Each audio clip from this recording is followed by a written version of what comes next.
From out of the West comes America's greatest half hour of Western fun and music, the Hollywood Barn Dance.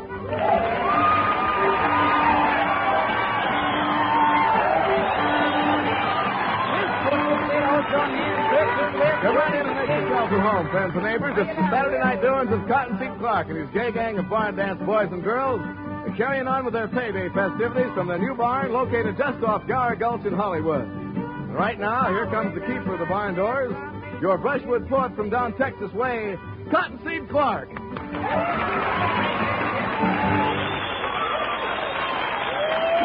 Much obliged to you, Jay Stewart, and to you folks for hitching up and heading over for another visit with us barn dance boys and girls. All the old gang are back together again tonight. Foy Willing and the Riders of the Purple Sage, Al Sloyd, Jimmy Dean, the Sunshine Girls, Colleen Summers, Cliffy Stonehead, Scotty Harold, Tex Atchison, Ted French and his exhibition Square Dancers, and Johnny Bond. And we get the festivities underway as the entire gang sings and shouts, "Wait for the light to shine." Foy Willing, get them started. Sing it on.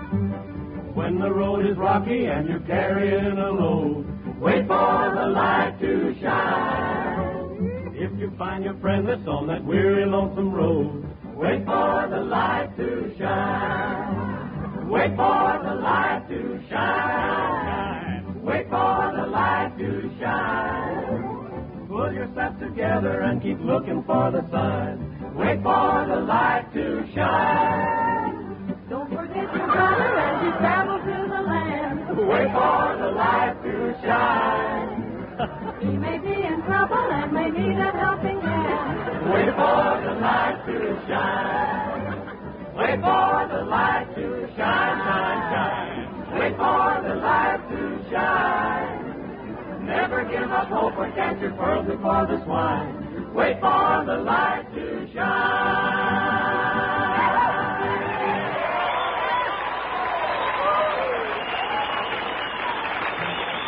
How mighty fine, boys and girls. Well, now that we got the place flooded with light and everybody's own hand and accounted for, I reckon we can settle back and be pleasured by the mighty fine offering of our sweetheart of the barn dance, Colleen Summers. And here she is to sing one of your favorite Western songs, I'm Thinking Tonight of My Blue Eyes. Colleen, honey, you step up here and sing it out right sweet-like for the folks, will you? 'Twould been better for us both had we never in this wide, wicked world never met. For the pleasures we've both seen together, I am sure, love, I'll never forget. Oh, I'm thinking tonight of my blue eyes.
brood of baby chicks. Just take a seat over there on that bale of hay, and we'll be hearing from you again.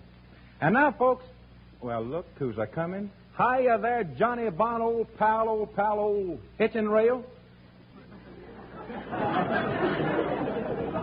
Hiya, Corny. What do you hear from the cob? Not much of anything, old pal. How's the world treating you? Not very often. I got me a job, though. Got you? Well, whereabouts and what doing? Up in the mountains, I sell fishing equipment and stuff like that there. Fishing equipment? Yeah. Well, all right. Say, that reminds me. I ain't been fishing in so long, I almost forgot how. Did you ever know how? Why, the last time I went fishing, I caught one that weighed 340 pounds. 340 pounds. Well, that's a pretty good-sized minnow, Cottonseed. But I caught one not so long ago. It was a lot bigger than that, and what's more, it had a lantern inside of it, and the lantern was still burning. Now, just a minute, Johnny. Do you expect me to believe that story? Okay, old pal, I'll tell you what I'll do. You take a few pounds off of that fish you caught, and I'll blow out that lantern.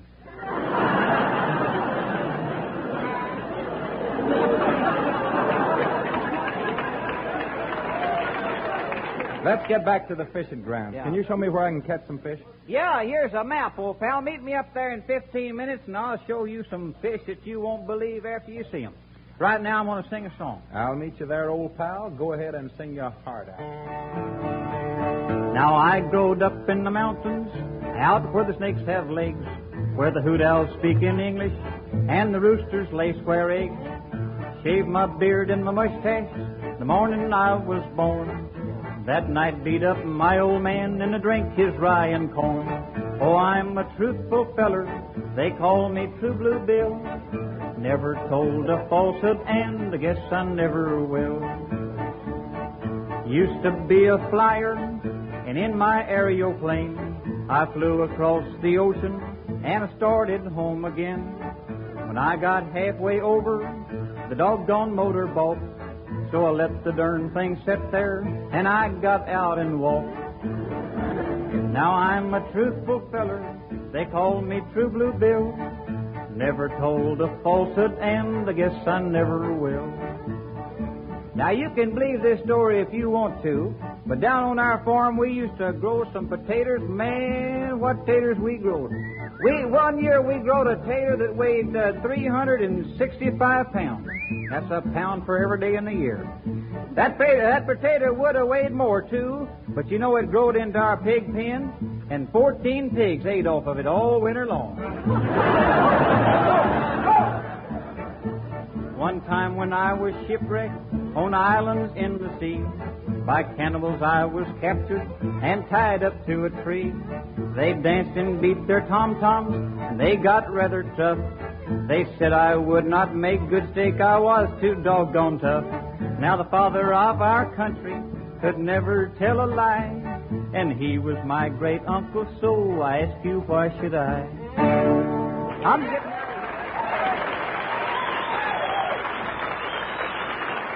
So long, Johnny Bond. I'll meet you down at the fishing hole in a few minutes. Well, I know you folks have missed Foy Willing and the Riders of the Purple Sage the past couple of weeks that they've been touring theaters, camps, and hospitals. But here they are, home again, and with another leather-pounding song of the West, When Payday Rolls Around. Boys, sing it out. I'm dressing up in style, for in a little while I'm gonna ride into town. And every cowboy pal I know will lift his heel and toe when payday rolls around. And so I'm feeling fine because there's lots of time until we're all homeward bound. To work and slave with cattle, sweat and swear and battle until payday rolls around. What does a cowboy do when all of his work is through? Just what I'm gonna do now. With money to spend and jingle off into town to mingle with all the friends I allow.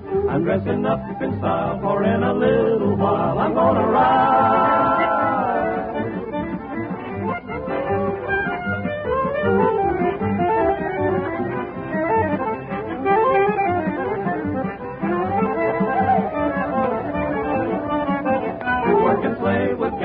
Sweat and swear and battle until payday rolls around. Payday rolls around.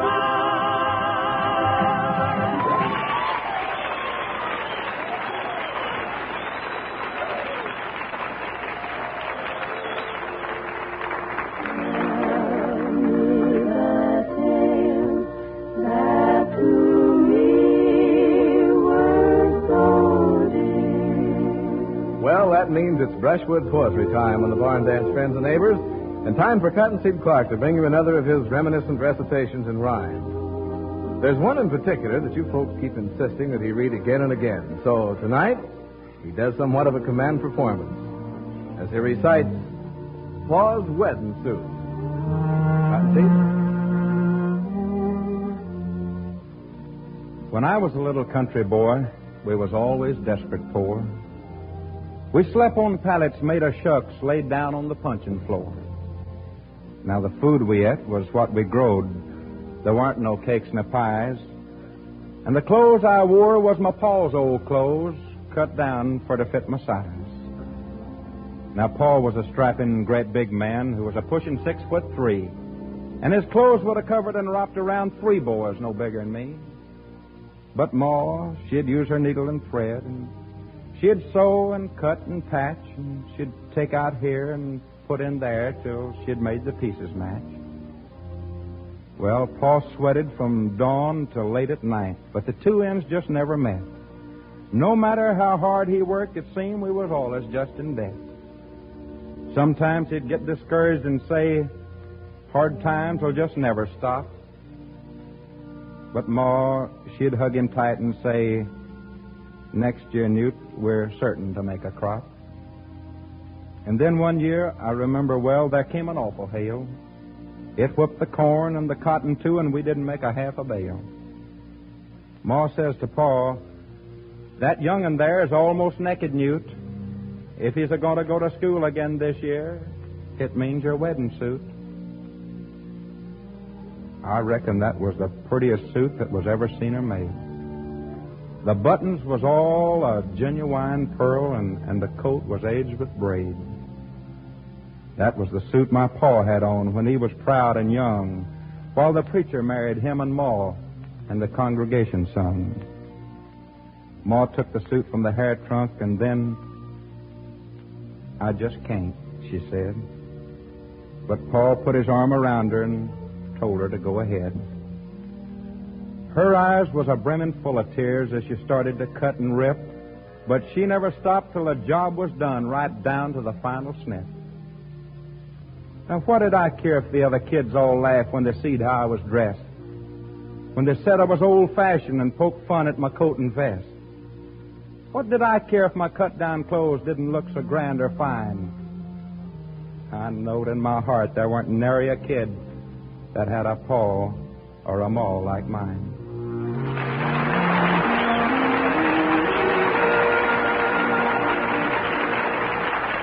Thank you very much, friends and neighbors. And now we'll pour water on the fire and call the dogs, because the dancing is a-fixin' to commence. Ted French and his exhibition square dancers.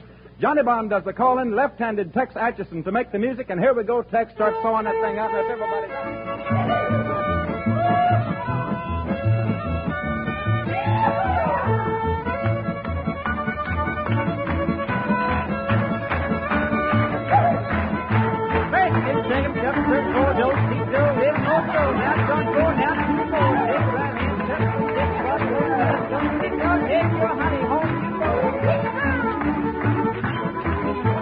Come on over, boys. The spider cake's still half full. You're keeping company with Cottonseed Clark and his gang of Hollywood barn dance boys and girls, friends and neighbors, so don't go away. We'll be back in just 30 seconds to carry on with the festivities. This is CBS, the Columbia Broadcasting System.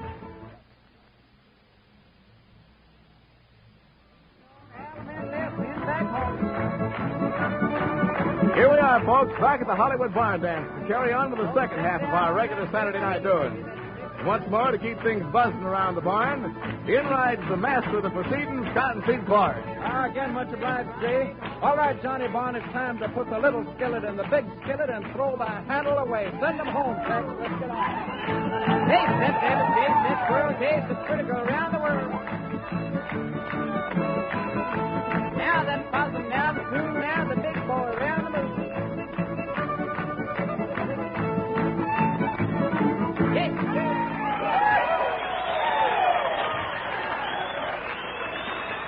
All right, here we are, folks, back at the Hollywood Barn Dance to carry on with the second half of our regular Saturday night doings. And once more, to keep things a-buzzing, here come those three Sunshine Girls, Colleen, Vivian, and June. And they're going to sing for you those Mad About Him, Sad Without Him, How Can I Be Glad Without Him blues. Children, sing it for the barn dance customers and do it upright pretty like.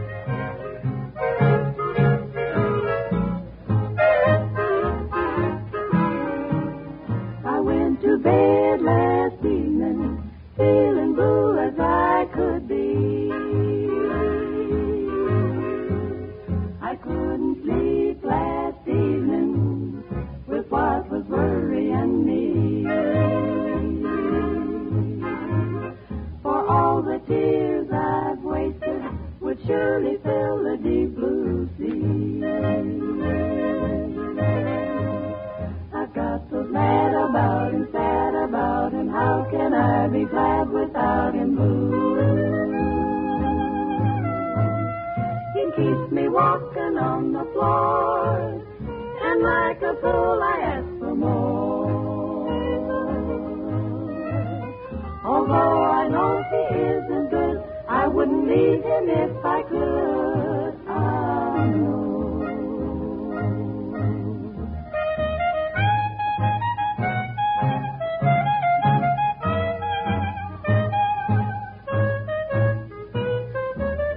I've got so sigh about him, cry about him, Lordy, where am I without him blue? He makes my dreams go up in smoke, and then he treats it like a joke. He's just an ornery sort of guy, and yet I'll love him till I die. Poor me. I've got so mad about him, sad about him, how can I be glad without him blue?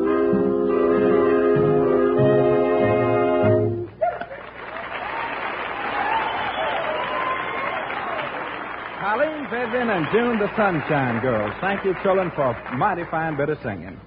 Well, Scotty Harrell, a former barn dance friend of yours and ours, has dropped by for the past couple of paydays to sing for you folks, and as luck would have it, he's with us again tonight, ready to lend his fine western voice to a song of Texas. Scotty, tell these Lone Star Staters where they're from. I'm from Texas, that's all. Pardon me, stranger, I hope there's no danger. You'll think I'm getting off of my range. But I calculate that you're from my state, and though you may think it's strange, I allow as how you're from Texas. You speak the language I understand. I'll bet my kale that you hail from Texas, 'cause there's no mistake in that brand. You've got a smile like a sunflower, and your eyes are a bluebonnet blue. Shake hands, now it's grand you're from Texas, 'cause I'm from Texas too. Take a Tex.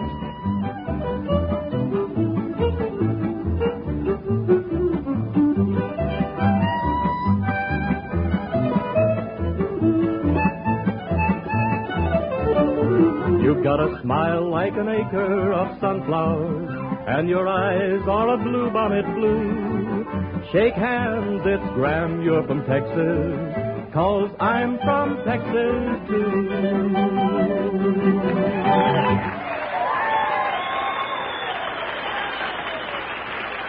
That was Scotty Harrell singing You're from Texas. And now, folks, it's time for a bit of fun and foolishness with the Barn Dance Gang. So we take you now way up in the mountains, where deep in the forest we find that expert fisherman Cottonseed Clark, waiting for that long, lean, lanky, lazy Lulu from Lizard Ridge, Johnny Bond.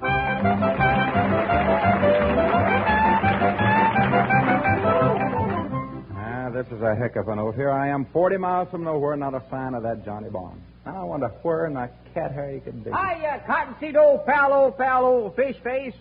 Hiya there, Johnny. Say, I didn't see you. By the way, that isn't your place of business there in that clump of bushes, is The it? heck it ain't. I'm selling fishing equipment to all the suckers. You want to buy some? Nah, by the way, I believe I do. Let me have that fishing pole there. Here you are. That'll be $10.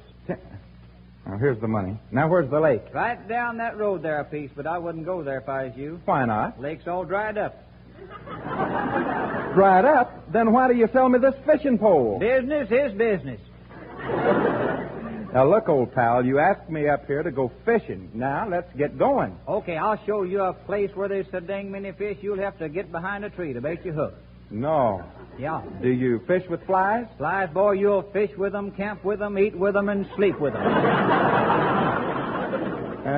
That's all right, just as long as we can catch some fish. Just how big do the fish get up here? Well, now, I never tell a man more than I think he can believe. Yeah. But I'll tell you this. After you see these fish up here, you'll wake up in the middle of the night and call yourself a liar.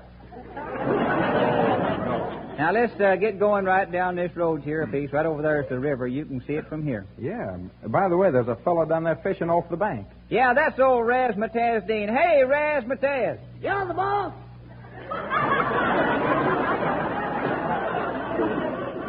What you doing down there, Razzmatazz?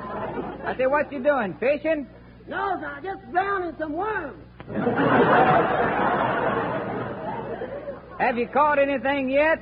Well, I caught a few. Could have caught more, but these doggone lazy worms ain't half trying. How many you got? Oh, about 25. 25 fish? Yes, sir. Bet you never caught a mess like that. Oh, no. Did you ever see my wife a little bit? Well, speaking of your wife, see, I run off with my wife yesterday and went fishing over Mr. Jones's lake. Did you catch anything? Not until I got home.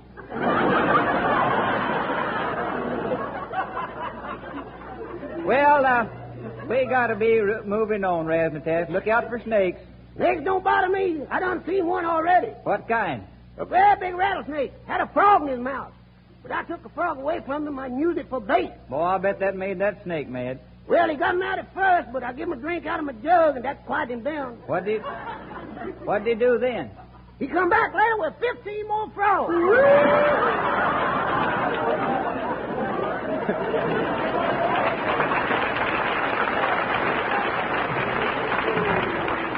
Say, Johnny, let's men you fish here a while. You know, Razzmatazz seems to be doing all right. Yes, he is doing all right,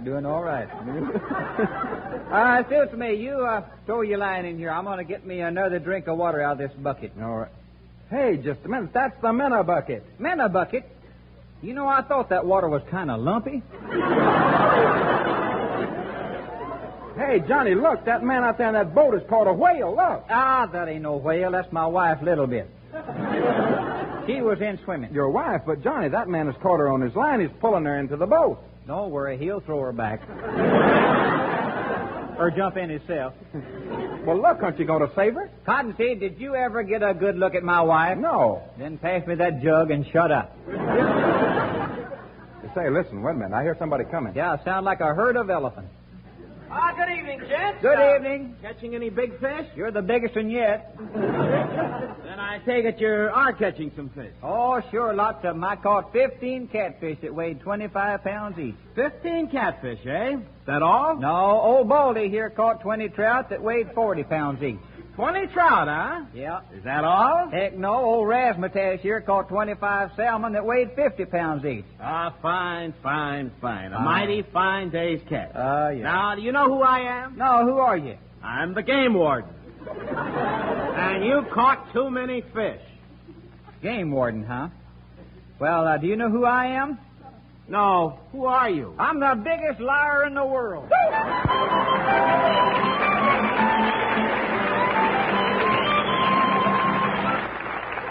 So long, Johnny Bond. We'll be seeing you next payday.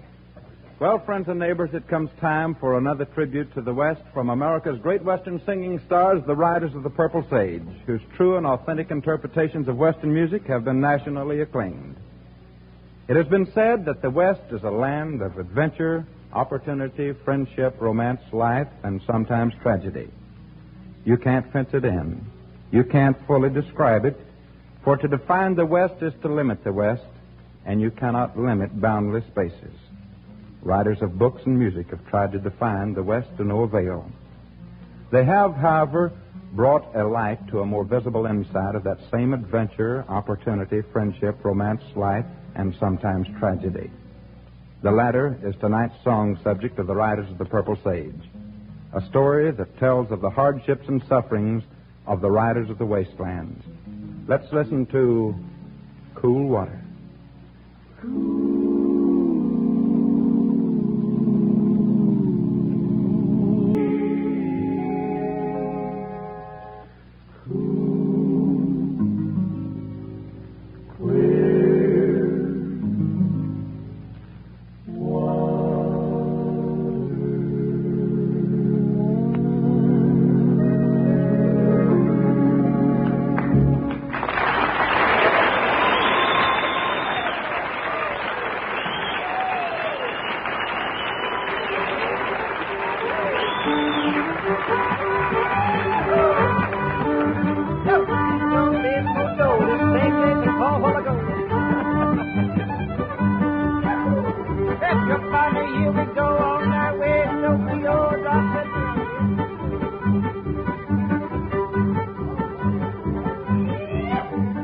Well, folks, I reckon we'd better bring a halt to our Saturday night fun and festivities, for I know it's way past your bedtime. It's been nice of you to sit up with us, and we hope you'll be so minded to do the same thing next Saturday night, when all the Barn Dance boys and girls will be on hand to bring you the kind of entertainment we promise you won't regret on Sunday morning.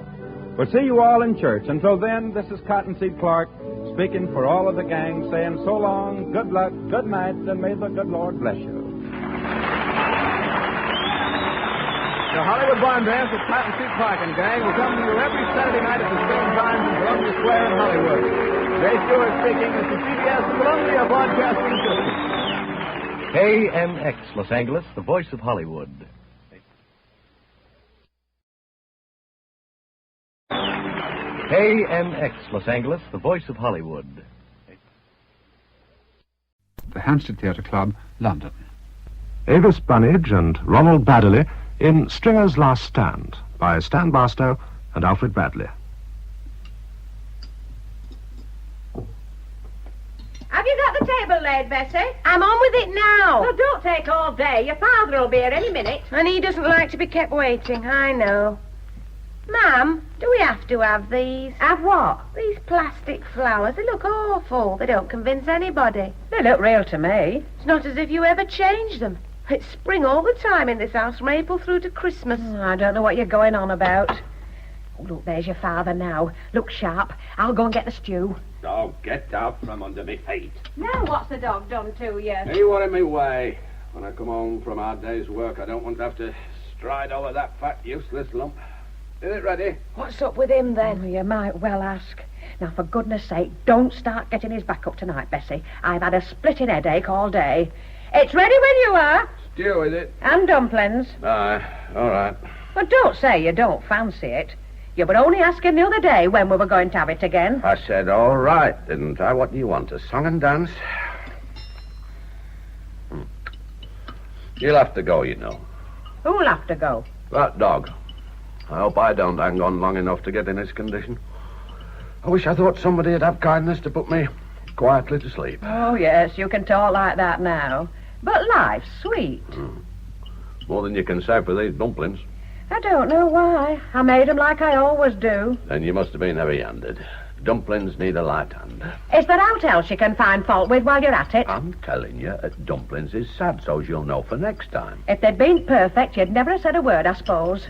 Well, if I expect me grub to be perfect, you've nobbit yourself to blame. I think that's a compliment, Mother. Oh, near as he'll ever get to one. It seems I'm in wrong, whatever I say.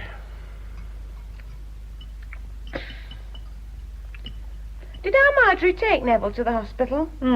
Yeah. The specialist said there was not much wrong.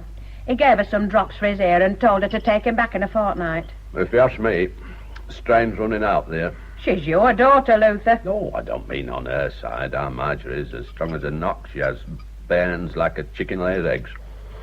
No, I'm talking about Jim. He's not but size of sixpence a copper. I wonder sometimes where he gets the strength. It's no wonder he looks pasty. Luther! And it's not as if they'd been wed all that long. There's time for another dozen the way he's shaping up. I don't know why they can't lie fallow for a bit.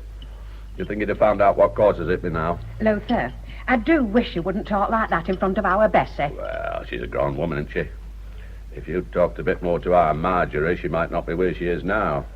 5 bairns in as many years. It's too much of a good thing. Well, youngest is nearly 3 now. Ah, it's about time she was stubbing her toe again. If it comes to that, what about our Carol? There's 8 years between our Bessie and her, so you weren't so clever. Well, our Carol was a bit of a surprise, but she's a grand, healthy lass. And clever with it. I reckon she could tell us a thing or two. It's to be hoped she's got common sense and all. I can't rest with her away at university and television showing nothing but drugs and student rights and demonstrations about everything under the sun. That's protest, lass. Anyway, I sometimes think our Bessie's got most of the common sense that were handed out to this family. She's biding her time. Though I think she might be leaving it a touch late if she's got any real intention. Our Bessie'll get married when she's ready.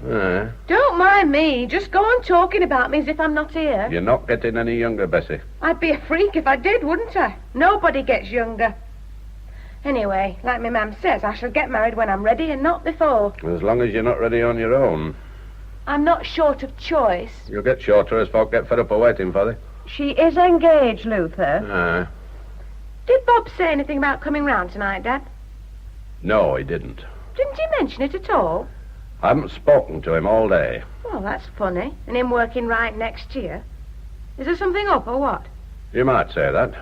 They've sent him to Coventry. But that's miles away. Will he get home at weekends? Oh, Mother. What do you mean they've sent him to Coventry? Just what I say. But whatever for? I didn't work yesterday, did I? No, you didn't, but... I didn't work yesterday because we had a one-day token strike in support of wage claim. I didn't work, and none of the other union members worked. Bar Bob. He went in as usual. And you mean that none of you's talking to him just because of that? Aye, just because of that. Well, it's downright childish, that's what it is. Nobody talking to him because he works yesterday. Look here, Bessie. What do you do with your lass when you've no time for her? Well, Come on, be honest about it. Well, I suppose I don't have anything to do with it, but... That's right, and when a lot of men feel that way about a chap, it's called sending him to Coventry. You don't mean to say you've fallen in with it, Luther? Oh, I have that. I'm in with men. But Bob's my fiancé. Aye, and my future son-in-law, I'm sorry to say. I must say, it does seem a shame that you should treat your own daughter's fiancé like that, Luther. Now, look, Bob's a member at union. When union negotiates a rise in wages, Bob gets it. When it gets us an improvement in condition, Bob gets that and all. But when union calls for strike action, what does Bob do? He goes to work as usual. Now, I don't like a chap what does a thing like that. And when I don't like a chap, I have no truck with him. I'll bet nobody gave him a chance to put his side of it. He's got no side. There's only one side to this for a union member. He should have struck with rest on us. Well, that's a proper mess. And now I don't know whether I've got to go and meet him or he's coming here or what. I shouldn't think he'll have the cheek to show his face in here tonight. Hello? Anybody in? Looks like you can think again. Hello, Bob. Evening, Mrs. Stringer. Hello, Bob. Our Bessie was just wondering whether you'd be coming or not. Oh. Your dad's told you about it, then? Yes. And I told him how childish I think it is. Like a pack of school kids they all are. Flock of sheep, more like. All falling in together. Aye, all together. How else do you think a union can work? Oh, you talk to him now, then. I'm asking him a question. How else does he think a union can work? I don't know, and I don't care. I'm fed up with union and everybody in it. Well, that's a lot of men. And there's a fair number of them fed up with Elad. Any road. And they'll not be bothered with it for much longer. How do you mean? I mean, they'll likely call for the car before long. Well, good riddance. I never wanted to join in first place. Why did you then? Because I couldn't have the job unless I did. I was forced into it. Aye, and for why? Because we don't want a lot of scroungers and wasters getting benefits while we pay subscriptions. Who's calling me a scrounger? Don't I do as good a day's work as the next man? Aye, and better if it comes to that. Aye, that can work, I'll give you that. But there hasn't common sense that we're born with. Sense? I've enough sense to think for myself and to make up my own mind when there isn't an independent man amongst the rest of you. That's what I mean. All this talk about independence and making up your own mind. They like it, you know. It's playing right into their hands. Whose hands? The boss's hands. They like chaps that's independent. Fellas that don't agree with anybody. They can get them on their own. And then they haven't as much bargaining power as a rabbit with a ferret on its tail. I don't listen to bosses. I watch telly and I read papers and I make up my own mind. Well, I read strong papers then. They'll be telling me next I vote's Conservative. No, I don't. I vote Liberal. Liberal? Good Saint the lands protect us. And is this chap as you're going to wed, Bessie? As far as I know, he's me fiancé. He'll be a fiancé way out of job before long. Why? He worked, didn't he? It's you lot they ought to sack, not Bob.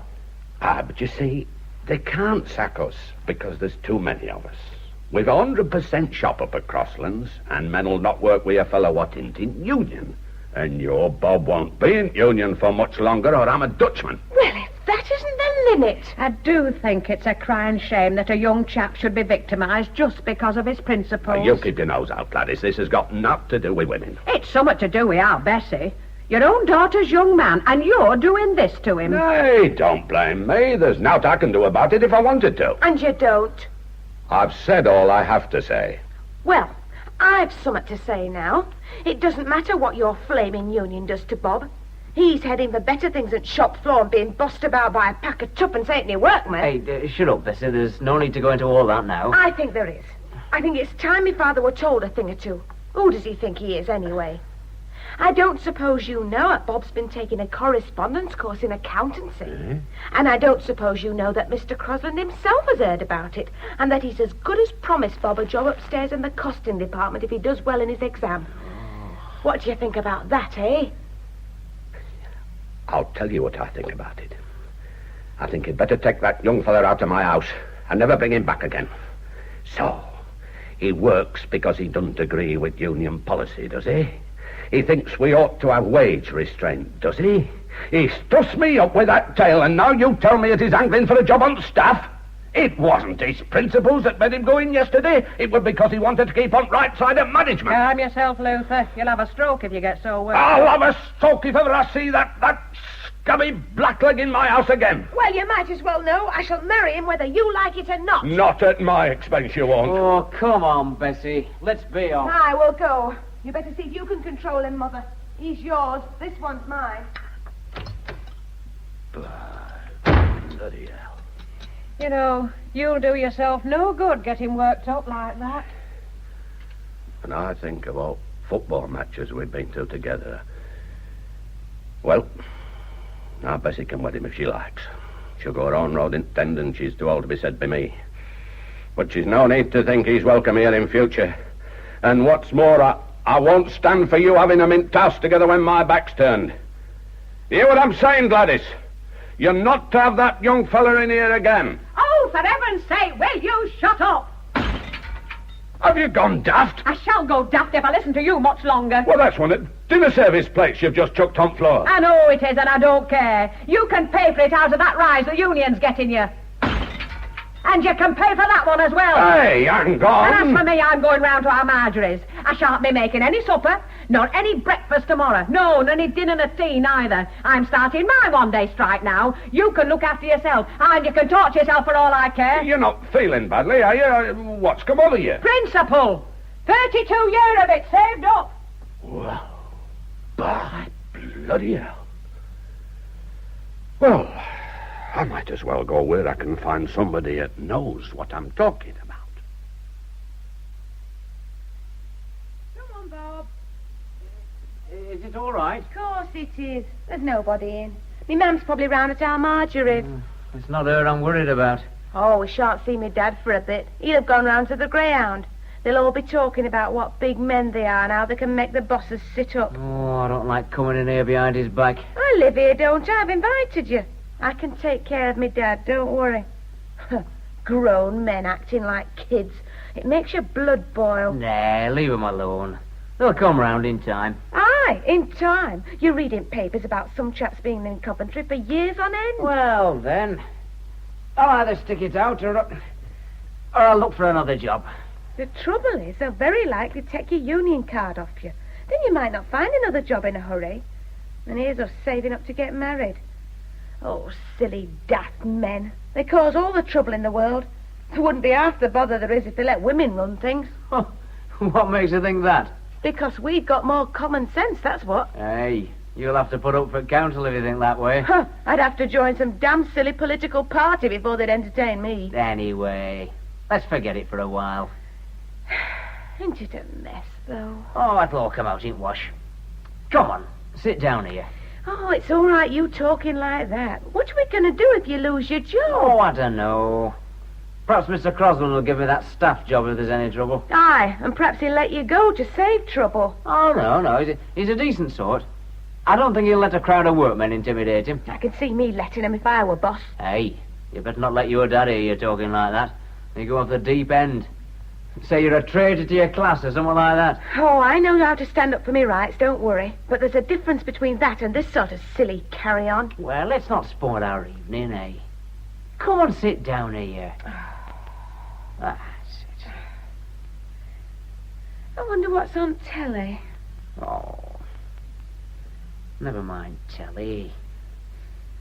Come here a minute. Oh, Bessie. Oh, that's lovely. Here, just a minute. Oh, what's up, Bessie? Well, a cuddle's a cuddle, but we'll have a bit less of that. Bessie, we are engaged, aren't we? Happens so. But I'm not one of your permissive society women. I want a wedding ring on my finger before I let a fella take liberties with me. Well, I wasn't thinking of it just taking a liberty. I thought you were enjoying it as well. You know what thought did? Oh, be reasonable, Bessie. You're an attractive lass, and I love you. I don't know how long we'll have to wait until we get married. Don't you ever feel... No, I don't. I mean, don't you ever feel that you'd like to? That's for marriage. In the meantime, you'll just have to control yourself.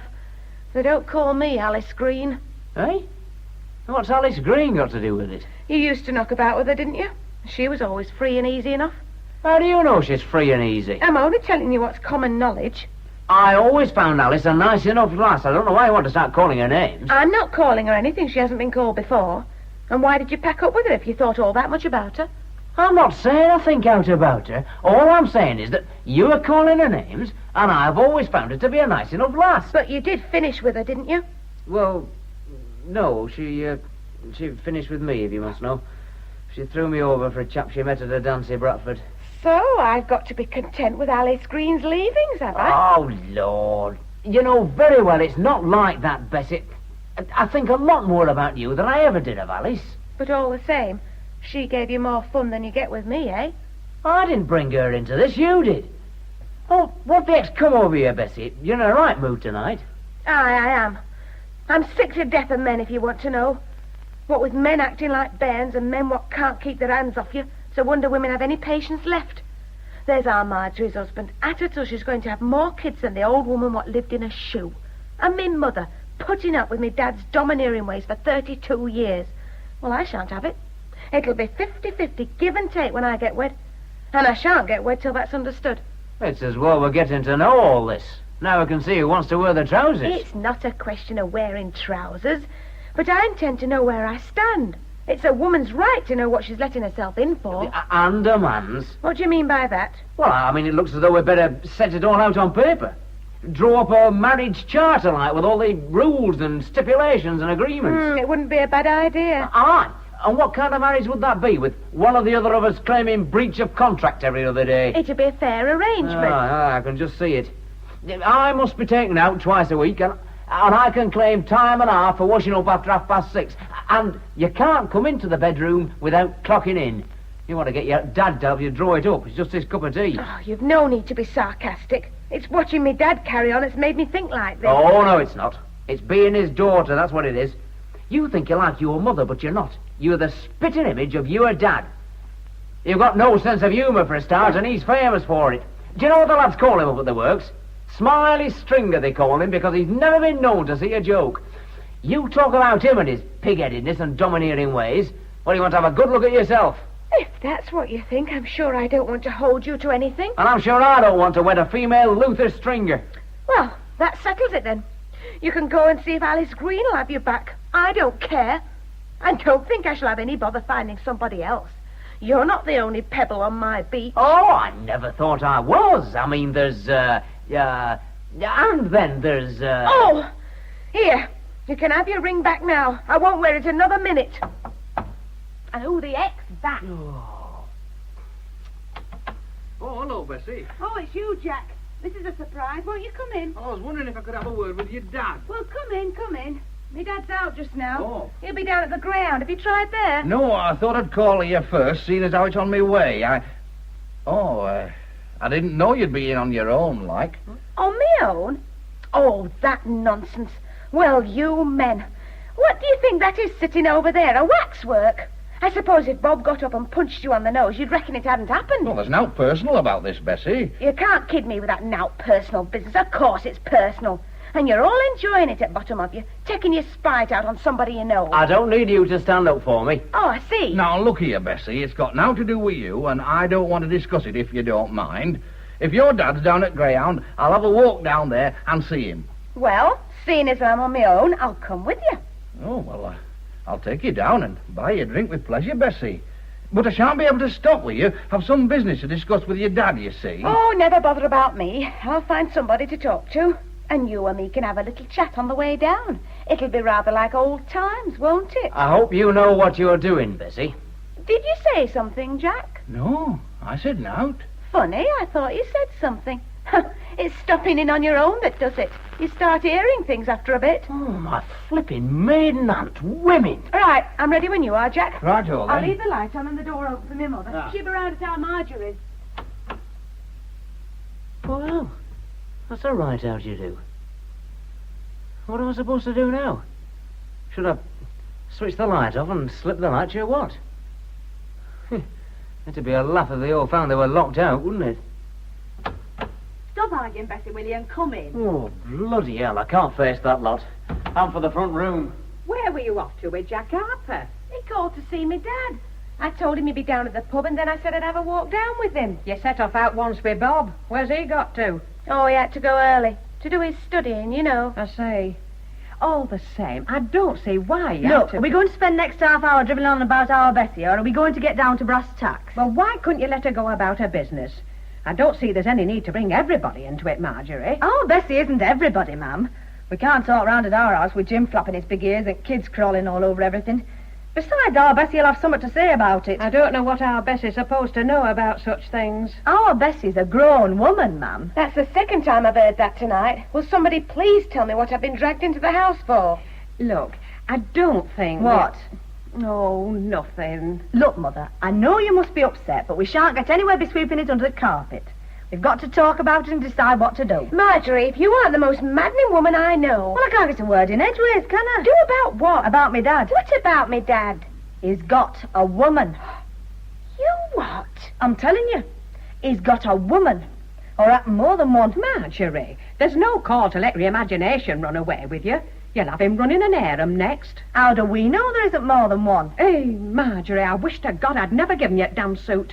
You're rushing on like a bull at a gate and not giving anybody a second to think. I know what I think already. Aye, I expect you do. What's me dad's suit got to do with what you just said? That's how I found out. Me mum asked me this morning if I'd pop me dad's suit in as express cleaners in town. While I was taking our Neville up to hospital. She knew I'd have a while to wait, so I could call for it on my way back. You know how much messing about there is. You making a point. Will you get to the point? I'm coming to it. Well, I thought when I was in shop, I'd just feel and make sure there was no left in the pockets. You know how you do. I mean, my mum can't have done it, or... Well, I thought I had. Aye, well, you couldn't have. Anyway, I did. And it's a good job I had my back turned. If that lass behind counter had seen, I'd have not known where to put my face. But what on earth did you find? Well... No, Marjorie, you wanted her in on it. You may as well tell her now. This. Electronically tested. What is it? Come on, Bessie, you can't be so green. I don't see why not. Oh, I say there. Aye. No wonder you had a funny look on your face when you called in with our Neville. I remember thinking so at the time. Well, I mean to say, I'd have a chance to think. Like I told you, it did cross my mind that you were me dad. Nay, Marjorie, I'm past the age where I need out like that. In any case, me and your father, well, he's always been very considerate since our Carol were born. We've managed very well without the upstairs work. You might have. They do 'em up neat, don't they? Ugh, mucky things. I wouldn't have one in the house. Hey, there's only 2 here. There should be 3. That's right. The old devil. Steady on, Bessie. I'd like a bit more proof before you start calling him names. I don't know what more proof you want. Well, we don't actually know, do we? Perhaps there's a simple explanation. Such as? Well, maybe he was looking after them for a friend. Mother, I know it can't be a pleasant fact to face, but face it you must. What I can't understand is who'd... I mean, at his age. Oh, there's many a good tune played on an old fiddle. And when does he... It must be on nights he goes to dogs. Happen he doesn't go to dogs at all, but sees her. Happen he takes her to dogs. The old devil. The thing is, what are we going to do? He wants facing with it, that's what I think. Well, I'd just like to know a bit more about it, that's all. If I didn't have Jim and Bairns to see to, I'd follow him and see just where he does go to and who he goes with. I'll follow him. I'll get to the bottom of it. Me own father. My God, when I think of all the years he's laid the law down and browbeaten all of us. The best years of my mum's life, they were. Aye, and now they're all thrown back in her face. Think it's disgusting. I think men are disgusting. Nay, Bessie. No, Bessie, you can't lump 'em all together. I can if I want to. Nay, Bessie. Your dad's always brought his money home and seen that everything was right here. And he'd never find Jim doing a thing like this. Your Jim's got enough on his plate at home, if you ask me. What do you mean by that? I mean, if anybody thinks I'm getting wed to a man that either bosses me about and carries on behind me back, or one that wants to breed like a rabbit, they've got another think coming. I don't care if they like sound of that. Oh, will you two stop fratching? Your father'll be in before long, and we're still no further with what we ought to do. Face him with it, that's what I say. I say, get to know who she is and where she lives. I must say, I'd like to know a bit more. If it were a husband of mine, I'd get to know all I needed to know by throwing the flaming things in his face and seeing what he had to say for himself. I happen so, but you're not me man, Bessie, so just shut up a minute while we have a think. What about putting kettle on for a cup of tea, Mother? That's not a bad idea. Now then, you've come back then. Aye, I've come back. Oh, Lord, there's me dad back already. And what's this then? A meeting at Women's Union? Aye, we thought it were time we got organised a bit. Happen so. Happen so. Well, if that's a cup of tea you're making, lettuce, I'll join you. I don't suppose that comes under embargo, eh? Oh, go and mash it yourself if you want some. And put enough tea and water in for 4. Aye. All right. Marjorie, where have you put them things? They're here. Well, you best put 'em out at road. Here, you take 'em. I don't want 'em. Here, Bessie. What can I do with them? I know. Put 'em back in his suit. What are you doing that for? Wait and see. It'll boil in a minute. It's cold out tonight. Did Jack Harper call you earlier on? Yes, I told him you were down at the Greyhound. Somebody said he'd been looking for me. I must have been in the club while I was there. What's me Sid doing there? I asked our Marjorie to pop it in at cleaners. I didn't know it wanted cleaning. I thought it did. Oh, well, happen so. You didn't leave any power notice in, Dad? That'll be the day. Well, I'll take it and I'll put it away.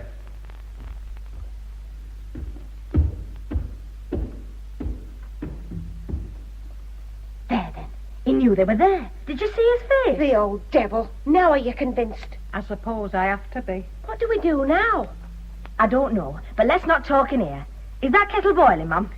I expect so. Right, let's go into the kitchen. I can think better over a cup of tea. Blimey. Poor old Luther. What the hell? I thought I made it plain that I don't want to see your face in this house again. But Luther, I've got something to tell you. I've just overheard something that's very important. Something you ought to know about. I was in the front room. Look, lad, I've got enough problems of my own. Just give me a couple of words, that's all. Right, 2 words, bugger off. Oh, all right. If that's the way you want it. I wonder. Well, electronically tested or not, if they've been through the dry cleaners, there won't be much use now.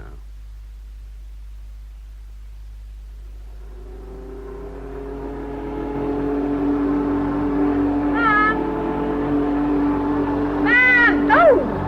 Oh, whatever did you want to do a thing like that for? Oh, that's better. I was miles away. I don't suppose my dad said anything yet? No.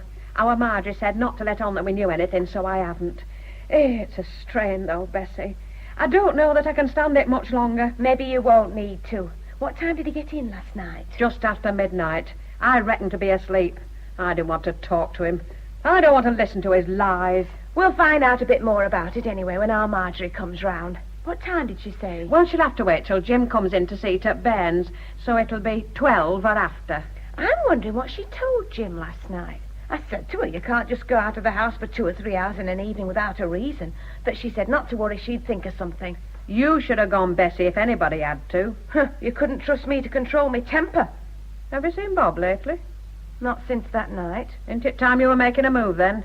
You'll pass his house on your way to the shops. He knows where I am if he wants me. Of course he knows where you are, but does he know you want him? I mean, there's only a chilly welcome here, what with your father and all. If I bump into him in the street, I shan't ignore him. But I'm not eating humble pie. I mean to start as we'll go on for all our married life. That is, if we do patch it up. You'll find you can't plan that far ahead, lass. Most men like to feel they've got the last word. You're saying that because you've always let me father have his own way. I've always let him think he was getting his own way, and it's worked very well. Up to now. Granted. Up to now. I can't help wondering what she's like. You'll know soon enough if our Marjorie's done her detective work properly. Oh, I only hope he didn't spot her. I feel as if 12 o'clock will never arrive. It's like waiting to go down for an operation. Oh, who can that be? Carol, whatever are you doing here? Hello, Mum. I thought I'd come to the front door and give you a surprise. Hello, Bessie. Hello, Carol. I didn't think you'd be on holiday for a couple of weeks yet. I'm not. I just suddenly felt like coming home for the weekend. It's good to see you, love. Take your coat off. Kettle's on. It only needs turning up. There's nothing wrong, is there? No, why? Should there be? Just seems funny for you to be home when you'll be back for Easter in a fortnight. Well, that's it, really. I've got a chance to go abroad with some friends at Easter, and I knew Mum and Dad would be upset if I didn't put in an appearance. So on the spur of the moment, I thought I'd come down. What it must be like to be able to just pick up and go where you please when you please. You're as free as I am, Bessie. I've got a living to earn. And I've got a degree to get. You can get a job almost anywhere, can't you? You've got nothing to tie you down, except maybe Bob. It's how you look at things. You're a lot freer than me in that. I've got a dull old 9-to-5 job, and I work all day with a lot of other dull old 9-to-5ers. It'll soon be my turn. But you've at least been away for 3 years and learned to spread your wings. I'm nearly 30, and I don't expect I'll even flutter mine now. Why don't you just up sticks and go off for an holiday? You and Bob. We're saving for the house. Oh, we were. What's that? Oh, nothing important. I'll be off. Aren't you waiting for a cup of tea? No, I'll not bother. Don't forget our Marjorie's coming. I won't. What did she mean about Bob? Oh, they've had a little tiff, that's all. I don't know how they go on like they do. They've been going steady ever since I went away to university. Well, they're saving up to build a house. And building up a lot of frustration with it. I haven't noticed. Oh, Mum, you know what I mean. Our Bessie's in a terrible rut. She doesn't seem to be able to do anything on impulse anymore. I can see what they'll have together, if ever they do get married, that is. A planned kitchen, a planned garden, a planned budget, and a planned family. What's up, Mum? Is something wrong? No, nothing. I know there's something. I could smell it as soon as I walked in. What have you been up to? Look, love, your father was out late last night and he's only just getting up. And the dog? Aye. Now, he'll be down any minute. Will you do something for me? Go on. Well, it's rather hard to explain, really, but I've got a surprise for him. Something I don't want him to see. For his birthday? Yes. No, that's not till August. No, it's just a surprise. And what is it? Wouldn't be a surprise if I told you, would it? Okay. What do you want me to do? Well, he'll be going down to the pub like he always does on a Saturday dinner time. But I want him out of the house by 11:45. If you could manage it, say you'll walk down with him, but you've got to be at the post office by 12 or something like that. You can manage something, can't you? And our Marjorie's in on this as well? Well, yes.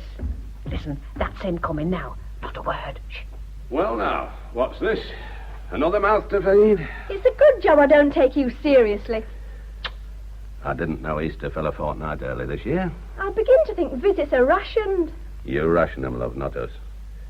How did you get here? I itched. On your own? Honestly, you'd think the world was full of people whose sole intention was to rape young women. In daylight, too. Carol, you shouldn't talk like that. Well, really. Listen, I stood on the roundabout on the A1 for nearly 20 minutes. And none of you wild young men pulled up. In the end, I was taken pity on by a kind old lorry driver. You can't trust anybody these days. He was as safe as me dad. That's what I mean. What? I mean, you can't go by appearances. You never know with people nowadays. I know a bit about people. I'm studying them, remember? Aye, you read your sociology at college and think because you know a few facts and figures you know all. But there's not to beat a bit of experience. I didn't say that. But you can learn something from facts and figures, as you call them. And what I've learned is that the world's a better place for knowing. I can't spend my whole life distrusting strangers and thinking I'm going to be cheated or seduced by every man that comes along. You have to trust people. I know I'm young, but I do know quite a lot about them. I talk to them all the time. And I'll tell you something. For all your brains and education, you're just like other women in one respect. What's that? You talk too much. Oh, damn. Well, if that's settled, I wish you'd all get out of the way and let me get some vegetables on for dinner. It's getting on for 11:45. I haven't finished cleaning up yet. Oh, right. Are you going down to the Greyhound, Dad? Aye, I'm all but ready now. Is that a new tie you've got on? This? Oh, I saw it in a shop window to the Saturday. Took a fancy to it. Very smart. You'd better watch him, Mum. I haven't seen him in a new tie for years. Takes people in funny ways. Eh? Spring. Your shoes are by the hearth when you want 'em. I've given 'em a rub over. Eh? Have you? Aye. Well, you don't want mucky shoes when you've got a new tie on, do you? No, I suppose you don't. I don't like to see a man become careless with his appearance as he gets on a bit. When he dresses well, it shows he's still got an interest in life. Suppose you're right. Are you going to match this afternoon? Aye. Will you be out late? No, I think I'll get to bed early. Happen you're a bit tired. Too many late nights aren't good for you at your age. I don't know why you keep harping on about age, woman. You put years on me. Here's your coat. Are you trying to get rid of me? No, just being a dutiful daughter. Aye. All right. They're in the sitting room. Oh. Hello, Carol. Oh, hello, Bob. Ah, it's nice to see you. I'm sorry, Luther. I thought you'd be out by now. Well, I'll be seeing you, Gladys. Oh, is that silly, daft behaviour still going on? 'Tis as far as my dad's concerned. Aye. I'm beginning to feel like the invisible man. What's it all about? It's a union job. Your dad's not speaking to Bob, neither is anybody else at work. You mean you're in Coventry? Oh, but that's terrible. Oh, it's funny how soon you get used to it. You begin to live inside your own head. Well, it's not as if most people have much to say worth listening to, is it? Carol, I thought you were going to walk down with your father. But he's gone anyway now. That's not the point, is it? Oh, you mean you want me out of the way as well? If you can wait till I run a comb through my hair. Hey, can anybody join in, or is it a secret? Mind your own business, Bob Carter. I didn't know Bessie had gone out to meet you, Bob. I didn't. I went for some cigs. I bumped into her at the corner, so I thought I'd walk back with her. Nobody asked you to. Why don't you two stop fracting? There, you'll have to ask Bessie that. She's talking to you, isn't she? She wasn't on the way up here. I say, my girlfriend hasn't talked to me for 7 days. You're lucky. My wife hasn't stopped for 7 years. Ha, ha, ha. Well, that's a reaction, at least. Bessie, it's nearly 12 o'clock. Wouldn't you like to walk Bob back home? Oh, I'm in no hurry. Well, you see, Bob, our Marjorie's coming round. You won't want to listen to a lot of women nattering away. Oh, I don't mind. It'll make a change to hear people talking. But, Bob... Can't you take a hint? Oh, you don't want me to stay? It's all right, Bob. They don't want me either. I'm going down to the post office. Why don't you walk down with me? And I'll give you the privilege of buying me a coffee. Oh, yes. Yes, I think I'd like that. Shall I, see you tonight, Bessie? Usual time? I don't know. Well, I'll be there anyway. Come on, Bob. I'm right glad you're home, love. But you want to get rid of me. Okay. See you later, Bessie. Happen so. Well, I thought that was going to be awkward. Oh, Carol would just walk in like that. Nay, Bessie, we're always glad to see her. The thing is, are we going to stop her from finding out? She already knows that something's up. We'll cross that bridge when we hear what our Marjorie's got to tell us. Aye. Mother! Oh, you're here, Marjorie. You've timed it well. Almost too well. I had to bob into entry as they came out the front door. What's our Carol doing at home? Does she know about it? That she doesn't, and I don't want her to. It's bad enough you two knowing. Well, come on, Marjorie. Tell us the worst. Bessie! It all went like clockwork. Now, you're sure he didn't see you? I shouldn't want him to think we were spying on him. Talk sense, ma'am. After what he's been doing to you. Start at the beginning, Marjorie. Well, I got on bus. The 7:30. Aye, that's right. That's the one he always catches. I knew he'd be upstairs where he could have a smoke, so I waited at the next stop, in shelter. And when the bus came, I nipped on smartish and went right up to the front, downstairs. I was wondering how I could get off without him seeing me. But as luck would have it, he went all the way to the terminus. And I waited a minute before I went after him. Where did he go then? He went up King Street.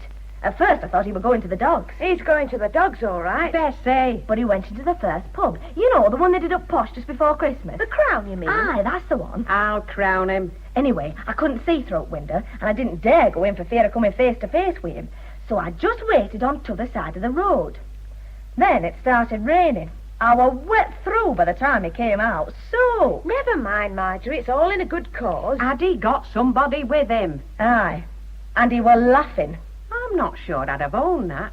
I haven't heard him laugh in years. Oh, he laughed all right, like he'd just heard the best joke in the world. Well, it might be a joke to him, but... Did you see what she looked like?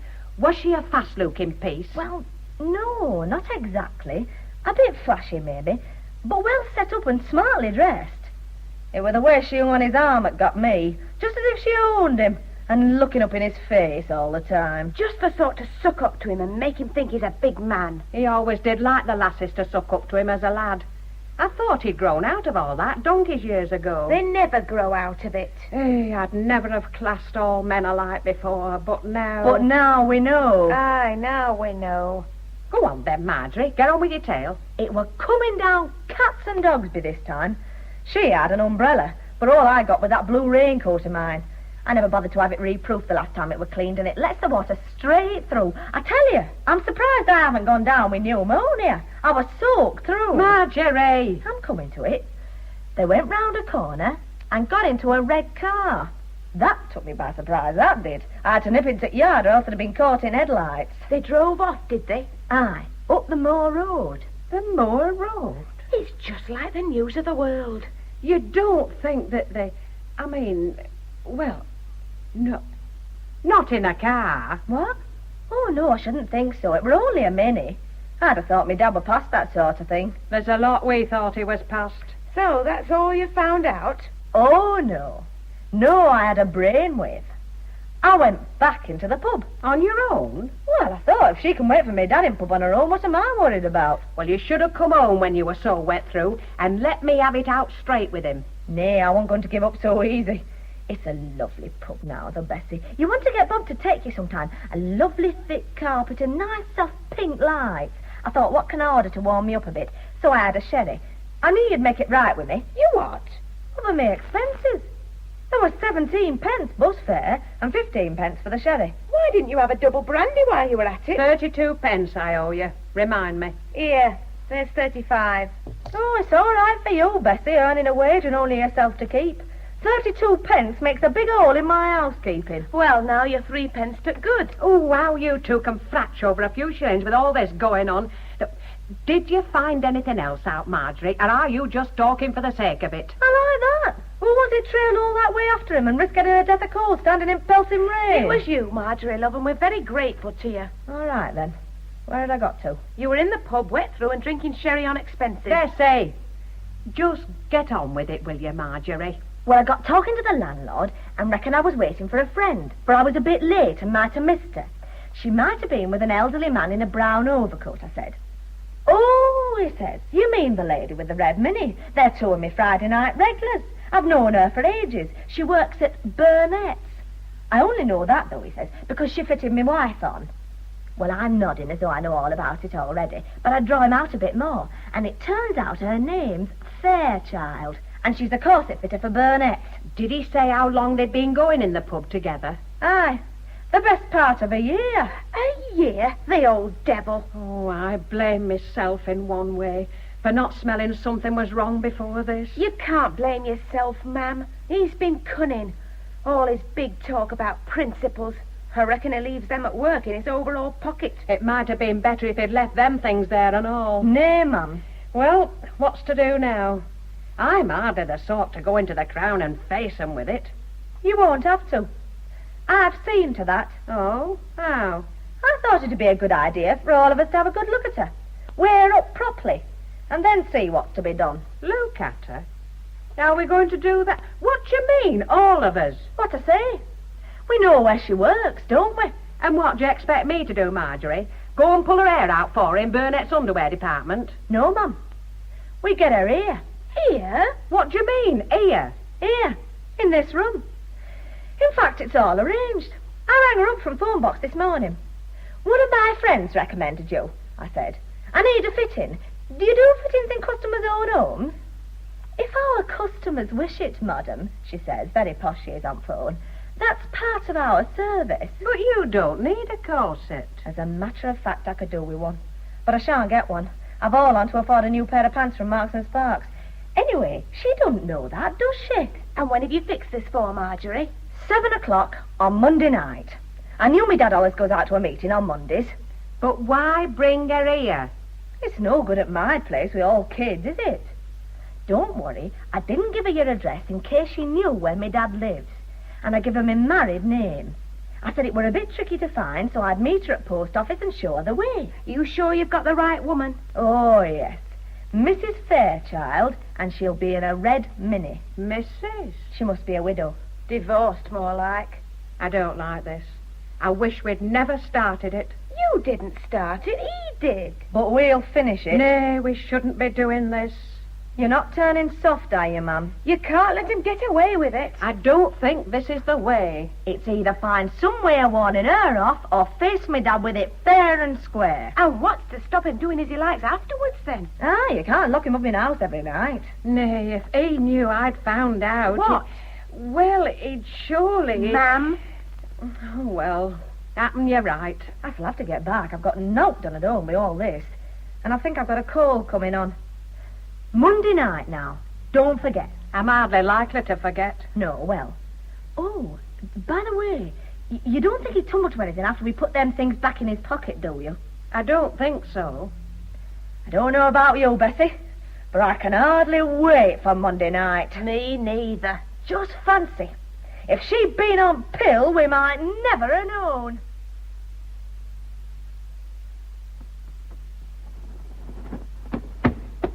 Give over, ma'am. Give over what? You must have been rushing about dusting and cleaning all day. Anybody'd think we got the Queen coming for supper. I'd feel a lot easier if we had. Just sit down and take it easy. Has our Carol gone out yet? No, she'll be gone in a minute. She's off to pictures. I've never seen the place so tidy. You've no need to work your blood to water for the likes of her. No, but I'll feel easier in my own mind. I don't like the idea of her coming here at all. But at least I'll give her note to criticise. She won't notice. We'll be looking at her, remember. She won't have a clue who you are. Oh, I just don't know. However, I'll keep it up. All you've got to do is remember that as long as she doesn't know who you are, you've got the advantage. If you ask me, all the advantage is with her. For the time being, maybe. She's free. She's younger than me. Or I suppose she is. And she has all the fun. Do you know what's hurt most of all I've heard since our Marjorie took his suit to the cleaners? What? Her telling us about the two of them coming out of that pub laughing. Aye, laughing. Over and over I've asked myself, what's he got to laugh about? He used to laugh a lot when I first knew him, but that's a long time ago. She must be somewhat special to be able to make him let himself go like that, whatever our Marjorie made of her. It's obvious what sort of woman she is. I'm not so sure. He's never been interested in women before. I'm positive. Well, he married you. Oh, is that them at the front door? No. Oh, I thought I heard a noise. I wish they'd come if they come in and let's get it over. They'll be here before long. Stop worrying. Now, just sit back and look relaxed. No, not as if you're going to take off and run a mile. Relax, or she'll guess something's up. That can't be them, or Margie would have brought her in. I'll see who it is. What are you doing here? Oh, can I come in? Oh, hello, Mrs. Stringer. Oh, it's you. Hi. It's only me. You didn't come Saturday night, Bessie? No, I didn't feel like it. Oh. And I can't come out tonight. I'm busy. Oh, that's all right. In fact, it's not very convenient you being here. We're expecting a visitor. I'm not stopping. It's just that Carol said she might come with me. Carol? Where to? There's a good picture on at the ABC. We were talking about it on Saturday. Saturday? Yes, you know, when you didn't come. I bumped into her later. You don't mind, do you? Mind? Why should I mind? All right, Bob. You didn't say you were going to the pictures? I told Mum. With Bob, I mean. It's not definite. Bob said he'd like to see the film, and I said I'd go with him if you didn't want to. It's up to you. I don't have to go. I can't go. I'm stopping in tonight. I'll stay if Mum wants a bit of company. No, you go. I don't like the pictures much anyway. They say it's very good. Well, that's all settled. Are you ready, Carol? Yeah. See you later. Aye. See you later. You know, you'd best be making up your mind about that young man, Bessie. There's plenty of pebbles on the beach. But not so many gold nuggets. Bob's all right, if you want my opinion. It's no good, ma'am. This business of me dad has made me even less inclined to rush into marriage. You've been engaged now for nigh on 3 years. That's hardly breaking your neck. I'm not engaged anymore, remember? Aye, well, in that case, I reckon Bob can do just what he likes. It's all right. That's to warn us. Now, ma'am, remember what I said. Relax and act natural. Everything's on our side. She'll know nothing till we're ready to spring it on her. What do you mean, spring it on her? Nobody said anything about that. Shh. Do come in, won't you? Here we are at last, then, Mother. This is Mrs. Fairchild. Good evening. And my sister, Elizabeth. I'll make the tea. I'm very sorry to be late. I got held up at the shop and I knew Mrs. Mather was waiting on the street. Oh, I'm getting accustomed to hanging about on street corners. The children, you know, they've no idea of time. You have no children yourself, Mrs. Fairchild? No, I'm afraid not. I hope the arrangements for tonight don't seem funny to you, Mrs. Fairchild. I mean, meeting on a corner, then coming here instead of to my own house. Like a sinister plot. Oh, I expect Mrs. Fairchild gets to funnier quarters than this on her travels. Yes, indeed. I've come to expect almost anything. Some women find buying a foundation a most intimate matter. Oh, if we hadn't thought it was an intimate matter, we shouldn't have dragged you out all this way. Let me take your coat. Oh, thank you. It's a secret, you see. Oh? From my husband. I see.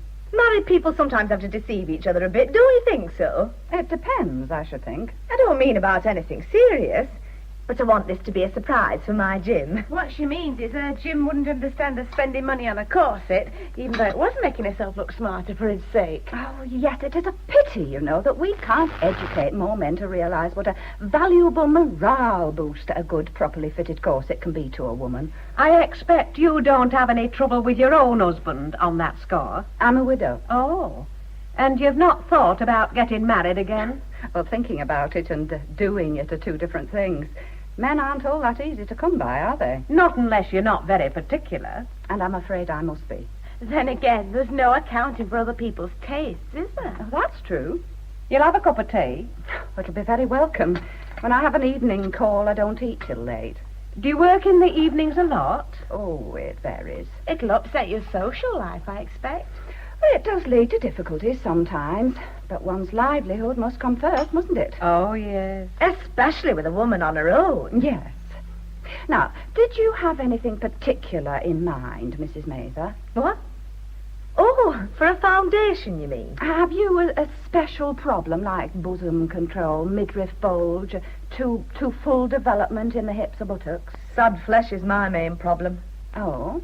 My husband always used to say I got lovely springy flesh when I first married him, but I lost that when I had my family. Now when he touches me, his finger marks seem to linger for ages, like when you squeeze a lump of putty. I've never heard you mention that before, Marjorie. It's true, though. I'm afraid a foundation won't exactly cure that. No. Nevertheless, the right type can work wonders in small ways. A little support and separation here, a little smoothing out and shaping there, and one's clothes look so much better on one. Your frock fits beautifully, Mrs. Fairchild. Do you wear a foundation? A one-piece lightweight, yes. I thought your figure couldn't be all your own at your age. No. I am quite proud of what nature and willpower have managed on their own. But Anno Domini catches up with all of us, and a little assistance is a great help. Now, perhaps I can show you a few things from the range we handle. Something like this, perhaps? It comes in several colours: oyster, flesh, pink and black. It's a bit on the heavy side, isn't it? I don't want trussing up like a chicken. Oh, you'd find perfect freedom of movement. But perhaps this? I don't think so, do you, Mother? Well, I agree that you don't seem to need a lot of support. Just something to hold you naturally. You couldn't show me yours, could you? It may not be just what you'd like. Oh, but it's so much better to see one actually worn. If you'd like us to leave you, Mrs. Fairchild, we'll there's no need for that. I've modelled foundations. In front of mixed audiences? Oh, occasionally. Professionally mixed. Most laymen seem to be embarrassed by such occasions. As if a woman in a corset weren't more covered than in most modern swimsuits. Shall I help you with your zip? Oh, well, all right. It's a lovely frock, isn't it, Bessie? Lovely. Here, I'll hold it for you. Now, this is rather an expensive model, but of course I can buy it at a discount. Would you like me to take off the slip? If you wouldn't mind, then we can see it properly. Hello. We're back earlier than we thought. Oh! Oh, I'm sorry. I thought you'd be out for hours yet. There was a queue a mile long. So we just came straight back. I'm sorry if we've interrupted. No. Only I were planning a surprise for Jim. Lucky Jim. Mrs. Fairchild's measuring me for a corset. It looks as if you were measuring her. We're obviously in the way. We'll go and have a cup of coffee for half an hour. Aye, that's right. Mrs. Fairchild won't be long now. It's like a rehearsal for a French farce. Well, good night, Mrs. Stringer. We'd best be going. Stringer? That's, not a very common name. Not till you started making it so. Mum. Nay, Marjorie, it's too late for that now. I'm Gladys Stringer, to me friends. Not that I count you amongst them. I see. So, all this was planned. Is that all you've got to say? If it was necessary to lure me here by such a mean and deceitful trick, why didn't you say who you were before? Mean and deceitful? You've some room to talk. We wanted to have a good look at you. I see what sort of a woman my dad was jeopardising his marriage for, and to tell you to keep away from him. I should think he's got a say in that matter. Why him? What do you mean? Oh, I know men can't be all that easy to come by for a woman of your age. But you're presentable enough, even if you are rotten underneath all your makeup and your fine feathers. Couldn't you found somebody better than him? Well, if that's all you think of Luther, no wonder he went looking elsewhere. You haven't answered my question. Because he's a man of considerable charm, character, and principle. Principle? And he's good company. He's as miserable as a wet Monday. To you, perhaps, but not to me. Well, miserable or not, madam, he's not seeing you again. Has he said so? We've said so. Well, I'll wait to hear it from him. And I don't see why I should discuss the matter with you. If anybody, it's between your mother and me. Now, if I can have my dress, I'll leave you. You'll go nowhere till you promise to leave him alone. I've already told you I won't. Perhaps if I black your eyes, you'll think again. Marjorie, leave it be. Let her go. It's gone far enough. Not for me, it hasn't. My dress, if you please. You'll get no dress from me. You can go home undressed. Like the cart, yeah. Oh, get out, will you? Marjorie, please. Come on. You shouldn't have done that, Marjorie. You'll only make it worse and fill the neighbours' mouths. Let 'em see. It'll let 'em shame him into doing right. Just you go and give her a dress and a coat. I won't. Hey, what are you shouting about? You might well ask. Well, Mother? I'm not your mother. I'm your wife, if you did but remember. What's got into everybody? Does this coat mean anything to you? Have you had a visitor? You could say that. I wouldn't have thought it. Oh, don't let her spoil your little dream of love.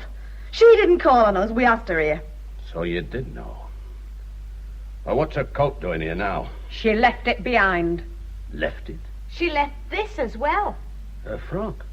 What the hell's been going on here? What devilment have you been up to? I was going to give it to her, but happen you better take it yourself. You little bitch. What the hell's it got to do with you? You shouldn't have done that, Bessie. No, Bessie, you bloody shouldn't. Well, don't bother. I'll make sure you don't get a chance to humiliate her again. Where is she now? On front doorstep. On the doorstep without her? Aye, you needn't be bashful. She's been sitting in her underclothes before. She'd be stark naked if I had my way. Don't you try to let her in. I won't, don't you fret. I'll see she goes. And I'm going with her. Well, then, that's shown them. Hey, Marjorie, Bessie, you shouldn't have done it. You want your cup filling, Carol? No, thanks. Right, I'll clear away then. What about Bessie?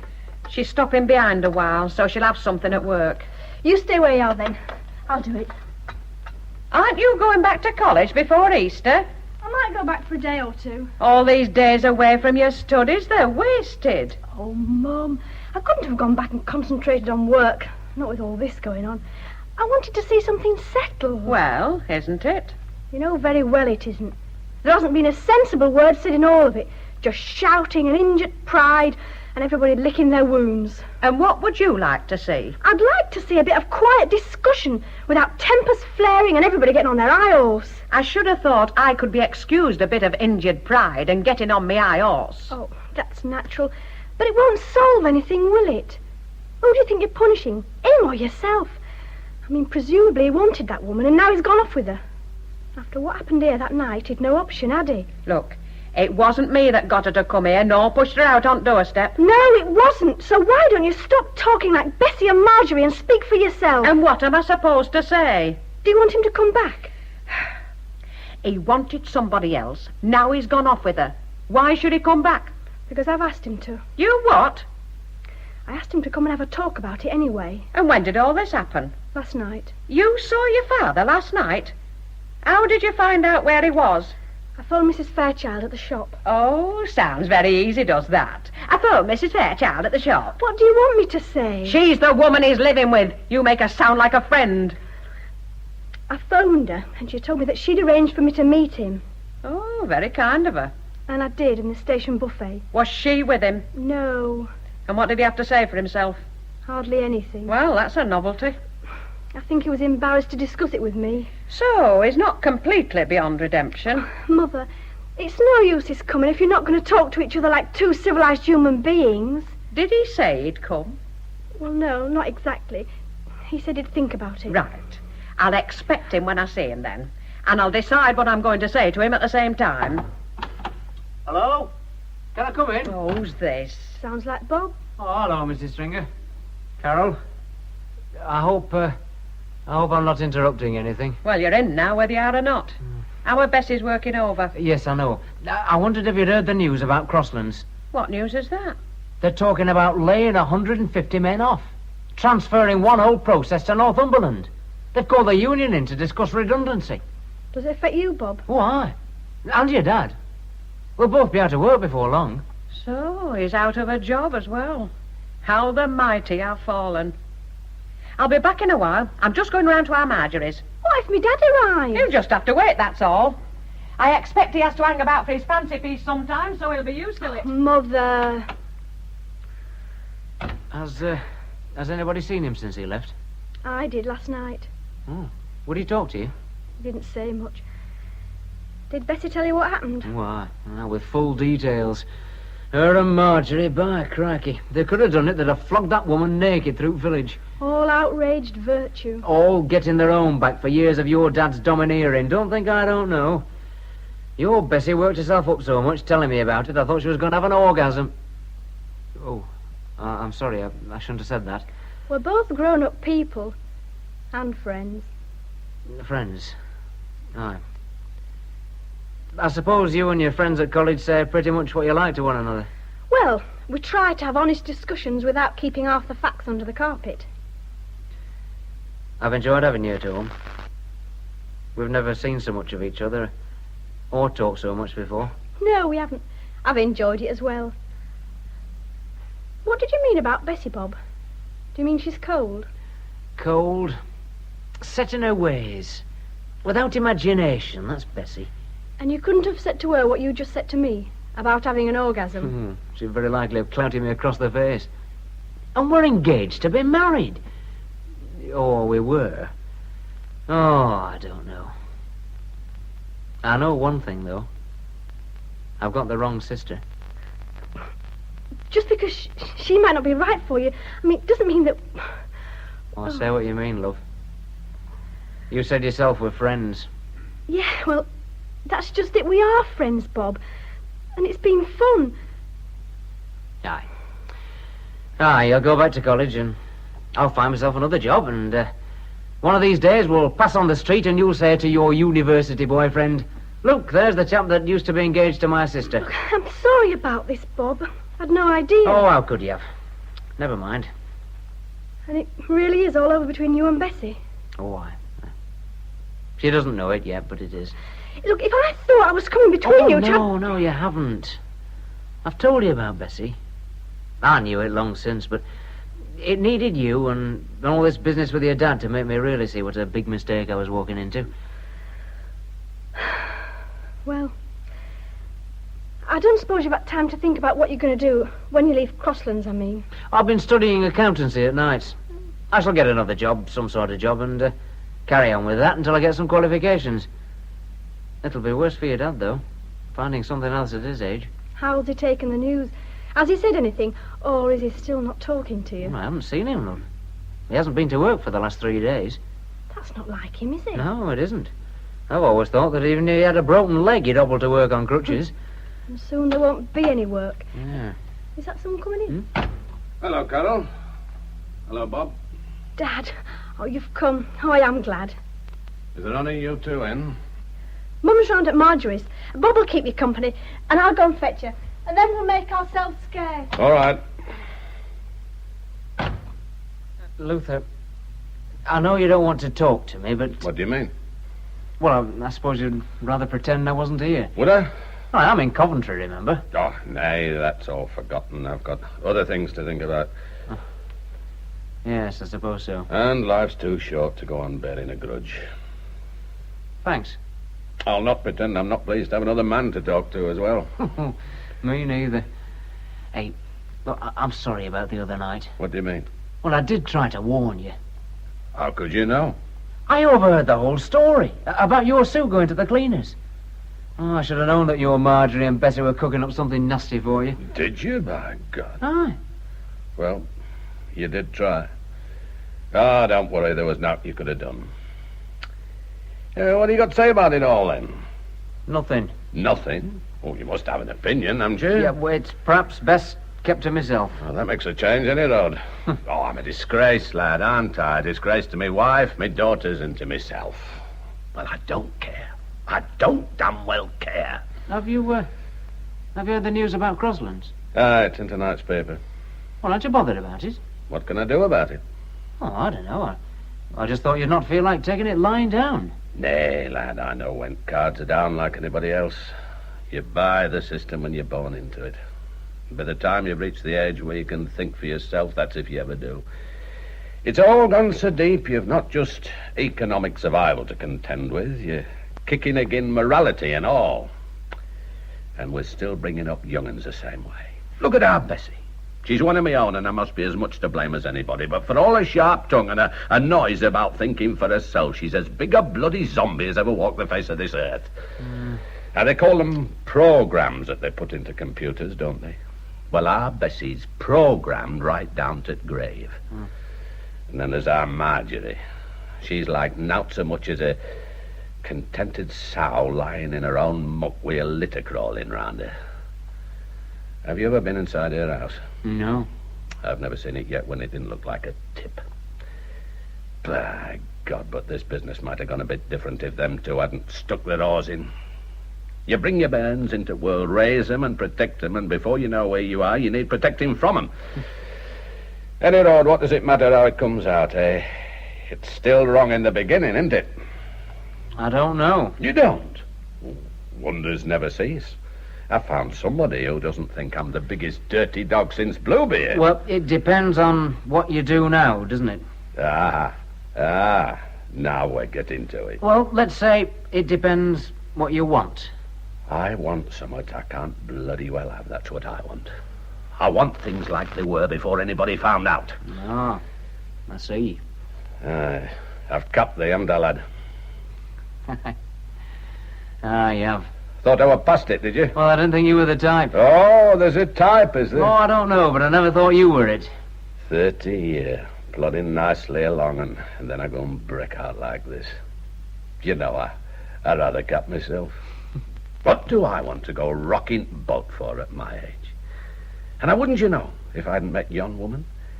Had a card, quiet, and just battered me time out. I can see the day when you car quiet, Luther. Oh, that puts a lot of value on a bit of shout and blether, lad. Haven't I noticed? The further I open my mouth, the plainer it is I've no teeth left. It wasn't always like that. There were a time when I could bite and draw blood. But that's a long time ago, and I've been taking it lying down for years. And then I met Anne. Marriage is a funny thing. It can start off as wholesome and appetizing as fresh-baked bread. And then it gradually turned into last week's mouldy loaf. Oh, don't get me wrong, I'm fond of Bessie's mother. She's put up with me for 32 years, and I'll be first to admit I've not always been the easiest man in the world to live with. But what does she want of me now? Somebody to bring a wage home, put a shelf up, help with decorating, keep bed warm in cold weather. Somebody to talk to. Nay, she talks more to our Bessie and Marjorie than she ever talks to me. Ah, perhaps you don't listen. Perhaps I don't, and perhaps I'm not bloody interested. And I don't think she is either. She used to look at me having politics like another wife might look at her husband drinking too much or suffering from fits. Oh, it were a nuisance, and it cost me jobs. She didn't complain. Well, not often, but neither did she show any sign of understanding. Well, does this Mrs. Fairchild understand? I don't know. But you feel she's interested. She takes all of you and wants to know what makes you tick.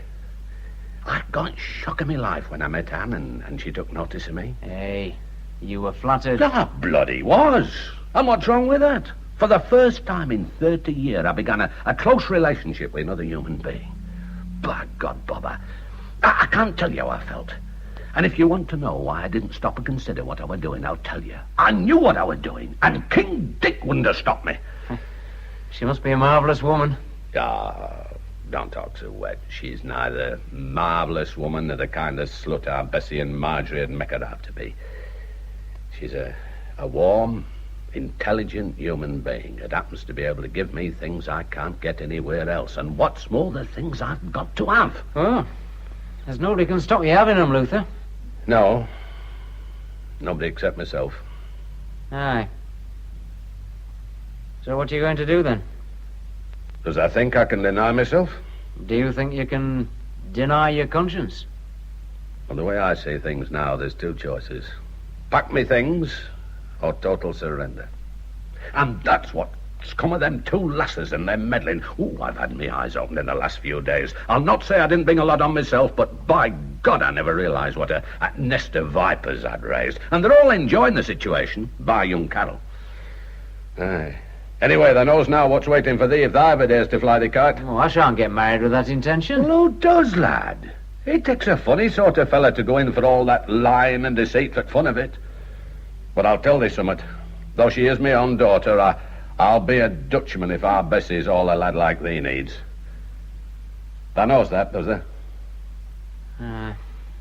Maybe I do. So why don't you tell her? Your Bessie and me are not on very good terms just now. I don't think we'll be getting wed. Well, how's that, then? Well, partly because of you, Luther, and partly because, well, as she put it, I tried to take liberties with her. Did you, by God? It was not like that, really, Luther, I can assure you. I don't want you thinking... I know what I think. I reckon if our Bessie thought artificial insemination were going to become the thing, she'd hang on another year or two and do we have to chap altogether. Hey, Luther, that's a bit hard. Yeah, I happen so. After all, artificial insemination doesn't bring a wage home every week or dig garden over. Yeah, this lot's making me sourer than ever. And there were a time not so long since when I thought I was going to turn all mellow in my old age. That'll be the day. Well, the way I look at it, Bob, I've got about 5 good years left, maybe 6 or 7 if I'm lucky. Out after that is just hanging about like that poor bloody dog in there, hoping I shan't make a nuisance of myself. The question is, how am I going to spend them? Well, I'll just go and get some things together.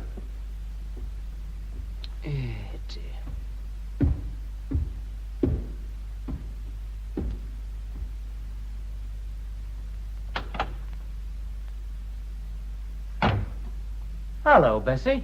Hello, Bessie. It's 2 days since we met, and that's all you've got to say? Well, no, I've quite a lot to say, but this doesn't seem to be the right time. I see. I have to wait until you're ready. No, I didn't say that. They say you'll be out of a job by the end of the month. I expect so. And what are you going to do about it? Oh, I don't know. And at the moment, I don't care. I'm just glad to be rid of that factory. And what about us? Have you thought about that? Yes, I have. Have you noticed anything? What? I'm wearing your ring again. Well, that's something else we'll have to talk about. What do you mean? Look, Bessie, you took that ring off because you'd had enough of me. Now, you can't put it back on as if nothing had happened. Well, as far as I'm concerned, nothing has. Are you saying you won't marry me? I'm saying we'll just have to talk things over calmly. You're trying to wriggle out of it, but you won't. I'll see you don't. Oh, that's it, is it? A fine bloody idea you've got about marriage if you think people have to be forced into it against their will. You've had nearly 3 years of my life. Oh, I thought we were sharing. Well, I should have known better. One thing I'm glad about. I'm glad I didn't let you get me into bed. So am I, love. So am I. Where is it? Getting angry won't help anything. Where's who? Me dad. Have you seen him, Bob? Yes, I've seen him. Why didn't you tell me? We only exchanged 2 words. Oh, you men. You'll stick together. You women don't do so bad. Where is he now, then? He's gone. Oh, damn. If my mama told me as soon as she came in, I could have caught him. What for? What do you think for? To tell him what I think about him. I thought you'd already done that. You're in a clever mood tonight, aren't you? Am I? Mother, Bob says he's gone. Gone? But he's only just arrived, hasn't he, Carol? Well, What are you two signalling about? Is there something going on between you? No, there isn't. I'm sorry to say. You're sorry? What are you sorry about? Don't, Bob. I didn't want to say anything tonight in front of everybody, but it seems to be the only way to do things in this house. So I'll tell you, Bessie. I prefer your Carol to you, but she won't have me. So that's what's been going on behind my back. You've only yourself to blame, Bessie. You've been playing fast and loose with Bob for long enough. I don't expect my own sister to make up to me fiancé. Bessie... She hasn't made up to me, I've told you. She doesn't want me. She doesn't want me, and I don't want you. So that's all I get for all these years, is it? A polite goodbye. Do you think you can cast me off as easy as that? Better now than later. You think yourself lucky he's found out in time. I'll thank you to keep out of this, Mother. And I'll thank you to keep out of this business with your father. You and our Marjorie and all. If it hadn't been for me, you'd have never have known. Aye, and I might have been a damn sight better off not knowing. What have I got now for all me knowing except a belly full of flaming righteous indignation? And all through your damn meddling. Well, that's a fine thing. Blame us now. At least they've made sure you know you're in the right, Mrs. Stringer. Like the fellow that got knocked down on the zebra crossing. Who asked you for your opinion? I asked him. Only he wouldn't give it to me. Why, Bob, you rotten liar. You knew he was still here. That's right, Bessie, he did. What makes you think you've a right to know every damn thing that goes on in this house? Because my mum needs friends, that's why. One thing's certain, with friends like you and our Marjorie, she doesn't need any bloody enemies. She's got 'em, though, hasn't she, with you and that woman? If your mam and me are not enemies already, it's no fault of your spiteful tongue. That's right. Blame everybody but yourself. If you played fair, none of this would have happened. Please, Played Marjorie. fair? Oh, we're playing games now, are we? Well, I'll tell you how next round's going to be played. It starts with Bob taking Bessie out of here and for a walk down the street. He's got something to tell you. He's already told me. Well, listen to him while he tells you again. An happen message will sink in this time. I'm not going anywhere until You're going out of here inside next 60 seconds. And if I hear another word out of you, I'll tip you over because you are and tag your ass. Luther, remember the neighbours. Ah, by God, I'd forgotten about them. We ought to get them in and ask for their opinion, didn't we? Or do you think we might get to know what you and me think? Because we haven't yet, have we? We all know what my mum thinks. No, we bloody don't. All we know is what you tell us you ought to think. What all decent people think. Decent people? Aye, decent people. People who don't carry them things in their pockets. I pity you, Jim, didn't. What do you mean? Everyone knows our Kevin were premature. I didn't know that. Join the club, lad. I've nothing to reproach myself for. Oh, it must be marvellous to be so flaming righteous. I've always lived a clean and decent life. Clean? Have you ever really looked at your house? Or haven't you had time for poking your nose into what don't concern you? My mother concerns me. And a fine way you have of showing it, stirring things up. Oh, I can just see you standing there outside that pub in pouring rain.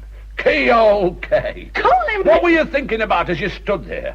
How much were you thinking about your mother then? I'll bet you were having a right old gloat. Oh, I've got something on the old devil at last. Aye. Well, you've had your fun. Now you can have your marching orders. Get back down street and see to your own. When I saw young Kevin last week, he was scratching like he had nits. That's not I'll do you colour with me, you butcher! Come on, Marjorie. Come on. There's nothing you can do here. I never want to set eyes on him again. You as well, our Bessie. I'll wait for you outside, Bessie. I don't need you to wait for me. Just as you like. Goodbye, Mrs. Stringer. Luther, I hope things turn out all right. Cheerio, Bob. Bye, Carol. See you around. Yeah. Bye, Bob. Aye. So long, lad. Be good. You're a daft bitch, Bessie. I beg your pardon? Trying to make a doormat out of a chap like him. That pride of yours will be poor company for you in your old age. At least I'll be able to rely on it, which is more than I can say for most men I've seen. I'll go upstairs. I've told you before about getting worked up like that. You'll have a stroke before you've finished. It'll take more than them to finish me off. So, you've come back. Has she had enough of you? I've not been living with her, if that's what you mean. Oh, no, of course. She'd have a reputation to consider. There's a difference between visiting a woman living on her own and staying several nights. I wouldn't have thought such niceties would have bothered her. That's only part on it. One thing marriage has taught me, when two people live together, they put chains round one another. And what's point in throwing off one set, only to put another lot on? I suppose it's all right in theory. I thought if you cared about somebody, you'd want to live with them, get to know them. Well, we've lived together for over 30 years, and a fat lot we know about each other. You didn't even know I was having an affair for the past year till our Marjorie found out. So I'm to blame for that, am I? I'm to blame for your cunning in hiding it. How was I supposed to notice when there's been nothing like that in our lives since our Carol was born? Tell me you've been off with dozens of women, and I'm stupid for not noticing. You selfish Luther. Happen that's how it looks. Well, I don't know what you've got in mind, but if you'll agree not to see that woman again, I'm willing to have you back. But you'll have to patch things up with our Marjorie and Bessie. I can't stand family squabbles. Patch things up with them two? They're your own flesh and blood, Luther, and you're in the wrong. Does that give them the right to behave like savages? It's their way. And there's plenty round here who'd back 'em in what they did. Aye, I'd happen to have laughed myself if it had been somebody else. And if we've only moved that far out at Cave, I must be as much to blame as anybody, because I helped to bring 'em up. I've been doing it wrong for years. I've known it. I've watched myself. Because for the life in me, I somehow couldn't do it right. And it's been killing me. There comes a time when you realise that you on your own can't cure your mistakes. You can't wipe them out because you've bred them into somebody else's bones. They parade in front of you every day, taunting you. And when you rile at them, they answer you back. Aye, I'm in wrong, all right. And them two have only one thought in their heads. To beat me to my knees till I crawl back here and eat dirt for the rest of my days. And you won't do that. I will not. So, what is there left to talk about? Is that what you want and all, Gladys? I just hoped you might be able to see it different. And if I can't? You're not much good to me like that. No. I thought not. Well, they're going to have to let me go, aren't they, lass? There's no letting here. You know where the door is. Hey, but I dislike seeing they like this. Not enough, though, eh? I never wanted it to come to this. You shouldn't have been so careless, then. Well, maybe at bottom of me, I did want it to come out. I couldn't really abide the way I were carrying on. No, it's not your way, is it? No, it's not my way. I've always liked having things stand out in the open, whether it offended folk or not. Well, you've offended me. Aye, I know, but you see, time's getting on, and there's something it seems that I must have. And yon woman's got it. I think she can point way for me. I see. I'll see you get your money. Don't worry about that. You'll be needing another job? Oh, there'll be a bit of redundancy pay to tide me over. Oh, I shall be down at the post office first thing tomorrow to see about my share of that account. Well, that's your right. Aye. So, you're going to pack your things? I've done already. Cases, big kitchen door. When will you be back for the rest? I've got all I need. There's not that much that's personal belongings when you think about it. So you won't be coming back? No, it's best not. You'll be wanting to be off then? I don't like to leave you like this. No. I dare say you won't find it as easy to walk through that door as you did the last time. I couldn't have left it like that, though. Besides, you needed your things. Oh, give us a bit of credit, love. I shall miss you. We've had a good long innings. And in less than a fortnight, it's all over. Well, you'd best get off. Hanging about here talking sentimental won't make it any easier. Well, you'll be all right. You'll have the house and your money. There'll be our Bessie for company and our Marjorie popping round like she always done. All you'll miss is my bad temper, and you'll soon get over that. Oh, just go, will you? Get yourself out. Just leave me be and go. So long, then. Take care. I'll drop you a line.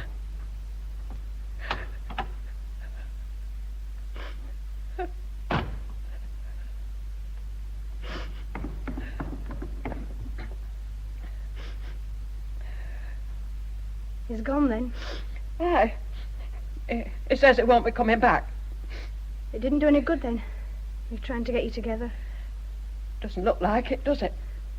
You did talk, though, didn't you? I mean, it wasn't just recrimination. Oh, no.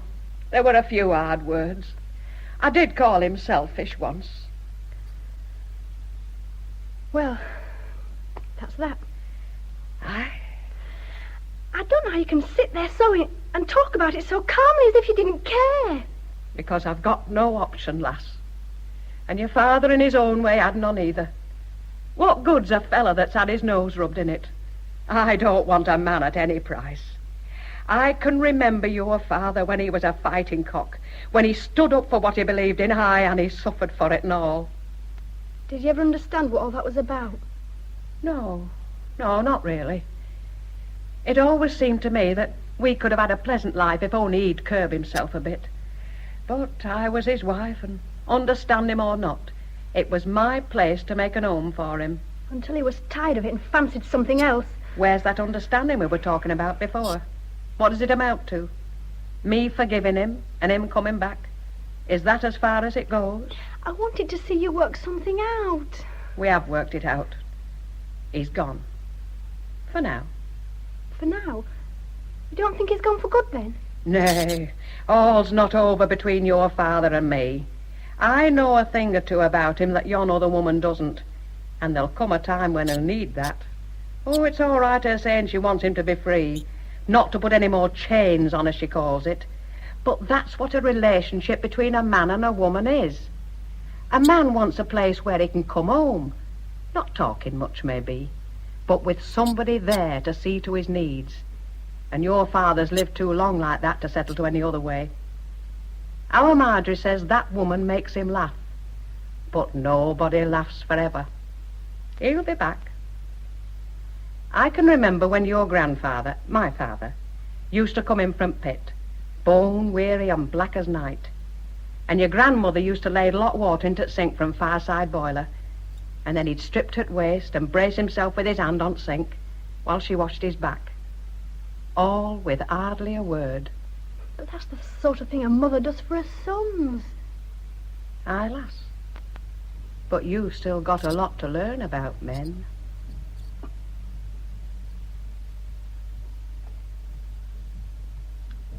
That was Stringer's Last Stand by Stan Barstow and Alfred Bradley.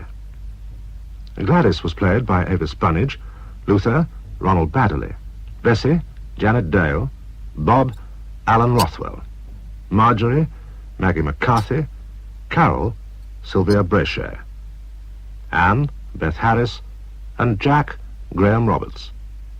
The play was produced in Leeds by Tony Cliff. Tonight's play on Radio 4 is called The Smaller Sky and has been adapted from the novel by John Wayne. It's about a scientist who finds the pressure of his ordinary life intolerable and so goes to live on Paddington Station, where he thinks he can find peace. I'm perfectly calm. Since I've lived on the station, I've been perfectly calm. Away from the sound of those drums. Lord, those drums I used to hear thumping in my head. Both a sound and a vibration. Sometimes as though they were being softly stroked, then muffled, and then beaten very hard and very fast.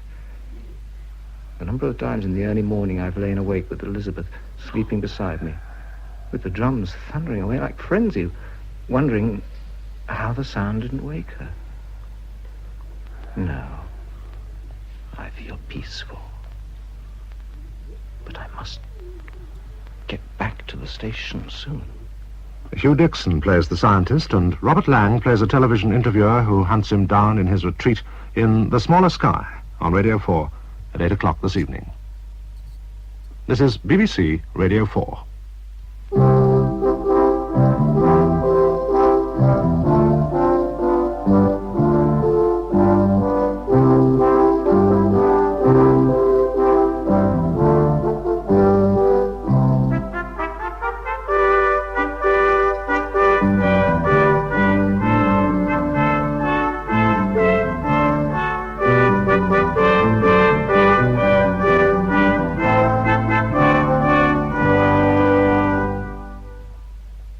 Five to 5.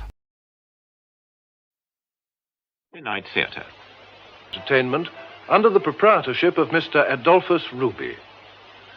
Now, derelict and forlorn, the wounded dolphin lurks in a narrow, ambiguous street running down towards the river. Here, on a wet and windy morning in February, came Peregrine Jay, director and playwright.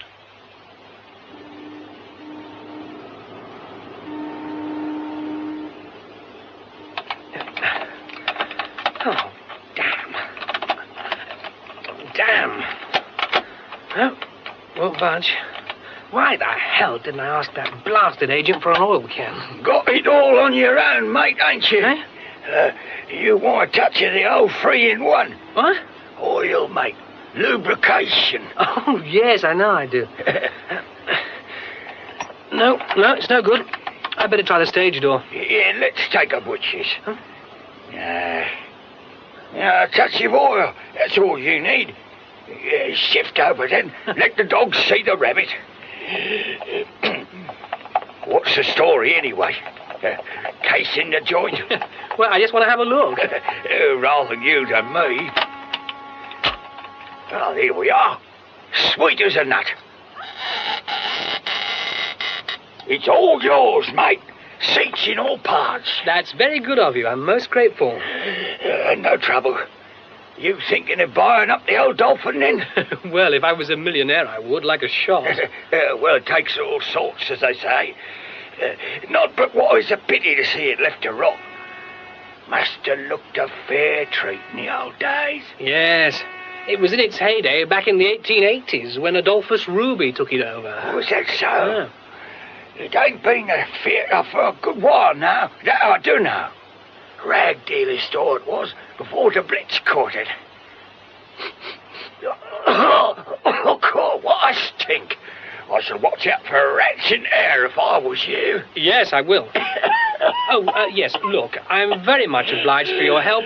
You must have a drink on me. Oh, never say no to that one, Mr. Tar. You work somewhere around here? That's right. Down Phipps Passage. Caretaker. Oh. Jobbins is the name. Used to be a lighter man, but it done no good to me too. Well, so long, sir. Best of British luck. Hope you give yourself a treat with all them spooks. Bye. Thanks a lot.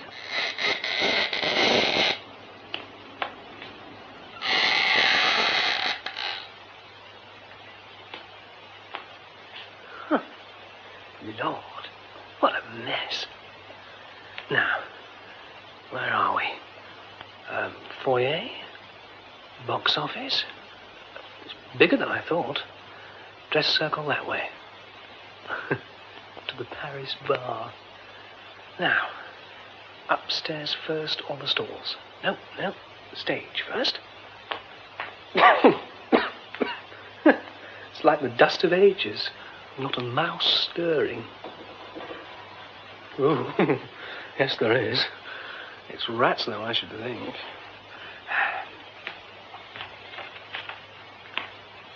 Oh, God, it's filthy.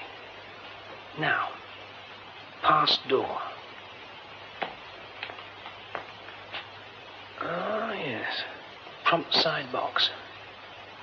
Now, steps. Don't want to put my foot through. No, they seem all right. Surprisingly undamaged, really.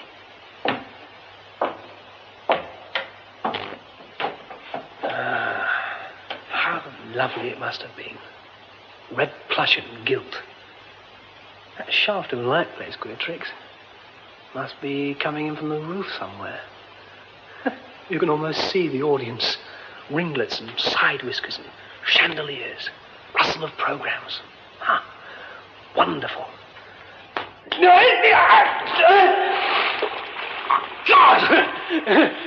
Why aren't I a bloody Bond? Why can't I make my bloody arms hitch me up? God, don't let me drown. I'm up to my neck in some ghastly, unspeakable muck. Can't touch bottom. It's some sort of well. Trap for Hamlet's ghost of the Demon King. Why did I step back? Why the hell didn't I look where I was going? What in God's name am I going to do? Would anyone hear if I yelled? Aye, that bloke with the oil can. Hello, Jobbins! Help! If I could manage an upward thing like a frog... No, it's no good. I can't hang on like this much longer. Fingers are going numb. God, I'm going to drown. I can't hang on. There is some. I say, here, quick, help! Come up here, will you? On stage. For God's sake, come quickly. I've fallen through the stage. I'll drown. Who are you? Why don't you answer? Look out for the hole. Now, look out for my hands. I've got gloves on.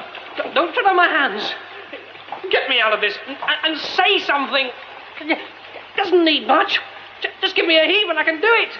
Very well. Now.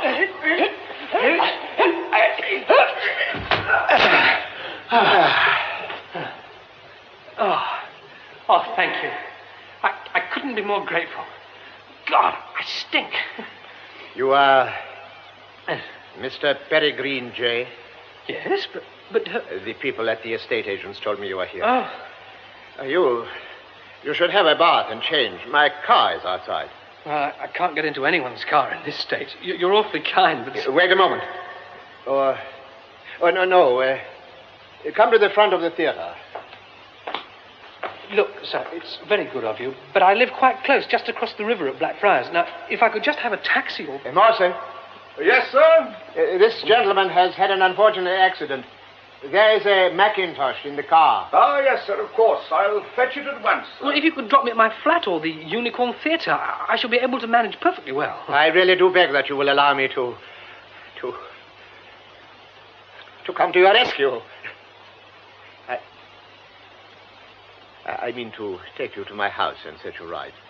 I shall be most upset, otherwise, most upset. But I'm giving you far too much trouble. Honestly, I never... I beg you to come back with me. There has been gross negligence. I am responsible. Huh? Unless you allow me to make some amends, I shall feel very guilty. Responsible? But I don't see what It you... will not take very long, I hope.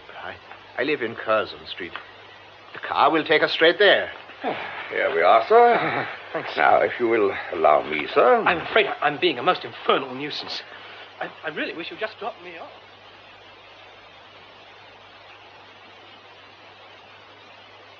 If you are quite ready, sir, Mr. Conduces sends his compliments and hopes you will join him in the library. Oh, yes.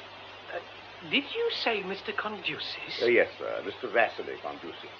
If you will step this way, sir. Mr. J, sir. Oh, come in. Yes, come in. You are better, recovered? Yes, indeed. I can't thank you enough, sir. And as for, well, lending me these clothes... I told you, I am responsible. You might have been drowned. But honestly, sir, you saved my life, you know. If you hadn't come along, I'd just have hung on by my fingers till they gave out and then, well, finally and disgustingly drowned, as you say. I should have blamed myself. But why on earth? For a hole in the dolphin stage? It is my property. Oh. How splendid. Why do you say that? I mean, how splendid to own it. It's such a beautiful little playhouse. Indeed? You make a study of theatres, perhaps? Well, not really. I mean, I'm not an expert, but I earn my living in theatres and I'm enormously attracted by old ones. I see. Will you join me in a drink? I'm sure you will. Your man has already given me a very strong and restoring hot rum and lemon. I'm sure you will have another. Oh, a very small one, please. Thank you, sir. Yes, shall we sit down? Oh, thank you. You wonder why I was at the theater, perhaps.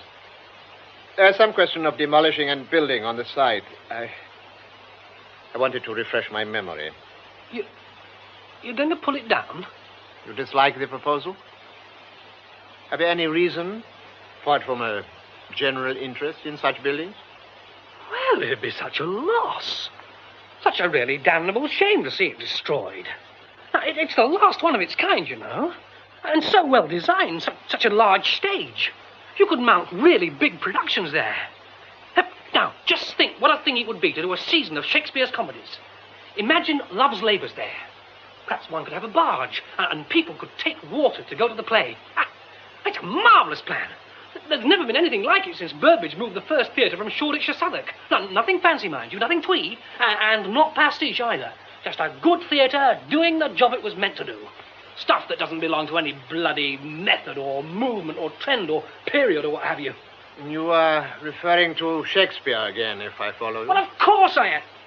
Oh, dear. Is something the matter? Well, I'm afraid I'm a bit tight, sir. I'm not really tight, but I'm a bit lightheaded. I'm awfully sorry.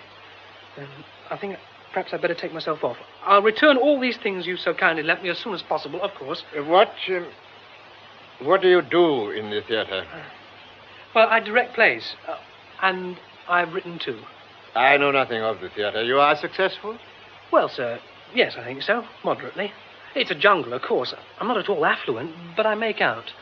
And now, if you'll forgive me... Before you go, I have something that may be of interest for you. You can spare a moment? Oh, yes, of course.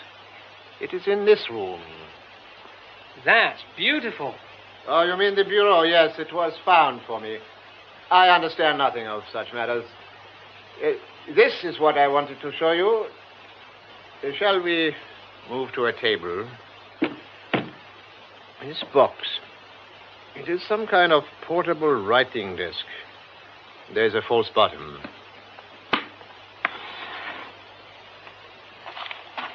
Steam yacht Calliope off Villefranche. Now, that is nothing, of no consequence. It is the package which may be of interest. Will you open it? Yes. It's a glove. Child's glove, surely. There are two papers. Will you read them?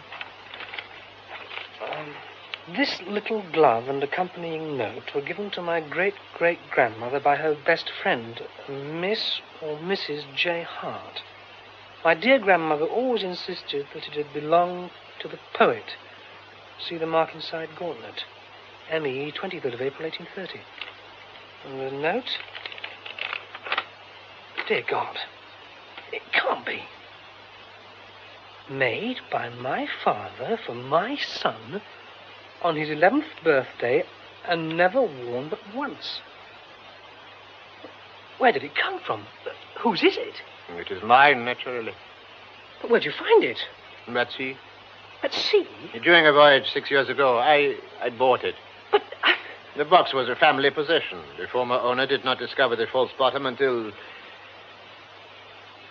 shortly before he died.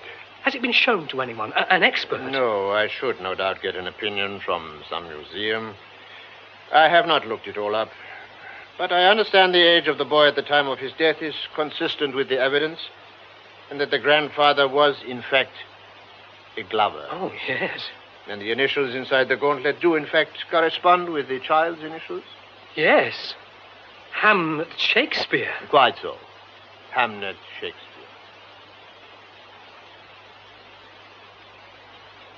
I know that. You don't need to keep on about it, Jerry. I know all the odds are against this glove being anything but a fake. I'm just telling you that with the thing lying there in front of me, I was knocked over the heap. Well, not only by that, I understand there. You were half drowned, half drunk, dressed up in a millionaire's clobber. Yeah, well, the whole thing was really most extraordinary. I almost wonder now if any of it really happened. Now, Jerry, what do you think? About the glove, I mean. You're supposed to know about costume and design. My dear Perry, it's one thing to know about theatrical tat, even quite high-class theatrical tat, but this is something else altogether. Well, let's have another look at that sketch of yours. There you are. It's rough, but I think it's accurate as far as it goes. Well, it looks okay.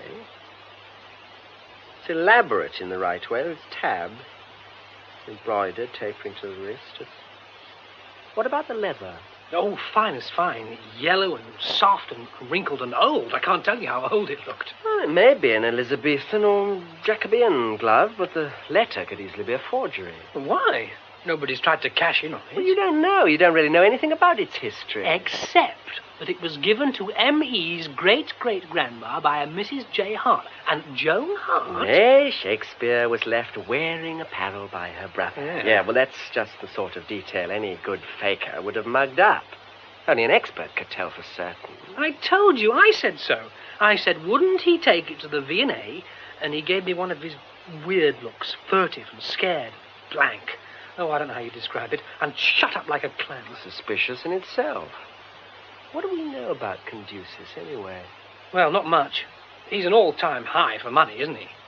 There was a piece in one of the Sunday supplements some time back about how he loathes publicity and does a garbo and leaves Mr. Gulbenkian wondering what it was that passed him. Where'd you get his pelf? I don't remember. Isn't it always oil? Oh, Mystery Midas, this thing was headed. Saw it at the dentist.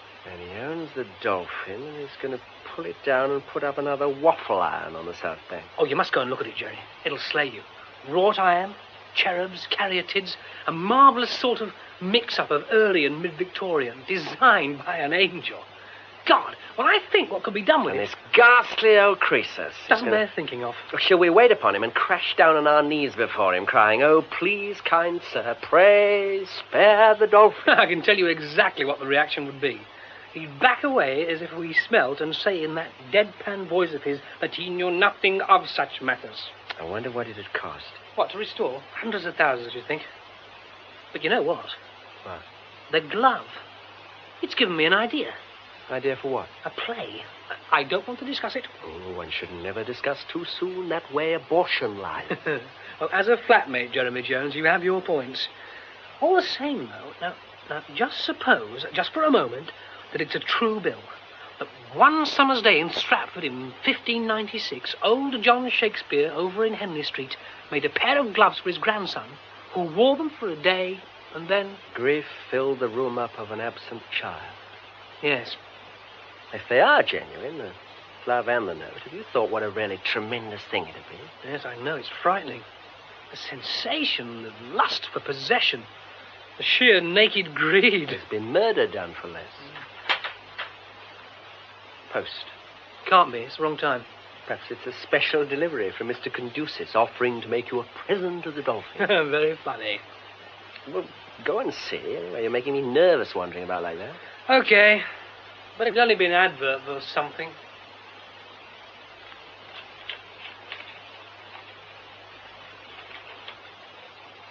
Jerry! Now what, for pity's sake?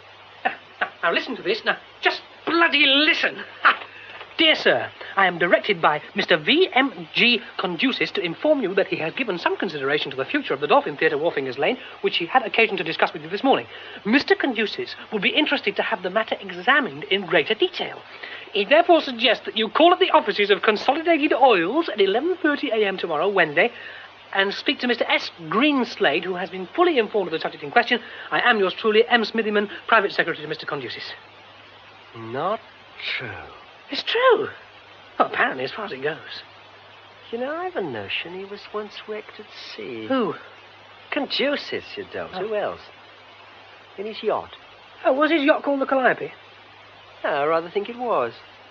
I'm sure it sank. Hey, perhaps your falling down his dirty great well reminded the old boy or something.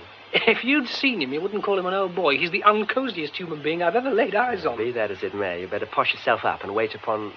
Who is it? S. Greenslade on the stroke of 11:30. Well, I will, of course. All the same, Jerry, we mustn't make a thing about this. I simply cannot believe that it'll turn out to be anything but a very odd little interview.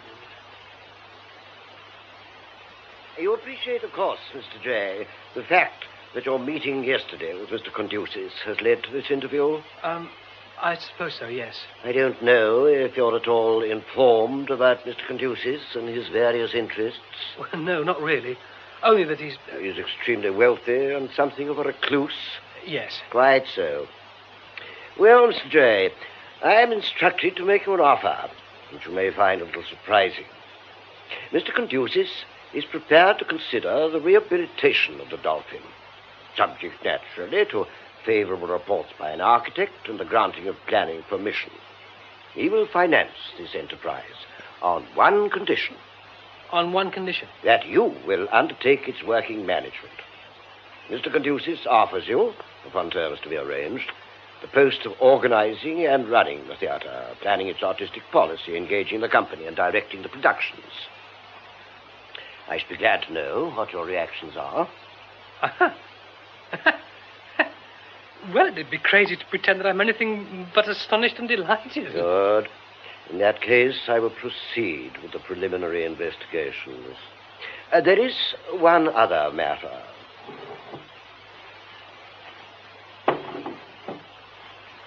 You are, I believe, already familiar with the contents of this package. I said I wished they could be shown to an expert. Quite so. Mr. Conducis has taken your point. Wonders if you would be so kind as to act for him in this respect. Yes, with this proviso. Mr. Conducis does not, at any juncture, wish to be approached directly. And the matter must be treated as strictly confidential. Mr. Greenslade, why is Mr. Conducis doing all this? I mean, why is he giving me the chance of such a really fantastic opportunity? I will be frank with you, Mr. J. I am at a loss to know why Mr. Conducis is taking this action. But he is a man of quick decisions, and you might say something of a law unto himself. I see. And you will undertake this commission? Yes, I will. Good. Splendid.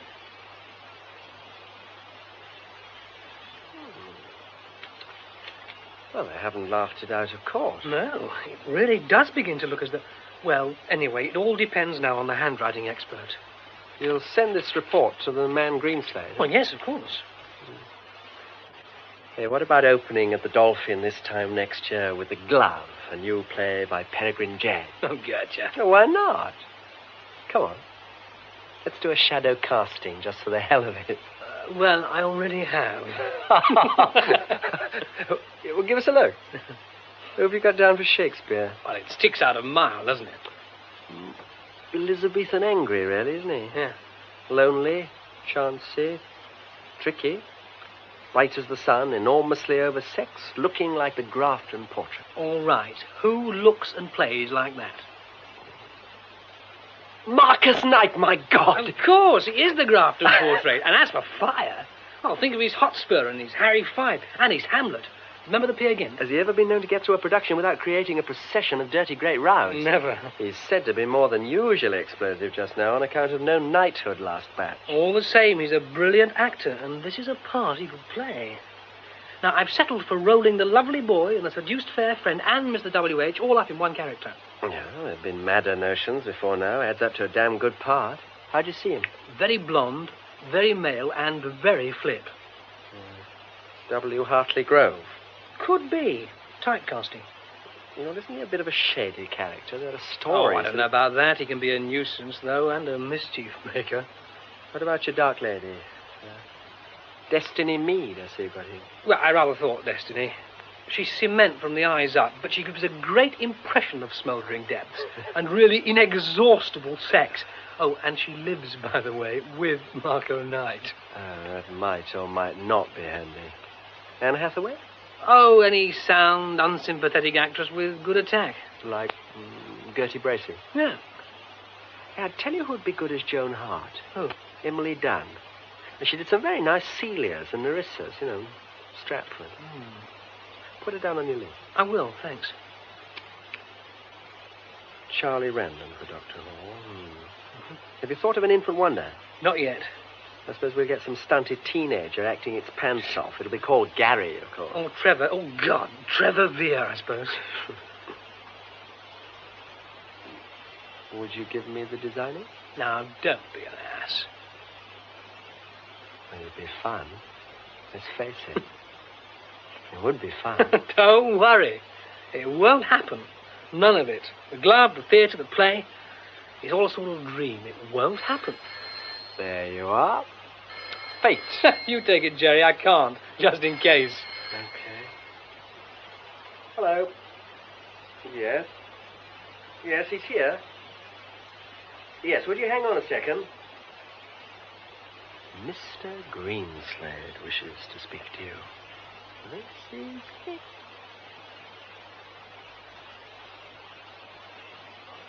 All one. Put it away somewhere. I shall not look at it again. Put it away. Well, thank you. That was a great help to me. It was very well read. Perry, darling, what can we say? It's all too much, too much. My dear Peregrine, I like it. I see great possibilities.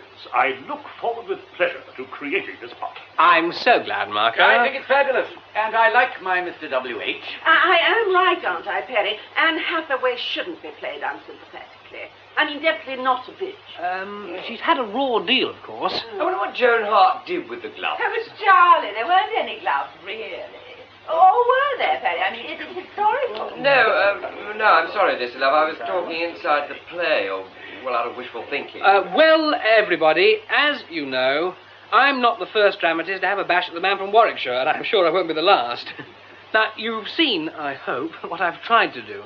Show the sort of combustion that built up in that unique personality. His only relief, you might say, has been his love for the boy Hamlet. And the moment when the dark lady pulls the dead child's glove on her hand is the climax of the entire action. Well, I won't elaborate now. I can only hope that we'll discover what it's all about as we work together. And I hope very much that we're all going to agree together. They say dolphins are intelligent, gregarious creatures. Let's be good dolphins and perform well together. Bless you all. Oh, bless you. Now, let's look at Jeremy Jones's sets, and then it'll be almost time for the party, which the management's kindly laid on to drink a health to our venture. This is a great day.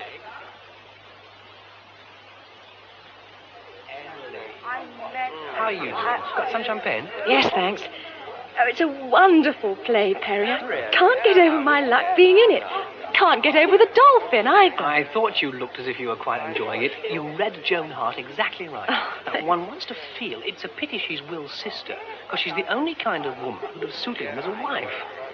I should think before they were both married, she used to let him in by a side window when he came home to Henley Street after a night on the tiles. Yes, you would. How right you are. Do you like Jeremy's models? Let's go and have a look at them. I'd love to, only I think Marcus Knight's trying to catch your eye. Oh. He looks a bit portentous to me. Oh, Lord, so he does. Thanks for telling me. Ah, Perry, I wondered if I should manage to have a word with you. Oh. We must have a long talk about your wonderful play.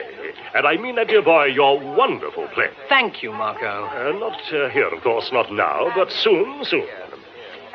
One other thing, and this in your private ear. I find with some surprise that we are to have W. Hartley Grove in our company. I thought he read Mr. W.H. rather well, didn't you? I could hardly bring myself to listen.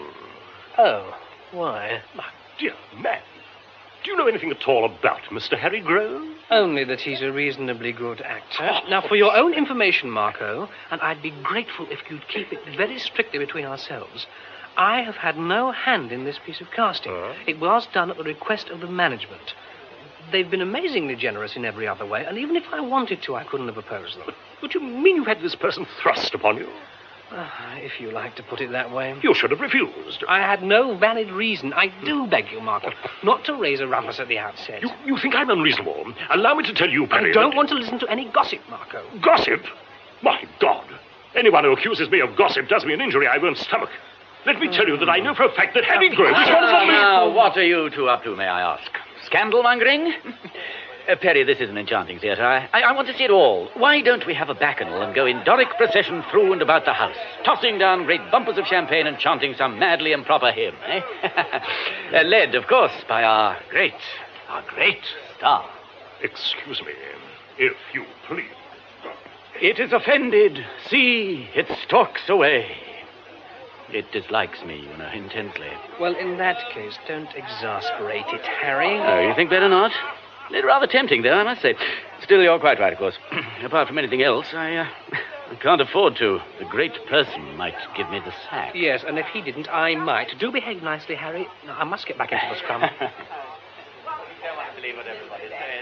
Perry, have you seen Harry Grove anywhere? I was talking to him a minute ago. Shall I see if I can find him for you, Gertie? Oh, God, no. I know better than that, I hope. Thank you very much. No doubt he's heavily engaged with our charming leading lady. It doesn't matter two hoots, darling. It was nothing. Fabulous party. Can't wait to begin work. I see great things in 4 Anne, you know. Oh, Lord, don't say we're going to have that sort of trouble. What's the matter, Perry? You look worried. Oh, hello, Emily. No, it's nothing. Just a slight case of director's twitch. That was poor Gertie, wasn't it? She and Harry Grove are breaking up, you know. I'm afraid she's taking it badly. Oh, I didn't know. Oh, my God. And if Harry's making a play for destiny, that would explain... Oh, no, I can't worry about that, no. We must just hope for the best. I'm glad I've seen you again, Emily. I was wondering if you'd care to come back to the studio with Jeremy and me for a spot of supper. I think it's about time we made a move. Yes, I'd like that. Thank you very much. Good. Well, come on, then. Let's find the green slades and say thank you for having us. But who's this comes hopping up the lane? Hopping? Where? Oh, I see. A lady dressed for riding. Oh, she's lame, Master Will. She's hurt. She can't put her foot to the ground. She makes a grace of her ungainliness. There's a stain across her face, and on her bosom, a raven's feather in a valley of snow. Ah, Maya, on her habit, too. She must have fallen. She's coming in at the gate. Will, where are you, Will? Great God in heaven! How long must this endure? What in the name of all the suffering clans of martyrdom am I expected to do? Look, my author, my producer, my art all tell me that here is a great moment. I should be fed, by heaven, fed. My whole being should be lacerated, and so by God it is. But by what? A drivelling, piping peahen. What sort of an actress are you, dear? Are you a woman, dear? Has nobody ever slighted you, deserted you? Have you no conception of the gnawing serpent that ravages a woman scorned? Who's that? Who is it? I demand to know. Oh, dear. The King Dolphin in a rage. How very entertaining. Harry, you're supposed to be a professional actor. You're behaving disgracefully. Now, I must ask you to apologize to the company. To the whole company? Or just to Gertie for laughing about her not being a woman scorned? Well, this is a deliberate insult. I won't stand for it. All right. I apologize. Marcus and Gertie, everybody.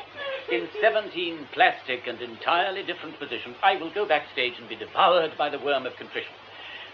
I can't say it was all a mistake and you're not funny, but anything Now, else? be quiet.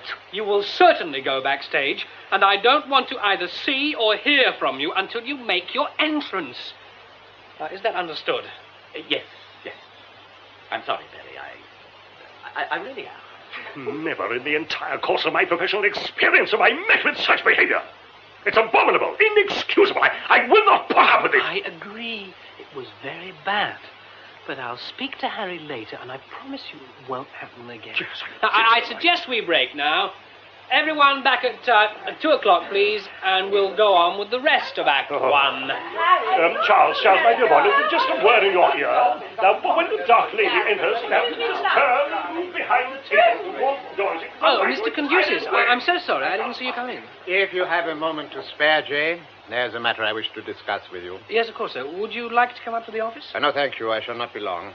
In reference to the glove and the documents, I am told that their authenticity has now been established. Yes. You have based your piece on these objects. Yes, I have. I've been going into the matter of promotion, and it occurs to me that the story might be released to coincide with the opening of the theater. Well, that would certainly be the most wonderful publicity for us. We might also arrange to display the glove, suitably protected, in the foyer. I'm taking advice on the question of security from an acquaintance at Scotland Yard, Superintendent Allen. Oh, yes, well, of course. I am told that once its existence becomes known, there is likely to be an unprecedented response, especially from the United States. Yes.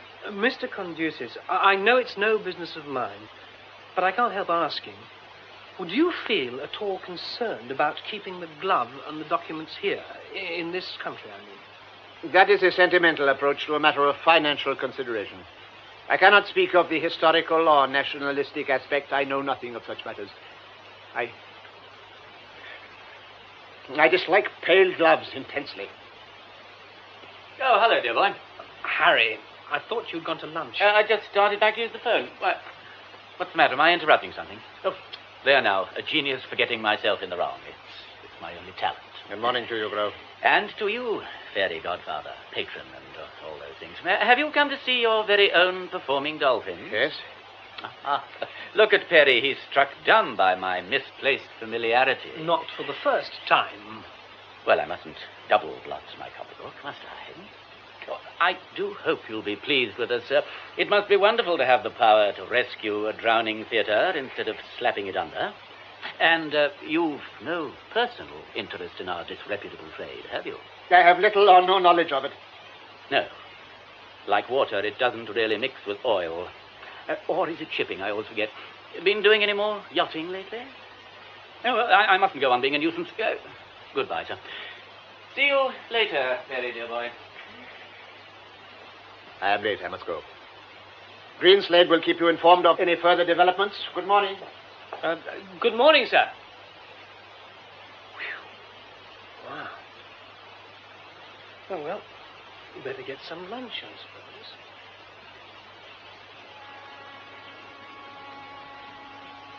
Governor.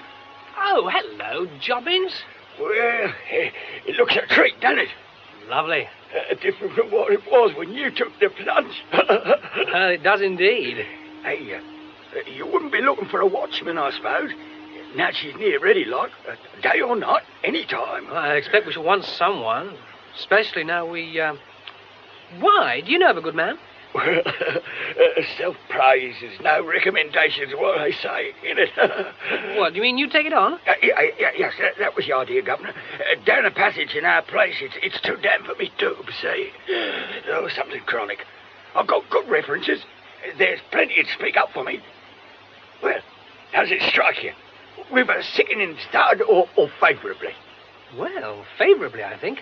Look, why not go round and see our business manager, Mr. Morris? Tell him I sent you. Oh, I'll do that. Thanks, Gov. Thanks a lot.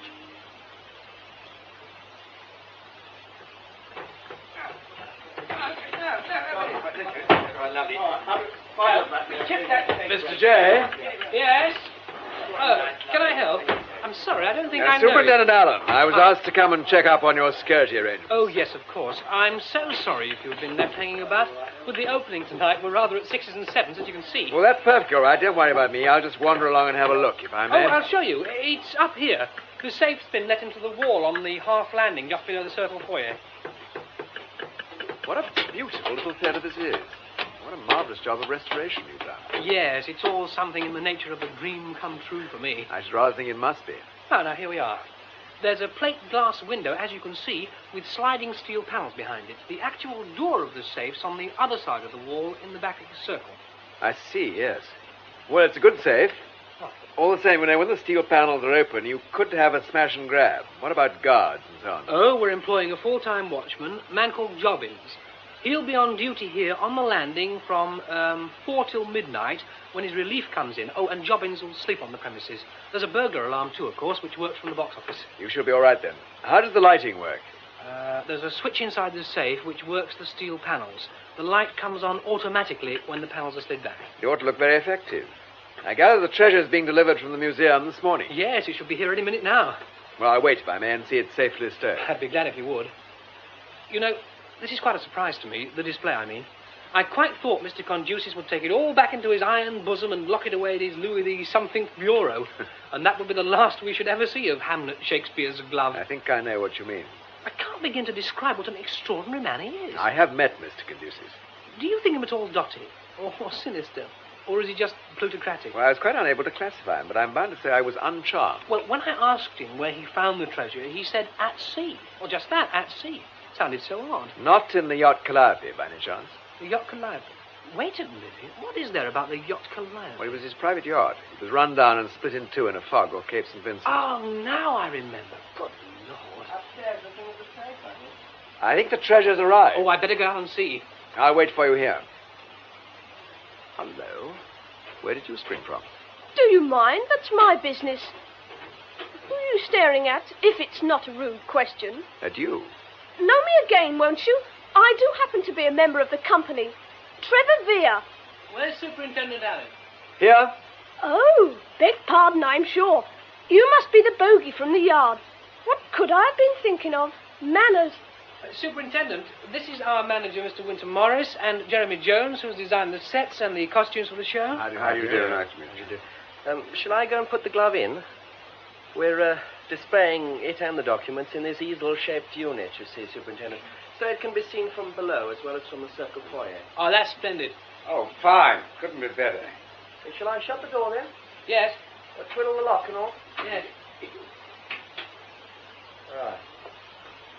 Now, let's have a look. Oh, yeah. Yes, isn't that quite something? It's perfect. I congratulate you, Mr. Jones. You made a beautiful job with the background.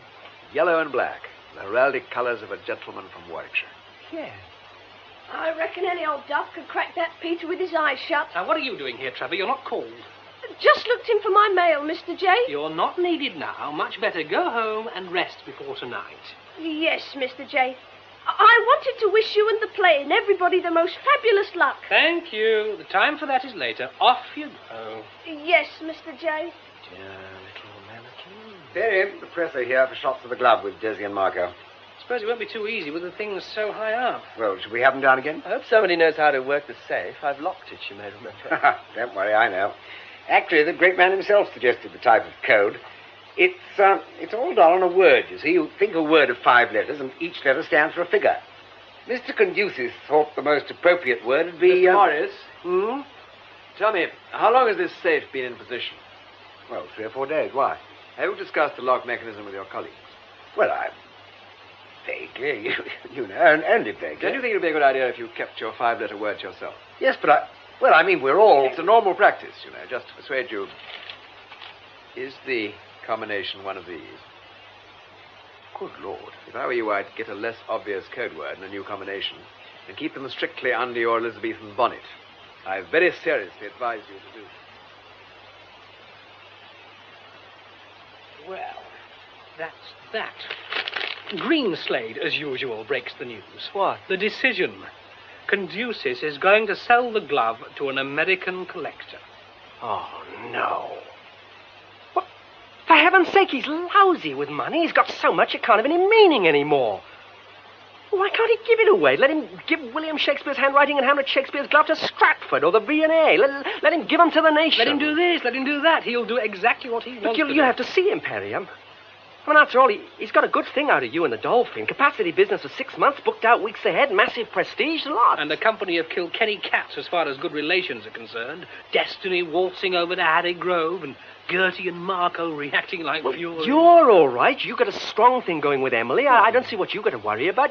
You got to wade into Conducis. I can't? Why not, for heaven's sake? Oh, Jerry, I've told you, he gives me the willies. I just can't go hat in hand asking him for anything. I know how you feel about the treasure and keeping it here and everything, and I agree with you. Then do something about it. Oh, it wouldn't be any good. I did try when he came to the Dolphin and got slapped right down for my trouble. I won't do it again. Well, if you won't, I will. Oh, you wouldn't get to first I'll base. stage a sit-down on his doorstep. Well, will you carry a banner? If necessary, I'll carry a sledgehammer. Oh, for heaven's sakes.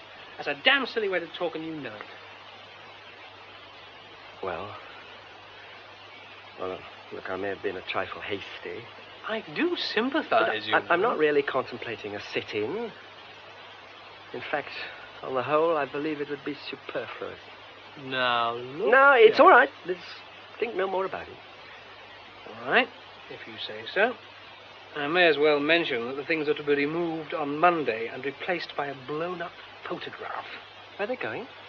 To Greenslade's office for the time being. Apparently the customer's hell-bent on getting them. Well, really, I just do not understand you. Good night, Marco. Gertie. I should go out to the front. There's a lot of puddles by the stage door. Well, I'll go on then and fetch it if you really want me to, Desi. Oh, yes, do, darling. Don't be too long, though. I won't. See you later then, Angel. Good night, Perry. Good night, Harry. Hello. Didn't know you were still here. I was waiting for you. Emmy, would you come and have supper at that new bistro in Morfingers Lane? Oh, that'd be lovely. Marvellous. Stopped raining, I think. Anyway, it's no distance. I always think an empty theatre feels so strange. As if it had a life of its own. Mm. I can almost imagine it breathes. What was that? It sounded like a seat flapping up. Yes, it did rather. Hasn't everybody gone? I'd have thought so. Wait here a moment. Where are you going? Not far, just to have a look. All right. Hello? Anybody there? Jobbins? Oh, there you come. Anything up? I heard a seat flap in front. Oh, did you now? Good Lord, are you going to the Dogs or Brighton races or what? Where's your brown bowler? Pardon the dishy bill. Present this here coat was, and very welcome. Gets chilly between now and the witching hour when my relief comes in. Now, what's this about a seat? Well, I heard something. It sounded like a seat. Now then, come on out of it. Well, come on, you heard. What goes on? It's all right, love. Won't be long. What does go on? You sound as if you're used to this. Which I am. It's that perishing child wonder. That's what it is. He'd done it before and he'd do it again. And once too often. Done what? Hangs about. His mum plays a steel guitar in a cave, see, just across the river. She knocks off at 11 and her heart's delight sallies forth to greet her. He feels in the time hanging around the theatre, trying to make out he's a robber or a spectre. Ain't it marvellous? I'll get that little so-and-so. Oh, you never catch him, Gub. He'd be halfway up the lane by now and going strong. His mum meets him at the top. When she's sober, that is. I'll have the hide off him on Monday. All right, Jobbins. I'll see you not pestered again. And anyway, as far as the treasure's concerned, this is your last watch. That's right, sir. Positively the last appearance in this epoch-making club.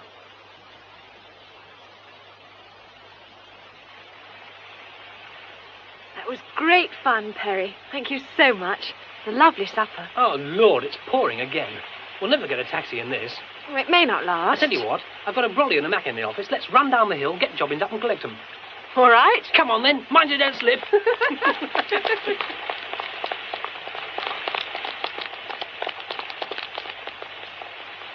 Oh. Listen. Someone else is running in the rain. In the stage door alley.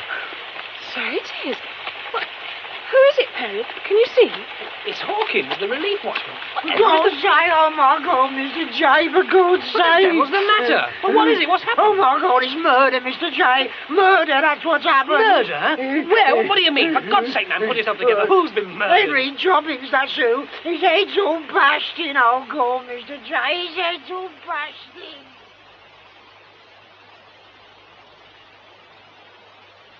Emily? Where are you? Yes.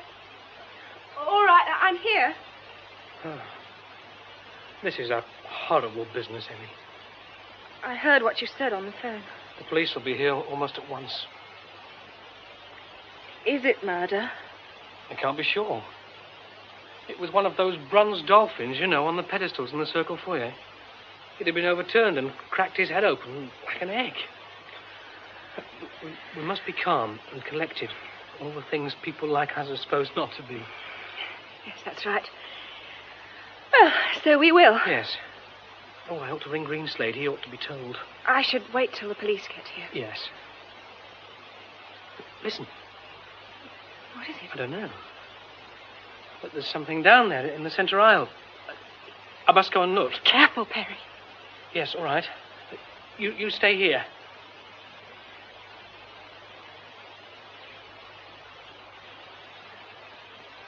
Oh, Trevor. It's Trevor. He badly hurt? I don't know. He's alive, but he isn't conscious. What shall we do? Ring the yard again? An ambulance or what? Don't move him. I'll ring for an ambulance. Listen, sirens. I'll ring just the same.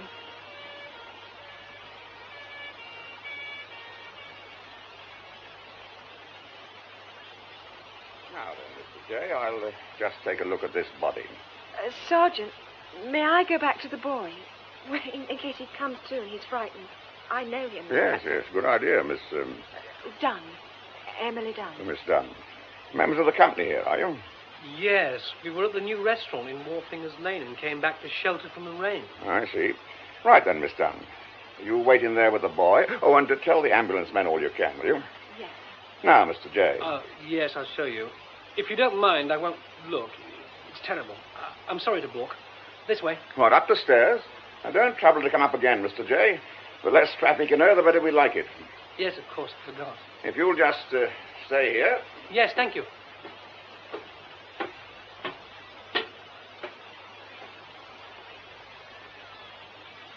Oh, my God, the treasure! Oh, just a minute, sir, if you don't mind. The glove, the letter and the glove. I must see. All right, sir, all right. You can't go up there yet, you know. If you're referring to the contents of that glassed-in cabinet, I can tell you right away. It's been opened from the back, and they've gone. Superintendent Allen, thank God you've come. This is no good at all, is it? What are you two doing here? We got here just after. You look as if you'd better go and sit down somewhere. I won't keep you any longer than I must. Inspector Fox and I'll have a look around and talk to this man Hawkins who discovered the body. And then I hope we'll know more where we stand.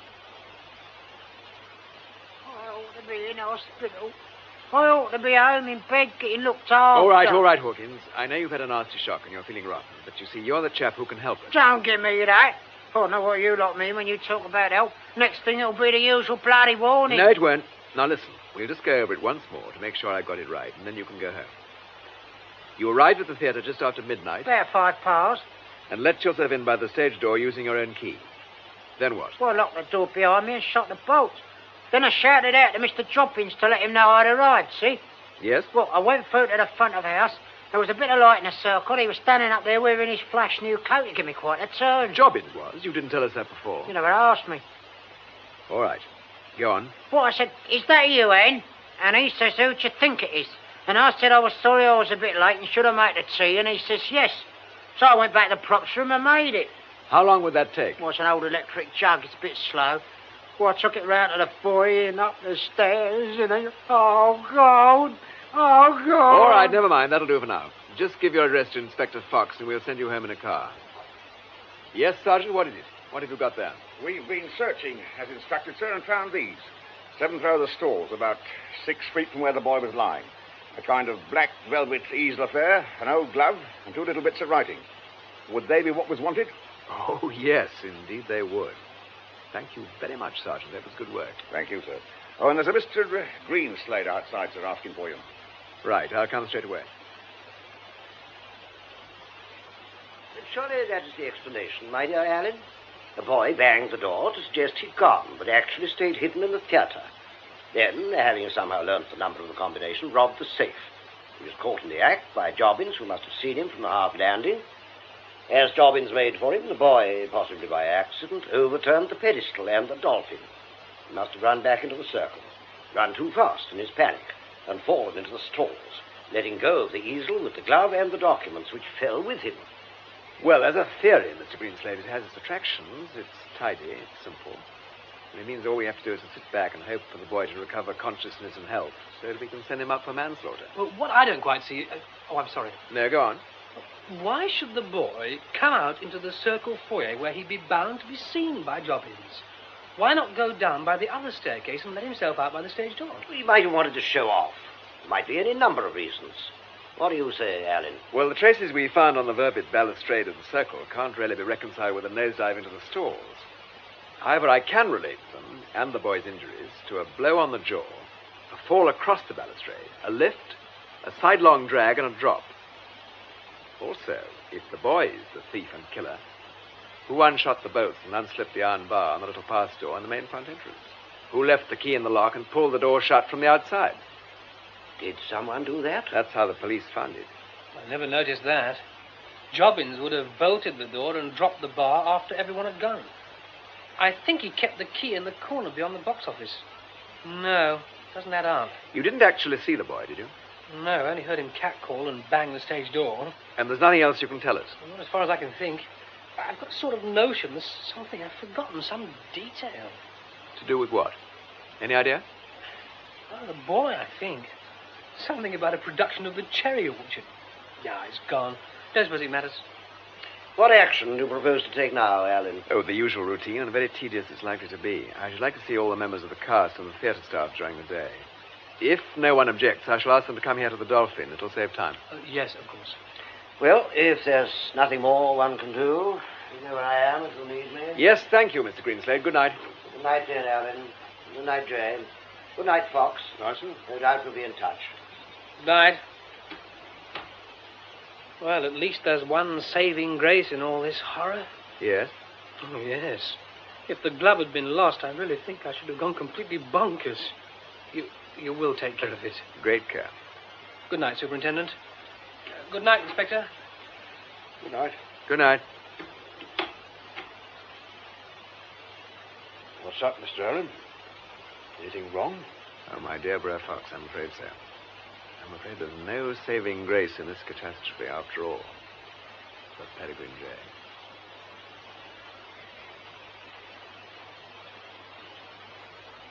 Now, Miss Bracey, I think that you and Mr. Knight left the theatre together. Yes. And you went out together through the front door. No. Mr. Knight was calling on the management. I looked into the office on a matter of business. To see Mr. Morris? Yes. Marco, Mr. Knight and I had a drink together and left about 10 minutes later. Jobbins came after us, and I heard him drop the bar across and shoot the bolts. My God. Yes? The burglar alarm. He'd switched it on when he locked up. Why didn't it work? Because someone had switched it off. Oh. And you went home in your car, Miss Bracey, which was parked in the bomb site next to the theatre. Yes. Did you notice any other cars belonging to the company still parked there? Oh, well, yes, I saw your car, Marcus. Charlie'd gone, I think. Any others? Miss Mead's, for instance? Oh, there. Yes, indeed. Drawn up in glossy state under the portico. Destiny uses a higher service, don't you, love? Any other cars, Miss Bracey? Mr. Morrissey? Well, it was there, parked at the back and rather in the dark. I understand that Miss Dunn and Mr. J didn't have cars at the theatre. Oh, I haven't got one anyway. I left mine at home. Where it remained, unless Mr. Jones took it out? Which I didn't. I was at home working all evening. Alone? Entirely. So that leaves only Mr. Grove. Did you notice Mr. Grove's car in the bomb site, Miss Bracey? Oh, yes. I saw that one. You know it quite well? Know it? Yes, I know it. Or you may say I used to. You don't think well, perhaps, Miss Grove's car. There's nothing the matter with the car. Darling, what an infallible ear you have for inflection. Did you go to run? This is the wrong occasion, in my opinion, for mistimed comedy. Of course, I do so agree. But when is the right occasion? Shall we press on? I'm sure you all see the point of this car business. Well, Yes, Miss Mead? I didn't mean to interrupt. I don't quite understand. What don't you understand, Miss Mead? Well, it's just that everybody's saying that Trevor, who is rather a horrid little boy, stole the treasure and killed poor Jobbins. So one wonders why it should matter so much when we all left last night. It's a little early yet to reach a hard and fast conclusion, you know. However, I think we have now established that Mr. Random left first by the stage door. Miss Bracey, followed by Mr. Knight and Mr. Morris through the front entrance. Then Mr. Grove, Miss Mead, and a party of friends. And finally Mr. J and Miss Dunn, all by the stage door. Now, did any of you, at any time after the fall of the curtain, see or speak to Trevor Vere? I did, of course. He dressed with me. Did he ever talk about the treasure, Mr. Random? Oh, well, yes. He flaunts away about how, well, any fool could guess the combination. Hinting that he had, in fact, guessed it? Yes. And did he tell you what it was? He did not. If he had, I shouldn't have paid any attention. Don't believe for a moment that he knew it. I seem to remember that I advised Mr. Morris to make the five-letter key group rather less predictable. Was it ever changed? Well, no, I was going to, but then when we knew the things would have been taken away, I'm afraid I never quite got round to it. But I imagine you must all at some time have speculated about the keyword or discussed it. Well, of course we discussed it. Everyone thought the five-letter word must be glove. But as far as I could see, that didn't get one any nearer to a five-figure number. Oh, darling Desi, I do adore you. Better than life itself. Yes, well, you all thought that glove was the likely word, and so indeed it was. Did anyone arrive at the combination itself? Yes, Mr. Random? Well, actually, I've always been rather interested in codes. I have to do a lot of waiting about in my dressing room, and I thought I'd try to work it out. And you got? From the word glove? 49696, or alternatively 42596, which seemed more likely. There are no repeated figures. But of course there are a number of variants in this type of coat. I may have been all wrong. Tell me, are you and the boy in the same scenes? Yes, and I didn't leave any notes about that Trevor could have read. Did you tell anyone of your solutions? No, I did not. I discussed it with nobody. I need hardly point out that if I'd tried to steal the treasure, I wouldn't have told you all this. But I am quite certain Trevor didn't know the combination, and consequently that he did not open the safe or kill Henry Jobbins. I suppose you realize the implications of what you're saying, Charles. I think so. Then I must say you've got a very odd notion of loyalty to your colleagues. I may be very dense, but I can't see where this pronouncement of Charles's leads us. If, as seems to be established, the boy never left the theatre, and if the theatre was locked up and only old Hawkins had the key to the stage door, then how the hell did a third person get in? That, Mr. Knight, is what we now have to consider. Might it have been someone in the audience who stayed behind? You know, lurk. The ushers, the commissionaire, Jobbins, and the ASM did a thorough search, front and back, after every performance. Well, I think we've gone as far as we usefully can in joint discussion. Mr. J, I expect you want to make your arrangements with the company. Oh, may I? Thank you. There'll be a rehearsal for Trevor's understudy tomorrow morning, chaps. Sorry. Everyone concerned. I wondered if I could have a word with you, Mr. Allen, about the matter in hand. Yes, of course. Shall we go into the office? Now, Mr. Grove, what can we do for you? Well, it's just that I've remembered something. It may not be important, but it's rumored that when Jobbins was found, he was wearing a light overcoat. Yes? Was it a rather large brown and white check? It was. Loudish, one might say? One might indeed. Yes, well, I gave him that coat on Friday evening. Your name is still on the inside pocket tag. The wind, to coin a phrase, has departed from my sails. I'm sorry, Mr. Allen. Exit actor looking crestfallen. No, wait a bit. Huh? Did anyone know about this? Well, I suppose the man Hawkins did, but I asked Jobbins not to say anything. Everybody had been most amusing about that coat. In an okay, hearty, public school sort of way, you know. I was beginning to find the comedy line a trifle irksome. By the way, I gather you went to a party at Miss Mead's flat in Chelsea last night. Yes, that's right, but she'd commanded me to fetch my guitar, and I let off home to Canonbury first to get it. Did you arrive in Chelsea before or after Miss Mead and her other guests? Almost a dead heat. I was parking as they arrived. They'd been to the little joint in Wharfing Lane, I understand. Did anyone see or hear you at your own flat in Canonbury? The man in the flat upstairs may have heard me. He complains that I wake him every night. Oh, the phone rang while I was in the loo. Wrong number. That would have been soon after 11. To go back to your overcoat for a moment, you're sure nobody else knew that you'd given it to Jobbins? Well, yes, pretty sure. Jobbins was pleased as punch, poor old donkey. You liked him, didn't you? He was a good bloke. We used to have a pint at the pub sometimes, and he'd talk about his days on the river.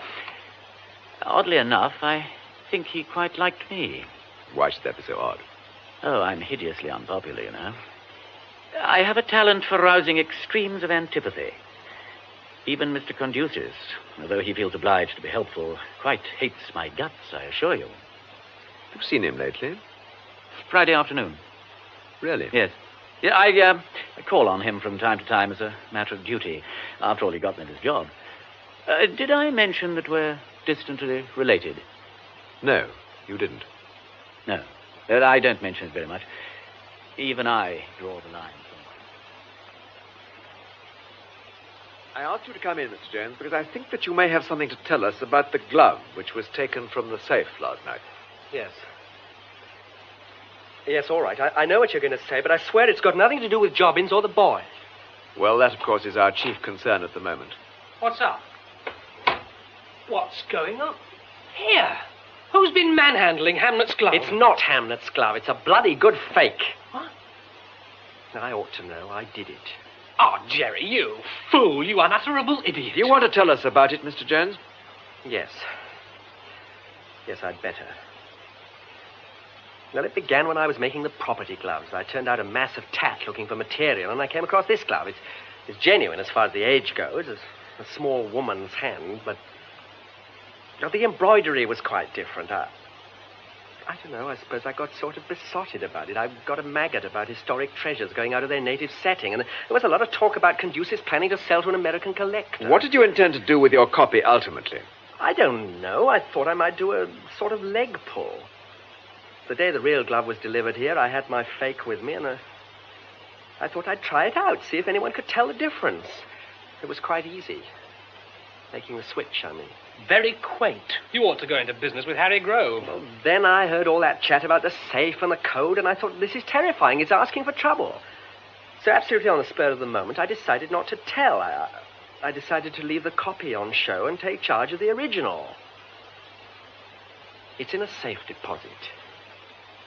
It's very carefully packed. It's all right, I promise you. So now I suppose I understand your extraordinary behavior last Friday. You must have gone raving bloody mad. All right. You needn't tell me what I've done. Virtually, I've stolen the glove. Virtually? There's no virtually about it. That is precisely what you've done. Do I understand that you then decided to keep the real glove and let the collector spend a fortune on a fake? I don't know. Well, if this thing hadn't happened, I don't know now what I'd have done. I expect I'd have changed them around again when the transfer was made. I expect I would. I just do not know. What else could you have done? Hoarded the real glove for the rest of your life? Or did you mean to flog it on the freak black market? Do you know there is such a market? Yes, I do. Oh, for God's sake, Gary, shut up. No, I won't. Why should I? I'm not the only one who knows about Mrs. Constantia Guzman. Mrs. Constantia Guzman? She's a slightly mad millionairess with a flair for antiquities. Yes? Well, according to Harry Grove, Mrs. Guzman, who was over 50, ugly as sin and terrifying, fell madly in love with Marco Knight when he was in New York about 3 years ago. Go on. Well, apparently she keeps a collection of objets d'art, all of them hot as hell, just to gloat over in secret, and she showed them to Marco as a sort of woo. Marco got on quite well with Harry in those days, and he told him all about it one evening when he'd had a few drinks. Has anyone else in the company heard about this? Oh, most of them, I should think. It's one of Harry's best stories. I see. Well, Mr. Jones, you'll be required to go to your safe deposit with 2 police officers and hand the glove over to them. You will then be asked to sign a full statement about your remarkable goings-on. Whether a charge will be laid, I can't at the moment tell you. Yes. All right. Just wait a moment, will you, Jay? Fox, lay that on, please. Yes, Mr. Allen. If you'll come with me, Mr. Jones. I gather that young boob is a friend of yours. Yes. Well, if it's any comfort to you, I believe his story. I do not think that he robbed the safe last night or that he killed Jobbins. Now, have you any idea who the American customer for the treasure is? No. Not Mrs. Constantia Guzman, by any chance? I don't know. Mr. Conducius may not even know her. I think he does. She was one of his guests on the Calliope at the time of the disaster. One other thing. Do you happen to know what the obligation is that Grove appears to have laid upon Conducius? Not a notion. Can you tell me anything about his background? Grove's, I mean. Not much. He refers to himself as an old stallion. Don't for a moment suppose it's true. He once told me that he was out of work for so long that he got jobs as a lorry driver, a waiter, steward, and so on. That was before he had his big break in cellar stairs. When was that? Oh, about 6 years ago, I think. Look, I'm going to ask you to do something for me, if you will. I wonder if you'd take an hour to think back over your various encounters with Mr. Conducius and your adventures last night and note down everything you can remember. Could you let me have it as soon as it's ready? Yes, all right. Where will you be? Oh, here for another hour, I should think, then wherever developments take me. We'll leave a police constable on duty in the theater, and he can take a message if I've gone. Well, Brer Fox, we caught a snarled-up little job this time, didn't we? We have that. It'd be nice if we could put it down to simple theft, discovery, and violence. Yes, it'd be lovely. But we can't, you know. For one thing, the theft of a famous object is always bedeviled by the fact of its being indisposable through the usual channels. So you've got either a crank who steals and floats, or a crank of the type of young Jones. Or a kidnapper who holds the stuff to ransom. And you might have a non-professional thief who knows about this Mrs. Guzman and believes she'll play, and you make a packet. That seems to have taken the entire boiling of this lot. Added to which, I suppose you've noticed that according to Hawkins, we've got the fact that our customer apparently opened the safe, killed Jobbins, half-killed the boy, unbolted, unbarred, and unlocked the pass door, and slung his hook. All during the 5 minutes or so it took Hawkins to brew up. Yes. Well, it's impossible, I'll say that for it. It's impossible. Not really, you know. You saw the body. Don't you remember how the coat was? Bunched up and stuffed under the small of the back. Couldn't have got like that by him falling in it. Damn, I missed that one.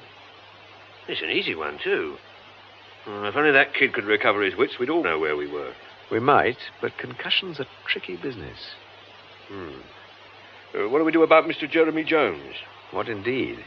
I think we take delivery of the glove, give him hell, and go no further. Well, come on, Fox. I don't think there's much we can usefully do here. I want to make a call at the hospital. Then we'll see what Peregrine J has remembered for us. I think that's the lot. What I did in the holes. Keep it bright, brief, and descriptive. It's far from brief. I seem to have done an unconscionable lot. Sure you haven't forgotten the one apparently trifling clue around which the whole mystery revolves? Oh, you're very jokey, aren't you? Oh, I'm not sure at all. The near-drowning incident's complete, I think, but I don't know about the visit to Curzon Street. Of course, I was plastered by the time it was over. How extraordinary it was. Really was odd. Do you know, darling, it seems to me now as if he acted under some kind of compulsion. What did he do that was so odd? Well, there was an old menu card from the yacht Calliope. It was in the box under the treasure, and he snatched it away and he tore it up. I suppose if your yacht's been wrecked under your feet, you don't much enjoy being reminded of it. No, but I got the impression it went deeper than that. Now, there's another thing to do with last night, during that rumpus over Trevor. There were the catcalls, the door slamming, and something else. Oh, damn, I wish I could think. Well, don't try and remember, then perhaps you will. I can remember thinking about the cherry orchard. One of those momentary back-of-the-mind things. And there was a quotation running through my head afterwards. Vanished with a something perfume and... Wait a minute, I've got it. What? Vanished with a something perfume and a faint melodious twang. Just before the catcalls, there was a twanging noise. Oh, well, it's a relief to have remembered. Anyway, I'll put it in. Then we'd better ring up the theatre and find out where Alan's got to.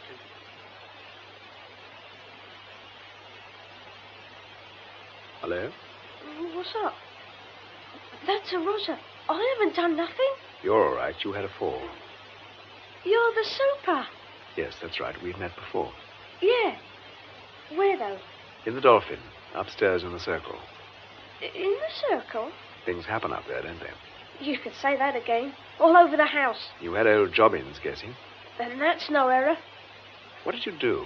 We made like spooks, see? Anything else? Ping! How did you do it? Just like that with your mouth? Do you mind? My mum plays the old Steely. Hey, was that when I got knocked out or something? That was a bit later. You had a fall. Can you remember what happened after you banged the stage door? No, not a thing. I was concussed. The doc says I was very badly concussed. Where did I fall, Super? What's the story? You fell into the stalls. Would you mind? It's true. Into the stalls. Cripes! Why? That's what I want to find out. Well, I don't know. I blacked out. I can't remember. Never mind. Go back to sleep again. Some of the company will be coming to see you tomorrow. They may only stay a few minutes, but they'd like to say hello. Okay. I'm tired now, though. Do me a favour and pack it in, will you? What's your idea about these visits, then, Mr. Allen? We'll arrange them for tomorrow, about noon. We'll get Peregrine J to call the actors and fix the timetable. He can tell them the truth, that the boy can't remember what happened, and it's hoped that encounters with the rest of the cast may set up some chain of association that could lead to a recovery of memory. One of them won't fancy that idea. No, but it wouldn't do to refuse. The nerve might crack. There might be a bolt. We can't tell with that sort of temperament. Still, we're well provided. Well, Brer Fox, the next thing we've got to do is to talk to Mr. Conducis, and it's going to be tricky. Yeah, he's a rum sort of character, isn't he? Exceedingly rum. Cold fish. And yet, not an insensitive fish. No indication of any background, apart from wealth, or of any particular race. He carries a British passport. He inherited one fortune and made Lord knows how many more. He spent most of his life abroad, a lot of it in the Calliope, till she was cut in half under his feet. That was 6 years ago. Yeah, perhaps it's left him a bit funny for keeps. Perhaps. Jay's account of his behavior that morning... Hell's boots and gaiters. Oh, what's all that about? A hunch. You mean... No, just a hunch. Ah, we'll see. Incidentally, you went over all the properties in the theatre, didn't you? Mm-hmm. No musical instruments? None. Well, it's time we set out for Curzon Street. I'm going to cling to Peregrine Jay's notes, as Mr. C was reported to have clung to his raft. I still don't know what line we're going to take exactly. We'll let him dictate it to begin with. Come on. I am perfectly ready to help you, Superintendent. And only regret that I am unlikely to be able to do so. I've had virtually no personal contact with the management of the Dolphin or the company. With the exception, perhaps, of Mr. Grove. He was already known to me. I understand you're related. A distant connection. Mr. Conduces, I'm afraid I must ask you to talk about something which may be painful to you. I want you to tell me about the Calliope and the disaster. That was 6 years ago, wasn't it? Yes. You tell Mr. J, I believe, that you bought the Shakespeare relics 6 years ago. Yes. Had you this treasure on board the yacht? Why should you think so? Because Jay found under the glove the menu for a dinner in the Calliope. He thinks it was headed Villefranche. I bought the relics from a person in the yacht. Who was this person, if you please? I've forgotten. Forgotten? The name. He was a member of the ship's complement. He asked to see me and showed me the little writing desk. I understand it had been given him by the proprietress of some lodging house. I thought the contents certainly worthless, but I gave him what he asked for them. Which was? £30. What became of this man? He drowned. How did it come about that the desk and its contents were saved? I had it on deck. I'd shown it as a matter of curiosity to some of my guests. Did Mrs. Constantia Guzman see it, perhaps? Perhaps. Was she interested? She is a collector. Did she make an offer? She did. I was not inclined to sell. Why do you dislike pale gloves, Mr. Conduces? I've no idea what you mean. You told Peregrine Jay that you dislike them. If a personal prejudice, I cannot account for it. Mr. Conduces, are you ill? No, you insist on questioning me about an episode which distressed me, which was painful, tragic. I would avoid it if I could. I'm afraid I must go further. Will you tell me exactly what happened at the moment of the disaster? There was a fog. The yacht collided with the tanker. There was a fire and oil on the water. I was on deck. I slid down onto the raft, which was in the swimming pool. Still with the little desk? Yes, it was under my arm. I lay on the raft with the desk beneath me. I was badly bruised. That is all. We were picked up by the tanker. Were there other people on the raft? I believe so. I was told so. Pretty hazardous, I should have thought. It wouldn't accommodate more than... how many? I don't know. Mr. Conduces, when you saw Peregrine Jay's gloved hand clinging to the edge of that hole in the stage at the Dolphin, and heard him cry out that he would drown if you didn't save him, were you reminded... No, be quiet, be quiet. You've told them. You betrayed me. I wish to God I'd killed you.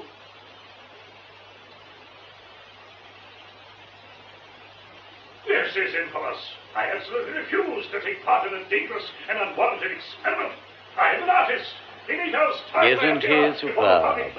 Honestly, you have to hand it to him. Oh, hello, Mr. Allen. Is it true that this is a sort of identification parade? You could put it like that, I suppose. But do you mean that this unfortunate but nauseating little boy may suddenly point his finger at one of us and enunciate in ringing tones, "It all comes back to me. He done it"? That roughly is the idea. Then I freely confess it terrifies me. Well, come inside and get it over. All right. As long as you know that he's quite capable of putting on a false show of recovery, smartly followed by a still falser accusation, especially in my case, when he knows it would draw loud cheers and much laughter from all hands and the cook. We'll have to risk it. In you go. Well, he looks as if he was quite a nice little boy, doesn't he? You'd say butter wouldn't melt, huh? Is he really asleep, or is it an act? He's dozing. If you just lean over him, he'll wake.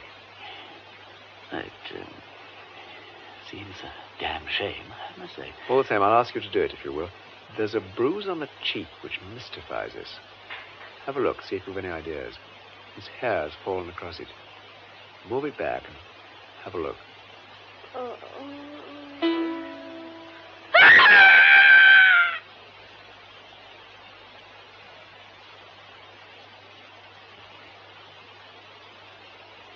think it's only fair to give you all some explanation.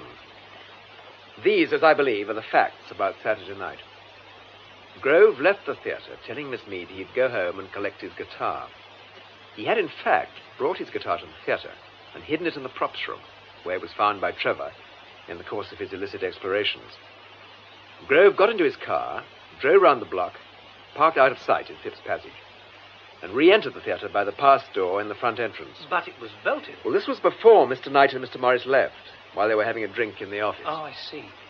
It was your remembering that scrap of evidence, Jay, that made me begin to wonder whether Grove had brought his guitar to the theatre and not gone to Canonbury. He remained hidden throughout the rumpus over Trevor until, as he thought, the Dolphin was deserted apart from Jobbins. Soon after 11, he dialed his own number and let it ring just long enough for his neighbour to hear it and suppose it had been answered.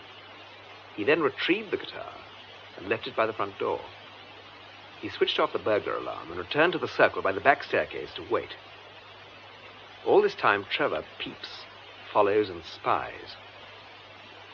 Just before midnight, Jobbins left his post by the treasure to make his routine calls to police and fire. Grove left his hiding place and, using a torch, opened the safe. Then he did know the combination? Yes. During the period after the safe was installed and before the treasure arrived, it was not guarded. I think he may have done a bit of experimenting after hours on the possible glove combination. Oh, God. He removed the display stand and the contents, inadvertently touching the switch that operates the steel panels and the interior lighting. It was at this point that Trevor, who'd stolen quite close, just as he did to me when I was looking at the safe, jumped out with one of his spook noises. Grove bolted into the circle foyer, clutching his loot, only to find Jobbins rushing upstairs towards him. He pushed the Dolphin pedestal over and down. As Jobbins fell, Trevor came out of the circle and screamed. Grove made for him, caught him in the front row, and after a brief struggle, during which the treasure went overboard, precipitated the boy into the stalls.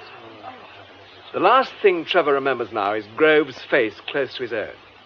It was the sight of it this morning, together with a single twang affected by Inspector Fox, modestly concealed behind the screen, that bridged the gap in his memory. Of course, it's a single plangent note that brings down the curtain in the cherry orchard. What the hell are you talking about? I'll just finish the story. Grove heard Hawkins at the stage door and knew he'd come straight into the front. So he returned to the body, dressed in his own outlandish coat. He strips off the coat and re-enters the darkened circle, to all intents and purposes, Jobbins. Hawkins goes backstage to make the tea. Grove then had time to bundle the body back into the coat, collect his guitar, and let himself out by the front entrance. He arrived at Miss Mead's party fully equipped to be the life and soul of it. And what? No, what? Oh, never mind, my darling, never mind. We must rise above it. We must try to forget. The motive, of course, was theft. Harry Grove knew a great deal about Mrs. Constantia Guzman. He knew if the treasure was stolen, she'd give a fortune under the counter for it. But he knew more about her than that. She was a guest of Mr. Conduce's in the Calliope when the yacht was wrecked. You see, at that time, 6 years ago, Grove was going through a bad patch, taking any jobs he could get. Lorry driving, waiter, steward. I was about to ask you yesterday, sir, when Grove himself interrupted us. Was he a steward on board the Calliope? Yes. How did that come about? He brought himself to my notice. His father was a distant and unsatisfactory connection of mine. And he sold you the glove and the documents? Yes. For £30. I have already said so. Well, I won't keep you any longer. I'm taking an unorthodox line when I tell you that Grove has said he will not contest the accusations of assault. He will, he says, admit taking the treasure and plead that his subsequent actions were instinctive and self-protective. If he sticks to this defense, it will mean a short trial, with little evidence being called. Why is he doing that? Why isn't he going all out for an acquittal? I asked him that, Mr. J. He said he was suddenly sick of the whole thing, and that he thought it would work out better that way for William Shakespeare and the Dolphin.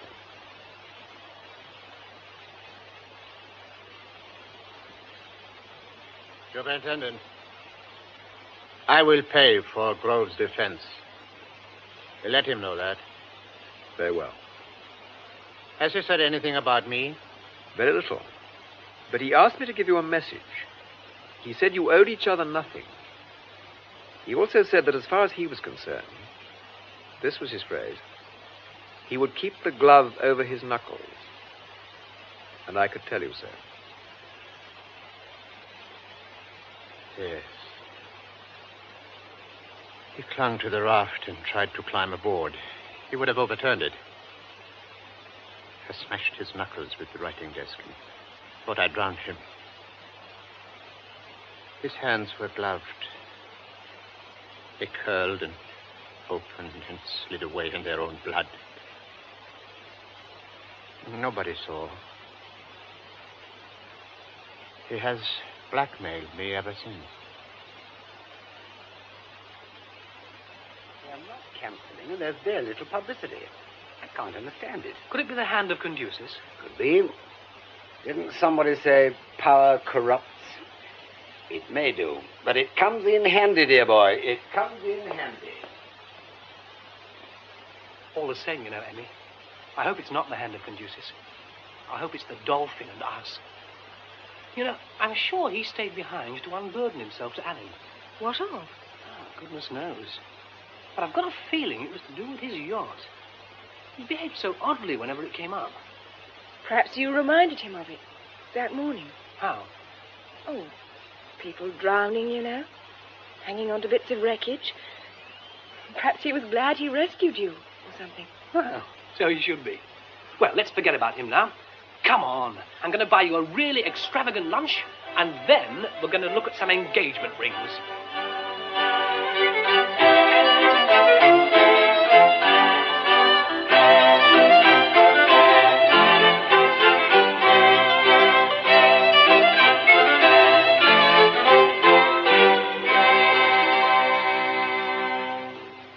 In Death at the Dolphin, the novel by Niall Marsh, adapted by Alison Plowden, Detective Superintendent Allen was played by Peter Howell.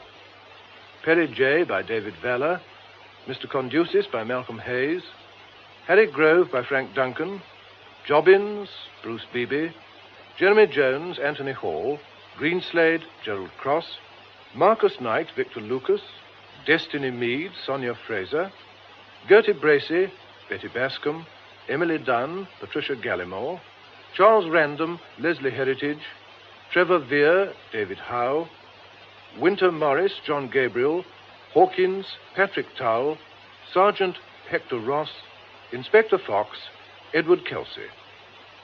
The play was produced by Betty Davis. Well, I wonder if you will need to be reminded that that play will be repeated on Monday afternoon on Radio 4 at 3 o'clock.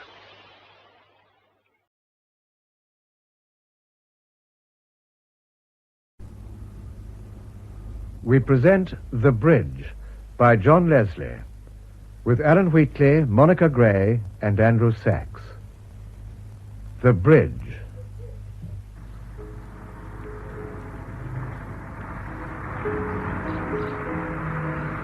There's a car coming up the drive, Miss Anne. Do you think it can be your cousin? I think it must be, Mrs. Wood. Yes, it is.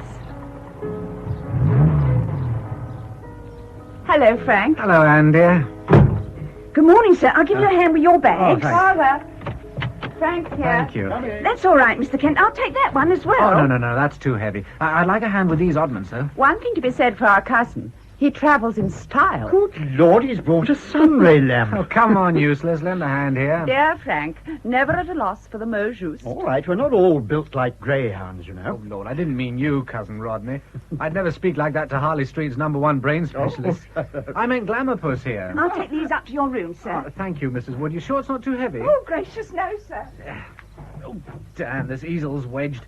This boot simply isn't big enough. The makers obviously didn't realize you meant to take half the studio with you when you went on a painting holiday in the country. Look, I'll take that case, and then you can see what you're doing. That's it. It's nice to see you, Frank. Yes, same here. Oh, thanks for letting me come, by the way. Saved my bacon. Landlord on your trail again? Yes. What's he on about this time? Oh, he's been raising Cain about what he calls wild parties. Well, a couple of weeks' quiet will give him a chance to simmer down. It could be. Now, is that everything? It jolly well ought to be. Oh, good grief. What have you got in this one? Bricks? No, paints. And don't drop it. There's a bottle in it. I might have known. Terps. Come along then, Frank. We'll show you to your room. Well, it's quite a fair-sized room, I think. Oh, it's marvellous. You do your guests proud, Cousin Rodney. Well, I hope you'll be comfortable. Oh, don't worry, I shall be. Oh, thanks for bringing that up, Mrs. Wood. That's all right, sir. I'll help you sort out and put away. Oh, Father, do stop standing there like a loaded pack horse and put those things down. Great Scott, that reminds me. I had the oddest experience coming over that little bridge about 2 miles up the road, just after you pass the village. Oh, you mean Western? Yeah, I suppose I do. Anyway, it's not the kind of bridge to rush across, so I was taking it easily when I could have sworn I heard the sound of horses' hooves positively galloping up the road. Oh, really, Well, I thought to myself, a runaway. Pulled up short and looked all round for it, but I couldn't see anything like a horse anywhere. And then, just as the sound got really loud and seemed quite near, it stopped, just like that, as if somebody had switched it off. Good Lord. Whatever's the matter, Mrs. Wood? Well, I always thought it was a yarn got up by the locals. I never dreamed there could be anything in it. Then you've heard about this galloping horse before? Indeed I have, sir, but I never dreamed as there was any truth in it. What have you heard about it? Well, miss, it's such a silly tale that if I hadn't heard what Mr. Kent just told us, I'd never have believed it. Don't keep us in suspense, Mrs. Wood. What is the story? They say if you want to know whether the one you love is to be truly yours, you must go to the end of the bridge farthest from the village and think of them. If you only hear the sound of the water running under the bridge, that's all right. They are really meant for you. But if they aren't, you hear the horseman galloping towards you. And then what happens? That's all, miss. Except that he's supposed to bring with him a dreadful feeling of despair. Oh, well, I suppose you would feel despair, Paul, if you found the one you had your eye on wasn't meant for you after all. And who were you thinking of when you were crossing the bridge? That is my secret. And did you feel despairing? Your shirts are in the second drawer. Oh, thanks. Well, I may have felt a bit gloomy, but I should have put that down to a hangover. Still, there must be something about that spot, because I certainly heard the authentic noise. I wonder what it could be. Oh, it's very likely some echo effect caused by water splashing under the bridge. According to Mrs. Wood, you're supposed to stand at one particular end of it, so that must be where it sounds loudest. Yes, I expect you're right, although... We'll put this lot in the wardrobe, Mrs. Wood. Oh, yes. Do you believe in ghosts, Frank? Well, I'm not sure. I'm quite certain, though, that odd things do happen that can't be accounted for in the ordinary way. Don't you agree, Cousin Rodney? Yes, I do. Like you, I should hesitate to say whether they're caused by ghosts or some natural force which we don't understand. But I always think one should go for the simple explanation first. 9 times out of 10, it's the right one. Yes, true enough, although the 10th time it isn't. Well, we seem to have cleared everything away. Yes, we do, don't we? Did you hear that, Mrs. Wood? I'm sorry. You're both much too efficient for me. Thanks for the putting away and for the story, Mrs. Wood. Not at all, sir, though I don't doubt it's all a lot of nonsense. Now, if you'll excuse me, I must go and see to the lunch. Oh, lunch. Beautiful word. I promise I won't be late, Mrs. Wood. Well, I'll see you downstairs, then. Yeah, okay. It's good to see you again, Anne. Well, it's nice to see you. Have you thought any more about it? Any more about what? Oh, you know what I mean. Have you thought any more about marrying me?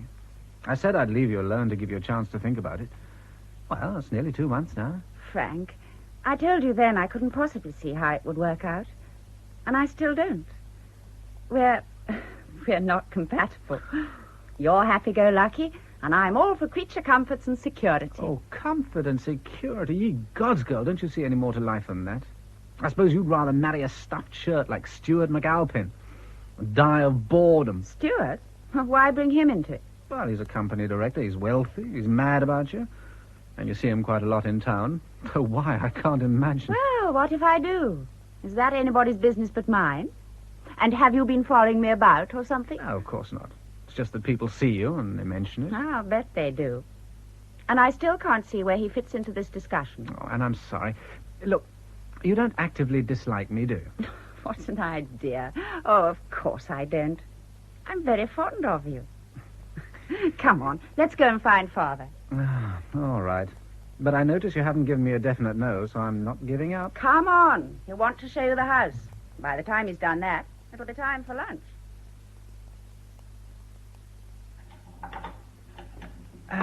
That was a very nice apple pie. Thank you, Mrs. Wood. Thank you, sir. Will you all be taking coffee? Yes, please. Yes. Oh, Mrs. Wood, I've been thinking about your story of the bridge. Has anyone ever seen anything? Well, there's those that say they have, but I never set much store to them myself. Given a skinful on a pay night, I'd be fit to see anything. What do they say, anyhow? They say they've seen a horse ridden by a man in black wearing a big cape and one of those hats like a highwayman's. Well, I suppose that's the logical development. It's the kind of mysterious figure that springs easily to mind. Yes, could be. I'll leave you to pour the coffee, Miss Anne. Yes, of course. You want to go and get on.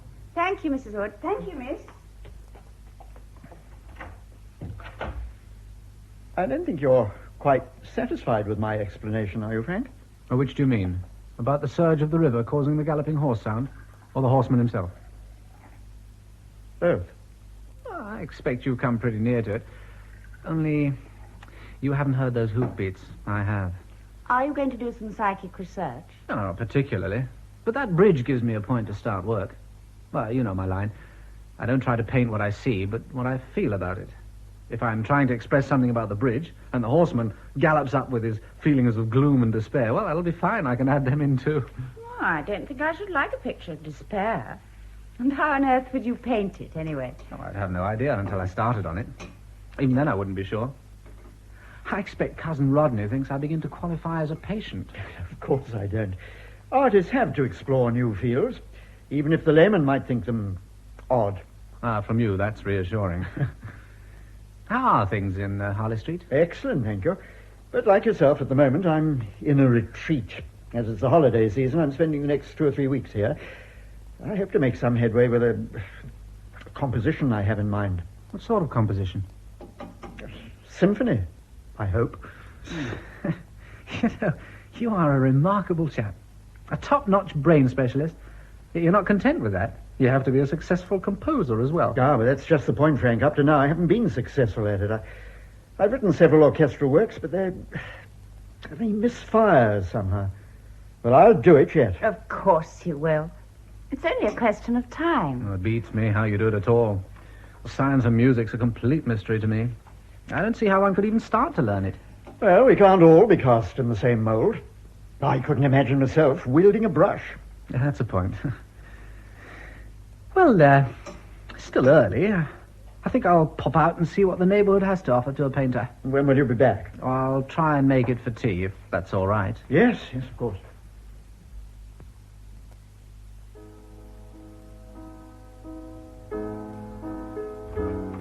It's gone 5, miss.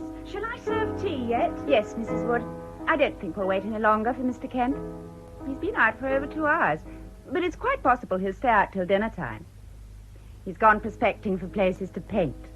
Is he a landscape painter, miss? Not exactly. I don't quite know what you call his kind of painting. He doesn't paint things or places. He tries to paint the atmosphere or feeling there is about them. Oh, I know the kind of thing you mean, miss. These sort of paintings that look as if they might be something, only they aren't, if you know what I mean. Well, I dare say it's all very clever. But myself, I like a picture that is a picture. Still, I must say, all this highbrow stuff is beyond me. There's your father now. Plays something beautiful, he does. But he never seems to play anything catchy. Nothing like a tune you could whistle. Meaning no disrespect, of course. Of course not. I like catchy tunes myself. But it seems you can't use them when you're writing symphonies. Oh. Well, we might as well start tea, Mrs. Wood. Very good, miss. I'll take the trolley in the garden room. Thank you.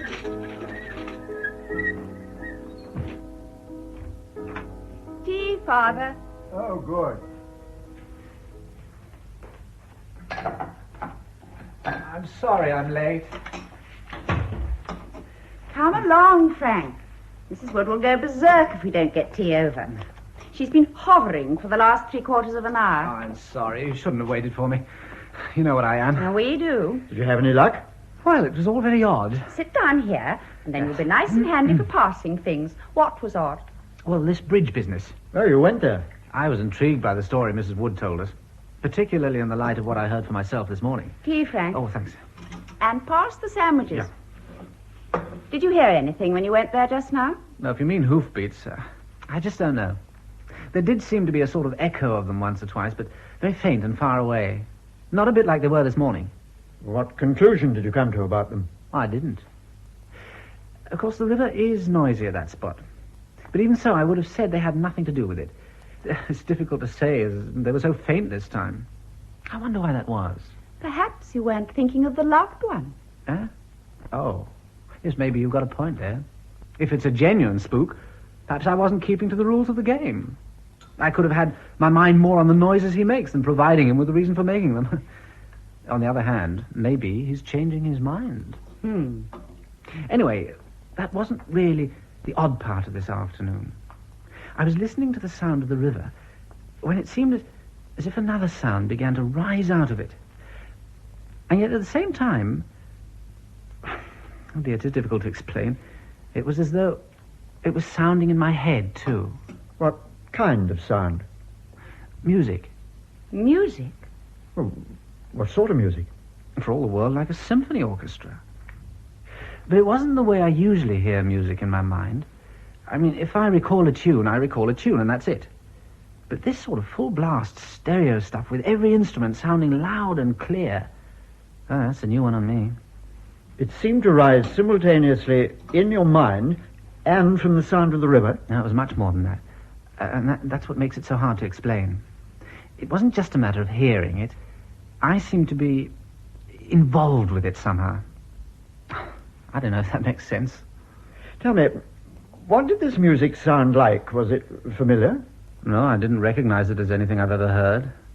I can't remember how it went either, but then I'm no musician, and my taste doesn't really go beyond the charts. What do you make of it? You ever had such a thing happen before? No. Well, in the light of just the one happening, I wouldn't like to say. Oddly enough, though, it sounds like the experience spoken of by quite a number of composers. Beethoven, for instance. All right, I'll believe you. But it wouldn't apply in my case, and I wouldn't want it to either. You know, I'm beginning to be quite fascinated by this bridge. Well, it all seems fairly absurd now we're chatting about it over teacups. Yes, I will have another cup, please. But on the spot, it was distinctly odd. Take me with you next time, please. I'd be thrilled if I could hear something creepy. And I promise you I wouldn't get in your way when you wanted to paint. Come by all means. You'll probably be able to put your finger on a normal everyday cause for hoofbeats music at all. I believe you'd be disappointed if I did. Yeah, you may be right. But after all, the watchword in art and science is truth in all things. And that should go for spooks, too. Isn't that right, Cousin Rodney? Yes, as you say, truth in all things. And sometimes it's the truth that startles. Yes, you've got a point there. Kindly note, young woman, bring a demeanor of becoming gravity to the investigation. I'll do just that. I promise.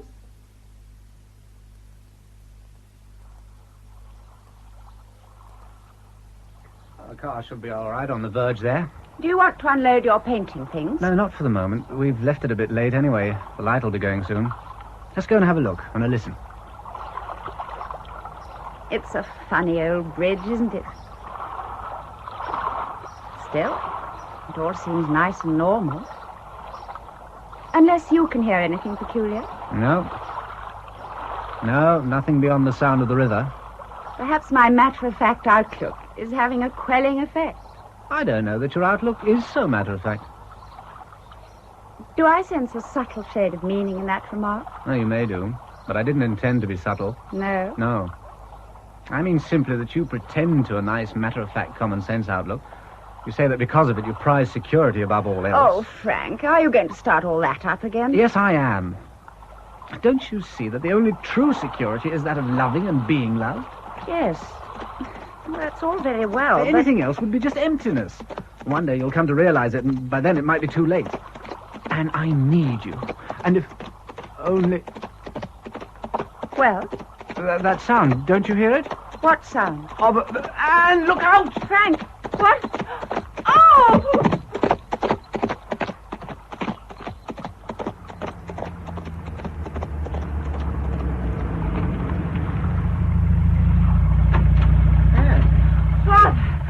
Thank God it's you. And Stuart. It's Frank Kent, isn't it? What happened? We saw him fall. It's all so quick. He thought he heard something coming and pulled me aside, and then he tripped and fell. think he banged his head on the wall there, where it juts out. I don't know how badly hurt he is. Let me have a look at him. Yes. His breathing's all right. Where did you spring from, Stuart? Oh, I had to come to Tunbridge Wells on business, and I thought I'd call on my way back. Your father said you were down here and came to show me the way. Just in time, too. How is he, Father? It's quite a large contusion at the back here, but I doubt if there's any fracture. Still, it won't hurt to make an X-ray check. I wonder what he thought he heard. Yes, we were too far away to have startled him. Don't know. He behaved as if something were right on top of us. Strange.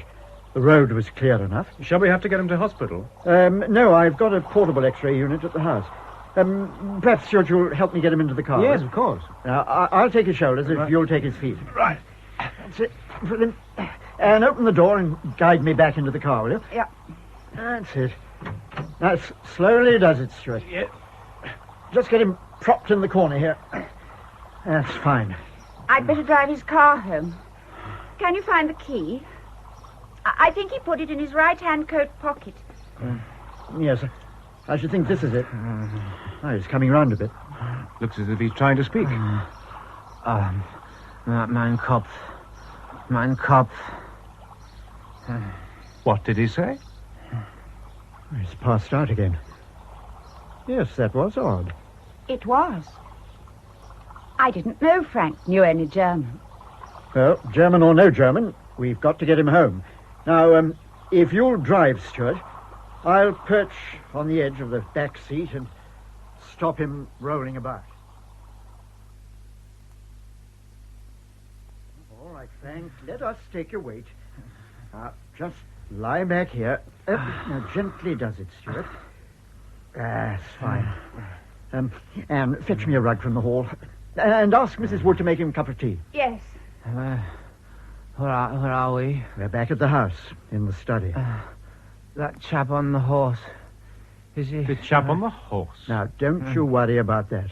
You were the only one that got hurt. And I don't think it's more than a nasty bump. I'm just going to check with the X-ray, though, to be sure. Here's the rug. Oh, thank you, dear. Now, keep this round you, Frank. And take Stuart into the garden room, will you? I can get along quicker on my own, if you don't mind. All right, Father. Come on, Stuart. See you, Frank. Was that Stuart McAlpin? Now, just What's he doing here? Relax. Doctor's orders. I'll tell you all about it when you're more compos mentis. Where's he gone with Anne? Into the garden room. Now, please be quiet. Right now, you're my patient, not my cousin. So, according to the lads of the village and Mrs. Wood, who passed it on to us, that's the local legend of the bridge, Stuart. Phantom, horseman, and all. And he pretends he saw or heard it. Did you? Not a thing. But then I suppose I'm not psychic. Psychic. Oh, I tell you, Anne, it's just what I've always thought. The fellow's got to screw loose. He must have to call those daubs of his paintings. Give him a yarn like this one about the bridge, and he takes it in through the pores and starts seeing ghosts on every side. He's unstable. Dear Stuart. The down-to-earth realist. Well, yes, I tried to be. Now, you must admit, Anne, I haven't done too badly, and it's not been by keeping my head in the clouds. No, of course not. It's by keeping your nose to the grindstone. Oh, now you're pulling my leg. After all, it's true. You're a nice, dependable person with your feet firmly on the ground. Do you mean that... I mean exactly what I say. Now, don't start putting all kinds of interpretations on my lightest word. Like him. I won't, but I had hoped, now that we're getting to know one another better, that we could... Stuart, dear, if you're going to propose, please don't. Not now, anyway. Not now. Well, does that mean that I can hope? Oh, but you said I mustn't look for meanings. Anne, I do love you. You must know that. Do you think you could ever feel the same way about me? Honestly, Stuart, I don't know. I wish I did. You're here, then. Yes, Father. How is Frank? Well, there's no fracture, as far as I can see. I'm just going to develop the X-ray to make a more detailed examination. While I do that, would you keep an eye on him? I left him drinking tea. Yes, of course I will. Come on, Stuart. Well, look, if it's all the same to you, I ought to be on my way. You two have enough to cope with at the moment, and in any case, I have a dinner engagement. Fair enough. I'll see you to your car, then. Frank will keep for a moment, won't he, Father? Well, don't make it too long. Thanks for your help, Stuart. I'm sorry your visit contained so many alarms and excursions. Come down and see us again when we're back to normal, and be prepared to stay longer next time. Thanks, I will. I'll phone you. Yes, do that. Au revoir, then. Auf Wiedersehen. Oh, Lord, don't you start talking German. That's all I know. Oh, you mean Kent speaking German when he came to? Well, that goes to show. I mean, the chap's mind is right off balance. It probably was at that moment. His head came down with an appalling crack. And I don't doubt he'll make the most of it. I expect he'd play up the pale and interesting invalid for all he's worth. Well, if there's nothing wrong with him, he won't get past Father. And anyway, you misjudge him. He's not like that at all. I've known him on and off since we were kids. Yes, I suppose you have. But don't sound so gloomy. Faint heart, you know. Stuart, do you mind if I don't come out to the car with you? If Father thinks I should keep an eye on Frank, he's got a good reason. Yes, of course. Righto, then. I'll ring you. Bye, Anne. Bye, Stuart. Look after yourself.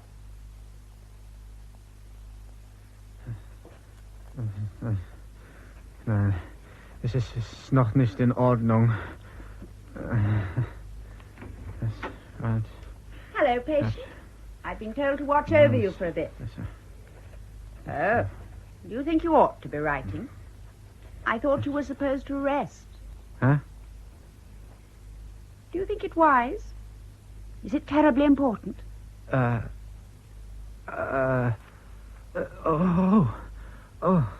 hello, Anne. My, you were a long way off. Did you hear what I said? No, I don't think I could have done. What did you say? I said, ought you to be writing? Writing? Or whatever else you were doing on the back of that envelope. Doodling. Well, did you see me doing this? Yes. Why, what is it? Look. Good Lord. Music. I thought you didn't know anything about it. I don't, but that's hardly the point. The thing is, I just don't remember writing it. And look at these lines. They've been carefully ruled with something. Well, perhaps the lines were already on the envelope. Well, I've seen Father do that when he has an idea and there isn't a bit of manuscript paper handy. No, not a chance. This envelope's been in my pocket since yesterday. It's a bit worrying. In fact, it's more than worrying. Well, don't get in a stew. I'm sure it's just because you've had a shake-up. Why, you even addressed us in German when you came to for a moment. What? Yes, you said, mein Kopf, with a most convincing accent. Mein Kopf? Well, that means my head, doesn't it? Yes, the right words, but an odd choice of language. Here, Anne, I don't like this at all. What the devil do you think I've done to myself? Now, don't get all steamed up. Well, Father says he's sure you're perfectly all right. And I know he'll be able to explain. What shall I be able to explain? Frank's a bit worried. Frank's very worried. Why didn't you tell me about my speaking German? Oh, my dear boy, when you've heard as many strange things as I have, spoken by people returning to consciousness, you come to realize that in the majority of cases, these things have been said for the first and last time. But why is that? Well, presumably they're deeply buried memories. It's hard to say just what triggers them off at such times. But if no more is going to be heard of them, it's hardly worthwhile upsetting the patient's peace of mind by probing after them. Well, that's why I didn't mention it. No, that's fair enough. But what about this? It seems I wrote it. Music? Well, didn't you say you knew nothing about music? No more I do. On top of which, I don't remember a single solitary thing about writing that. Yet Anne says she found me doing so. That's right. I did. So what do you make of that? At the moment, nothing. But one thing I am sure of, we are not going to discuss this any further tonight. But Now, Frank, it may sound very pompous and dictatorial, but I do know what is best for you at this stage. Certainly we'll talk about this some more if you wish, but after you've had a good sleep and not before. All right. So come along. Now, let's take it easily up to your room, and I'll give you a sedative. And don't be in a hurry to get up in the morning. We'll send breakfast up to you. Good morning, Frank. How do you feel today? Oh, it's a bit sore, but otherwise all right. Can I get up? Why, are you going anywhere? Well, no. Well, then stay where you are for a bit. Won't do you any harm. Should do you a lot of good. What happened to the chap on horseback? Chap on horseback? Well, yes. I heard the sound of the horse galloping, looked around, and found he was almost on top of us. I pulled Anne out of the way, and then I suppose I tripped and fell because that's all I remember. So what happened to him? But didn't Anne see? Well, I was there. I'd just come with Stuart in his car. We both saw you pull Anne to one side and trip. And I assure you there was nothing else to be seen. Nothing? No. You realize what this means? I've seen the horseman. For the first time in my life, I've seen a ghost. In broad daylight, too. It's quite an achievement. Well, it could also have been the result of an overstimulated imagination. Why, I didn't take a bottle with me and get sloshed, you know. Of course not. But a person like yourself, highly strung with a vivid imagination, who's been thinking a lot about this legend, could easily bring himself to the point where he confuses the imaginary with the real. Oh, come off it, Cousin Rodney. This may be true of a lot of your patients, but I'm not that cracked. Now, don't forget, nobody else saw it. That's true. But this applies to many ghosts whose existence has been admitted. No, I tell you, this is the 10th time when the nice, rational explanations don't apply. Well, you must excuse me if I reserve my judgment for a bit. Yeah, reserve what you like. It doesn't alter anything. Good morning. How's the patient? Impatient might be a better word. I think I saw the ghost of the horseman yesterday. Well, I never saw anything. Neither did Cousin Rodney. And he thinks I'm dotty. Oh, well, we all know that. Oh, thanks. Oh, Frank, I said you could have imagined it. No, this wasn't imagination. Is this the music you wrote last night? Huh? Oh, no. That was on the back of an envelope. Don't tell me there's more on my sketch pad. Look. Good God. May I see? I must have written it in my sleep, then. This is very interesting. Interesting? I bang my head, injure my brain, and you sit there and say it's interesting. Oh, really, Frank? Banged your head, yes. Injured your brain, no. Most likely thing is that this shake-up has been instrumental in releasing some long-buried memory. Well, how can you be so sure I haven't damaged the brain? Because of the X-ray. And because what is written here is music. Real music, not just scribble. But it's a simple fact. I know nothing about music, so where did this come from? Well, let's try to find out. Now, have you never at any time had any kind of musical instruction? No. Oh. Well, stop a minute, though. It just shows how things fade from the memory. When I was a kid, we did have some lessons in musical appreciation, I think it was. Not that I ever learned a damn thing from that. No, possibly not. But you must have had some kind of study put before you. Can you remember what form it took? Oh, Lord, no. Oh, I remember the poor man tried to teach us the name of notes, and why a sonata was different from a symphony, and something called form in music. Were you given examples to study? Oh, if you like to call it study. Yes. He did give us, of course. I completely forgot until this moment. He used to write the examples on the blackboard, and we'd have to copy them onto, what do you call it, that ruled paper? Manuscript paper. That's it, manuscript paper. Good God, do you think I've been recalling that after all these years? Writing down something I once copied out? Well, surely that's more reasonable than supposing you've acquired a sudden, miraculous knowledge. Yes, of course. But after all this time, I've completely forgotten it. Your music teacher must have been more enterprising than many. This is no stock example from the classics. I must try and find out about it. Now do you say I'm bonkers when I tell you I've seen a ghost? Or is that a subconscious memory, too? I didn't suggest you were bonkers. But as for the ghost, to me there's not yet enough data to say. Perhaps we could do some psychic research. Fun. Oh, we could at that. I should forget about it. Hasn't done you much good up to the moment. Oh, well, we'll see when I get up. When can I get up, Cousin Rodney? This afternoon, perhaps. I tell you what, when you go downstairs, would you play these bits of music? All right. I expect I could hear with the door open. I'm curious to know what they sound like. Me too.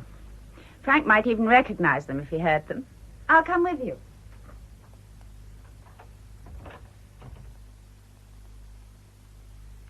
First a ghost, Now this music. What do you think it means, Father? I don't know. I'm puzzled. Superficially, they seem connected.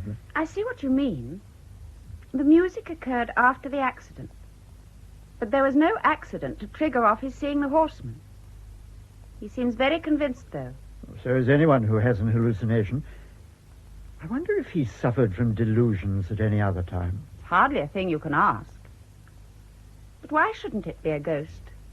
I'm prepared to admit such things exist, but not till I'm convinced that there's no other explanation. Now, let's hear what Frank's manuscript sounds like. Oh, bother. I've just remembered I shut the door as we came down. I'll go and open it. Go ahead and play. First progression in E flat minor, passing through G7. Not the easiest key for strings.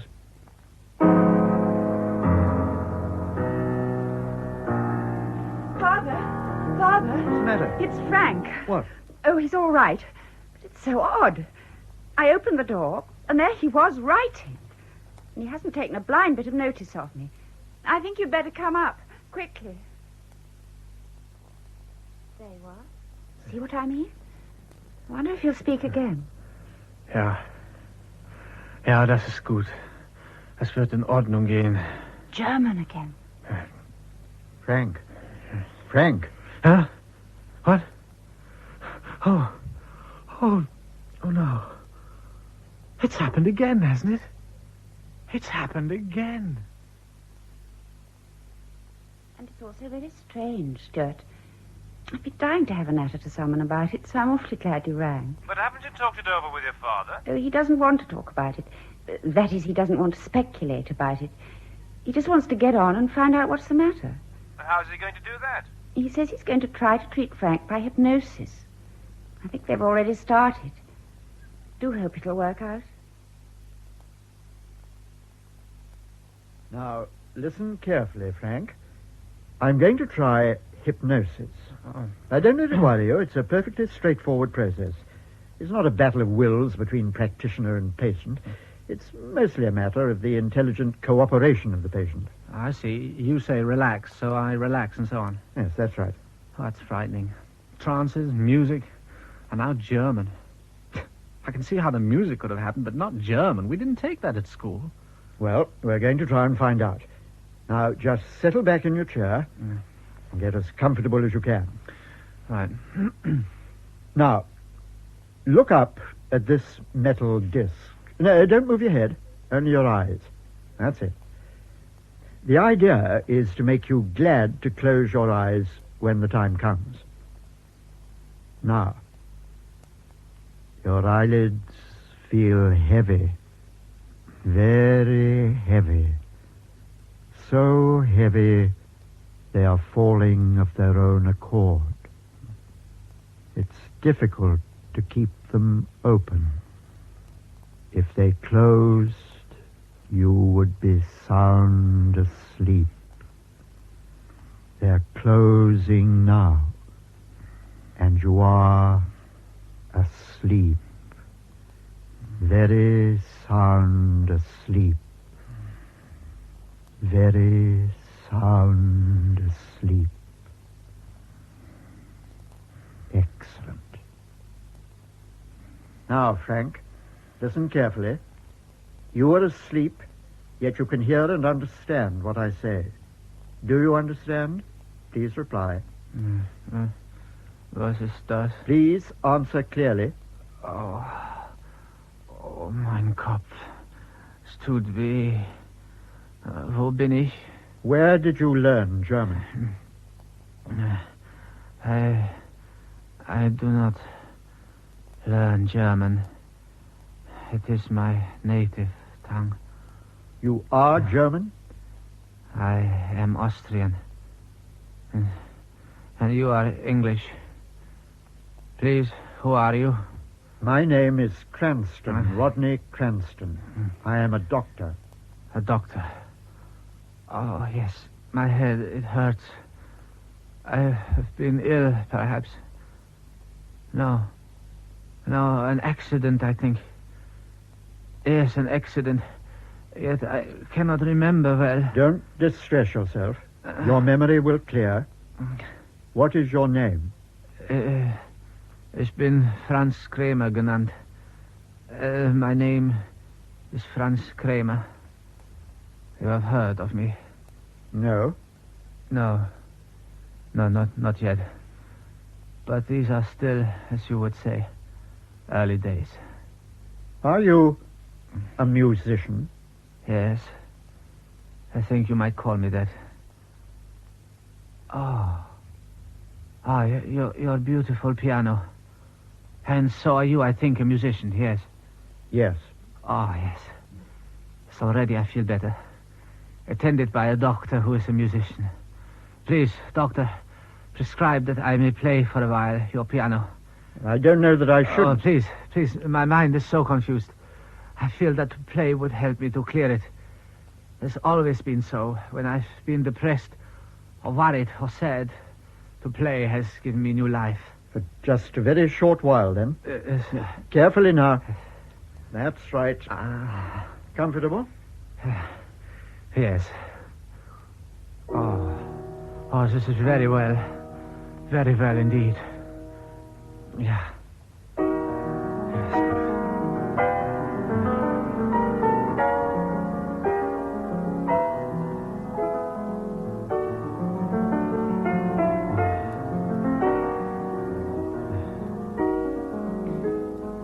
You like this? Yes, I do. You wrote it? Of course. Or rather, it is not yet written. It is still all in my mind. When the prince hears it, he will be delighted. The prince? Yes, the Prince Regent. Yes. He likes things that are new and not strangled by convention. That's enough for now, Kramer. No. You mustn't tire yourself. Doctor. As your doctor, you must allow me to know best. Come back to your chair.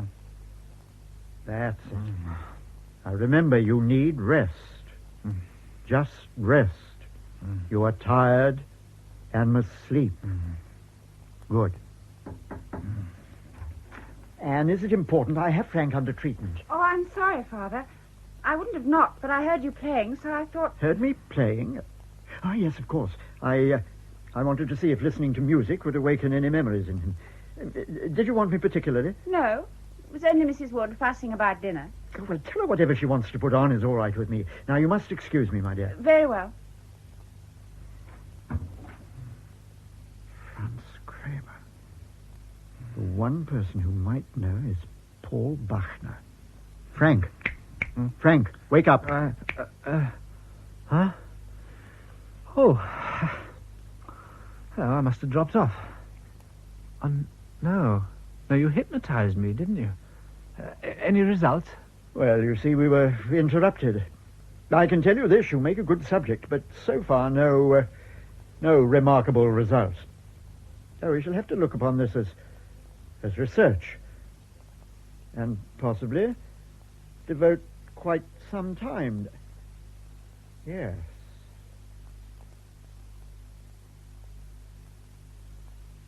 Hasn't Rodney gone out? Oh, didn't he tell you he was going to London? No. Oh, he can be absent-minded sometimes. Yes, he went soon after breakfast. He's gone to see Paul Bachner. Paul Bachner? I've seen that name somewhere. You probably have. He's a music publisher, and he promotes quite a few concerts. Ah, of course, Festival Hall. That's right. Father's known him for years. He's always hoping that Paul is going to take up one of his works. But so far, nothing doing. I do hope that one day Paul will give in and accept one. I wish to God you'd give in and accept me. Oh, Frank, please.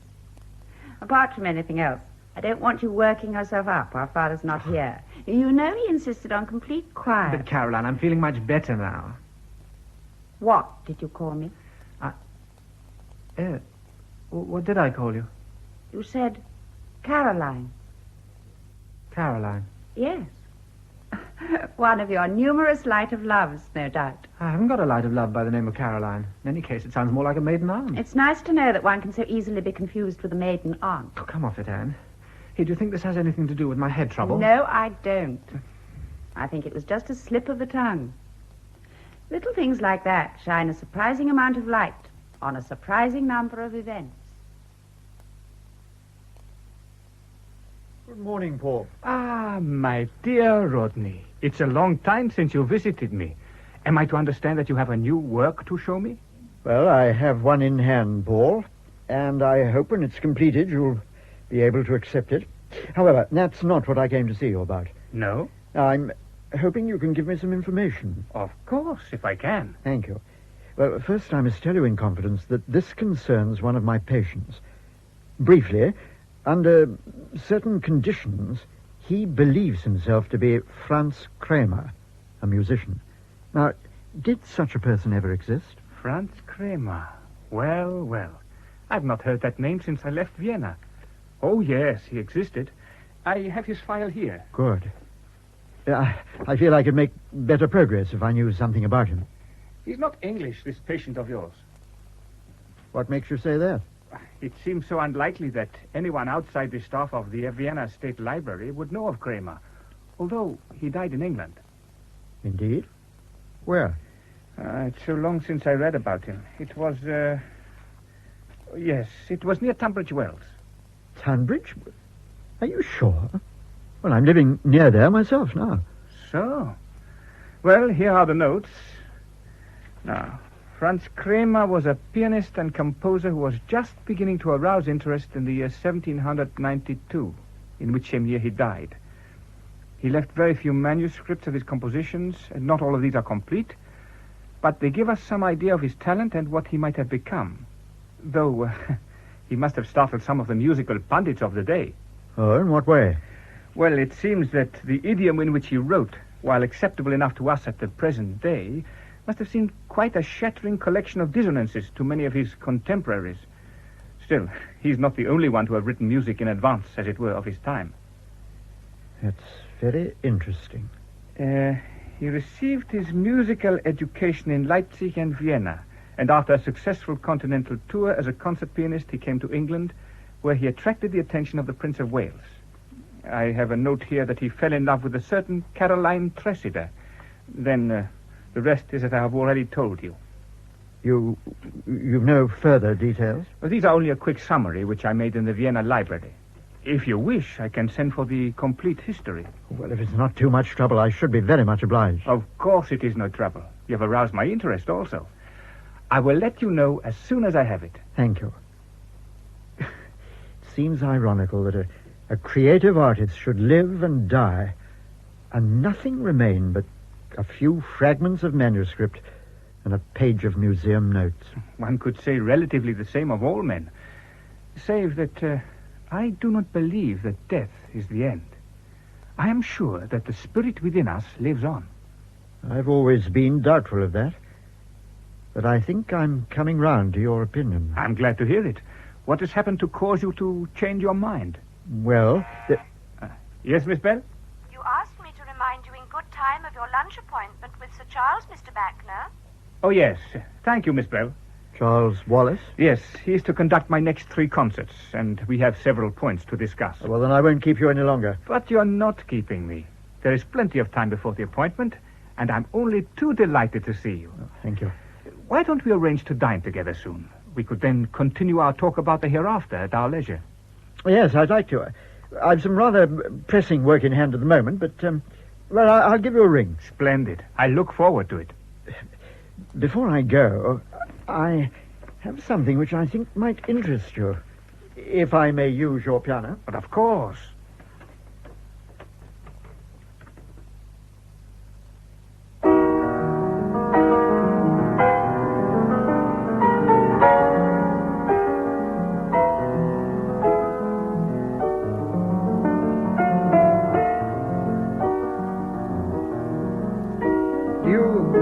Recognize that? But no. This is something quite new.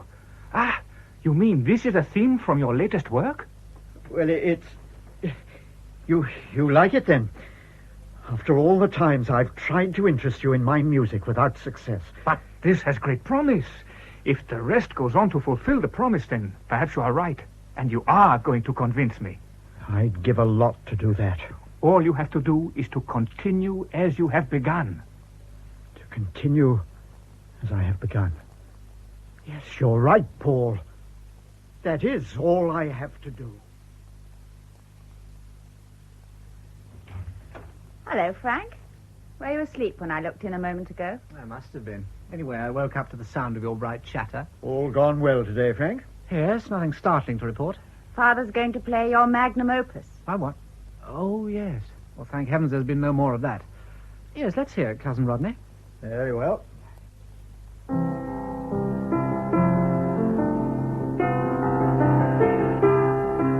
Is that it?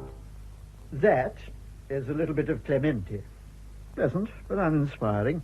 A typical schoolmaster's example. But you said... Yes, I know, dear, but the circumstances under which Frank wrote it seem to lend it more importance than it merits. Funny. I expected something quite different. Me too. Yes, well, there it is. Now, if you don't mind, my dear, I should like to see Frank alone for a few minutes. Why did you... Oh, never mind. See you then. Now, sit here, Frank. Make yourself comfortable. You're going to hypnotize me again? Well, I think the last bout did you good. You don't appear to have had any odd spells since. No, that's right. No music, no German.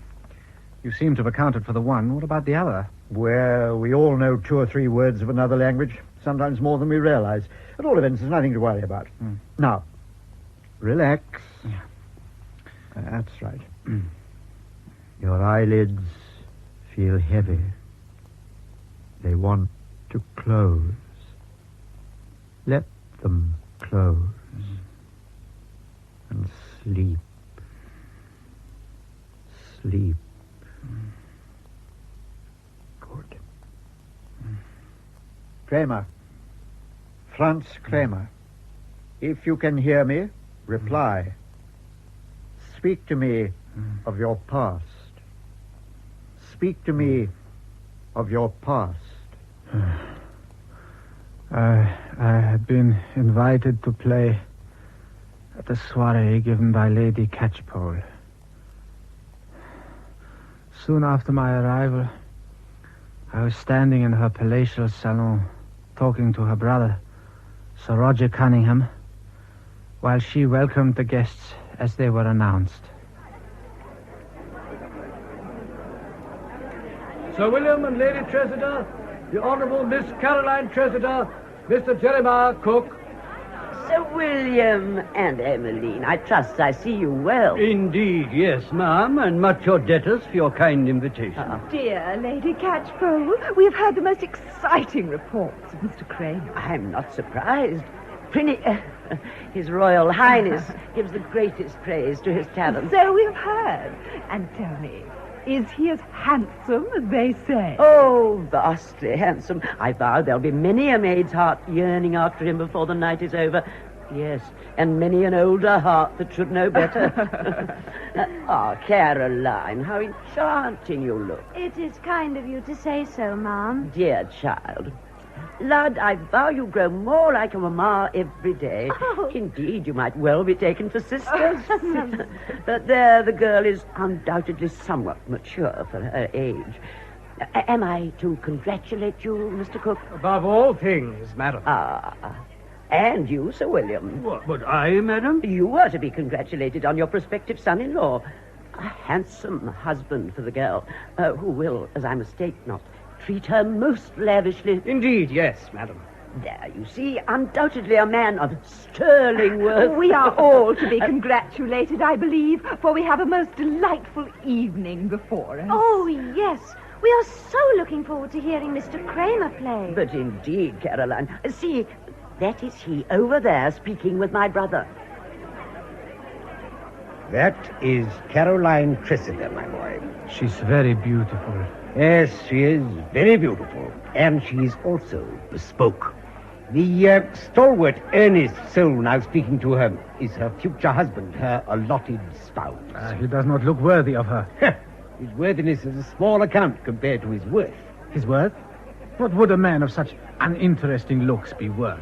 That uninteresting young man, my friend, is heir to a good million or more, which will come to him in due time from his industrious merchant father.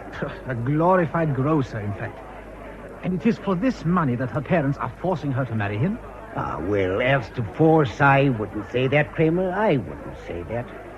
Surely there cannot be any other reason for her marrying him. He must be dull, this merchant. She cannot love him. Still less could she marry him for his money. Well... No, not with her beauty, her nobility. Tell me, boy, here's a fine reading of character at first glance. Why, you had not even spoken to her. No, but there are some things one knows at once about people. I've seen her for the first time tonight, yet, believe me, I know. There speaks the artist, the idealist, who'd set every woman, provided she be beautiful, on her pedestal. Have a care, my boy. Cherish your dreams, but do not invite disillusionment. Now, away with dreams and back to terrifying reality. My sister approaches. Your servant, madam. The moment has arrived. Roger, I trust you have not plied our guest with too much refreshment. My dear sister, of the wines of your table there cannot be too much. But let him answer for himself, madam. Well, Mr. Kramer, are you now to delight us with your talents? I trust my brother has looked after you as he should. Indeed, yes, madam. Yes to both your questions. I am completely at your ladyship's service. Delightful. Then let us lose no more time. Your arm, sir. Cheers, Sir William, for Caroline and myself. I perceive Lady Catchpole leading Mr. Kramer to the piano. He is going to play. What? Oh, damn me, Emmeline. Must we sit and yawn while... Oh, very well, very well. Now is the moment which you have all awaited so eagerly. Ladies and gentlemen, I present to you Herr Kramer, of whom none less than His Royal Highness prophesies such great things. Herr Kramer will now play for us.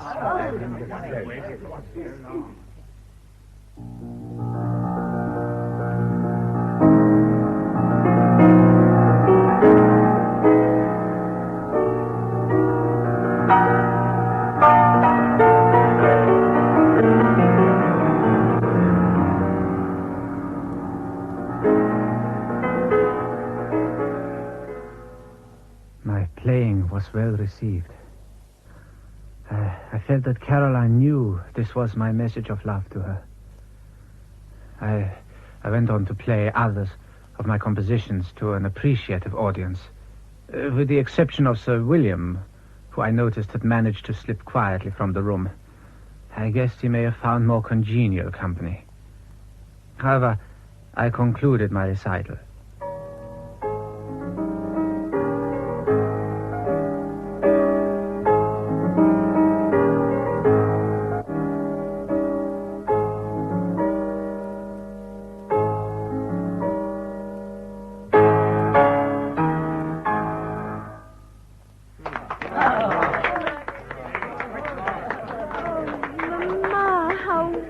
He plays. But what is the matter? Your father, Caroline. It is disgraceful of him. Oh, why has he crept away? Poor Papa, he does hate musical soirees. Shall I go and look for him, Lady Tressida? Indeed, no, Jeremy. Do not put yourself to the trouble. Here comes Lady Catchpole. Emmeline, you have not, I think, met Herr Kramer. Oh, well, I have not until now had that pleasure. We've greatly admired your performance, Mr. Kramer. Thank you. Lady Chesterton is most keenly interested in all music and musicians. Are you not, my love? Oh, yes, indeed. Though I doubt the same may be said for her husband. Now, Emmeline, where is Chesterton? Well, he... Sneaked away, has he? Oh, well, never mind. I doubt not he was lured away by my scapegrace brother, and that they are now happily seated at the card table. Miss Caroline Tressida, Herr Kramer. We are your debtors, sir. But no, Miss Tressida. Rather am I in your debt for being allowed to play before so perceptive an audience. And this, is Mr. Jeremy Cook. Your servant, sir. Mr. Cook is affianced to Miss Tressida. I felicitate you, sir. Thank you. Allow me to congratulate you on your masterly performance. Thank you. Lady Tressida, with your permission, I shall give myself the happiness of calling on you. Oh, that is... I shall be happy, sir. The true patronesses of music are hard to find, and the humble musician must pay homage to them where he will. Is that not so, Miss Caroline? Come with me, Herr Kramer. There are many more anxiously waiting to meet you. Servant, sir. A most pleasing young man. Yes, indeed, Mamma. Did you not think so, Jeremy? You're a person of considerable accomplishment and, address. Yes, I thought him disgraceful. What, Mamma? Sir William, where have you been? Oh, playing cards, my dear, with Cunningham and Fellows. I do not want to hear about them. How much did you lose? My love, I won. Oh. Oh, well, that does not excuse your creeping away and leaving me unescorted when Lady Catchpole presented Mr. Kramer to us. Lud, I wish I may have sunk through the floor. Yes, so do I. What? Oh, well, I mean, I wish I had sunk through the floor before giving you some cause for embarrassment. Still, my love, you exaggerate, I believe. After all, what's a piano player, more or less? Oh, Papa, Mr. Kramer is a great master. Indeed, miss. Oh, you hear that, Jeremy? You'll have to look to your laurels, I think. Oh, Papa. Now, come, Emmeline. Let me escort you to the supper room. Come, Caroline. Come, Jeremy. Lud, I must tell you, Cunningham's face after he had led out his queen. The next day, as I'd promised myself, I called at the Tressida residence. Lady Emmeline received me kindly, and Caroline, well, Caroline and I could do little beyond small talk and exchange of glances. But we were, how shall I say, aware of one another. That was the first of many visits I was privileged to make, in which I sought for opportunities to win her from the claims of Mr. Cook. Mr. Kramer, Miss Caroline. Oh, thank you, Peters. Good morning, Mr. Kramer. I'm sorry Mamma is out. With every respect to Lady Tressida, you must realize how I welcome the opportunity to speak with you alone. I am flattered. The flowers look beautiful this morning, do they not? Oh, how can I be aware of flowers in the presence of such beauty as yours? Now, Mr. Kramer, such gallantries are better kept for the ballroom. That was no mere gallantry. I speak but the simple truth. Then I am doubly flattered.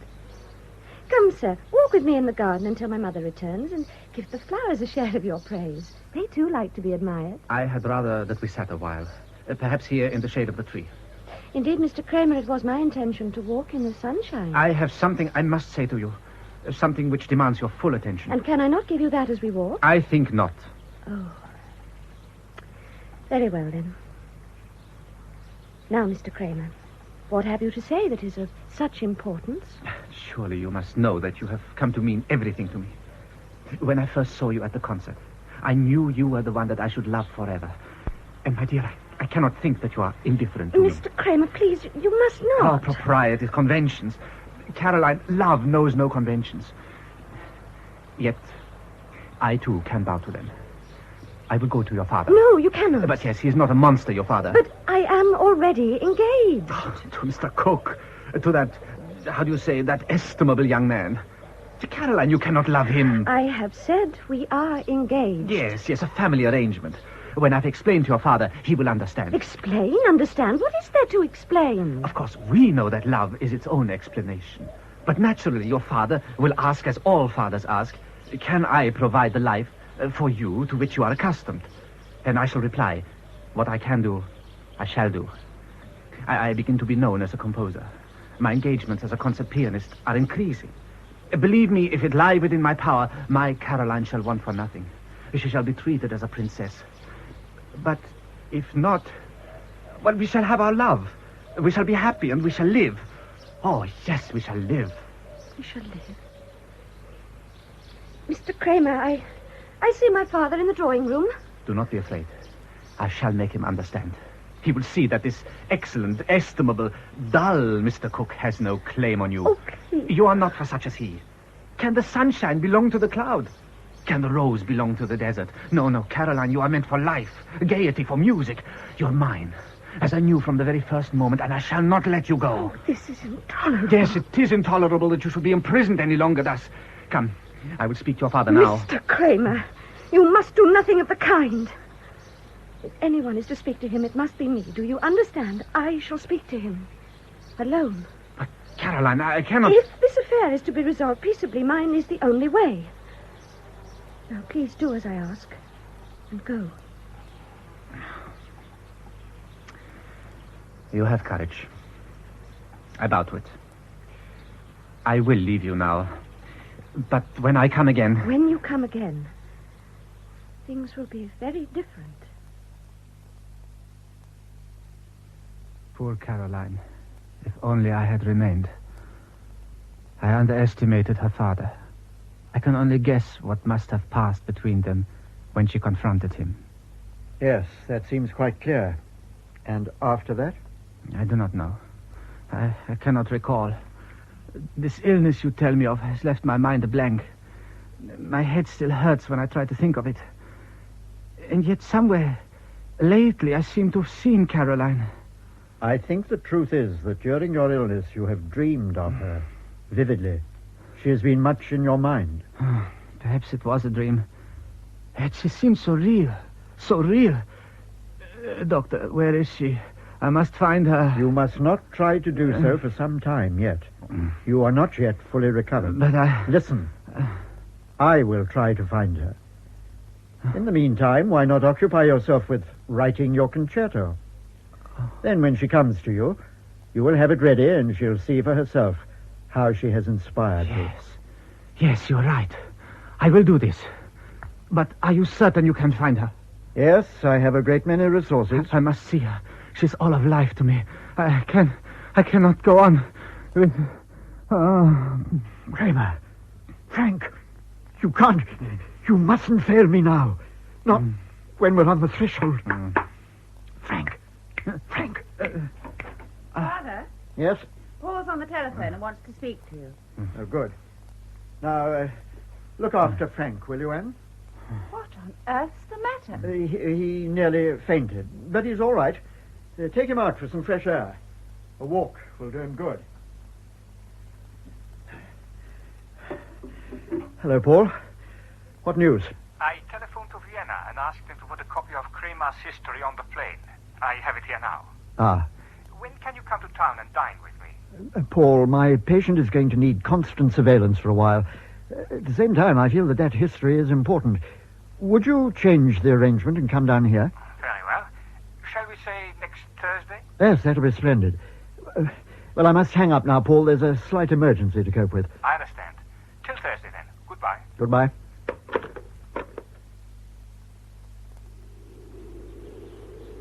So this is Brisley Down top of? Yes.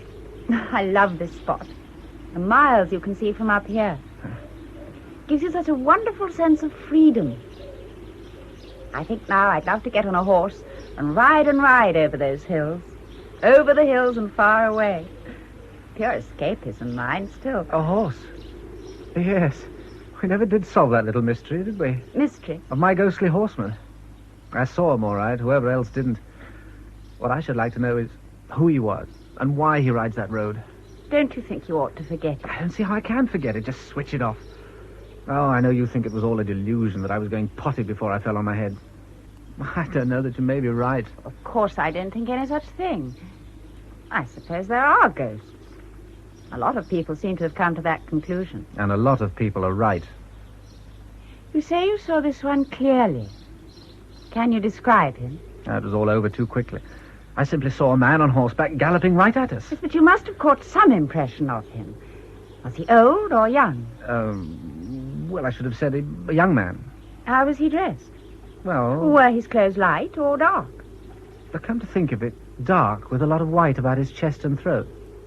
You know, I never tried to analyze my impression of him before, but now... Yes? Well, I'm sure as damn it he was wearing a frilly shirt and cravat and one of those tricorn hats. Now laugh. I'm not really laughing. A ghost from another century. But of whom? Why was he galloping like that along the road? And what terrible thing happened that day long ago that he still has to ride over the same road today? Oh, yes. Was he riding desperately with news that meant life or death to somebody? From some crime he had committed? Or from someone who had pursued and killed him? No. No, it was none of those things. It was... It's funny, I could have sworn I had something then, but it's gone. You know, I wonder... if we could solve the riddle of who he was, wouldn't it clear up the whole strange thing that's been worrying you? It's like something you see out of the corner of your eye. You know it's there, but you can't make out what it is. Doesn't the way he was dressed link up in some way. Dark clothes, white frilled shirt. That could have been the time of the Regency. I know, a highwayman. Perhaps he'd held up a coach and was running away. But then, why should his ghost be riding still? It surely wouldn't be unless something dreadful had happened to him. Maybe he'd been shot and was dying as he rode. It was not that. You know it was not that. What? Caroline, don't you remember? It was just such a day as this. And in but a little while we should have been together. Only... Yet what does that matter now that I've found you again? I don't think I know... Caroline, my Caroline, let me kiss you, my love. Frank, look at me. I'm Anne. Anne. Do you understand? And you are Frank Kent, and no one else. What? Oh, Lord.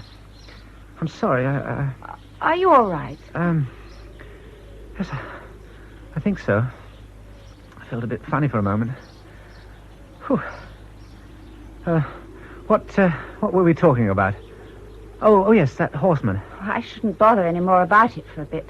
Funny, I did think there was something else I could have remembered about him, but it's gone. Well, it's no use talking round it.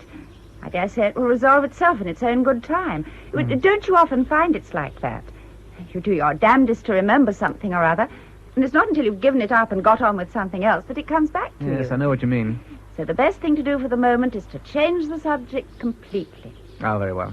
What shall it be? Shoes or ships or sealing wax? Or cabbages and kings. I hope the dinner was to your liking, Bull. Thank you, Rodney. I must congratulate you on your Mrs. Wood. Yes, she's a wonder. Help yourself to the brandy. And finish telling me Kramer's history. It's fascinating. There's not much more to tell. It's strange to think he first met Caroline Tressida only 2 or 3 miles from here. Did anything come of that? No, but that wasn't from want of trying on his part. The trouble was, he couldn't or wouldn't understand that Caroline Tressida was perfectly happy with her millionaire fiancé. He certainly seems to have been a very egotistical young man. But I take it she was attracted to Kramer at first. Yes, by his good looks and accomplishment, but that was as far as it went. When he tried to force the issue, she told her father she thought the young man was unbalanced. They agreed that to return quietly to their townhouse might be the best way to shake off Kramer's embarrassing attentions without scandal. Was this successful? They couldn't have made a worse move. Anyway, the next day, Sir William was bustling about the hall of his residence, organizing his departure. Eileen! Caroline! How much longer am I to be kept waiting? The chaise has been at the door this full half hour. I wish we will not have arrived at midnight. Peters! My coachman, my hat! Emmeline, what have you been doing? Oh, really, William, I cannot understand why we must go hurrying back to town on the whim of a moment. It is most inconvenient. Inconvenient fiddlesticks! You have but to forgo a ball here or out there. It is the most pressing business that recalls me to town. Indeed. I trust it merits all this upset. Come, Caroline, let us settle ourselves in the shade. Harley, is the luggage all bestowed? Peters, a word in your ear. Yes, sir. Should there be a visitor, you know who I mean. That will be Mr. Kramer, Sir William. Ah, yes, exactly. Well, should he come, you will know what to say. We have taken our leave of Tunbridge Wells and shall not return. Furthermore, you do not know whither we are bound. Now, is that clear? Perfectly, Sir William. Good. Thank you, Harley. The luggage is stowed, Sir William. Thank you. And safe journey, Sir William. Thank you, Peters. Of course, it was not long after they had left that Kramer made his routine morning call. The news of their departure had for him only one meaning. Caroline had been abducted. He assumed London to be their destination and set off in pursuit. Yes, already it is 11 o'clock. William, you're all in a fidget. What is the matter? Oh, nothing, my dear. Nothing. Then I must say nothing appears to exercise you very considerably. Emmeline! Oh, it is not. Oh, really, William, you're behaving most oddly. Papa, there is a horseman a long way back on the road. A horseman? Oh, damn it, it cannot be. No, it's too far, to be sure. Sir William, I insist on your telling me what you are in such a pother about. Who is this horseman? Is it a highwayman? Oh, highwayman nonsense. Well, then why? Harley! Is there a side road we can take for a while? Yes, sir. Right round the next bend. Then join the London Road again some miles off. Well, take that road. Bending this should cover our doing so. Kramer, for it was he following, was at first deceived and went a mile or so up the main road before he realized what must have happened. Then he retraced his steps and found the side road. Soon, Sir William, to his dismay, again saw the horsemen in pursuit and gaining on them. Oh, Tabby, here he comes again. Yes, 'tis he. William, it is most unpleasant to be pursued and not know who is pursuing. Who is it? A debt collector? What?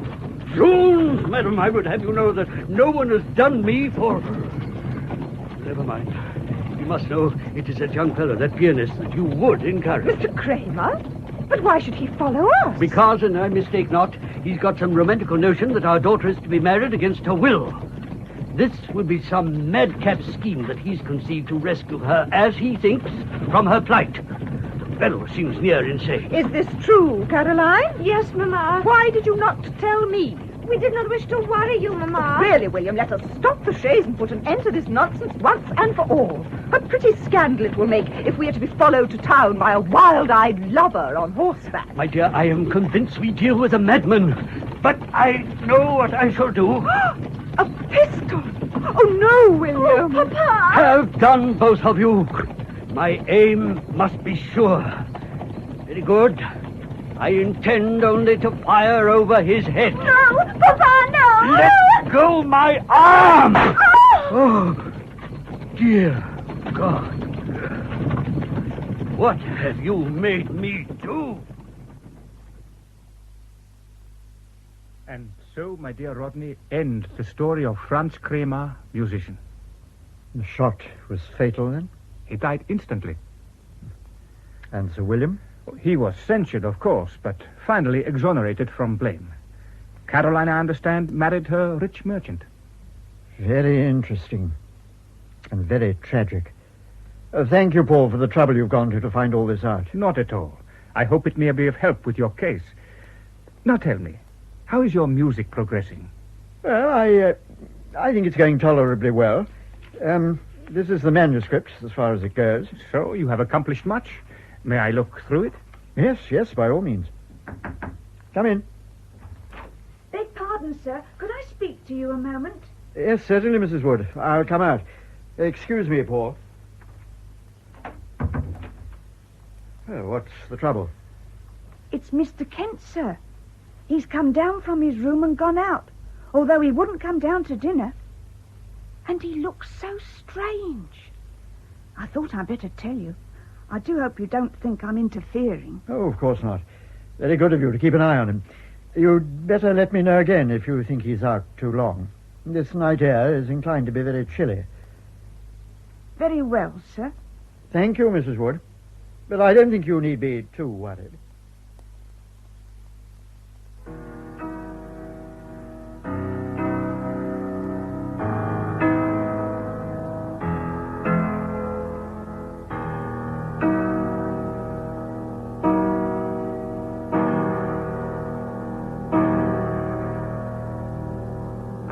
Yes, this is indeed most interesting. I am most favorably impressed, Rodney. This is quite different from anything you have attempted before. You think it stands a chance, then? I think it has every likelihood of being a success. Frank, I thought you were still out. This is Mr. Bachner. Herr Bachner.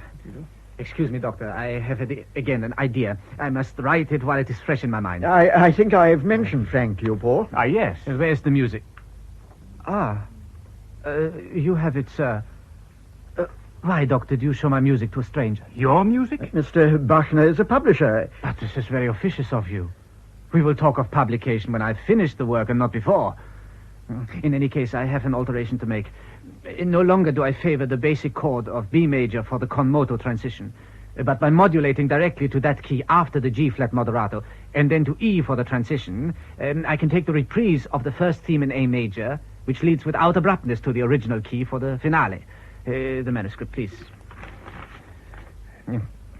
Rodney, I must speak to you.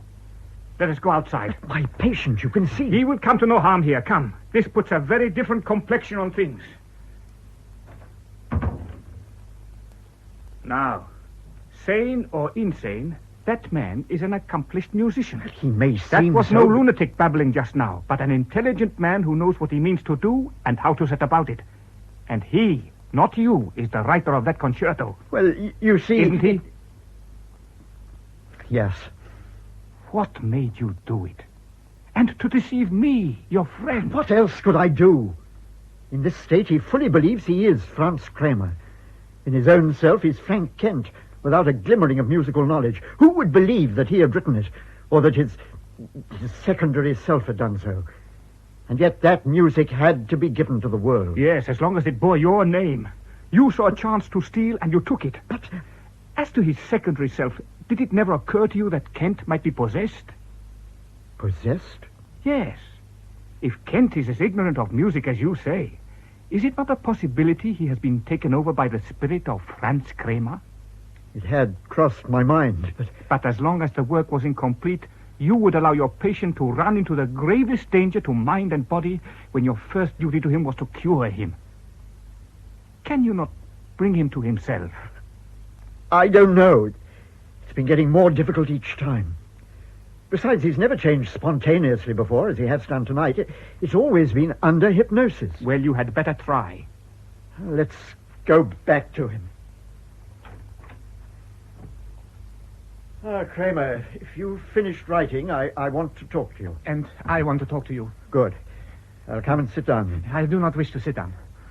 I want to know what you have done about finding Caroline. Well, every day I ask. And every day there is some soothing answer. Do not worry. These things take time. Go on with your music. I will find Caroline. Well, it does take time. You say you are a doctor. Very well.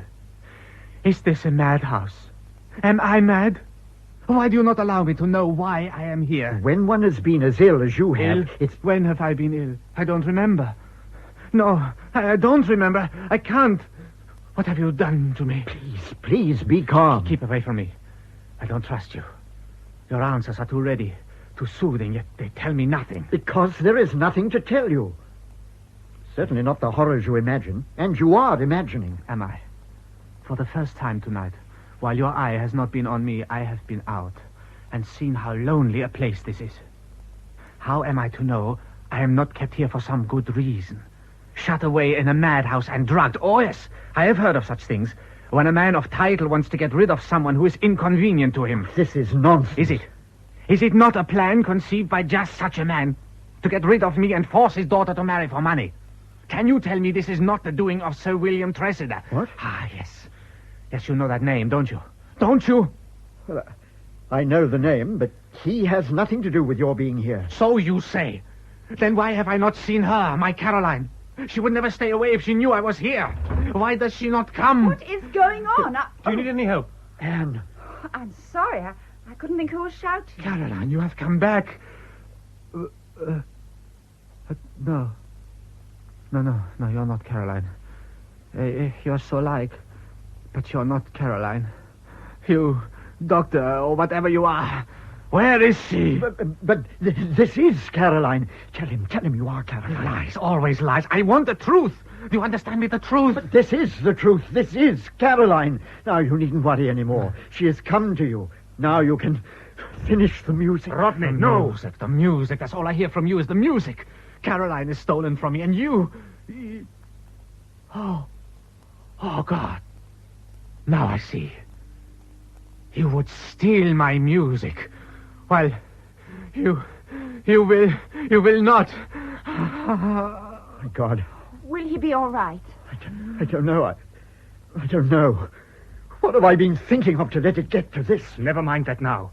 Try to undo some of the harm you have caused. Yes, of course. Stuart, help me get him onto the sofa. Very well. Should we not get him to the hospital? He might be better in fresh surroundings. Yes, you're right, Paul. And he should be under observation. We must get him to the hospital at Tunbridge. We can take him in my car. Yes, thank you, Stuart. The sooner the better. He's coming round a bit. Frank, can you hear me? We're going to get you to hospital. Now, do you think you can make it to the car? He's dazed. We'll have to help him, Stuart. One on either side. That's right. That's it. Open the doors for us, Anne. Yes. Come along, Frank. Carefully now. Easy does it, Frank. Take your time. Take your time. What on earth has been happening, Paul? Either that young man is very ill or else... But perhaps what I think would not be acceptable. Only I have seen so many strange things. What do you mean? Oh, for goodness sake, don't be so cryptic. I've known quite well there's been something odd going on. Before I express an opinion, may I ask some questions? Such as? When did Mr. Kent first begin to act so strangely? After he injured his head in a fall at Weston Bridge. Of course. Yes, it would be after that. Anne, which way are they taking him to the hospital? The quickest way. Over Weston Bridge. We must stop them. I did not tell your father, but the place where Sir William's bullet brought Kramer down was Weston Bridge. Sir William? Kramer? Come along, I will explain as we go. We must hurry, or there may be another tragedy. How is he now? He still seems dazed, but he's no worse. Well, as long as he keeps quiet till we get there. Yes, I think he will. That's that narrow bridge before Weston, isn't it? I'll have to wait while that car comes over. He's taking it much too fast. Frank, stay where you are. I must find her. You cannot keep me from her. No, Stuart, hold him. He's out. God, he's run over him. Have you got a torch? Here, the other chap's getting out. Are you all right? Well, why did he jump out? He didn't give me a chance. No, of course not. It wasn't your fault. He didn't give me a chance. Maybe this car can go for an ambulance. Oh, it's Anne. What's happened? Where's Frank? Oh, God. Don't look, dear. He's dead. Oh, Stuart. Anne. God forgive me. I have done this.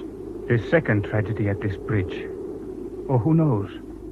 It may be the same tragedy at different points in time.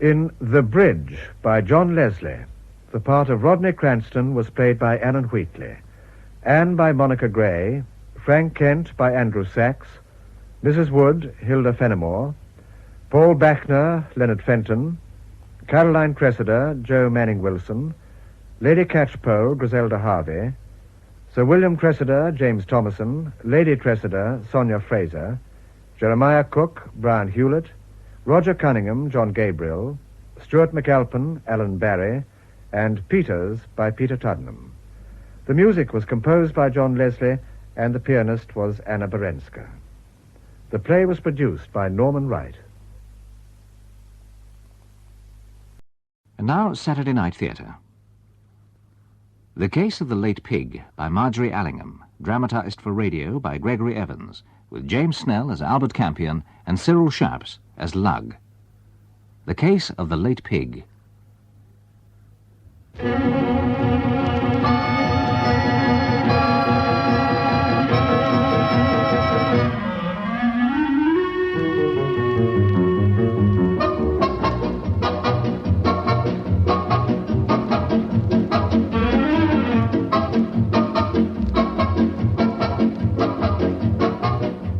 The main thing to remember in autobiography, I've always thought, is not to let any damn modesty creep in to spoil the story. This adventure is mine, Albert Campion's, and I think I was pretty near brilliant in it. Though I must admit, I nearly got myself and old Lug killed, and even now I hear a harp quintet whenever I consider it.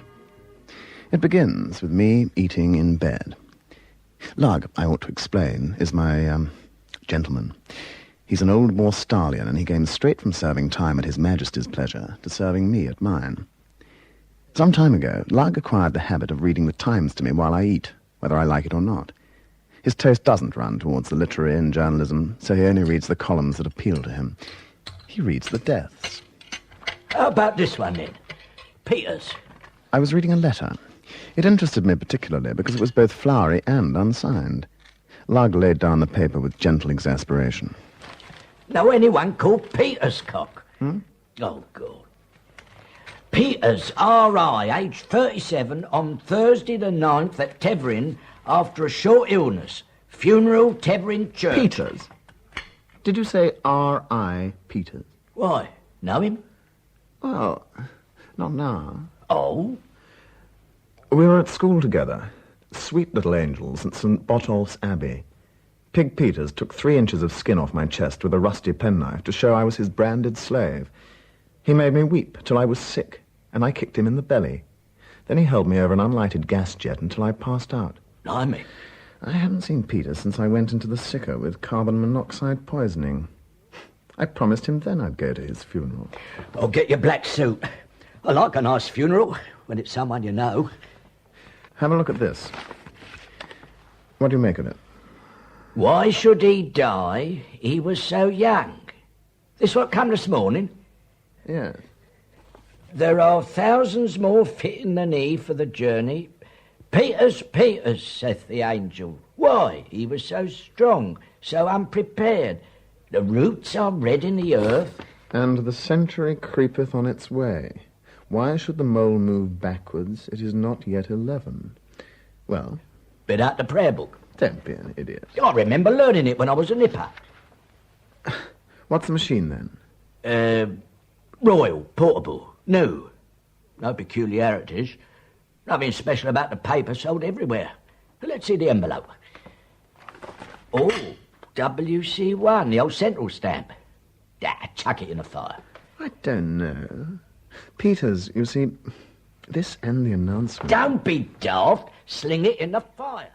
Lugg got up and waddled out with the tray. R.I. Peters. It was Pig, all right. I remember him booting me to persuade me to call him Rip. He was the major evil in my life, along with the devil, injustice, and Latin prose. When he fed my collection of leaf skeletons to the junior study fire, I wished he was dead. Remembering the incident 20 years later, I was mildly surprised to find that I still did. I just did a look at the map. Know where Tevering is? Should I? Couple of miles west of Keepsake. We can pop into Highwaters and see Sir Leo. I don't know. And Miss Janet. I suppose that's what decided me. Sir Leo Pursuivant is chief constable of the county and a lovely old boy. He's got a daughter, Janet. I still like her, in spite of everything.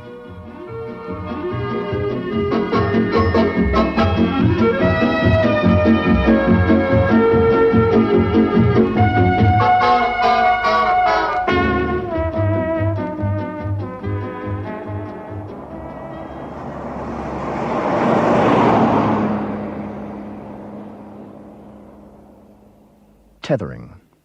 It was hardly en fete, a ploughed hill with a huddle of cottages on it. The churchyard in late winter was a sodden mass of dead cow parsley, overgrown and pathetic.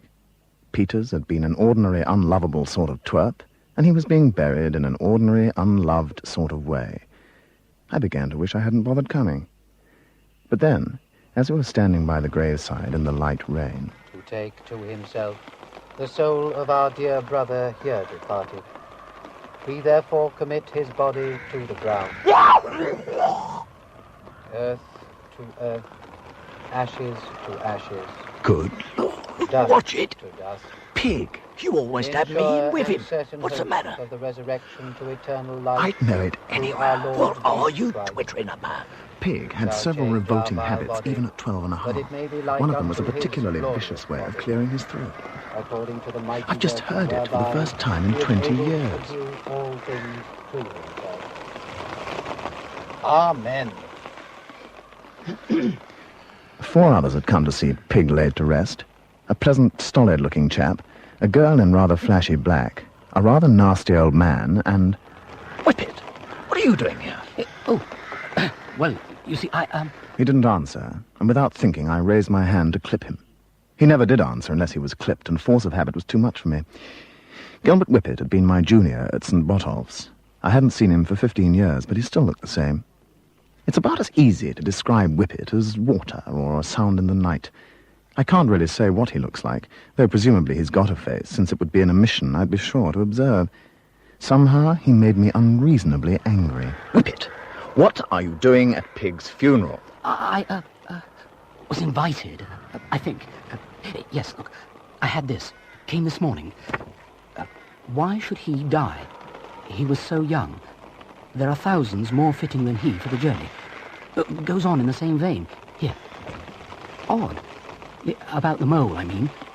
Informal invitation, I suppose. I came. He drifted away as though there were nothing to keep him in place. He left the letter in my hand.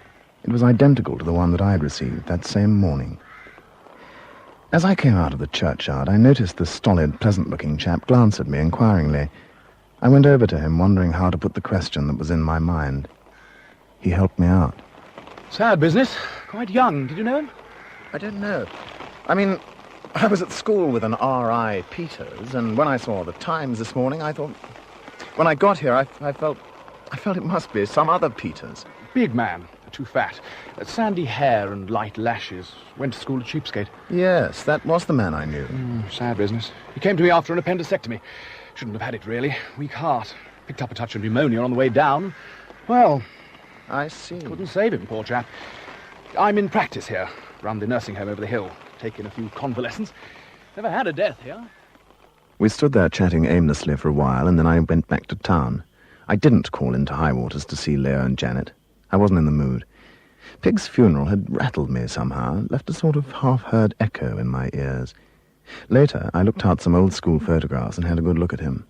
You could see even then what he was going to turn into. But it was nothing to get excited about. He was dead. I shouldn't see him again. Well, all that was in January. By June, I'd forgotten the fellow. And then Janet Pursuivant, rang up. I'd never heard her hysterical before. She was twittering into the phone like a nest of sparrows. It's horrible. Leo wants you to come at once. I can't say it over the phone, but Leo says it's... listen, Albert. M for mother, U for unicorn, R for rabbit, D for darling, R for Arthur. No, I mean R for... No, E for... What? Oh, Albert. Murder. Hang on. I'll be there.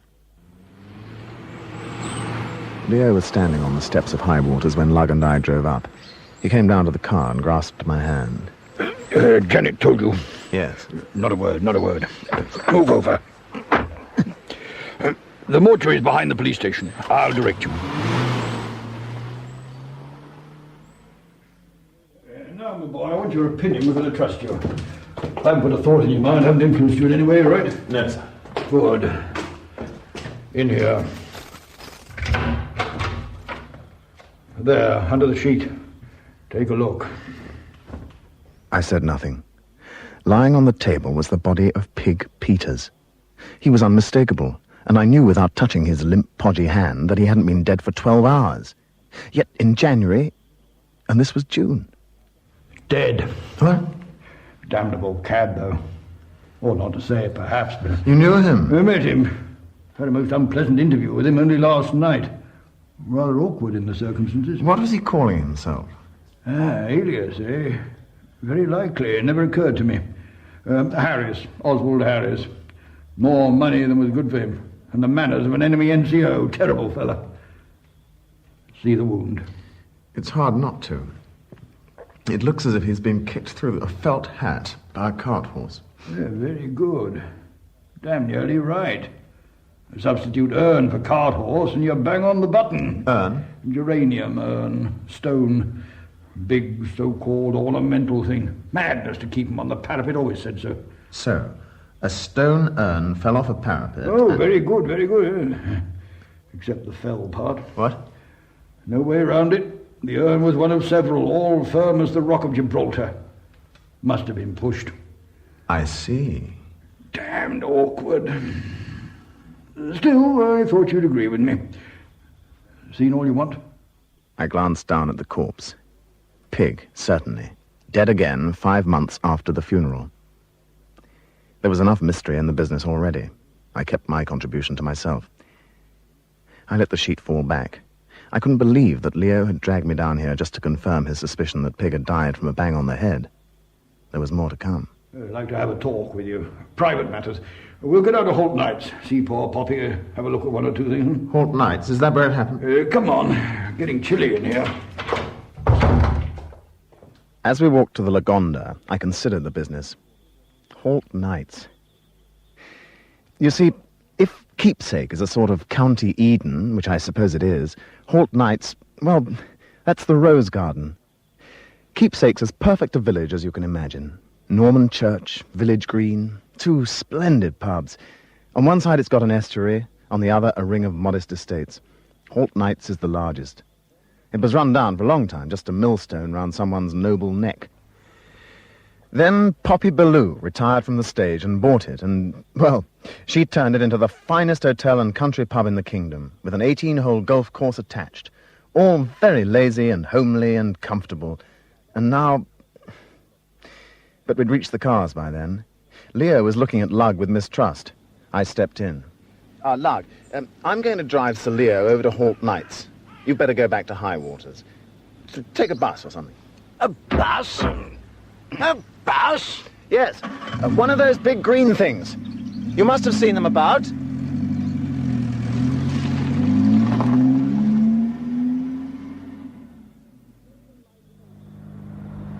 Extraordinary fella, your man. Saved your life in the war, did he? Good Lord, no. Why? Just crossed my mind. Serious business, this, you know. Yeah?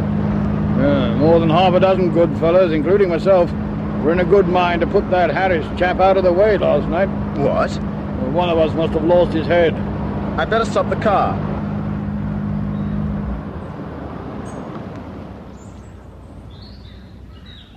You see, Harris was going to buy Holt Knight's. Buy the Knights? How on earth? Well, Poppy was a bit in debt, apparently. She'd accepted a mortgage from some fella in London. Nice chap, good terms. Seems he was an agent for Harris. I see. Harris came to the hotel and started bragging, throwing his weight about. Said he was going to rip up the golf course, close the hotel, build a dog track, a dance hall, a fun fair, buy up some of the other estates, perhaps. He would have killed the village. Yes. Killed it. We tried to buy the mortgage back, me and some of the other fellas. He wouldn't have it. He was such a bore. And then this morning... He was sleeping in a deck chair, and an urn fell on his head. Damned awkward, Campion. Holt Knight's on a June evening. Breathtaking. The lawn rises to the Georgian facade of crushed strawberry brick and the high chestnuts mass behind. As we pulled up, the place seemed deserted. I decided to have a look at the spot straight away. Leo led me round to the terrace where the deck chairs, flimsy and oddly Japanese-looking in their bright colours, straggled along under the windows. There, under that sack. Just fell off the parapet and... Good Lord! This must weigh the best part of 100 weight. I'm surprised it didn't smash him to pulp. Oh, glancing blow, my boy. There's the chair over there. Good Lord. A heap of firewood, huh? He was out here by himself, snoozing. We were playing cards in the lounge. None of us would speak to him. Childish, if you like, but there you are. Fellow was an unmitigated tick. The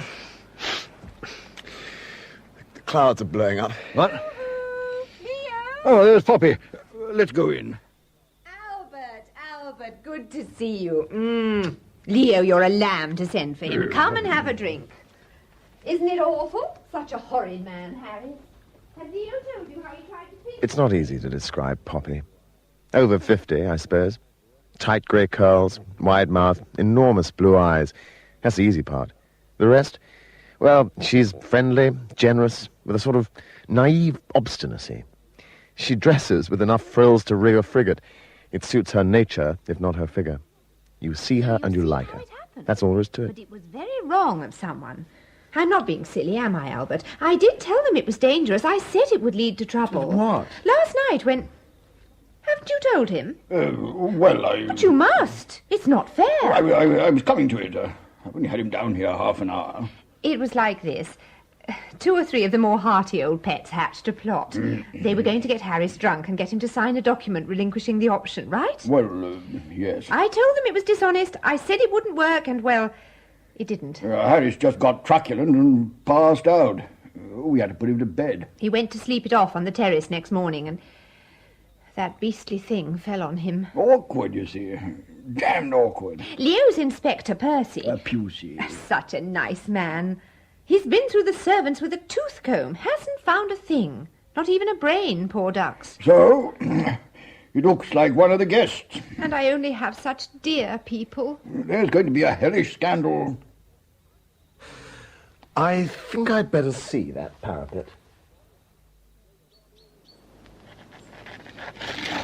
Be careful, my boy. The slates aren't all they should be. Well, any theory I might have had about a feather-brained cat is out of the question. I know. Someone must have lifted the thing up before they pushed it out. The parapet's wet here, just underneath where the urn would have stood. Yes, I noticed that. Do you know why it is? No idea. No water anywhere else on the parapet. No. But it must have been under the urn. Yeah, look there. Mincing down the drive. Horrible little man. Yes. Do you know him? No. Poppy seems to, though.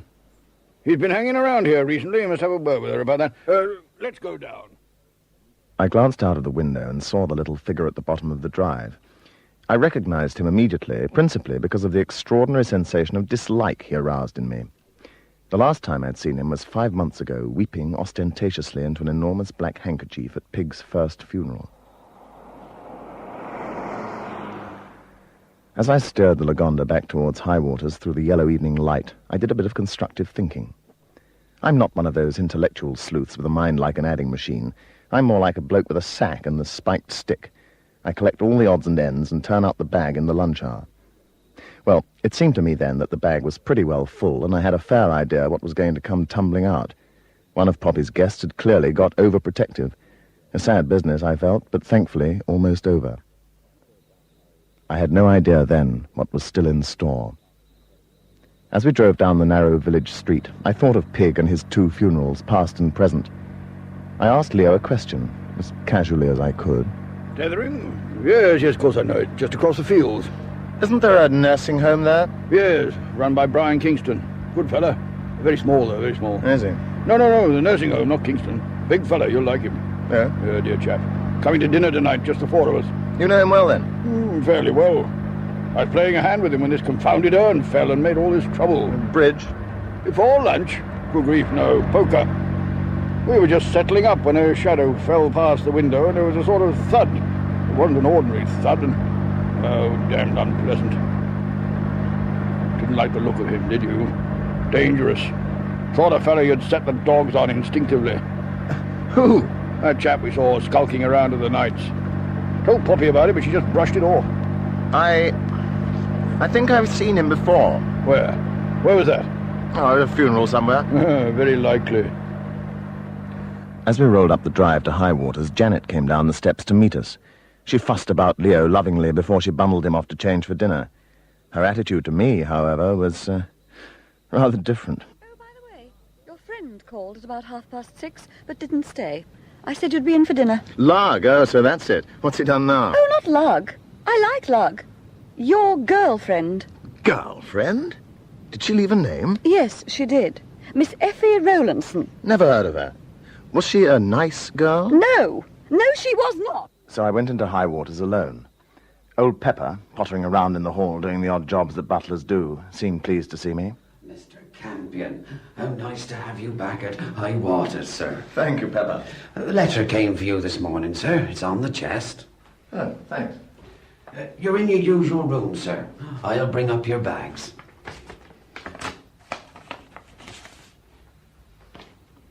Good Lord. I beg pardon, sir? Nothing, Pepper. Oh, saith the owl, oh, sobbeth the frog, oh, mourneth the worm, where is Peters that was promised us? The angel weepeth behind golden bars, his wings cover his face. His wings cover his face? Why should these things be? Who was he to disturb the heavens? Consider, oh, consider the lowly mole, his hands are sore, and his snout bleedeth. Same envelope and paper as the first. A pleasure to read. Poor little mole. Analysis, Lug, that's what I want, not sentiment. Help me with this tie. Right. I've got 4 minutes to get down to the dining room. An owl, a frog, a worm and an angel are all upset because they can't find this here Peters. Keep still. Oh. Well, that's clear, isn't it? And it was Peters that was under that sheet this morning. The same. Queer. What did he die of? Flower pot on the head with intent. Where are my cufflinks? It's rubbish, that note. I told you, chuck it in the fire. The point you seem to have missed is that Peters died this morning. Well? The note was posted last night. So, the bloke what posted it... knew that Peters was going to die today. Yeah, well, maybe I was wrong. The little mole's a prophet. The puff pastry has a sausage in it after all. Botulistic, most likely. I arrived at the dining room with half a second to spare, and Pepper regarded me with affection, which was more than Janet did, I was sorry to say. I sat down and found myself next to the pleasant-looking chap with whom I had chatted at Pig's tethering funeral. Brian Kingston.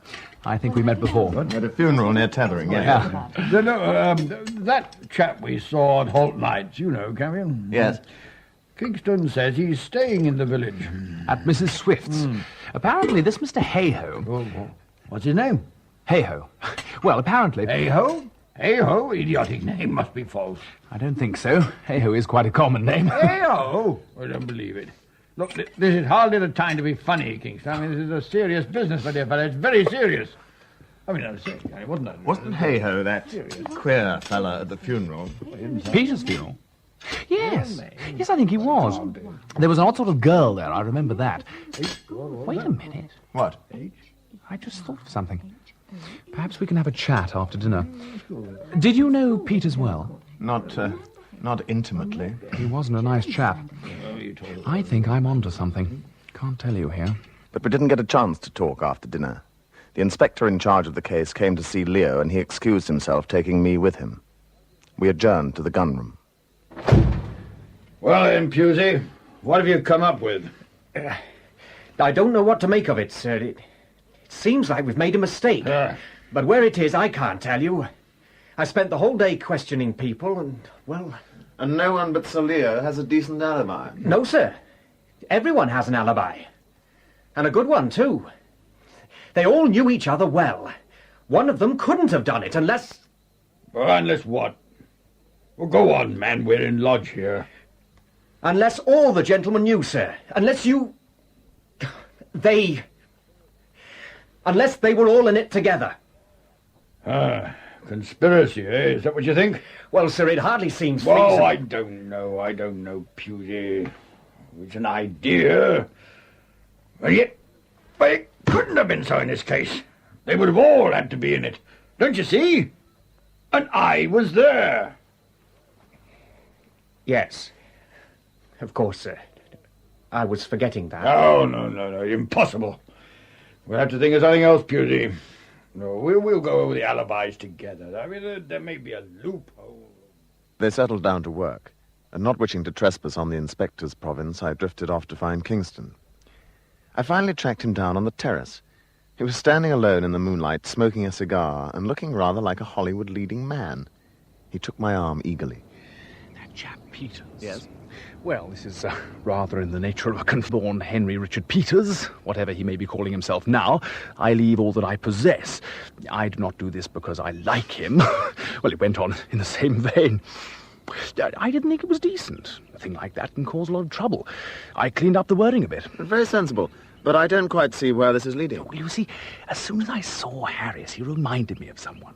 Tonight at dinner, when you mentioned the funeral, I remembered who it was. Peters? Yes. The more I think about it, the stronger the likeness becomes.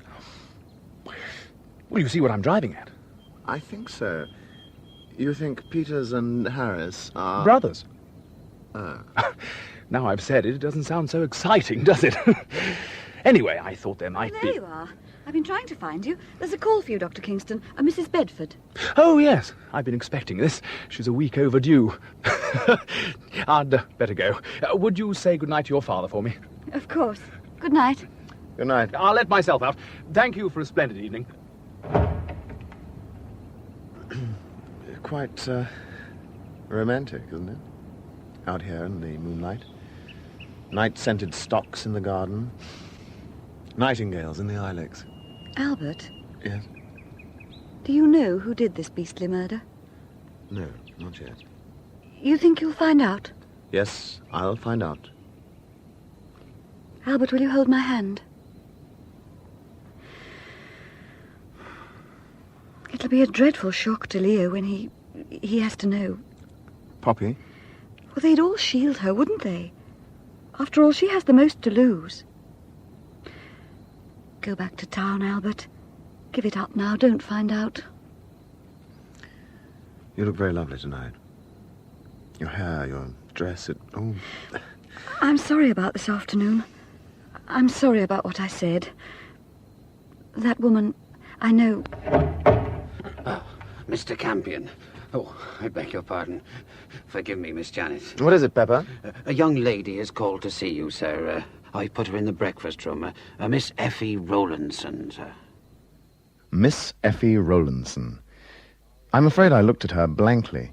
She was petite, blonde, and girlish, with starry eyes and the teeth of a toothpaste advertisement. Her costume was entirely black, save for a long white quill in her hat, and the general effect lay somewhere between Hamlet and Aladdin. Oh, you don't remember me. Oh, I was sure you would. Oh, how awful of me to come. Perhaps you got the wrong man. Oh, no. I remember you. At the funeral. Oh, yes. Rowley Peters' funeral over at Tethering. That's right. I do remember now. I knew you would. I just knew it. I'm like that sometimes. I just know things. I knew you'd help me. He trampled on me. I beg your pardon? I don't know when I've been so mistaken in a man. He was hard, I knew that. All men are hard, aren't they? Not like him. Oh, but I ought not to talk about him like that, did I, when he's dead? If he is dead. Is he? Who? Oh, you're cautious. Rowley Peters, of course. I used to call him Roly-Poly. Didn't I, of make him cross. Well, it's wrong to laugh when he's dead. If he is dead. Do you know? My dear girl, we went to his funeral, didn't we? Look, I've come to consult you, Mr. Campion. I'm putting all my cards on the table. I want to know if you're satisfied with that funeral. It wasn't much to do with me. Oh, wasn't it? Well, why was you there, I want a straight answer. There was something funny about that funeral, and you know it. I'm perfectly willing to help you. Suppose you tell me why you think I can. Well, I'll trust you. I was engaged to marry Rowley Peters, Mr. Campion, and then he went and died in a hole-and-corner nursing home and left all his money to his brother. And if you don't think that's suspicious, I do. Because he left it all to his brother? Well, it's funny he died at all, if you ask me. I think he's done the dirty on me. If he's hiding, I'll find him if it's the last thing I do. I came to you because you're a detective and I like your face. Splendid. But why come here? Why come to Keepsake, of all places? Oh, I've got a friend in the village, and he's seen my photographs of Rowley. A few days ago, he wrote to me, this friend. There's a gentleman in the village very like a friend of yours, he wrote. Come and take a look. Well, when I got here, I found the man I'd come to see had got himself killed this morning. So I came to you. And you want to identify him? Yes. Why me? Why not go to the authorities? Well, you see, I felt I knew you. It was a strange night with a great moon sailing in an infinite sky. Lug, peeved at being fetched out at such an hour, drove us through Keepsake, its streets empty and mysterious in the false light. Miss Effie Rowlandson shivered in the back seat with a blanket round her knees. I began to feel that she was going to be a great responsibility. Well, here we are, Miss Rowlandson. Are you sure you wouldn't prefer to save this till morning? No, thank you. I made up my mind to go through with it tonight. I've got to know. Come on. We'll see if Inspector Pusey's still up. Come along, miss. No need to be scared. I tell you, sir, we could do with a bit of help. We tried the landlord of his flat in London. No good. No, nothing. It's through here, miss, if you don't mind. All right. Fine. Just a bit cold. There's a light switch just inside the door. Now, there's nothing to be afraid of. I'll go first. Don't worry, miss. He's the only one in here. He's on a table and there's a sheet over him. So when you want me to draw it back, just you right. Now. Oh, my God! He's gone! He's gone! What's happened to him? You told me he'd be here. I was going to look at him. And now he's gone. Perhaps it would be best if the young lady went home. Oh, I'm not going back to the Feathers by myself. I won't. I won't. I'll drive you down.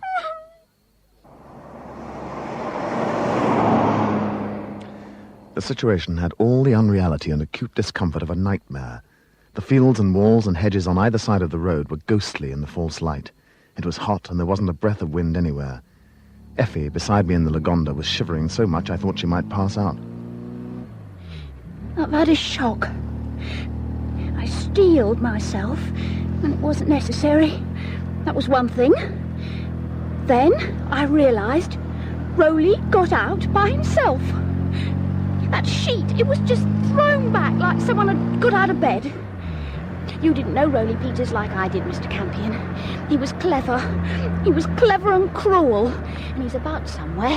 He's hiding. He was dead this afternoon. Since miracles don't happen much nowadays, he's probably dead still.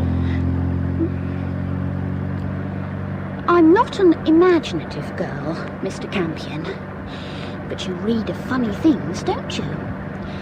Suppose he was to rise up behind one of those banks by the side of the road and come out towards Shut us. up! There's some perfectly reasonable explanation. When you get back, have a stiff drink and go to bed. You'll find it's all been cleared up by the morning. Oh, you're hard. I like hard men. I do, really.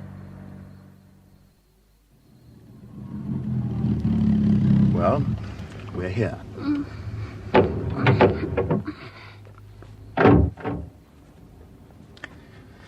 Stay by the car. Which door is it? It's the one marked club room. Expect it to be locked. The one round here? Yes, it's that one.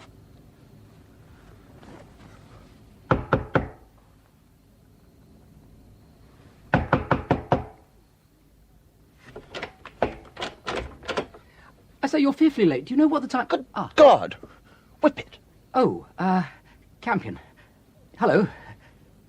Terribly late, isn't it? I'm just off. Hey, Whip it. Where are you going? Well, bed. Where else? It is past midnight, you know. What are you doing here? Well, I heard you knock, so I thought Not here at the door, in Keepsake. Oh, well, I'm staying here for a day or two. Mr. Whippet, it's gone. It's disappeared. What shall we do? Ah, Miss Rowlandson. It's very late. It's gone. Rowley Peters' body. Oh, awkward. Holds things up so. Well, glad to have seen you, Campion. I'll look you up sometime. You'd better go in, Miss Rowlandson. It's terribly late. Good night, Mr. Campion. Good night. Yes, good night.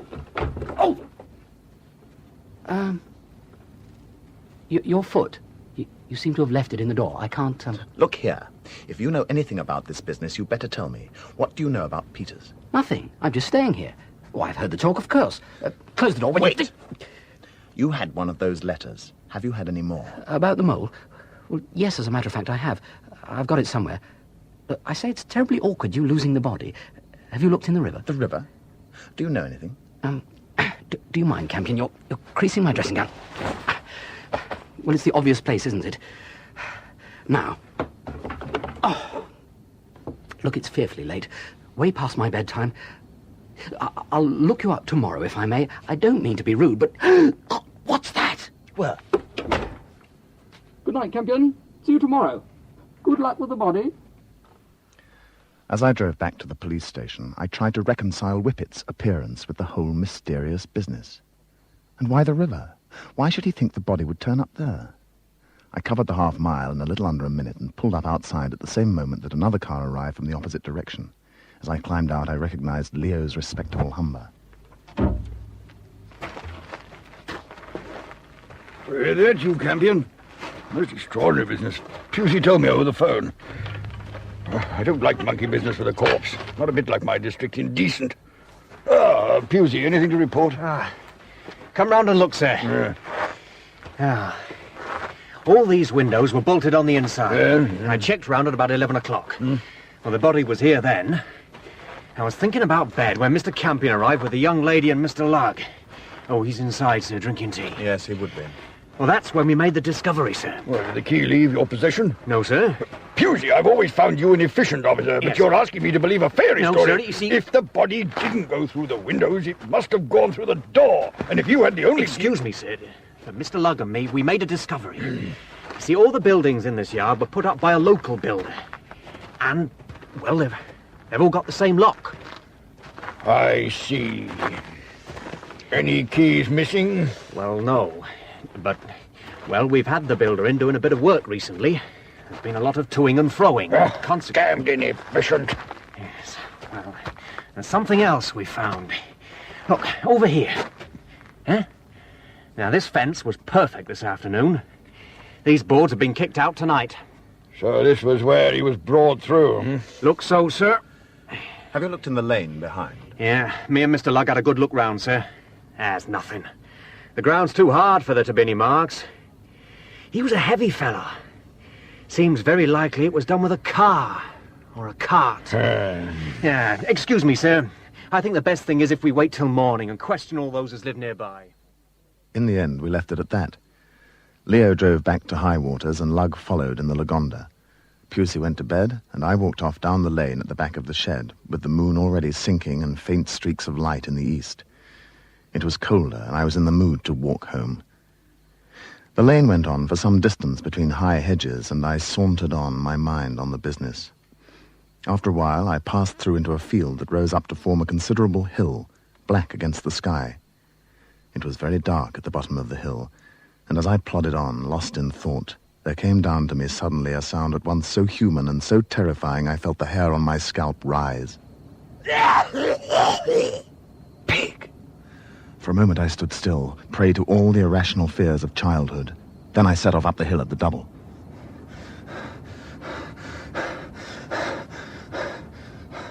Suddenly, as I reached the brow, I saw something silhouetted against the grey sky. A tripod with something on it that I at first took to be a machine gun. It was a telescope. A very good day to you. Yes. Good day. Perhaps I have the advantage of you, sir. You are Mr. Campion. And you're Mr. Hayho. It'll do. We met at a funeral. This is a most unexpected pleasure. I was hoping for an interview. I didn't expect to find you wandering about in the dawn. Most young men nowadays prefer to spend the best part of the day in bed. You're up early yourself. Waiting to see the dawn? That and other things. I take it you are investigating the death of that unfortunate fellow Harris. Do you? Well, you needn't be coy, Mr. Campion. I can be very useful to you. Oh, yes? Yes, for a reasonable sum, I will undertake to give you certain information. Information that it would take you a long time to collect alone, and which should lead you to a very successful conclusion of the case. Your professional reputation will be enhanced, and I shall, of course, take none of the kudos. Now, the terms... Harris was a relation of yours, I suppose. My nephew. Not a very dutiful one. He was quite wealthy, you see, and, well, not very generous. Nephew. Well, that explains the mystery of the cough. What? And Peters. The gentleman whose funeral you attended, was he a nephew? I have several nephews, Mr. Campion. Look, I hate to press the point, but shall we say 500 guineas for a complete and private explanation of the whole affair? Or, of course, we might split it up into lots, as it were. If you do know anything, it's your duty to go to the police. Oh, dear me. Is this your last word? I'm afraid so. Oh, well, I gave you the chance. You can't deny that. Well, if that's all... My dear young man, don't be hasty. I can help you. Why should we quarrel? If you knew anything of importance, you'd hardly dare talk about it. Look, you don't understand. My position is simple. Safe and simple. I have an asset that I intend to realize. There are two likely purchasers, you and another party. I shall simply dispose of the goods to the highest bidder. Fine. Well, I'll offer £5,000. Let me know if I'm outbid. Wait. You've a lot to lose, Mr. Campion. Suppose we meet here tomorrow morning, 7 o'clock. if I can't get satisfaction in other quarters, well, I may bate my price a little. What do you say? Perhaps. Here then, 7. Good morning. Mr. Campion? And I went off down the hill. At the time, I thought I was quite justified in letting him stew for 24 hours. At the time, I didn't know the kind of person I was up against. Whenever I'm apt to get over-pleased with myself, I remember that little chat on the early morning hillside. As I came wearily up the drive at high waters, it was full dawn. The air was magnificent, the sky a translucent blue, and the birds were roaring at one another in undisturbed abandon. I had a tepid bath and slept for a couple of hours, but I was waiting for Leo when he appeared around 8.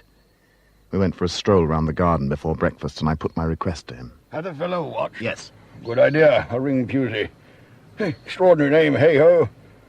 Any reason above general suspicion? He tried to sell me information. In fact, he tried to sell me the solution to the whole business. What?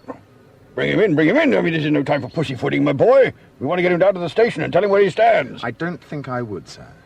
Leave him loose and see what he leads us to. Well, I don't know, but well, as you like. Prefer the more straightforward methods myself. Oh, well, let's go in. I'll get on to Pusey. As it happened, of course, he was perfectly right, but none of us knew that then. I breakfasted alone, and Janet drifted in, tossed me a glance of faint contempt, and drifted out without speaking, 2 bright spots of colour burning on her cheeks. I decided, for want of anything better to do, to drive over to Holt Knight's to see Poppy. I found her in the lounge. It was early, and so we were alone. She seemed delighted to see me, and as usual insisted on getting me a drink at once. Scotch on the rocks, as the Americans say. It's a bit early. Oh, Albert, don't be a fuddy-duddy. Here, more rocks than Scotch. How's that? Thanks.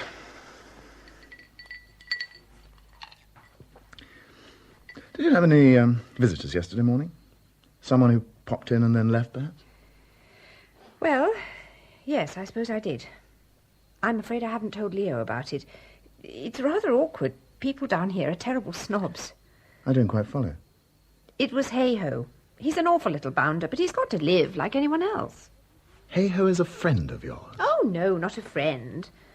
But he came to me for help yesterday morning. He wanted to borrow money? Oh, no. I mean, I might have lent him £1 or 2, but you wouldn't say he borrowed money. You see, he came to me and told me the whole story. Harris was his nephew, apparently, and there'd been a lot of jiggery-pokery going on. This little tick Harris had done Hey-Ho out of all his money. Well, I mean, I knew what Harris was like, so I could quite believe him. I let him into Harris's room. You what? Oh, Harris was in there at the time. Hey-Ho wanted to see him privately. There was an awful row, and Harris sent him away with the flea in his ear. I never told Leo. And that was on the morning that Harris was killed? Well, yes, of course. Yesterday. Well, how do you know Hey-Ho wasn't here when the urn toppled off so conveniently? It wasn't convenient, Albert. My God, look at the mess. It certainly wasn't convenient. Poppy! He wasn't here. He left a long time before that. I know what goes on in my own house, I hope. I know it's the fashion around here to think I'm a dear, silly old fool, but I'm not completely demented. Here, let me freshen up your glass. Thanks. And so why was Hey-Ho here yesterday evening? Well, it's difficult to explain. He came to offer me his help as a man of the world. Thanks. I think he really came to scrounge a drink. I looked down at the glass in my hand and twirled the little blocks of ice round and round in the pale amber liquid. It was then that I had the whole case under my nose. Unfortunately, I only saw half of it.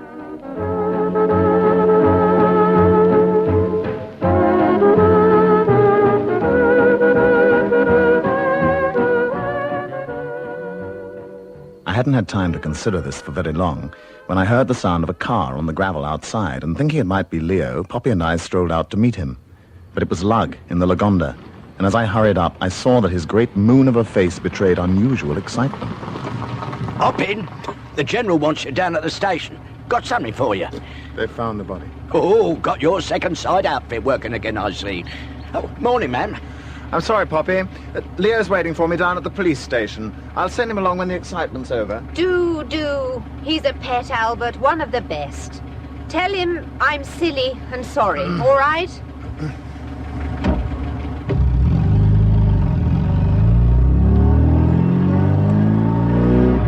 Where was it? In the river. The river? Calm as you please. Bloke in a fishing boat picked it up. But... Dear me. Funny place we come to. First they bang a chap on the head, then they sling him in the river. Some persons are never satisfied, really. But why the river? It's bound to be found sooner or later. It's an outrage. Disgraceful. In my own village, it shocked me, Campion. There was no point in it. I mean, it's wanton mischief. Do you think so?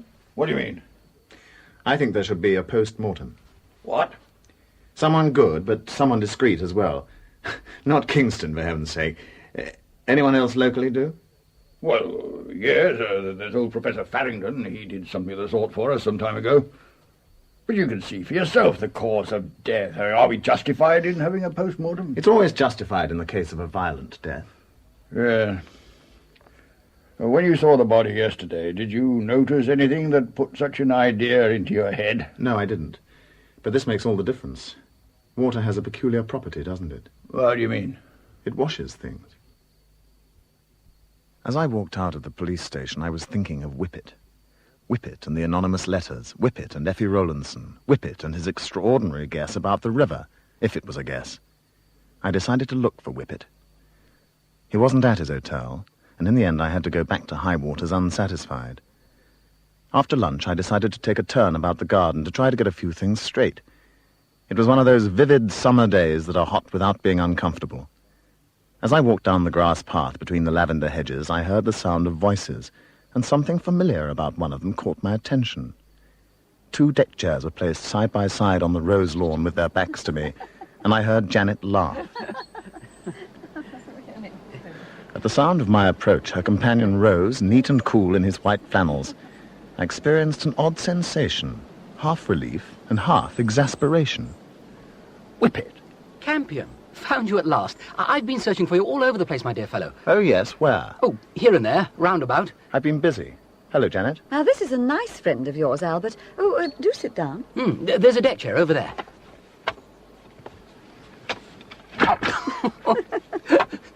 Complicated things. It's been found, you know, in the river. Yes, I heard in the village. You've got a lot to explain. Yes, I know. Well, that's why I've been looking for you. There's Miss Rowlandson, for one thing. And, this. Came this morning. Have you had one? Although the Skinner is at hand, his ease is in the earth. Peace and hope are in his warm heart. He foldeth his hand upon his belly. Faith is his that can remove the mountain or his little hill. Same postmark as the rest. Funny, isn't it? Do you make anything of it? No. He foldeth his hands upon his belly. Who's the he? Well, I took it to be the mole. His little hill, you know. Well, I suppose you both know what you're talking about. I think I'd better go now. Now that I found Campion and cleared all this up. You've been most kind to put up with me, Miss Pursuivant. My pleasure, Mr. Whippet. Goodbye. I'll walk with you to the gate.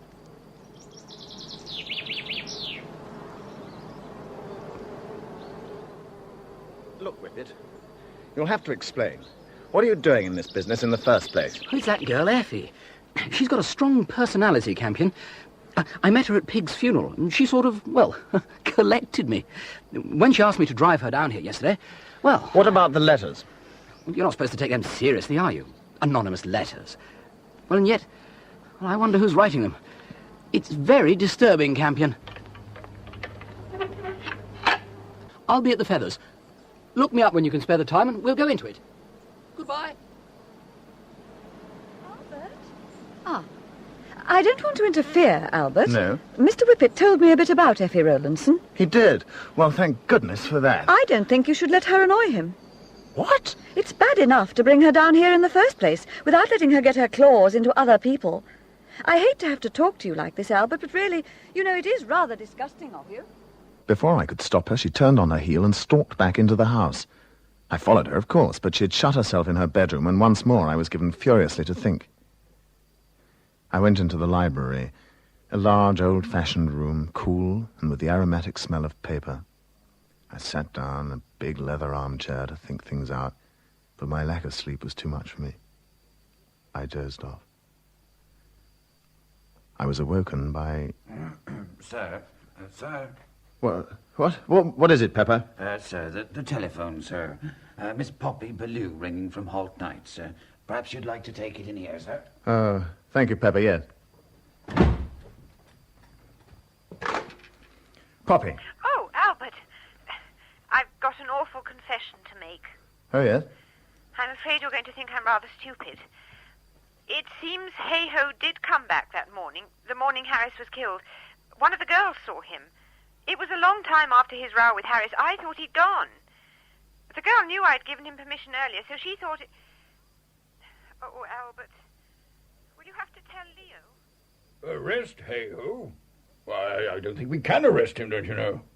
Bring him in, question him, wanted to do that all along, but we can't hold him. But you must hold him. That's the point. We're not a tittle of solid evidence. Pull him in for something else. Trump up a charge? Well, the fellow's a blackguard, I know, but monstrous. At least keep him for 24 hours. Well, what's on your mind, my boy? Sound apprehensive. Anything in the wind? I don't know. Look, you think about the question of arrest. I'll go down to his lodgings with Pusey and pick him up. There's a constable on the place, isn't there? It's all under control, sir. He's been in all day. Good, good. That's his room, where the light is. You can see him if you look. Where? Oh, there he is, Inspector. That shadow on the curtains. He hasn't moved for an hour. Oh, no. I'm sorry, Constable. What, sir? I'm afraid you're going to be dealing with dog licenses for quite a long time to come. It was a coat and bolster over a chair, of course. Pusey stood looking at it when we got into the stuffy little attic bedroom, and he kept his temper remarkably well. From the constable's evidence, Hay-Ho could have had an hour's start at the most. Pusey mobilized his small force with speed and efficiency. He reported on his progress to Leo at the police station around about 11 o'clock. He didn't leave by bus, and he hasn't got a car. If he went on foot by any of the main roads, he moves a deal faster than any ordinary animal. Can't understand it. Unless he took to the fields. Seems to pin it, though, this bolting. Extraordinary thing. I took a dislike to the fellow the first time I saw him. Must have been hiding in Hall Nights all the time. We'll get him, sir. The whole village is on the lookout, and none of us here will rest tonight. You go back to your bed, sir. You can leave him to us. You've searched the hilltop? Every inch. His telescope's up there, but nothing else. Besides, he couldn't get up there without being seen. Not unless he was a mole. What? Travel underground, you see, sir. Leo drove me back to high waters, and I climbed into bed for the first time in 48 hours. I was in dreamland, as the books say, the minute my little golden head touched the pillow. I only seemed to have been asleep for about a quarter of an hour when... Mr. Albert! Mr. Albert! Oh, Stroop, wake up! Mr. Albert! What? 6 o'clock, you told me to wake you. Oh, God. Now, why you bothered? Ayo's running away from a pack of rozzers all set to jug him for murder, but he's not going to pass up his little appointment with you. Oh, dear me, no. Have you rung Inspector Pusey? Yeah, not a sign. Searching all night, he said. Not a whisker. Oh, dear. I'll come with you if you like. Nothing like a long country walk before the dew's off the grass. Cools the feet. I sent him back to bed, dressed, and went out. It was a fine, clear morning with a promise of great heat in the day to come. The sky was opal, the ground was soft, and it was a pleasant morning for walking. But I found my feet lagging, and I entered the hill meadow with the deepest foreboding. When I reached the summit, I felt relieved. I disturbed no more than a brace of larks, and the hilltop was bare but for Hay-Ho's old brass telescope mounted on its tripod. I wiped the dew from the lenses with my handkerchief. The view was stupendous. Holt Nights was rose-red and gracious in the grey saltings. The river mouth sparkled in the morning sun, and around it lay the pocket-handkerchief fields. The corn high and green, the pasture browned a little in the hot weather. I stood there for a long time looking at the scene. So peaceful, so quiet, and so charming. There was nothing out of place, nothing frightening or remarkable. And then I saw it. About half a mile away, in the midst of a field waist-high in green corn, there was a dilapidated scarecrow. A grotesque, unnatural creature set up to terrify the not-quite-so-clever rooks. But the rooks were swarming upon it. Mr. Hay-Ho had been found.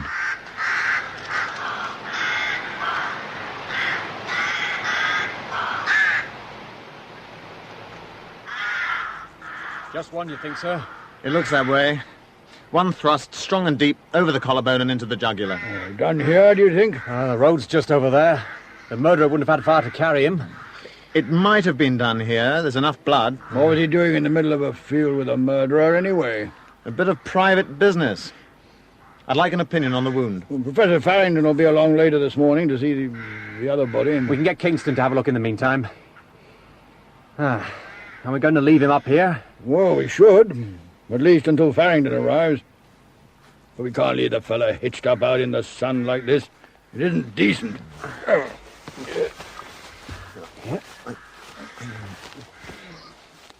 Pusey and I took Hay-Ho's body off the piece of broken paling and laid it down among the green, whispering corn. The police then brought it on a tumbril to the little mortuary behind the station.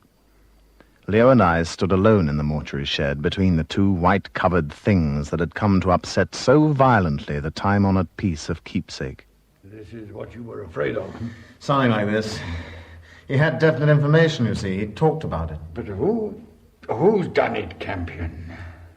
Don't you see, my boy, a terrible thing is happening. It's the strangers who are being killed off. The field's narrowing down to our own people. Good God, what's to be done now? Come. I've got Dr. Kingston outside, sir. Very anxious to help. Oh, well, better have him in. And I've sent a constable down to fetch Miss Rowlandson to have a look at, well, the other gentleman. She'll be back any time. Good. Right. Well, if you'd like to go in, Dr. Kingston, it's, this one here. Oh, dear me, quite a mess, isn't it? Well, it looks like it was done with something, narrow and sharp. A dagger. A trophy, perhaps. Something like, you know, the ones on the wall of the billiard room at Holt Knights. That kind of shape. Now, there's nothing to worry about, Miss Rowlandson. No more nasty shocks. Are you ready? Yes. Oh. Yes. Yes, that's Rowley Peters. Are you sure? Oh, yes. I wasn't in love with him, but I'm sorry he's dead. Now, come on, miss. Let's go back to the station and have a cup of tea. We better get a statement down on paper. He used to take me out a lot. We got engaged, or nearly engaged. And then... Oh, Mr. Campion, you know the rest. Yes. Can I go now? I'd like to be by myself for a while. Yes, of course, my dear. Luck's outside. He'll drive you home. And so it's really Peters we've got in there, isn't it? I'm not sure anymore. I thought I recognized the corpse. I thought it was Peters, but now... You can't really identify a man after 25 years, and the two brothers were obviously alike. Does it matter? They're both dead. Whereas the murderer, on the other hand, is still roaming around somewhere. Good morning, Inspector. Professor Farrington. You've got a remarkable amount of bodies here. I heard from Sir Leo what you were suggesting. It's diabolical, a diabolical thing. Then you think I'm right? Not so fast. I wouldn't dare give an opinion without a careful autopsy. No, of course. But you may be right. I wouldn't be at all surprised. We'll know before long.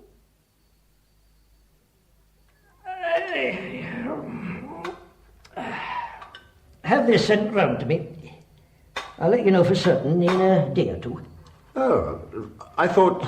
But I think I dare express an opinion, a very tentative one, you understand, that he met his death sometime before he had that crack on his head. Poison? Chloral hydrate, most likely. The bang on the head was in the nature of a blind. You've got a clever man working against you, Mr. Campion.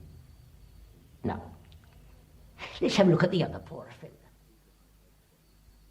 For 2 days, things hung fire, and Pusey and I collected what useful scraps of information we could. Janet developed a strained expression, Poppy took to her bed, and even Whippet was more solicitous than I'd supposed possible. I packed him off to talk to Janet, who was kind enough to put up with him. Kingston, of course, was very much in the foreground, and I even found him useful. He was an inveterate gossip with a cavalier regard for the laws of libel. Leo was perhaps the worst affected of us all. He sat in his gun room staring mournfully at his magnificent collection of sporting trophies. A mass of papers lay disregarded on his desk. We've got 10 days. The inquest has been adjourned to give us a breathing space, but that means we've got to get results. Every morning I wake up wondering what the day's going to bring forth. We've got a killer at large in the village. God knows where he's going to strike next. And what have we got? Nothing. Oh, Leo, come on. It's not as bad as all that. Kingston's put me on to Peters' solicitors. Peters. We've got 2 Peters. We don't know which is which. The first Peters, the one who died in Kingston's nursing home. Apparently, he was insured with mutual-ordered life endowment for £20,000. Yeah, so it all went to Harris? Yes. Yeah, thanks. Interesting. But what does it mean? Oh, look, Campion, I've known you since you were a child. And I know when there's something on your mind. If you know anything, you must tell me. I think I could bear anything rather than this uncertainty. Oh, Leo. I'm not sure. Well, it doesn't matter. I must know. I know how the first murder was done, and I think I know who did it, but I'm not sure. At this stage, proof is impossible. Give me another day or 2. Well, I'd rather you told me now. We can't do anything without evidence. 48 hours. Very well. There is something, though. Can you get a Home Office order for the exhumation of R.I. Peters, buried over at Tethering last January? Well, I could try. But, my dear fellow, identification after all this time. I've got an idea about that. And it's important? I don't know. I think so. Well, I'll see what I can do. Can I use the phone? Yes, of course. Anyone interested? Dr. Kingston. Oh, been making a bit of a nuisance of himself lately. A bit too much like a schoolboy. You should enjoy this, then. I'm going to ask him to show me round his graveyard. No, really. I'm glad of something different to do. It's been a quiet day. You said you were interested in the soil. That's right. Well, yes. I think there might be some kind of preservative. About a year ago, a grave digger dragged me out to see a most odd thing. He opened up a grave to put in a relation of the dead woman, and the coffin lid had come off. She'd been in the ground for 3 years, but the body was almost perfect. How did you guess? Cow parsley. You often find it growing in soil like that. Oh. Wait a minute. You're not thinking of an exhumation, are you? Perhaps. I say, it'll be rather jolly. Exciting. I've never been present at an exhumation. Nothing fixed, so you'd better keep quiet about it. Gossip could be fatal. A question of identification, I suppose. What a stroke of luck he was buried here. In 99 cemeteries out of 100. Yes, but do keep quiet about it, for heaven's sake. Oh, yes, of course. Besides, I don't see a soul to talk to. The following day, the 3rd since Hay-Ho had been found, I woke up with a sensation of apprehension, a premonition that things were going to move, although if I'd known in what direction, I don't think I'd have got out of bed. It began with Professor Farrington's report. He came over to make it verbally while I was at the station with Pusey. Aye, it was chloral hydrate. So, he was poisoned. Well, it's difficult to decide how much the man had taken before his death. There's no way of knowing, you see, whether when the stone crashed down on his head, he was already dead, or just drugged. What would the chloral hydrate have done exactly? Made him sleepy. If you came on a man suffering from a small dose of the poison, you'd think he was in a deep, natural sleep. What about Hay-Ho? Oh, there's no funny business there. Very brutal. One quick thrust. Yes. It was an interesting wound. Remarkably lucky or delivered by someone who was no fool. Caught him just over the collarbone and went straight down into the neck. He died at once. And the knife? I can draw it for you. Or at least the blade. Long and thin, you see. Like this. I left them together and went off to find Whippet. Neither he nor Effie Rowlandson were at the Feathers when I arrived, but presently he came up alone in his baby Austin. I've been house hunting. There's a little villa down the road that interests me. I like empty houses, don't you? Whenever I'm in a district, I look at empty houses. We must look together sometime. Yes, well, I really haven't got time at the moment. Look, I wanted to ask you, did you ever talk to Hay-Ho? Oh, yes. Yes, I had several conversations with him. Not a nice fellow. Tried to borrow money. Very likely. What else did you talk about? Natural history, I think, mostly. Flora and fauna, you know. Some are born blind, some achieve blindness, some have blindness thrust upon them. Moles come into the first category, don't they? I went back to High Waters. There, the thing I had not foreseen, the thing for which I shall never forgive myself, awaited me. Lug had gone.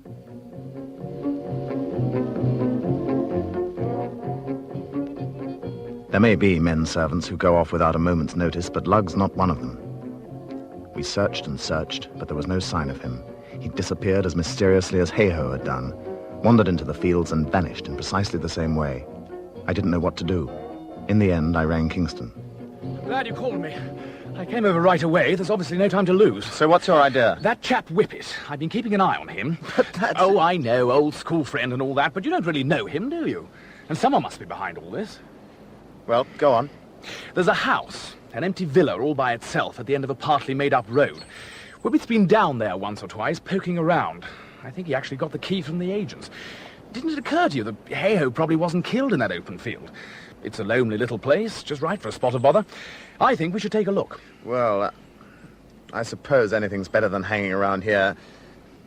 All right, come on. We'd better take your car, it's faster.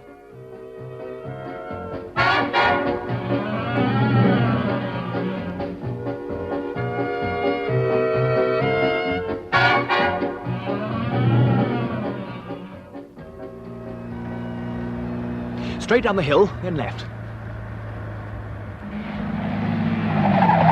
Look out! Oh, it's all right.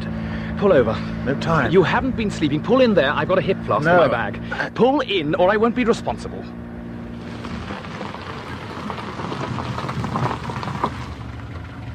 Here, have a drop of this.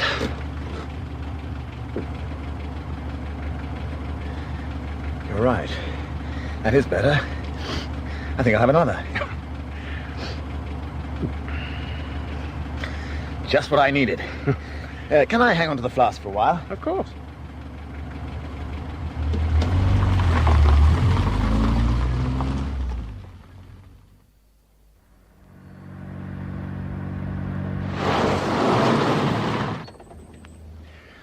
Dear me. Are you all right? Yes. I think so. What's the matter? Feeling tired? Brandy, I haven't eaten for some time. Perhaps I'd better drive. Thanks.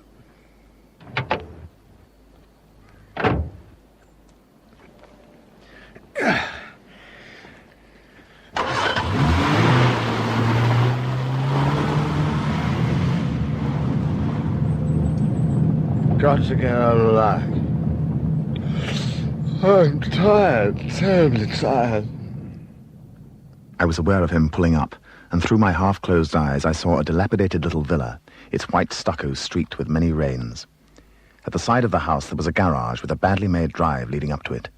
I was aware of Kingston unlocking the door of the garage, and then I was down at the bottom of the car, my eyes closed and my breath coming at regular intervals.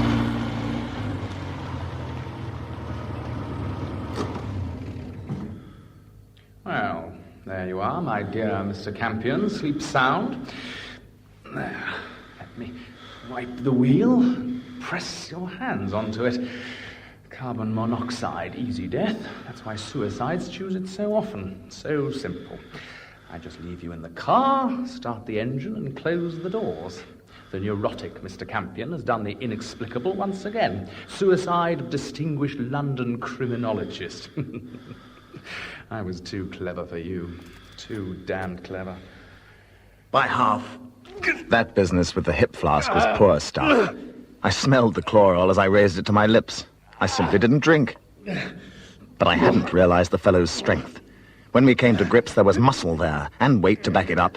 Besides, he was demented. He fought like a fiend. I no longer had any doubts about the identity of the hand that put the knife into Hay-Ho's neck. His great shoulders hunched against the light. He leapt on me and we fell to the ground. I nearly escaped him once. I'd nearly reached the doors when something like a vice seized me round the throat. I was lifted bodily and my head crashed down onto the concrete floor. It was like going down very suddenly in a lift. It went on, and at the end there was darkness. I came up slowly in little jerks. I was aware that my arms were moving up and down in a slow rhythmic movement I couldn't control, and then I was gasping, fighting for breath. Look out, you're doing nicely. Now, don't get excited. Steady yourself. The voice came to me like a dream, and I saw through the fog a ridiculous small boy with ink smeared all over his face looking down at my bed in the sicker. Then the ink disappeared, but I still saw the same face. Take it easy. Whippet! What are you... Take it easy. Lark! For God's sake, we've got to get Lark. I know. Here, let me help you up. Oh, positively dangerous, isn't he? I let Kingston get away before I got you out. I didn't want two of you on my hands. He took your car. Come on. We've got to get to him before it's too late. A fellow came by on a bicycle a moment ago. I've sent him off to tell the others. He's going to send the whole crowd up to the nursing home. I thought that was best. I've got my car in the meadow round the back. Let's go to tethering straight away, shall we? How do you feel now, Ruff? I've got a terrible vision of Lug hoist up on a scarecrow stake as high as Nelson's column. Doesn't this thing go any faster?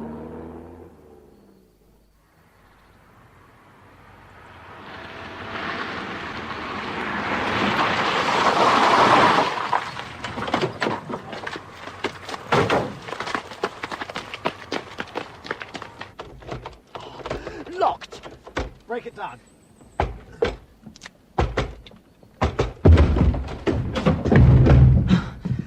It's like a barracks. Where do we begin? Upstairs, quick. 5 doors on the landing were open, so we concentrated on the one that wasn't. It was unlocked, but someone held it on the other side. We could hear him snarling and panting as he fought with it. Ow! Wait! Be careful! Through the open door, I could see a bed, and on it was a large, familiar form. The face was uncovered, and as far as I could see, the colour was natural. But as I stared at it, I saw the thing that sent the blood racing to my face and turned my body cold. Lug! His hair! It's been dyed red. What colour was Peter's? And so I saw the truth. The body of one fat man is much like the body of another when the hair is dyed and the features obliterated. Kingston was going to have a body for his exhumation after all. Campion!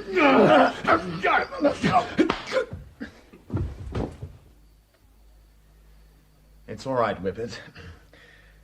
You can come in now. Oh. I think I heard Lear's car pull up outside. It took 3 policemen to get Kingston into the car, and when he came up before the magistrate, there was an unprecedented scene in court. At the assizes, the counsel pleaded insanity, a defence which failed, and I think justifiably. But that was later. My own concern at the time was Lug. For a long time, it was touch and go. It was chloral hydrate again. Kingston didn't want any wound showing on his exhibition corpse. What the finishing process was going to be, I can only guess. I don't like to think of it even now. Lug told us his story as soon as we got him round. It was elementary. He just rang me up. Suppose he made sure you was out first. What did he say? Give me a message it was supposed to be from you. Work in town or something. Said you wanted to see me at his place first. And he picked you up? That's right. Well, that's why no one saw a car. If it was Kingston's car, no one would notice it. It's too well known. Well, anyway, he drove me to his place and he told me to wait for a while. Got me a beer. I thought he was a real gentleman. And you drank it? Well, of course I drank it. How was I to know you was leading this bloke up the garden with you come and hold me hand every 5 minutes? You stuffed him full of this exhumation, thinking he'd go for you, I suppose. Never thought of me. Isn't that you all over? Let's be thankful you're alive to tell the tale. Oh, I am. But what about this orange barnet? I've got to shave me head now. What me London friend's going to say? Holiday in the country? Oh, yes, very likely. Little place called Wormwood, was it? Or maybe Dartmoor or Brixton. During the next 24 hours, we worked incessantly, and at the end of it, the case against Kingston was complete.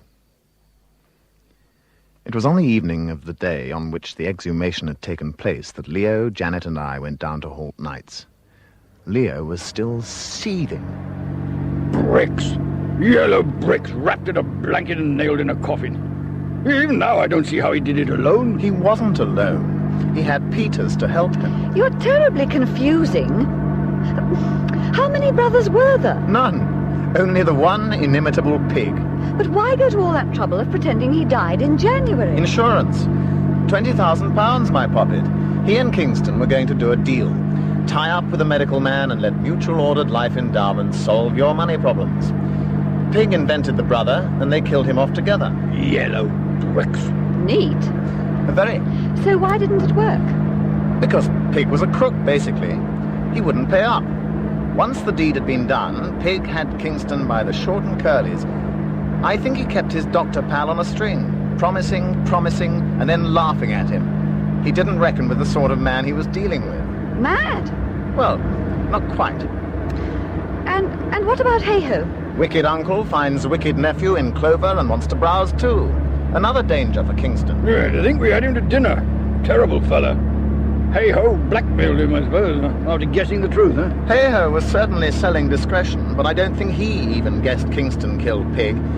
He made an appointment with Kingston to talk it over, and they chose the empty house. Kingston killed him there, and later on carried him to the cornfield where we found him. Oh, he deceived us all very well. I never dreamed. Utterly deceived. Seemed a decent enough fella. Yes, he was amazing. My arrival must have shaken him up, but he trotted out that brother story immediately and made it sound convincing. The only mistake he made was in dumping the body in the river when I said I was going to examine it. He acted on impulse. He saw his way and went straight for it every time. You ought not to have walked into that last trap he set for you. I had to. We had no proof. He'd have got clean away with the first two efforts.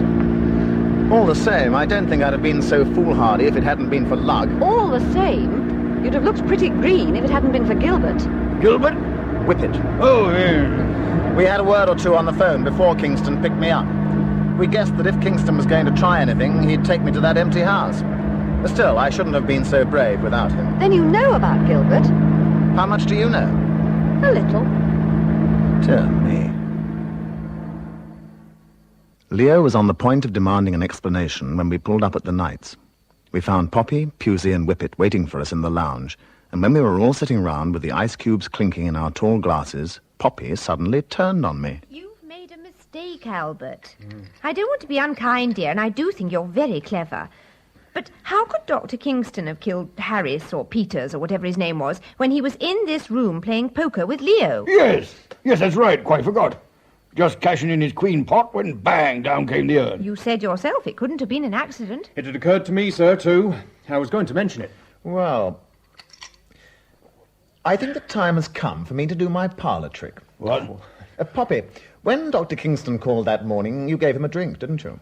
Of course. What was it? Oh, scotch on the rocks, highball, something like that. With ice? Oh, yes. It was a blazing day. And do you know where he was all morning? Well, no, not really. Did he go upstairs? Yes. He went to have a look at one of the girls. She had a touch of flu. Was he up there long? Well, yes, he was. Quite a while now, I come to think of it. But I don't see. This was a long time before that vase fell on, you know, Harris. While he was upstairs, Kingston went in to see Harris, alias Pig. Pig had a shocking hangover, and he asked Kingston for something for it. Kingston had some chloral in his bag. It's a reputable narcotic used in small quantities. He gave Pig a tidy dose, and Pig staggered out and settled down in the deck chair. Yeah, but even so, Wait a minute.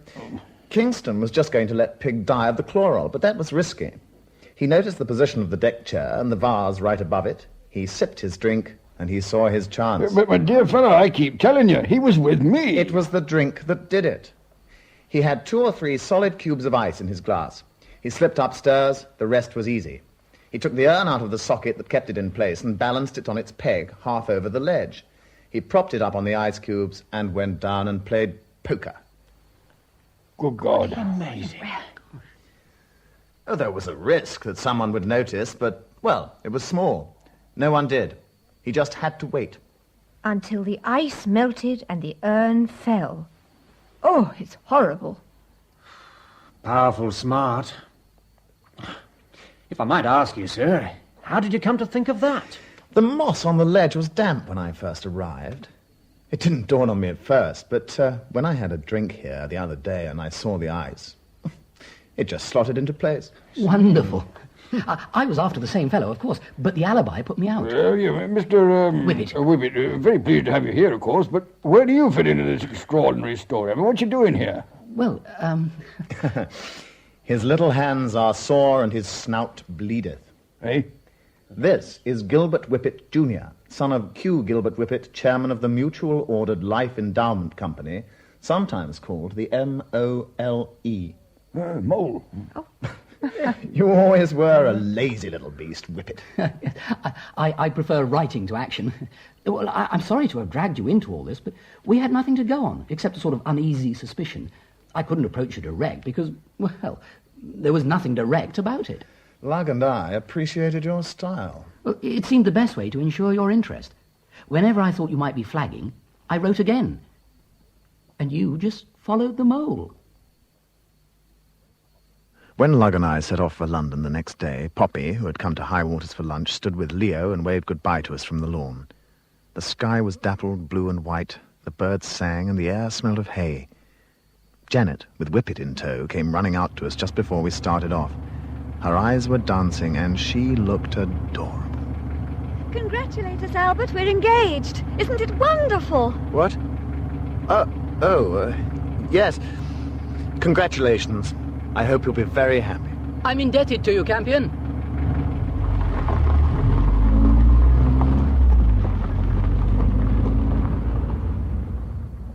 We drove for some time in silence. I was thoughtful, and Lug, who was as bald as an egg, seemed depressed. As we reached the main road, he nudged me.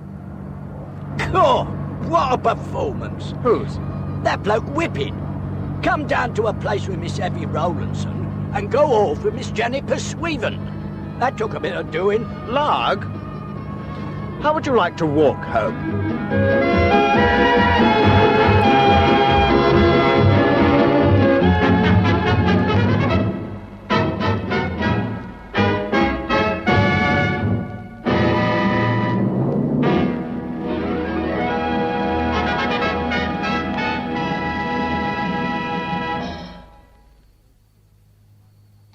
The Case of the Late Pig by Marjorie Allingham was dramatised for radio by Gregory Evans.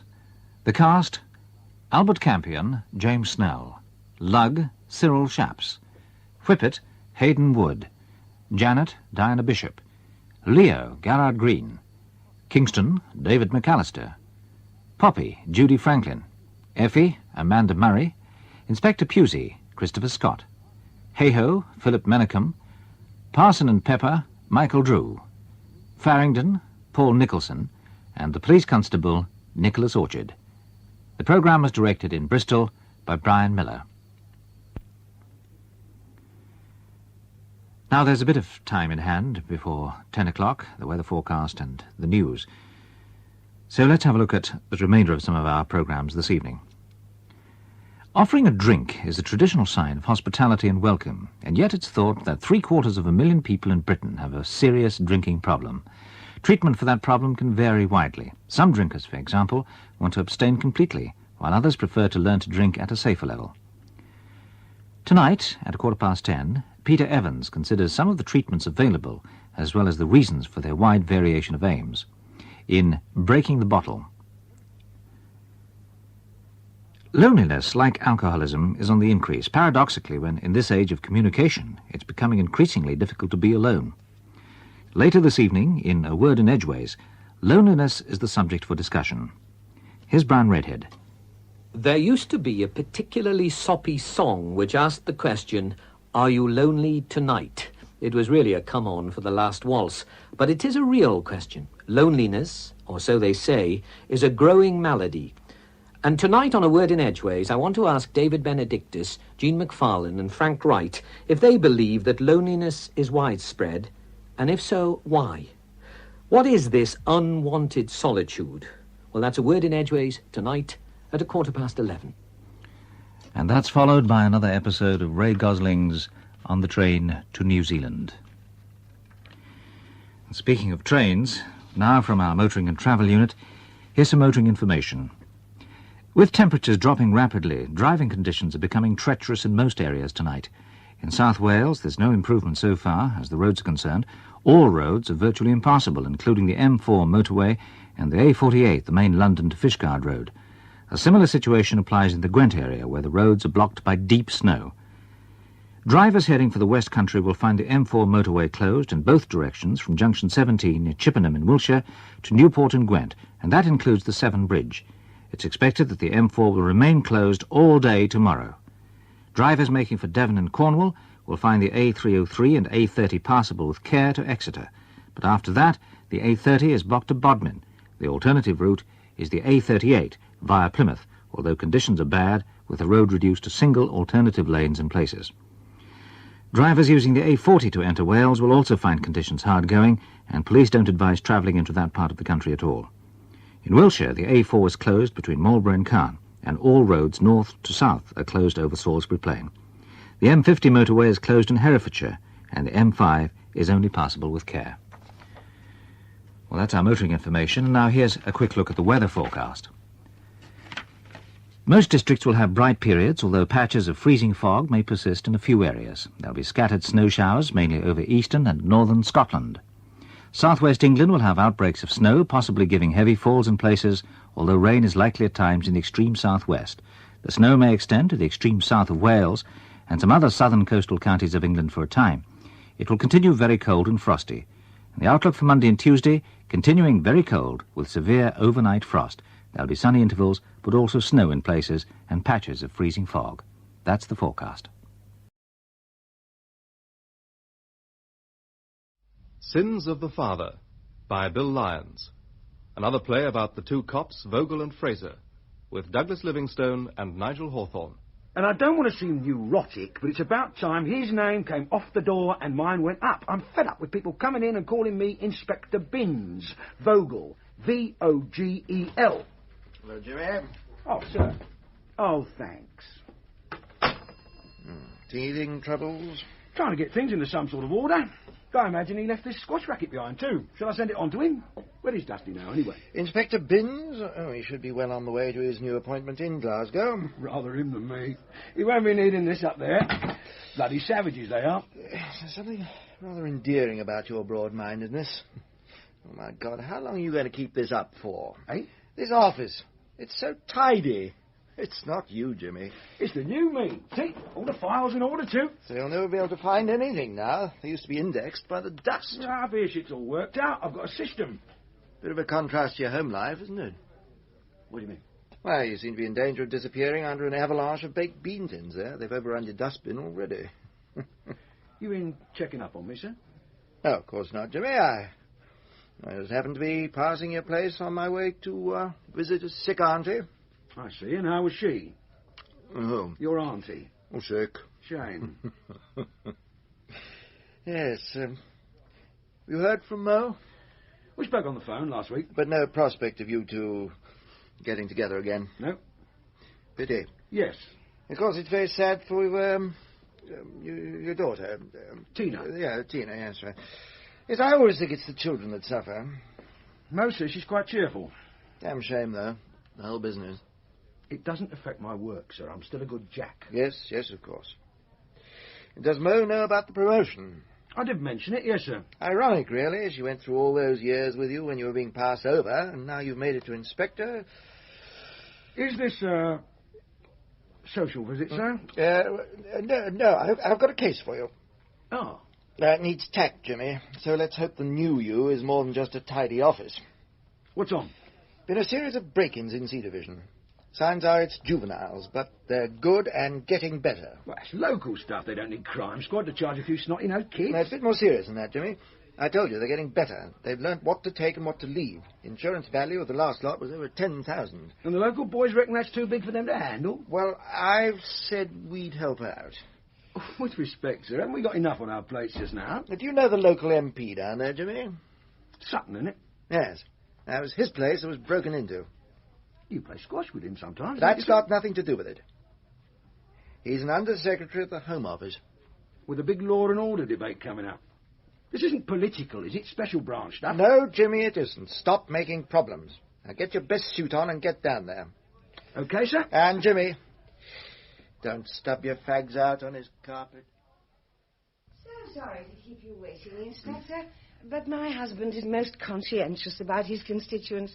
Many's the dinner that's been ruined while he wrestles with their problems. I see. Well, perhaps I could talk to you in the meantime. Well, naturally, I'll tell you anything I can. But Charles did say that he wanted to talk to you personally about the way the case was to be handled. I've been over your statement to the local police. It seems pretty straightforward. Would you like a beer? Eh? You look a little hot. Oh, well, thanks. It'd be very nice. I know I keep the central heating too high, but I'm a very cold-blooded creature. I don't function below 75 degrees. And one can't change the way one is. Well, Charles is always getting cross about it. Says we should set a better example by saving it. What? Energy. Would you like to pour this yourself? I always get too much a froth on it. Oh, thanks. Oh, sorry. You haven't got an ashtray. Oh, You were saying? About my statement. Yes, it seems pretty straightforward, but there's a few points I'd like to go over again. Very well. They did a pretty thorough job on the place. Doesn't seem to be much that's both valuable and portable they've missed. Now, that could be just because they're efficient villains, but I have to allow for the possibility they knew what they'd come for, maybe even been here before. How about your husband's work?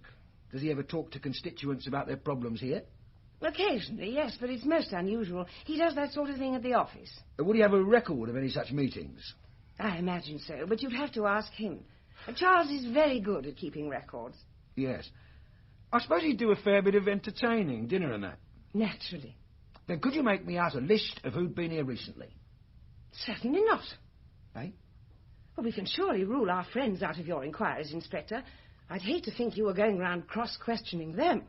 That's not in my mind at the moment, Mrs. Sutton, but I have to be able to run this investigation as I think fit. It might be better if you discussed this with Charles first.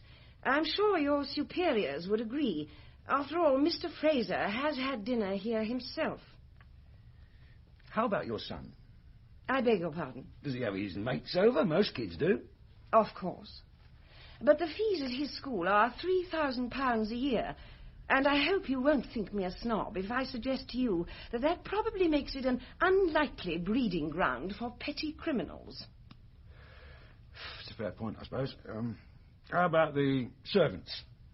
The days of butlers and under-footmen are now gone, Inspector, but we do have a daily, a chauffeur and a gardener, all of whom are beyond suspicion, and I don't want them bothered. Sorry. High Street traders worried about their windows with the cup tie coming up. Hello, Charles. Hello, darling. Hello, Inspector. Glad to see my wife making you welcome. Play your cards right and you might get to sample her pate. Hardly. The Inspector regards anyone who eats here as a potential suspect. What? It's not that. I just don't like being told how to do my job. Any more than you would. You didn't exactly make a big hit with the Suttons, Jimmy. Well, if you want to know, they weren't exactly number one in my charts either. Tact, I said, remember? I had a call from them this morning. I was just doing my job. Yes. If anything sensitive has gone walking, it's down to Special Branch. Mr. Sutton is quite aware of his responsibilities. He made that clear on the phone. You're not expecting me to go back and apologise, are you? No, every man to what he's good at. I'll smooth the Suttons over. Meanwhile, you get down to the local Nick. Give their files a look over. Chat the Jacks. See if there's anything about the modus operandi that sets that nose of yours twitching. It is already, and I reckon it's political. It isn't. That's official. It's kids. So what am I looking for? Nappy pins the local Jacks missed at the scene of the crime? Usual stuff. Previous victims, types of haul. Sounds more like boots than nose. I thought I'd been promoted out of that lark. They've promised to put a couple of DCs at your disposal. Use them. Right. And remember, Jimmy, don't try to be one of the lads. Be matey enough to get good work out of them, but remember, you're in charge. Yes, sir. I suppose we've had no bites on that list. Fences? No, not yet, no. I was never hopeful. Not easily enough identifiable. They're not going to tell us they've been offered it if they reckon they can get away with selling it. Besides, if it's juveniles, they'd be unlikely to go through known dealers anyway. Depends how professional they are. And how much we buy the juvenile idea in the first place. We can't take the local Jacks as gospel. They may not be too bright. Well, there's quite a lot of points that way. A curtain twitcher who thought she saw some boys hanging around a house that was later burgled. Entry through a skylight which seemed too small for a full-grown man. Some footprints in a flower bed with a size 5 shoe. Not exactly red hot, is it? OK, we can't rule out a group which includes a girl or a small man. Or a trained monkey with size 5 shoes, I suppose. But on balance, I think kids are more likely. Dead cunning, them monkeys. Off you go, Jimmy. They're expecting you. Morning. I'm Detective Inspector Vogel, Crime Squad. This office has been assigned to me. That's right, sir. There's supposed to be 2 DCs for me, too. I suppose the lazy sods are late. Well, I'm not, sir. Hey? I'm one of them, Joe Blackett. I see. I wasn't exactly expecting it. Still, never mind. I'm sure you're very capable. I do my best, sir. How about the other one? Dave Walker. He's entirely male, to the best of my knowledge, sir. I see. Well, it might be useful to have a woman police officer along when there's maybe kids involved. I can do the same work as Dave, sir. You reckon? Where is he, anyway? Would you like me to ring the duty officer and see if he's reported in, sir? Yeah. Pleasant as it is, sitting here, staring at your legs, I reckon we ought to get some work done. Right, sir. Ah. Sorry I'm late, sir. D.C. Walker. Yes, sir. You were supposed to be here at 10, lad. Yes, sir. Sorry, sir. Didn't come off duty till past midnight last night, sir. Then you must be knocking up enough overtime to afford a decent alarm clock. Yes, sir. Get down to work then, shall we? 12 break-ins in 3 months. Nearly one a week with a blank in early September. The last one big. Big enough for a lot of people to take notice, but your governor reckons it's down to the same team. You don't? I don't know. There are enough similarities in the MO for us to have to eliminate this team anyway, so let's concentrate on that and see what comes up. You've both got copies of it? Yes, sir. Right. As you can see, not much of a pattern to days, but they've never done one on a Tuesday or a Thursday. Friday's favourite with 4 out of 12. I wouldn't give much significance to that, other than it being a good night for going out and leaving your house invitingly empty. We're looking for links, but to be honest, it seems pretty haphazard. Method of entry is fairly constant, though. Upstairs window in 8 out of 12. One of our villains is small and agile, probably a juvenile. Mind you, he's good. A pro. We think there's 2 of them. They're both efficient and they don't panic. They're not your average run of yobbos either. They don't bother with messing the place or daubing rude words on the wall. They're in and out quick. And they only stop long enough to lift what's valuable and easily disposed of, which brings us to the one confusing point. It smells of inside work. They often seem to know what they're after, yet there's no link that we can see between the victims. How about insurance? 4 of them didn't have any, the others are with different companies, so that's a non-starter. I've divided the list into 2, and you're going down to get fresh statements from all of them. Oh, what's the point? They're hardly going to remember anything now they didn't think of 3 months ago. That depends how good you are, doesn't it, son? Yes, sir. 3 months ago, you thought you were looking for a yobber who suddenly took it into his head to turn over the nearest house. A one-off. So if you didn't catch him at it, there was practically no chance. Now we know different. Chummy's got a mind. These break-ins were well planned and well executed. Learn how he thinks, and we've as good as got him. Would you like a Danish pastry? No, I don't think so, thanks. Ah, well, I'm afraid I'm rather more easily tempted. Yes, I'll have that one there, please. Splendid, thank you very much. Now, shall I be mother? Why not? I get bored with it. Yes, it must be difficult as a one-parent family. It was a joke, Mr. Fraser, just a joke. Tina and I get on fine, thank you. I'm sure you do. Much better than Jimmy does without you. Sorry, sugar. No, thanks. I like this place. You have your tea in comfort. No one ever bothers you. It's full of old ladies in hats. Yes, well, of course, they're the backbone of this country. Dreadful thought. Well, why? I don't see that they contribute anything to the country by sitting here all day spending the interest on their shares. Well, they do no one any harm. They never come out on strike. At Christmas time, they're wheeled out to deliver presents to pampered grandchildren. I consider that a most worthwhile existence. We didn't come here to discuss old ladies, anyway. No. Just what did you ask me here for? Oh, nothing sinister. Friendly chat, that's all. Did Jimmy put you up to it?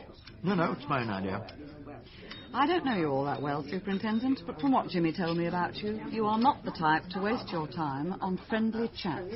Yes, well, I'm under no illusions as to what my men say about me behind my back, Mrs. Vogel, and I am probably guilty on all counts, but I still think they'd admit I'd get results. I know them, you see. Every one of them, down to the newest DC. I know what makes them tick. It's part of my job, because if any of them has any emotional or financial difficulties, it might impair their ability as jacks. And that's what this is all about, isn't it? Yes. You're an intelligent woman. I wouldn't insult you by trying to fladdle you. There's no point trying to push me around either. I'm not one of your team. Oh, I don't intention of pushing you, but it is possible we might be able to help each other. I doubt it. Now, quite apart from the job, I can honestly say I rather like Jimmy. As a colleague, he can be infuriating, but he has a certain indomitable spirit one cannot help but admire. Now, as you already said, we don't know each other all that well, but working with him, I formed the impression that you two, probably are very fond of each other. dead, Mr. Fraser. He needs you with him. Now, it may be that you're quite able to cope without him, but... If Jimmy wants to see me, he knows where I am. Well, you know what he's like. Yes. And I'm beginning to get an idea of what you're like, too. Thanks for the tea and your concern. My pleasure. Think it over, won't you? I've not been doing a lot else these last few months. Bye. Oh, another pot of tea, please. Miss... I might be tempted to another Danish pastry. We don't seem to have got very far, do we? The only thing they all have in common is that they're fed up with the police. OK, I'll admit there's not a lot to go on yet. There's not really anything new at all. Maybe it's been there all along and you haven't seen it. Maybe. Did you, for instance, notice that they're all families with children? Ah, which is also to say that they've all been houses with 3 or 4 bedrooms, which is probably more significant to our villains. But all with teenage boys, now I come to think of it. Oh, you reckon we might have some local Fagin, do you, sir?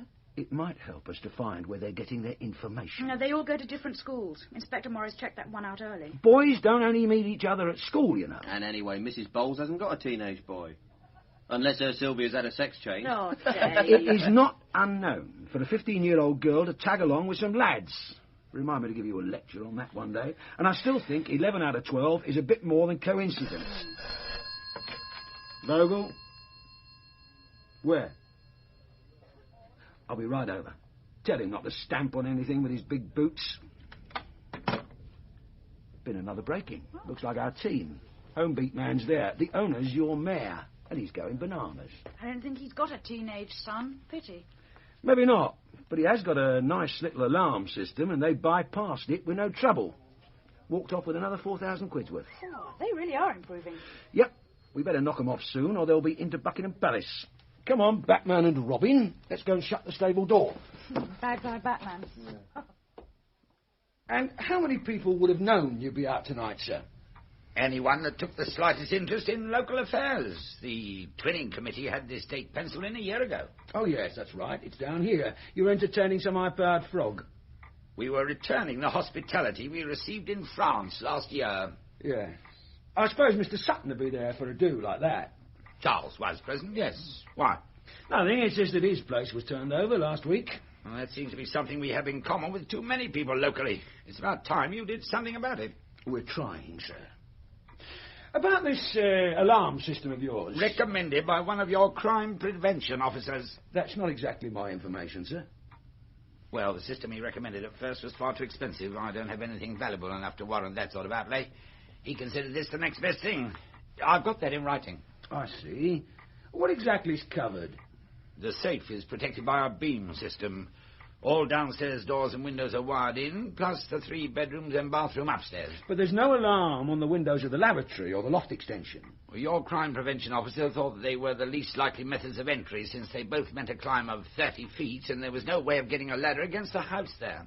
Sounds a logical enough conclusion. Except that was just the entry they chose. Which suggests they knew the alarm layout before they came. Or your man didn't know his job. Well, let's see. The lavatory window was the only one open. They had to climb 2 drain pipes. Now, the logical way to get between them would be to edge along the windowsill of the side bedroom, but they didn't do that. They went over the conservatory, which has to be risky, even for someone as light as we think the climber is. What made them choose that way? Luck? No. They knew the other one would set off the alarm. Are you suggesting this is an inside job? Who might you have discussed your alarm system with? Well, it's hardly the sort of thing one makes conversation about. But you must have been proud of it. Think. I'm not a complete fool, Inspector. No, one last thing. Was there anything sensitive in your safe? I beg your pardon. You know, documents and that? I told the uniformed officer everything that was taken. Yes, of course you did. I'll be in touch. Nothing like a game of squash to keep you in trim. Well, I don't know about that. I always seem to drink back any calories I might have used up in here. Oh, you play a good game, though. Hold the central line. Oh, many thanks. I'm always trying to explain to young Tony here that that's the secret of the thing. Such a drag. If I'd known you'd find another partner, I wouldn't have bothered to come. I'm afraid my son's not very good at squash. He's not interested, you see. Boxing's his passion. Won several cups. I'm sure Mr. Fraser doesn't want to be bored with your proud parent act, Father. If you'll excuse me. Hey, Simon, how about a little Sorry about that. He doesn't mean to be rude, but you know what teenagers are. I expect we were both as bad. Actually, I'm glad to get the chance to speak to you alone. Oh, yeah? I was wondering what progress you'd made with my break. Now, I thought I'd come here to play squash. I can't leave my work behind at the office, you know. Besides, it's Inspector Vogel's case. Oh, that's just it. He's not exactly sensitive of people's feelings, your Inspector. I was talking to Dennis Pritchard, the mayor, and he's formed the same impression. Well, apparently this Vogel's been blundering around, questioning his friends as to what he might have said about his alarm system. That seems a fairly sensible line of inquiry to me. It needs to be done with tact. After all, he mentioned it when he was at dinner with us. But I'm hardly likely to put on a black mask and carry a bag marked swag, now am I? Well, no one's suggesting that. But it does show that Pritchard's not as careful as he thinks. Well, couldn't you take the case over yourself? We'd be a lot happier. No, it can't be done. We could leave you to the tender mercies of the local police. Probably have to if something bigger turns up. But from what I've heard, you'll not be too pleased with that either. So you'll have to learn to love Jimmy Vogel, warts and all.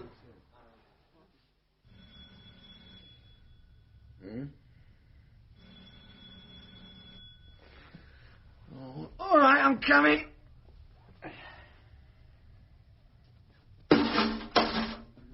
What's that doing there? All right, I'm coming. Morning. What the hell do you want? Sorry. What time is it? Late. Can I come in? Yeah, you better. I was a bit tired last night. Went to sleep in the chair. Yes. Have you had any breakfast? Eh? I could fix you something if you like. What's going on? You were supposed to be at a meeting this morning, sir. 9 o'clock, Superintendent Fraser. Ah, bloody stupid time for a meeting anyway. Have to get an alarm clock. Oh, very sharp. It's through there. What is? The kitchen. Oh, thanks.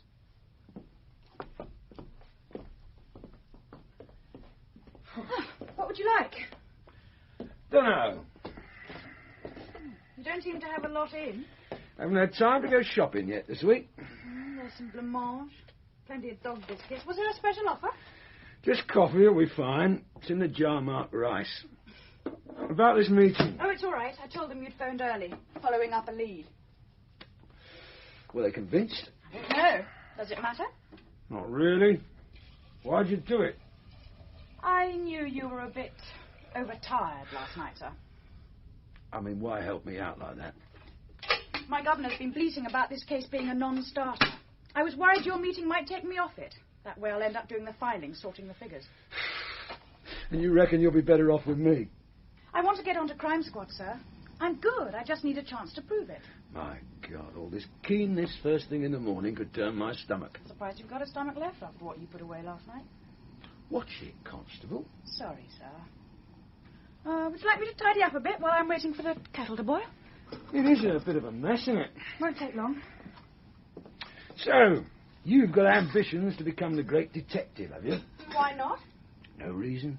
I was quite keen myself once, you know, in the dim, distant past. I still have my moments. I'll bet. What do you reckon to this lot? Why the sudden move up market? Well, it's the logical thing to do as they get better, more selective. Yeah. Did you want the phone back on the hook? I didn't know it was off. Of course, as they move up, they'll find it more difficult to fence the stuff. That's a thought. Or maybe they moved up because they found the fence. That's another. Yeah. And if I'm right about them, they know what's going to need fencing before they pinch it. In which case, you and Dave are going to need your walking shoes again. Oh, Jimmy, was it about the meeting? No, I just happened to be passing. I see. Pity, I'm just going out, actually. Visiting fences. Got my DCs asking around. Thought I'd sound out Eric Roy. He's still at it. I nicked him 20 years ago. I'll give you a lift. Not much out of my way. Is it still at the old shop? Yeah, but there's no need. I've got my own car. Well, give us a chance to have a natter. Come on. Yes, sir.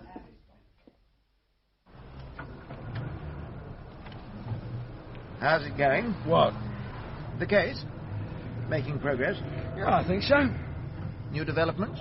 I'm not about to make an arrest, if that's what you mean, sir. Nobody's pressuring you, Jimmy. I'm just interested. Yeah. I saw Mo the other day. Oh, yeah? Just happened to be passing her too, did you? No, we had tea together. Cosy. She misses you. How about the dog? Did you talk to him? What? You seem to be covering every other department of my life. I thought you'd lose that chip in your shoulder when you got promotion, Jimmy. I'm coping very well with work and with life, thank you, sir, but I'm grateful for your interest. All right, Jimmy, we'll leave it at that for the moment. But you won't mind if I come in on Eric Roy with you, though, will you? For old time's sake? Be my guest.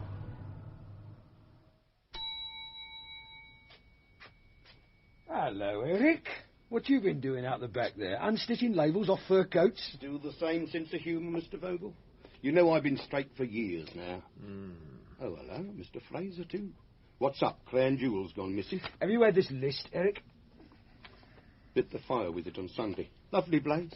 I always think toast tastes better done in front of an open fire. Don't you, Mr. Fraser? Oh, quite frankly, I prefer to see you roasting on one, Eric. Nasty. Anyone been offering you any of this gear? I told you. You've been straight for years, eh? But you've surely not been totally forgotten. We know you're too pure and lily-white to take it, but people must still ask. It's a new generation now. You should know that. I work with the best, the cream. You've got to admit that. Fencing in evening dress, was it? And what you got now? Lunatics with sawn-off shotguns. They're so jumpy they'd blow your face off if you as much as sneeze. What else? Spotty kids who'd smash a window with a Ming vase because they're too lazy to use the door. Yes, you're right. Things aren't what they were. I don't think they ever were. What? What they were. No. You don't need to protect scum like that. Eh? Lunatics with shotguns. Spotty kids. Who's trying to shift this stuff, Eric? They'll have been here for sure, because you're the best. You met my wife's mother?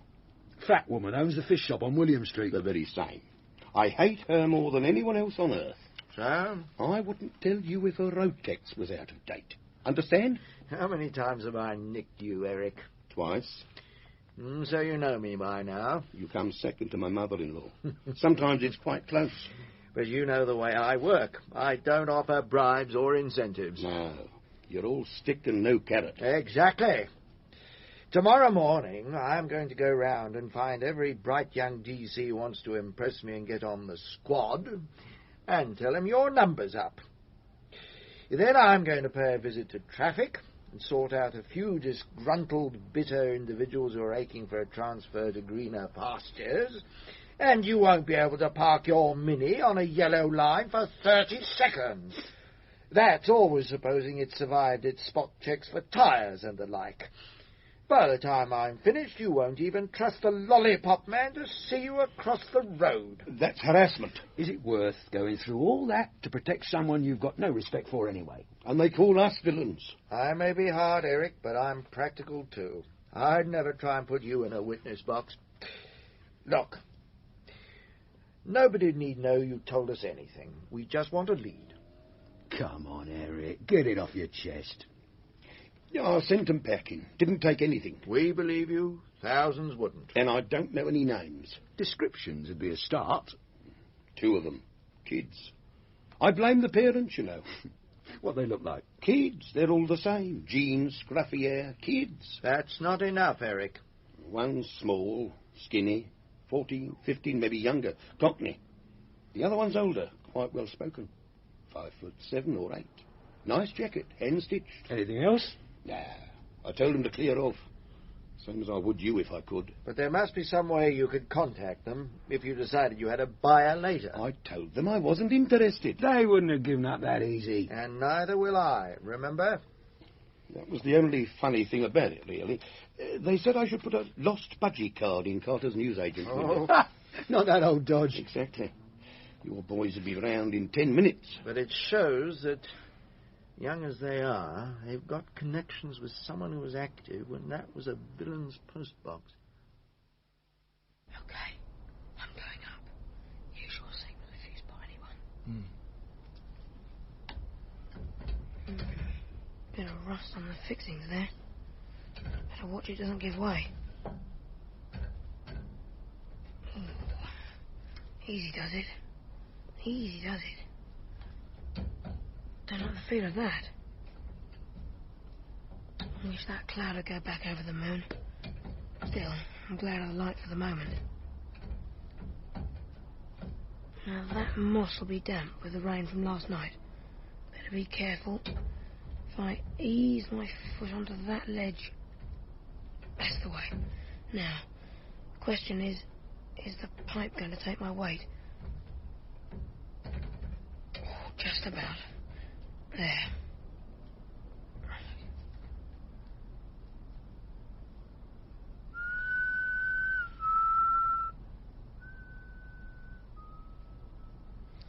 Good.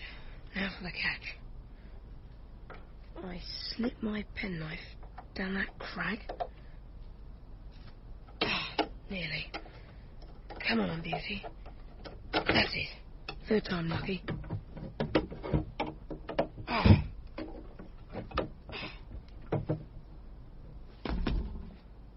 Right.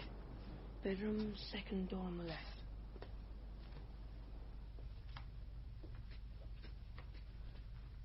Draw the curtains. Start at the bottom and work up.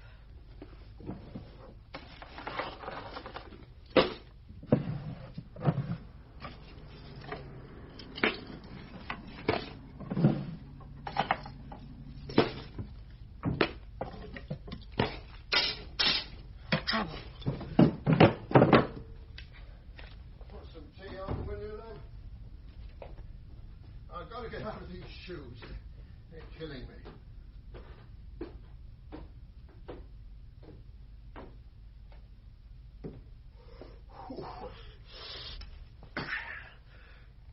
Oh, that's better. I would have taken them off in the club, but Dad, I'd have never have got them on again. Yeah, Mavis, did you shut the curtains before we left? Because I'm damn sure I didn't. There's been someone in while we've been gone. Mavis, we've been burgled. Oh, hell. And one of the little toe rags is still here. Catch the bag, I'm coming after. Stop where you are, Sandy. You're not going anywhere. Don't you touch me! Don't.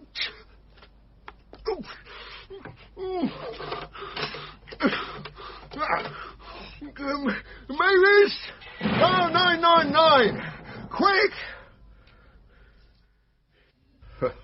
To be honest, I wasn't expecting it. I mean, he was only a slip of a kid, and he caught me with a real one, too.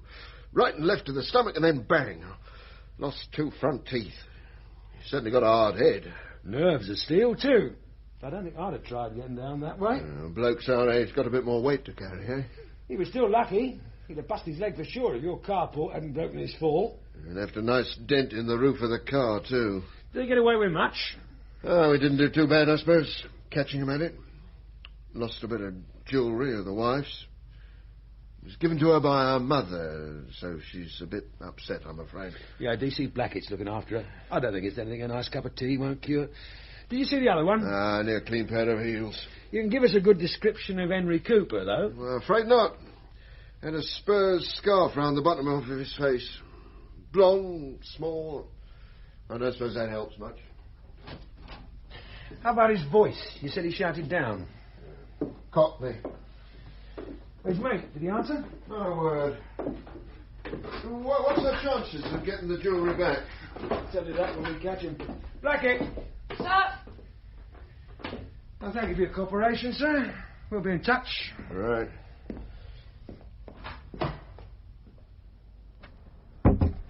How'd you make out with his missus? Not very well. Her mother died last year. Cancer. And this brought it all back. Floods of tears. I never know what to do with them when they're like that. A couple of buckets of tea through a funnel's a standard solution. Didn't seem to help much. So you didn't get anything out of it? Mm-mm. And she hadn't seen the villains anyway. No. Got descriptions of the missing bits of jewellery? That was what started her off. She kept remembering where the old lady'd given things to her. and the good times they'd had there. She spent 10 minutes going on about a lucky pixie on a charm bracelet. You know the sort of thing. Must have cost about £1 on the front at Brighton. Yet a diamond bracelet her husband gave her hardly got a mention. Funny things, people. She's a bit posher than him, isn't she? Well, that was the impression I got. Yes. Made his money from demolition. Must have sold out at the right time and retired round here. You're the one with the local knowledge. Anything to connect him with the others? Well, they haven't got any children. And the mayor's in construction, so there might have been a connection sometime, but that's a bit thin when we're talking about jewellery. Yeah. I'll get this list circulated in the morning, shall I? Yeah, for what it's worth. They don't seem to be using any fence we know. Right, sir. Hey, we going back to the office now? Yeah. DC Walker can show the flag tonight. He knows what needs doing. Oh. Well, perhaps you could drop me off at the corner, sir. The tube station. I should be in time for the last train. Yeah, fine. Unless you'd like to come in for coffee. Eh? We're not far from my place. Of course, if it's too late for you. No, not at all. But I'm just not sure how I'd get back. I'll give you a lift. Then I'd love a coffee, sir. You'll have to excuse the place being a bit untidy again, only I haven't had time to clear up. You should get yourself somewhere smaller. You know, one of those service flats. Oh, too pricey, aren't they? Couldn't manage on an inspector's money, even with all that overtime on crime squad. Easy to run, though. Just drop your laundry down the chute, leave your washing up in the sink. Sounds great, but I think I'll stay here. At least till I know which way things are going. It's only a trial separation, you see. Do you want to talk about it? Well, my wife doesn't understand me, that sort of thing. The trouble was she did. Understand me, that is. Only too well. That can be worse, you know. I see. Do you?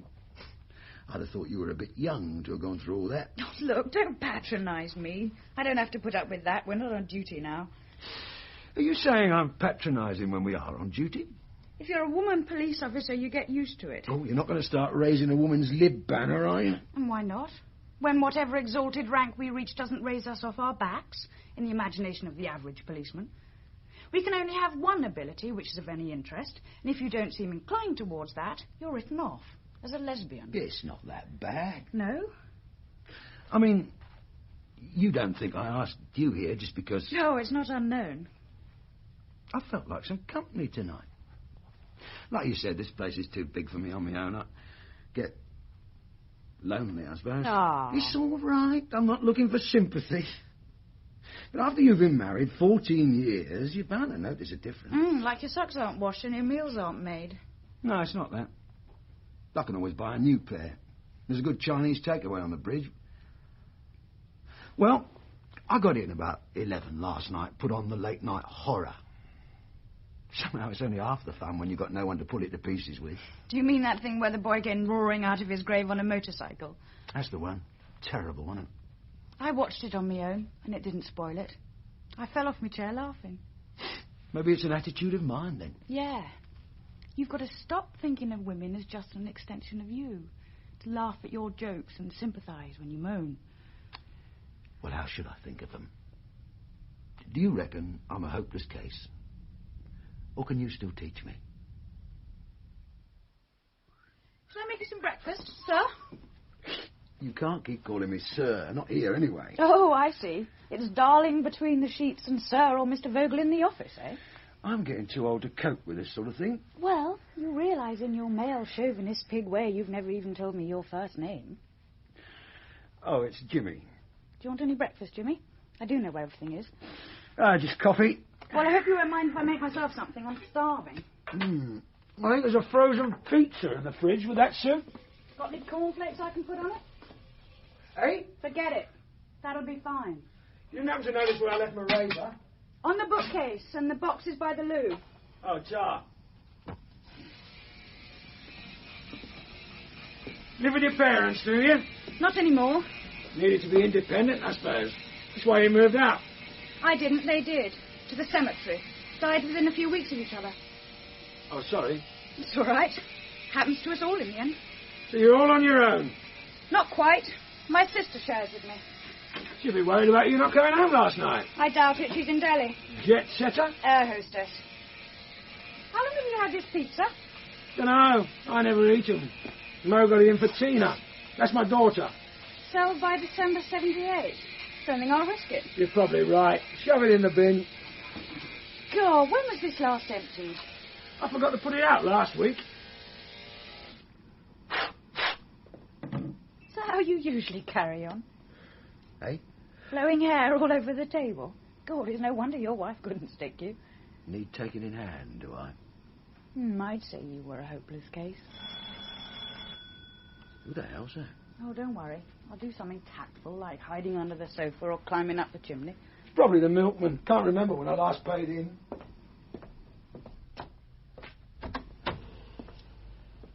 No? Sorry, I couldn't find my key. It's a long time since I had to use it. Yeah. Hello, Daddy. Hello, love. God, you get bigger every week. You haven't forgotten, have you, Jimmy? What? I've got my driving test this afternoon. An hour's lesson before and then the test. You said you'd have Tina today instead of Sunday. Yeah, no, I hadn't forgotten. I just didn't expect to see you so early, that's all. Good. So you're all fixed up. You're not expected at the office. It's fine. Perhaps you'd like to come in for coffee. I can't stop long. Got any orange? I don't think so, love. Sorry. Well, if you're happy with these statements, sir, I'll get them typed up. Only the superintendent wanted you to see them first. Oh, yes. Thanks, Blackie. This is my wife, Mo, and my daughter, Tina, by the way. Pleased to meet you. This is Detective Constable Blackie. Hello. Can I have some money to go and buy some orange from the shop? Later, darling. I'll leave you some spending money. But there's no need for that, Mo. I can pay the kids orange. I prefer to do it myself. We manage all right, thanks. Yes. Well, I ought to be getting back. We know you won't be in the office today, sir, but we'll phone you if there's any developments. Yes, thanks, Blackie. Goodbye, Mrs. Vogel. Tina. Bye.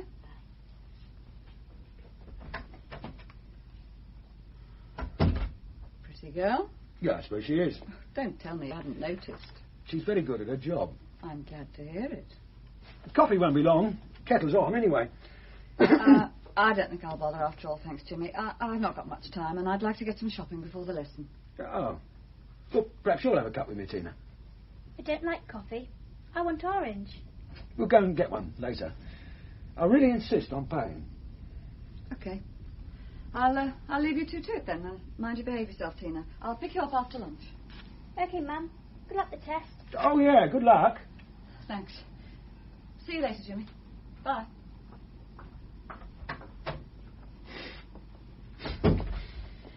Well, then. What? How's school? It's half term. Otherwise I'd be there today. Oh, yeah, but you getting on all right? Suppose so. Good. Good. You still mates with that girl with the pigtails? What was her name? She still come calling for you? No. Oh. Well, I never liked her anyway. What are you going to do? Do? This morning. What would you like to do? Dunno. It's up to you. How about the Science Museum? Mum took me there in the holidays. Ah. Boring. There's an Italian ice cream place just opened by the station. We could stuff ourselves full of 15 different flavours. How about that? No, thanks. You can't be worrying about your figure at 11. You've got your whole life for that. If I start now, it won't be so difficult later. There's a certain chilling logic in that. You've got a lot of your mother in you. That's funny. She says I've got a lot of you in me. I think you both just mean I'm irritating. Miss you know. Both of you. Do you? Do you think... Kettle's boiling. Yeah. Doesn't matter about the orange. I'll have coffee with you instead. You don't like coffee? I don't mind it sometimes. 2 coffees coming up then. I was going to ask. What case are you working on now? Hey? We were chasing some lorry hijackers last time we talked about it. Have you got them? Nah. They're still on the books, but they seem to move their attentions up country now. One case might interest you. Series of break-ins. We reckon it's kids. Probably not much older than you. Girl in my class had a dinner money pinched a couple of weeks ago. Kept the whole class in, but no one owned up. Yeah, well, this is a bit more serious than dinner money. Stealing. Whatever the amount. That's what Mummy says. She's right, of course. Your mum usually is. Even when she's talking about you? Especially then. She talk about me a lot. Sometimes. What's she say? Why don't you ask her? Because it's easier to ask you, I suppose. Then you ought to ask her. You should never take the easy way out. She says that too. She would. do anything, or are we just going to stop in, talking all day? Yes, well, it's very, very kind of you to come in like this, Mr. Harris. I'm sure you're a busy man. Don't worry. I want to see them put away. Too many kids around here think they can get something for nothing. They got to be taught a lesson. Yes, well... What was going on to my missus about it? They have it too easy these days, you know. It's not like when I was a lad. No, it's quite... Well, but what do you think of the picture now? Has our resident Picasso done him justice? Yes, well... Well, like I told the inspector, it was all over in a few seconds. But... Yeah, it's a pretty fair likeness. Oh, good. I always think it gives our lads a boost to be looking for a face instead of a vague description. Well, thank you again for your help, Mr. Harris. Is that all? Yes, I think so, for the moment. You'll let me know what progress you're making? Yes, of course. I'll try to do better. Get your property back. Your inspector didn't seem to think there was a lot of chance of that. I suppose they might already have flogged it. Well, it depends how professional they are, what contacts they've got. Oh, then we've got no chance. I watch them hanging about on street corners, and those sort of yobs have got nothing to do but learn villainy. I reckon that's half the problem. Yes, I suppose so, yeah. Devil finds work for idle hands. That's as true now as when I was a boy. You take the lads I was with last night. Salt of the earth. They've too many interests to be getting into mischief all the time. You know what I mean? This would be the prize giving you mentioned. That's right. The Morgan Street Boys Club. Oh, I'm on the committee. It's all voluntary work, you know, but I get more out of it than I ever did the business. Yes. Nice to know you're doing good. Yes, quite. Now, this was a long-standing arrangement. I mean, a lot of people would have known that you were giving out the prizes last night. Well, of course I do it every year. Oh, no. You're barking up the wrong tree if you think there's a connection.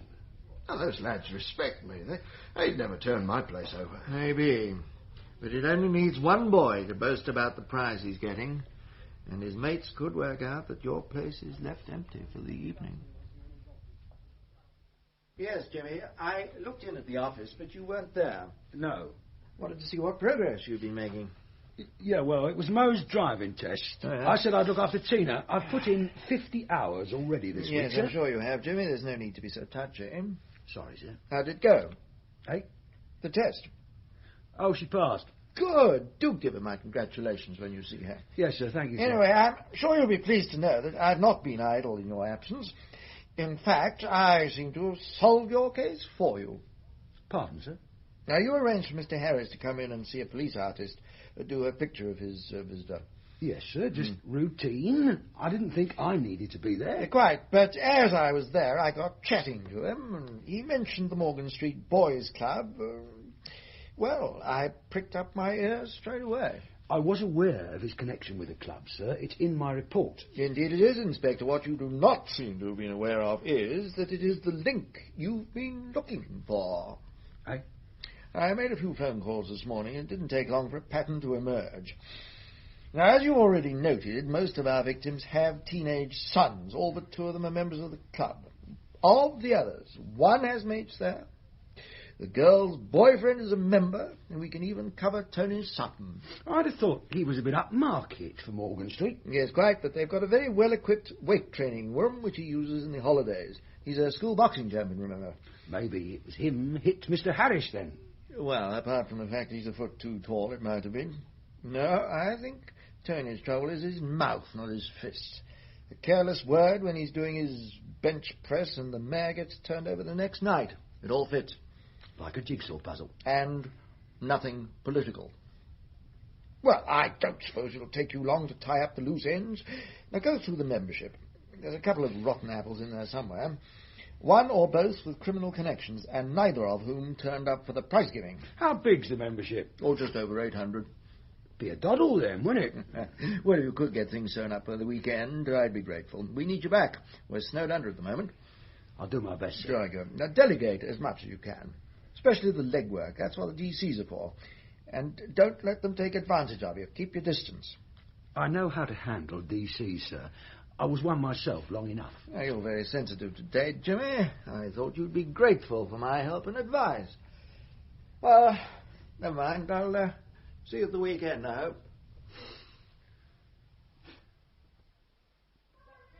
So, only about 60 kids turned up for the prize giving, eh? Not very keen, are they? That's less than 8% of your membership. Not the active membership. What? You've obviously not had a lot of experience with boys' clubs. No. That list includes anyone who's paid his 50p membership fee. Some of them come once and never come back. Doesn't that worry you? Not really. We've got a lot of sections, see? We run 4 football teams, for instance, but our standard's very high. Few kids get discouraged when they find they're not going to get picked. Then there are those who are disappointed because the judo section, the karate section, and the weightlifting can't turn them into the incredible Hulk overnight. There's a lot of hard work involved. Yeah, that puts them off, eh? Quite often. Unfortunately, we've bred a generation of kids whose exercise doesn't usually stretch much further than changing channels on the TV. It's hard to shift that attitude. Well, most kids seem to have the energy to kick in phone boxes, from what I've seen. That's just the mindless few. If you stick them in tower blocks with nothing to do, what do you expect? Well, personally, sir, I expect them to behave themselves, because they're a darn sight better off than being in the slums. It's a question of being involved. If a lad is into something, he's happy. The real problem is getting him started. Yes, well, I think I get the picture. So how many of these are what you'd call active members, eh? Just the 60 that came for the prize giving? No, far from it. I can't blame anyone for not wanting to hear Mr. Harris's speech. It's the same every year. I wouldn't have come myself if I didn't have to. I see. I'd say that anyone who comes here once a month or more is an active member. And there's probably about 200 of those. And would you know all of them personally, sir? Not really.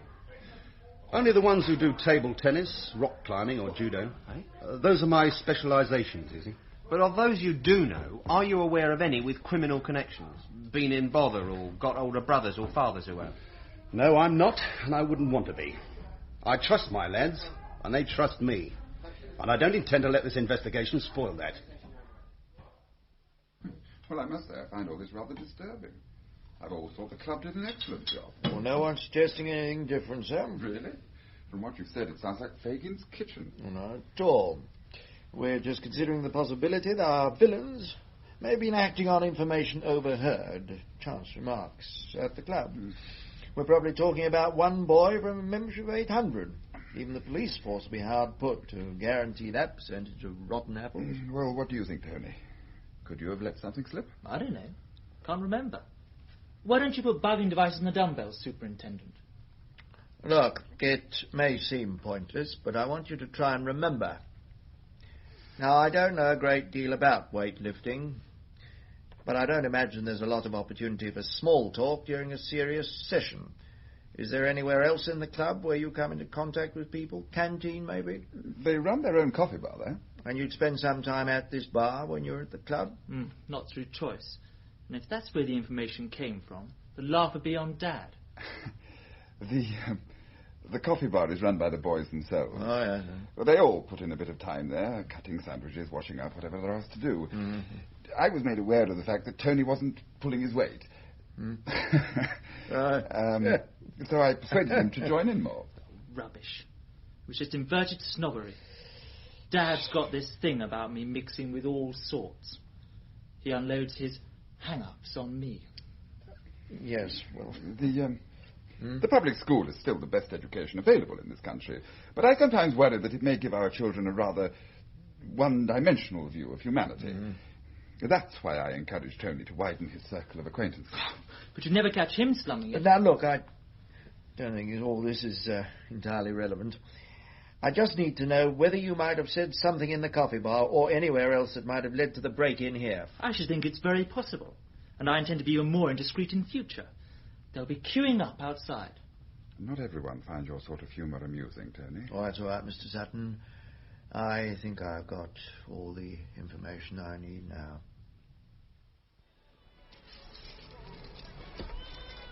Evening, missus. What do you want? Chat. Steve won't be out for 18 months yet, and he's all you ever ask about, so there's nothing to say. How are you managing without him? Same as usual. A lot of washing there. Must be hard coping with a family. I'll get by. Yep. I suppose you're more used to him being away than at home. You lot see to that. He brings it on himself by always getting into mischief. It's our wedding anniversary next week. 16 years. Do you know how much he spent of that at home? 7. 9 years in Nick. And another 18 months to go if he keeps his nose clean. It's hardest on your boy, I suppose. Jerry, the one thing keeps me going. He's turning out all right, even if it is all stacked against him. I'm glad to hear it. Mind you, it must be difficult. Boy that age needs a father. Oh, sometimes I think he's best off without him. Must be 14 now, isn't he? June.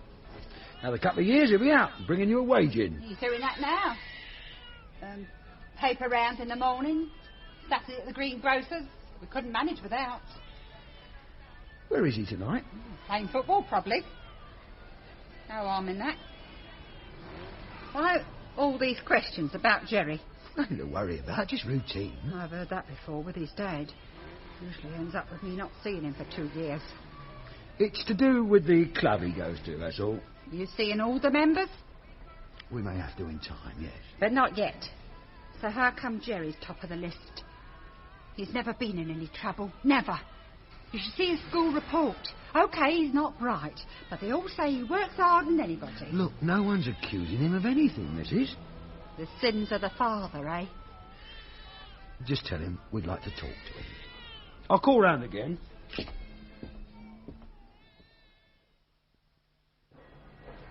Here, have you seen that notice? What notice? How old are you? 18. What happened? Gin stunt your growth? Runs in the family. Mum's little, Dad's little. Only one's got any size as my Uncle Albert. And he looks like a Milton. Well, that's enough of your cheek on your bike. Got any jobs want doing? No. It doesn't take Bulgarian coins, just 10 pieces, okay? I'll drop this. Yeah, about the jobs. You still here? I could be useful around the place. Sweeping up, cleaning up. All I need's a bouncer. Keep the likes of you out. Straight up. I'll turn my hand to anything. Give us a chance. Well, got a couple of storerooms upstairs. Everything's got to be shifted out of the big one and stacked in the other. Governor's opening a rifle range up there. I'll do it for you. I don't know. They're heavy, them machines. I've done weight training. Look at that muscle. At least give me a try. Well, if anyone comes round, parents, law, anyone, I don't know you. I don't know how you got in here, right? Suits me. Can I keep in the storeroom? I mean, give him an inch, he wants a flaming mile. I really won't be no trouble. All right, as long as I don't know about it. Thanks. What's my wages? Wages? I'm not doing it for charity, you know. Don't put that bloody machine down, Thomas, and then we're all right, understand? Oh, yeah, you do down there. £2 if it's done neat, crip round the ear otherwise. $2.50. I don't haggle, sunshine. £2 and nothing. Now, come over to the cash desk. You mean I get it in advance? You must be joking. I'd never see you again. No, thought I'd unload me sandwiches on you. Didn't fancy them tonight. Cheese and pickle again. Cheers. I'm sorry. Now, up the stairs. You'll see the storerooms on your right. You might as well get started straight away. Thanks. Got a watch? Yeah. If you come down about 10, I'll be brewing up. You can join me in a cup. What's the idea of coming to see me at work? You're trying to lose me my job? Where's Jerry? At school, I imagine. No, he isn't, and you know it. They phoned you this morning, and you said he was down with the flu. But there's no one at your place either. You told him to clear off, didn't you? I never even saw him. No. He didn't come home last night. I was worried sick. Then why didn't you report him missing? Because it's obvious what's happened, isn't it? He's heard you're after him, and the poor kid's scared stiff. If he's done nothing, there's nothing to worry about. Don't make me laugh. You've marked his card, and he knows it. He's seen it happen to his dad enough times. The only thing that's marked his card is the fact that he's done a bunk. Up till then, he was just one name on a list. Have you got any photos of him? You think I'm going to help you find him? He's a 14-year-old boy loose in London with nowhere to sleep. If he's not in bother now, there's 101 ways he soon will be. Maybe that doesn't worry you, but I think it ought to. If it was my kid... Oh, yeah, but it wouldn't be, would it? Because your kid was born on the right side of the law. Are you going to give me those pictures? I haven't got any. What do you expect? Holiday snaps? We don't go on holidays. Any extra money comes in goes on little luxuries like food and clothes. Look, Mrs. Marshall, I know you don't believe me, but I really want to find the boy for his own sake. Oh, yeah. You'd have him put into care for his own sake too, wouldn't you? Well, wherever he is, I reckon he's better off than he would be with you helping him. Ah, so this is where you're hiding out, is it? For a while, yeah. Bit grotty. Suits me. Yes, I suppose it would. Jerry, it never occurred to you that running off like that was about the most stupid thing you could have done. You reckon? Oh, it's obvious. Some bright spark worked out there was a connection with the club, that's all. Policemen are too thick to have 2 strokes of genius in a century, so if you'd just stayed put, we'd have been laughing. As it is, you might just as well have sent in a written confession. You don't know what it's like. I was top of the list because of me dad. Oh, don't flatter yourself. Or him. You can hardly stand Al Capone. Wherever you were, it was a long list, and you've helped them scrub off the rest. Well, it's done now, and that's the end of it. Did you bring the money? You don't think they're charging rent for this place, do you? Look, come on, I'm entitled. Must have been 400 or 500 quid's worth. Yes, well, that's a bit on the optimistic side, I'm afraid. How much then? I don't know yet. I'm seeing him this afternoon. Well, I need something now. Well, you'll have to wait. Unless you want to take over the fencing arrangements again. I can't afford to risk now, you know that. Yes, well, not to mention I'm much better at it. I'll give you your share tonight when we turn over the Fergusons. You what? You hadn't forgotten about it, had you? We can't do it now. Why not? Because they're on to us, that's why. They're not on to us. They're on to you. And since you've done your disappearing act, they're unlikely to expect you to pull a job locally. Well, I still think it's risky. We ought to leave it for a bit. Yes, well, unfortunately, the Fergusons only have one wedding anniversary a year, and I'm not prepared to wait for the next. Well, maybe you're not, but I'm the one that's sticking his neck out. Oh, Jerry, it'll be a doddle. There's not even any climbing. Ma and Pa go out for their celebration dinner, leaving Jim doing his homework. Or so they think. They've told him he's not to go to Best Party, but of course he will. He'll go out the back way so as to avoid the nosy neighbours, and that's how we get in. What? Supposing he's more scared of his parents than he lets on, and he doesn't go to the party. Oh, he'll go. I'm taking rounds of cans of beer at 8, and we're going on there together. Once I've got him safely engaged and chatting up the local talent, I'll slip out, and we're on our way. I don't know. Sorry to bother you again, sir. Oh, that's all right. I want to see this business cleared up as much as you do. I had intended to be here earlier, but I had a meeting with the ACC and it seemed to go on forever. Well, I'm not going out tonight anyway. Drink? Scotch, please. Ice? Thank you. I gather you made some progress. Tony tells me there's a lot of talk at the club. As a matter of fact, it was Tony I wanted to see. Is he in tonight? No, I'm afraid not. He's at a friend's house and then they're going on to a party. Ah. There you are. Oh, thank you. You'll Yes. forgive me for not joining you. Cheers. But I've got a report to study tonight and I need a clear head for it. Was there anything I could help you with? Well, it's a very minor matter. One of the boys from the club has disappeared after he'd heard that we were asking questions about him. Naturally, we're anxious to trace him. Oh, I'm sure you are. I take it you're satisfied that he's the culprit. Well, it's not my job to judge the case, sir, but I can tell you in confidence that Mr. Harris has identified him from a picture as the boy that broke into his house. Oh, jolly good. I'm glad there's some light at the end of the tunnel. Well, how could Tony help you? Well, I'm not sure he can, but the club leader mentioned that Tony had given the boy some boxing tips. Apparently, some of the younger lads rather hero-worship him, so he helps out with the teaching. Yes, I know. Yes, I'm very pleased about it. As I told you, I'm keen for Tony to mix well, make a contribution. Even if on this occasion it did have rather unfortunate consequences. How do you mean? Well, you're the detective, but I would have thought it was obvious. Tony got chatting to the boy, trying to put him at his ease, and said rather more than he should have done. I see. Still, in the end, it won't have done too much harm. The insurance will cover most of the loss. I'm glad to hear it. Where'd you keep his cups? What? Tony. He's won quite a few, hasn't he? Yes. Well, they're in his room. Did you want to see them? No. Later, perhaps. He must be very proud of them all, He's got every reason to be. Yes, quite. Still, perhaps the novelty of winning them wears off. I don't quite understand what you're getting at. I was wondering why he didn't bother to turn up for the one that was presented at the boys' club. But he did. You can see it in his room. Another boy collected it for him.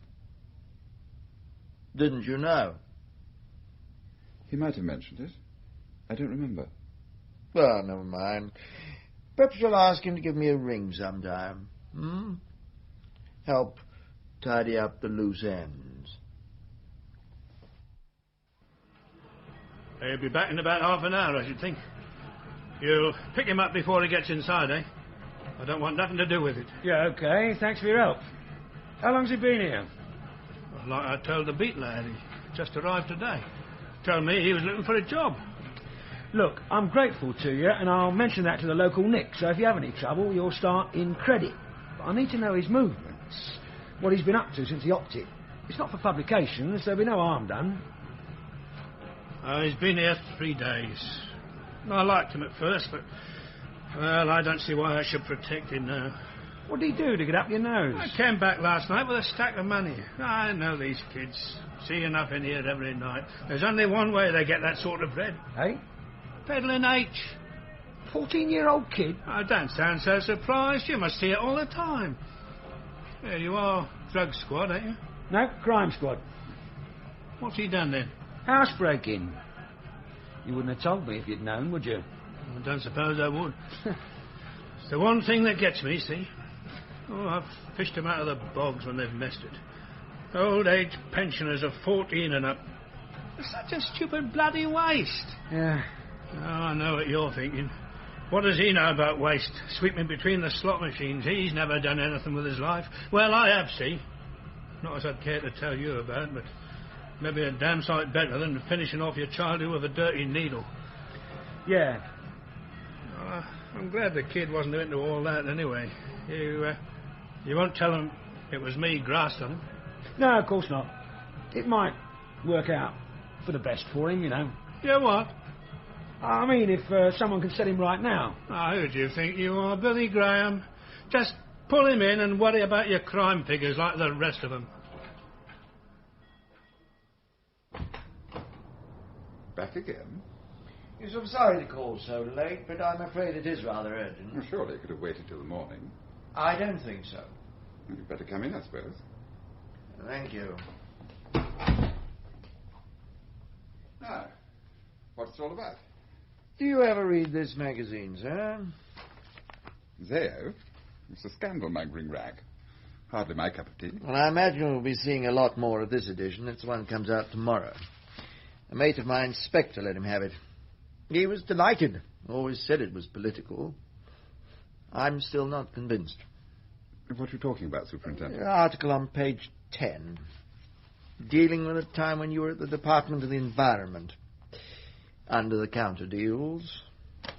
The coincidence is that 3 of the people named had their houses broken into recently, including yourself. Now, have you any idea where the magazine got their information from? Yes, well, thank you very much for bringing this to my attention, Superintendent. But as it's obviously a matter for my legal advisers, I think we'll leave it there. Well, as you wish, sir, but there is another matter I have to deal with. Really? Yes, there's a boy at the police station at the moment helping us with our inquiries into your and other break-ins. Now, it'd be useful if we could speak to Tony at the same time. Is he home tonight? I'm afraid not. Well, we've been talking to some of the other boys, taking statements. The way we see it, there must have been at least 2 boys involved. So there's still one on the loose? How much pocket money does Tony get, sir? That's none of your damn business. Well, I'm sorry you feel like that about it, sir. What did you want to know for, anyway? Just routine. One of the lads we're interested in has been spending a bit of money. Sort of thing's bound to attract attention in a case like this, especially when he hasn't had a job for a few months. I see. He says Tony bought his motorcycle. Is that true, sir? I don't know. You better wait until you can ask him. Oh, come on, Mr. Sutton. Even in a progressive household like this, you must know when your son spends nearly £300 on a machine which he's not even allowed to use legally for another year. Or don't you bring him up to have any respect for the law of the land? He can drive it legally at our cottage. We've private land. So now you're saying that you did know that he'd bought the bike?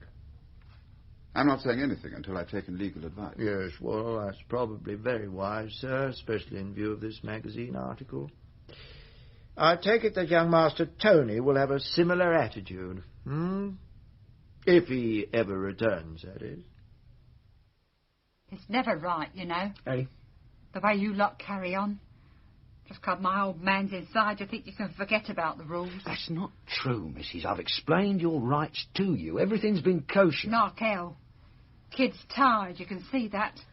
He'd admit to anything now just to get it over with. Oh, I wish I could make you see sense, Mrs. I don't need him to admit anything. I've got him sewn up tighter than a Scotsman's wallet already, but that's not what I want. Eh? He didn't do this on his own. There were papers, Nick. Someone passed them on to Zayo, not Jerry. B knows more his mark. Why should he carry the can for the lot? You just want him to help you fit somebody else up. Do you want to see him taken away from you? Not up to me, is it? Or me, but I can put in a word. Larkel. I mean it. Now, Jerry, are you going to tell me who put you up to this? Nothing to say. Don't get cheeky with me, son, because you're in trouble. Real trouble. You may think you're a little hard nut, but I've seen them all in here, all shapes and sizes, and they're not half so cocky when they get in front of the beak. What's he like at home? He's never the slightest trouble. Don't give me that. It's not easy keeping him in hand with his dad inside. Well, someone's got to do it, or he'll be spending the rest of his life in and out of Nick, just like his old man. Is that what you want, son? Jerry, the big-time crook? Well, I can tell you now, it's not the way it's going to be. We've got your card marked, son. We'll be looking for you. I can see your future stretched out, getting crummier and crummier every year. Not the mafia. You'll be a gas meter specialist, a handbag snatcher, a bloke who'll nick a radio and a handful of coppers when he spots the kitchen door open. Yeah, when you start getting a beer paunch, you'll not be able to climb the drain pipes anymore, even if you don't break a leg first. Tact. Rubbish. That's your future.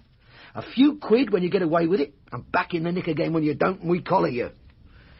There'll be none of these 3,000 quid touches for you, because you haven't got the brains to plan them yourself. Oh, you'll keep hoping, but the silver lining won't come, just the convictions. And then you'll be back in the cell with the rest of the mugs, putting up with a stench that makes your outside bog smell like Devon violets, scrounging for fags, learning a few new tricks that'll get you back in here quicker than you can say knife. Is that what you want? Is that what you've got planned for yourself? What choice has he got? What do you want of him? I told you! I know he didn't set these up. If he helps me, I'll help him. That's a promise. You better tell him, Jerry. Nothing to say. Oh.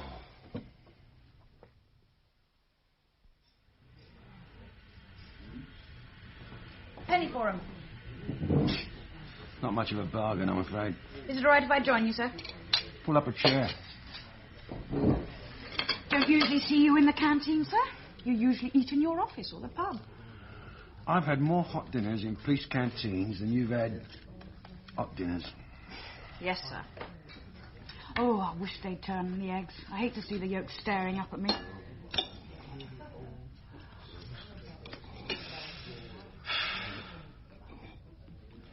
You're all so young. Pardon, sir? Bits of kids. PCs, DCs, even flaming sergeants. So young. Not especially, sir. I was never that young, you know. Not even when I was on the beat. In fact, I don't think I was that young at school. Not that my memory works well enough to be sure these days. But I was sneaking suspicion I'd ducked PE to hide my middle-age spread. And I saved my pocket money for the mortgage. I'm going on a bit, aren't I? Perhaps you got out of bed the wrong side this morning. Yep, perhaps I did. You ought to be cheerful. After all, we've cracked the case. You reckon? Definitely. We've got more than enough for a conviction, even if the beak's a wishy-washy do-gooder. I know that, but it's not down to Jerry. Oh, I know he went up the drain pipes and through the windows. He took all the risk. But he hasn't got the brains for the planning. You can see that in 2 minutes. So what? He's still committed a crime. He's still guilty. Yeah, but... We'll get the other one soon enough. I suppose you'll be back to Crime Squad then, once you've dotted the I's and crossed the T's. That's right. That's a pity. I've enjoyed working with you, sir.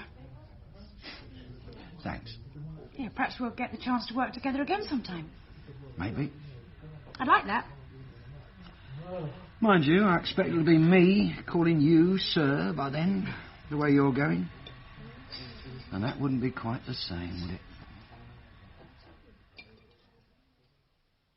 Oh, let's get on with it, shall we? I'm getting bored just sitting here. I'm ready when you are, Mr. Sutton. I thought we were waiting for your legal advisor. I don't need any solicitor to tell me what to say. My innocence is my protection. As you wish. Is that all right, Mrs. Sutton? Well, he won't listen to me or Charles. He's determined to do things his own way. Well, unlike Daddy, I've got nothing to hide. You read these allegations in Zao, then? Yes.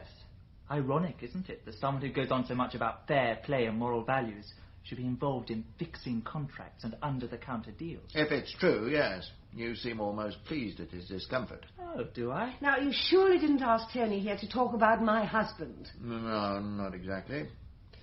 Where did you get the money for your motorcycle from, Tony? I won it. How? Playing tiddlywinks. Do you want that put in your statement? Don't tell me it's incriminating. Is it illegal playing tiddlywinks for high stakes? What's the maximum penalty? Now, I'm going to ask you once more... You really haven't got much sense of humour, have you, Superintendent? Dad lent it to me. He never mentioned it before. Must have slipped his mind.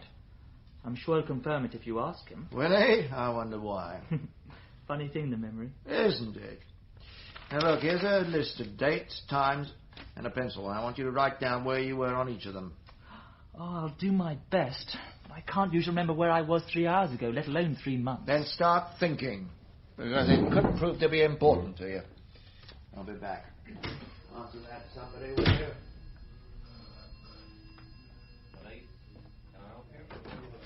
Just had Inspector Vernon on, Special Branch. Got to pass everything over, have we? Just the opposite, we've got a free hand. They've been aware of the Sutton material for a while. Apparently it was peddled around Fleet Street straight after the break-in. No takers. What's that? Well, it may seem mucky, but it's not enough to stand up in court. I see. So if Sutton doesn't sue, which he won't, it might all die down quietly. That's about it. Of course, if he was a real gentleman, he'd resign. But Vernon doesn't reckon that, so he'll be safe till there's a reshuffle or an election. Can Special Branch confirm that it was Tony who was trying to sell the story? Description fits, but that's no help to us. After all, if Sutton never admitted any letters were stolen, we can hardly do his son for nicking them. Especially since he now seems keen to alibi Tony for anything. I don't get that. If it was me, I'd wring the little blighter's neck. Except he's clever. I reckon he's got a bit more up his sleeve, and if Dad doesn't play ball, that goes to the papers too. Insurance. Yes, well, there's something giving him confidence. I'm not worrying him at all. What really niggles me is the little sods laughing at us. All we've got left is forensics or a cough from your little chum. No chance. What's you going to do about him anyway? Well, we'll push to have him put somewhere safe. Do we have to, Oh, sir? come on, Jimmy. We can't have him trotting round the West End again. Yeah, I know how you feel, but it's a tough old world. Some people have to learn that younger than others. OK, Jerry, we've had your statement typed up. What there is of it, you've read it, your mother's read it. Before we call it a day, I'd like to have one last try at getting at the truth. He's tired. Can't you see that? We're all tired, missus. It's not right. You keep badgering him till he won't know what he's saying. There's rules about that sort of thing. All right. I won't ask him to say anything for a bit. I'll talk. I'll tell him a story. Hey? Oh, it's okay. It's not Goldilocks and the Three Bears. I know he's past that. I want to go home. Well, hard luck. You're going to listen. I know how you feel about Jacks, because I was brought up to feel the same. Don't get me wrong. My family weren't villains. Not really. But nobody else from our road ever joined the force. It was like joining the enemy, see? There's mates of my dad's who still edge away if I go in the old local. You get used to it. My first nick was in a bundle outside the Green Man on Robert Street. This bloke was about to get stuck in with a bottle when I grabbed him. Know what? The other one gets off the floor and hits me after I'd just saved him. Funny old world, isn't it? Hilarious. I'd have been in real trouble, but an old fellow helped me out, name of Bernie. Another funny thing, I nicked him that night too. You what? Had to, really. He asked me to. Drunk and disorderly that time. But over the next few years, I did him for all sorts. Gas meters, handbags, TDA. Always very polite, never any trouble. Of course, nowadays, the force is dead modern and we learn about psychology and the like. So now I could tell you that Bernie was a recidivist, a habitual criminal. couldn't cope with the pressures outside, you see. So he kept heading back to prison like an old homing pigeon. No, I didn't know that then. I just thought he was a poor, tired old fella who wanted somewhere warm to sleep with regular meals thrown in. What's all this got to do with me? When I got into CID, I lost touch with Bernie. Well, I'm not pretending that worried me. I didn't think about him at all. I imagined he was snug in his job in the prison library, or someone else was nicking him for petty offences. It was a bad winter in '63. Before your time, of course. Lots of snow. I was out looking for a kid who'd absconded from Borstal. I saw something by the road. I thought it was a dog. People often throw them out after Christmas, you know, unwanted presents. It wasn't a dog. It was Bernie. Stiff as a board and dead as a doornail. For once, he'd not had the money to get drunk and disorderly, and not even got the strength to break a window. I couldn't get time off for the funeral, so I don't suppose anybody went. Tony Sutton's next door, Jerry. He's going to get the best legal advice going. And I can tell you now that the word will be to drop you in the shit. No one's going to help you, son. Like my mate Bernie. Like your dad. You've got to learn to help yourself.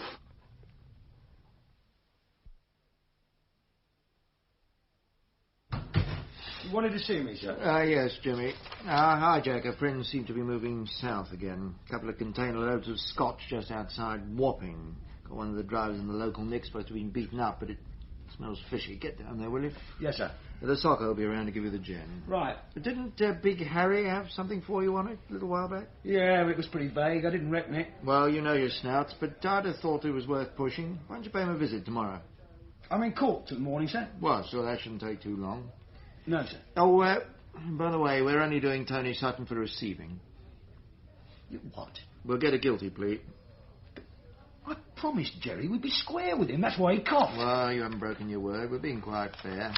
He only gave us enough to prove Tony had handled the goods. Organised selling. There's nothing to tie him to the scene of the crime. That's Jerry's word. Which might not stand. If we tried to put the lot on Master Sutton, his brief will make it look like he's been led astray. It's probably been worse for Jerry. I don't reckon it. Well, what's he got now? One break-in, the rest taken into consideration. A couple of guilty pleas and it's all over in minutes. Well, you must admit that the longer it goes on, the worse it'll look for him. Maybe. It wasn't my decision, Jimmy. But I see the sense in it. Because it clears up the figures tidily, which is all that matters.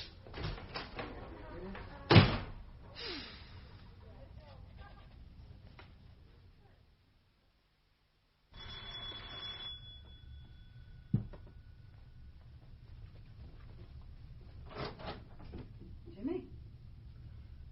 Not called it a bad time, have I? Depends what you want. I don't know, really. Let her come in. So? Don't mind if I finish my ironing, do you? Go ahead.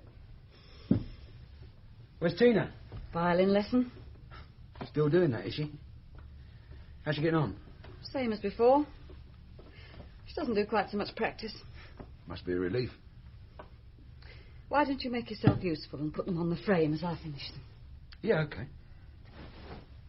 It was the job, wasn't it? Eh? It's been a bad week. I've been thinking about things. I've worked it all out. Oh, yeah? I mean, what really used to get you down was not knowing when I was coming home and then having to put up with me droning on about villains when I did. That did have something to do with it, yeah. Would it help if I put my papers in? You couldn't give up the force. I can. I told you, I've been thinking about things. What would you do? Go into security? Maybe. Maybe I'd do something quite different. It wouldn't work. I'd make it work. That's what you want. Oh, don't blame it on me. That's why I'm doing it. I don't want you to do anything for me. Don't you understand? I'm saying I want you and Tina to come back. And if you do, I'll put in my papers. And I'm saying that I don't want to come back on those terms. Hey? It's too much of a responsibility, Jimmy. Being a Jack is your life. How long would it be before you started resenting me for taking it away from you? Well, what do you want, then?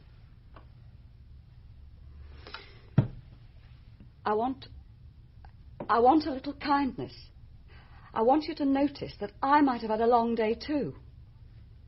I want you to surprise me, sometimes when it isn't my birthday or our anniversary and you haven't been rude to one of my friends. I want to feel that I matter to you, not like the desk or the table or the rest of the furniture, but as a person in my own right. I want you to care. Not so's you write me poems or sonnets or sing me love songs, but so's once in a while you tell me. I want so many things that I know you're incapable of giving me. Would you accept sorry? It'd be a start.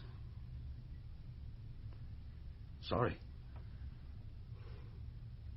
I never could drive a hard bargain.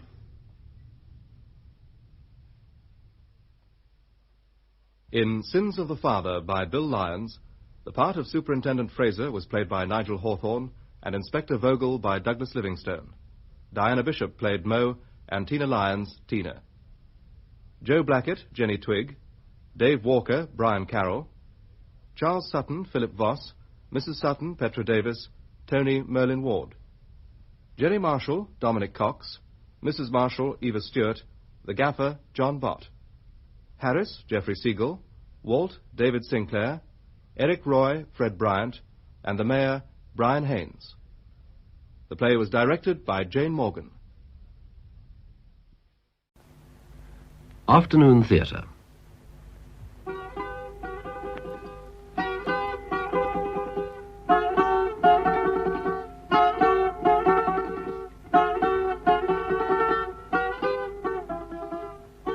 The Princess of the Island, a play for radio by Diana Morgan and Patrick Hampshire, freely adapted from the novel Frosso by Anthony Hope. In this production, Barry Justice plays Lord Oxley, while the part of Frosso is played by Elizabeth Proud. The story opens in London towards the end of the 19th century.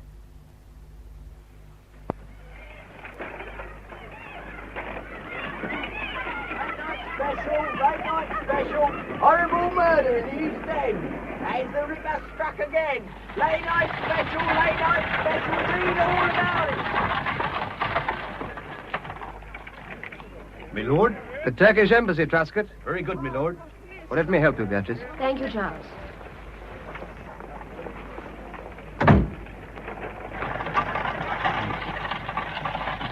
My dear Charles, do we have to go to the Turkish Embassy? They give the worst tamashes in all London. The champagne's unbeatable. And the conversation unbearable. We should be late for the Montclairs, and their soirees are simply evil. I'm not spending the evening merely poodle-baking, Beatrice. I particularly want to see the ambassador about my island. Oh, I knew we'd get back to that tiresome island of yours sooner or later. My island is not tiresome. All islands are tiresome, even England, except in the season. Now, Charles, I want you to understand, I'm not coming with you. My dear Beatrice, you've made that abundantly clear. I shall be much too busy with my trousseau.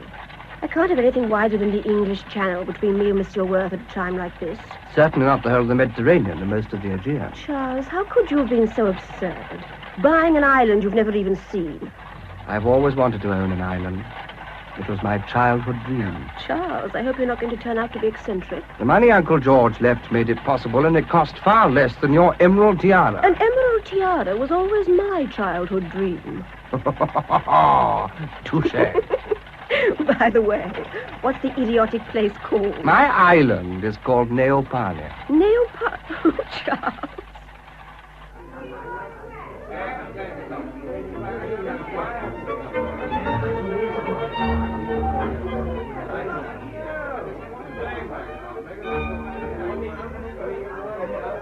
Major and Mrs. Rupert Alconbury, Colonel Jonathan Mansell, Admiral Sir Dennis Rooke and Lady Rooke, Miss Beatrice Amberley and Lord Oxley.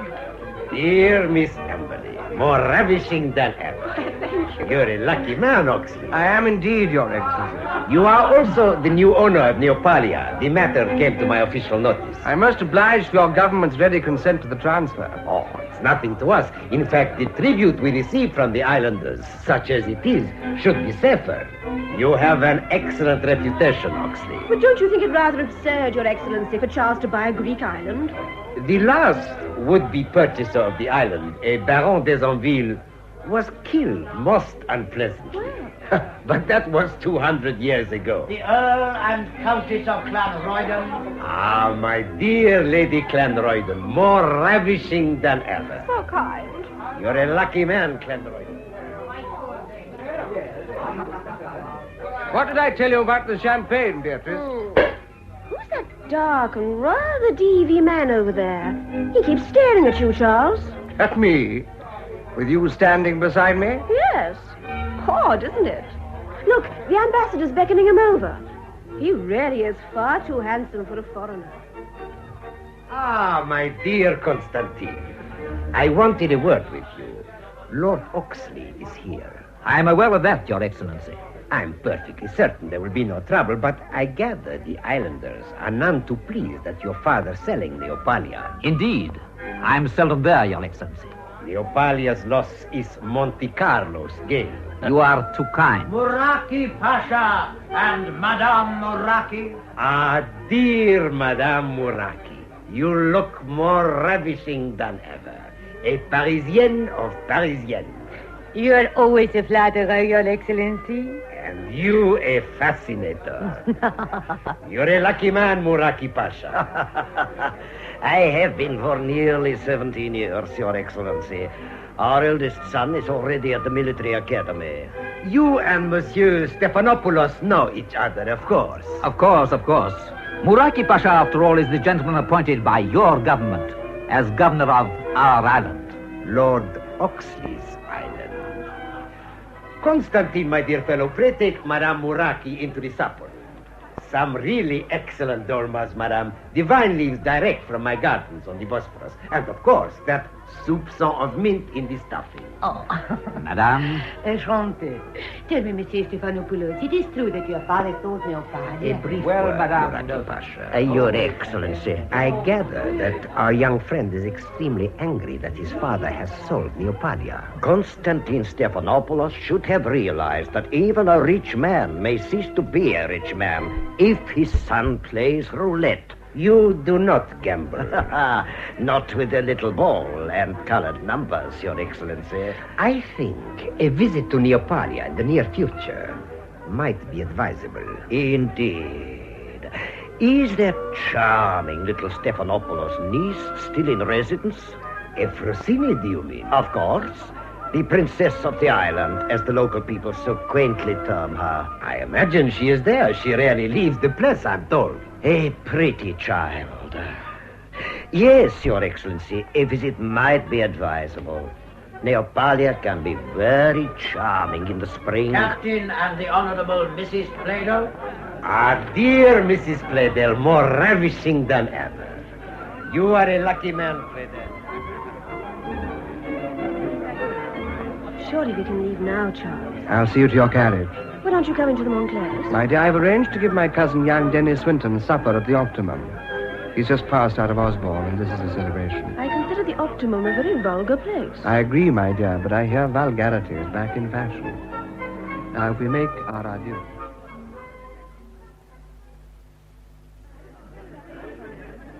Dear Cousin Charles, this place is absolutely top-notch. Glad you like it, Denny. It has a certain je ne sais quoi. Some oysters or quail's eggs, perhaps? Oysters, I think. Waiter, 2 dozen oysters and 2 tankards of porter. Yes, my lord. At once, my lord. Now, tell me about your island, Charles. Well, it's 9 miles long and about 5 wide and incredibly beautiful. It grows olives, grapes, of course, for wine, figs, peaches, passion fruit, and it cost me 7,550. The people are quite unsophisticated but very good-hearted, all 370 of them. Who did you buy it from? A kindly old gentleman I met in Constantinople called Stephanopoulos. He was rather cut up at having to sell, but I'm told his son, Constantine, was badly dipped at Monte and money had to be raised somehow. A matter of family honor. Ah. And what does the future Lady Oxley say to this venture? Beatrice fears for my sanity, but she's far too absorbed in her trousseau and our wedding to be seriously concerned. Then who's going with you? Only my man Watkins.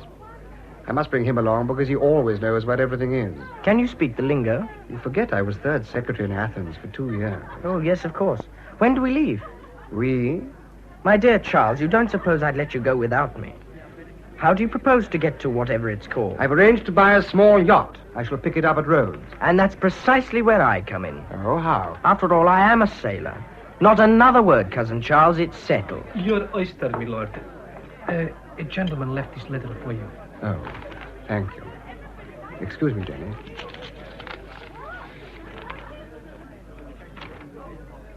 Extraordinary. What do you make of that, Denny? Well, it's obviously foreign handwriting. The chant of one-eyed Alexander is dangerous. No signature. Is someone pulling your leg? Waiter? My lord. You say a gentleman left this for me. Yes, my lord. I have not seen him before, but... Go on. Well, my lord, I am a Greek, and from his way of speaking, he also was... The gentleman was Greek? Yes, my lord. Thank you. Very good, my lord. The chant of one-eyed Alexander is dangerous. A threat or a warning? Sounds like both, I'm glad to say. Well, finish up your oysters. We can talk about it later on. Charles! What is it, Denny? Land! Where? There, over to starboard. Here, take the glass. Ah. Pleased? Up to your expectations, what? Just as I imagined. Rocky coasts, little harbour, vineyards, and the small castle on top of the cliff. A castle, eh? Yes, probably built by the Crusaders. Hooray! Dungeons and all that. How long before we get in? We should drop anchor in about half an hour. I wonder if there'll be anyone to meet us. The jolly old mayor and corporation and the town band is my guess. Playing the chant of one-eyed Alexander. I hope so. Lewis, tell Dimitro, half speed ahead. Aye, aye, sir. Hop, say, da.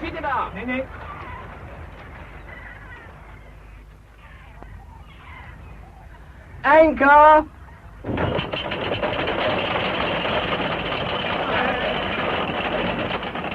There seems quite a reception committee. Pretty ugly customers, if you ask me. Where's the singing coming from? Those men on the hillside, no. What did I say, the town band? Well, if that's the jolly old chant, I don't think much of it. Now, cousin, what do we do now? I'll go ashore with Watkins. That fat fellow with the cutlass looks as if he's the head man. Watkins? Yes, my lord. We're going ashore. I'm coming with you. The captain doesn't desert his ship, Denny. Lewis is first mate, and he's in charge. Don't quibble, Charles. Lewis, the gangplank. His lordship and I are going ashore. Aye, aye, sir. Caderaste esta scala. Roberto.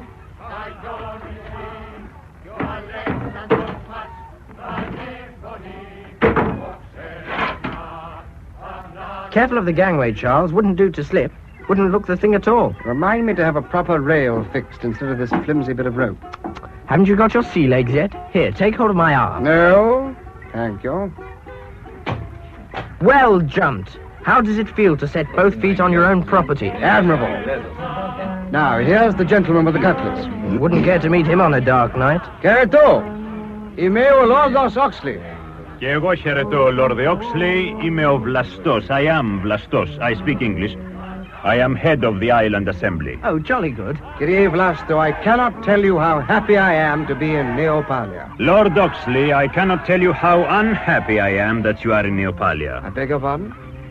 For centuries, this island has belonged to the family Stephanopoulos, the family which I serve. Do you think that you can buy it from them? I have bought it. Somehow the money you have paid will be returned. That is the word of my master, the Lord Constantine. The Lord Constantine? But I thought... You thought, Lord Oxley, that in Greece we had no titles of nobility, no lords and ladies. I was not aware. Well, you are right, but here in Neopalia things are different. Here we have our own ways and customs, and it is our privilege to pay honor to the family that has ruled this island for so many generations. I see. Well, Kyrie Vlasto, you may tell your master this. Neopalia is mine, and I intend to claim it. Do you hear what they are singing? The chant of one-eyed Alexander? Many years ago, another foreigner thought to buy the island. Well, our great bard, One-Eyed Alexander, threw him from the cliff top there onto those rocks. There. The chant celebrates his action. Are you threatening me, Kyrie Blasto? I think you should return to your yachts, Lord Oxley. Perhaps there's an inn, somewhere we may talk in privacy. This quayside is hardly the place to discuss such matters. The inn is over there. Please follow me.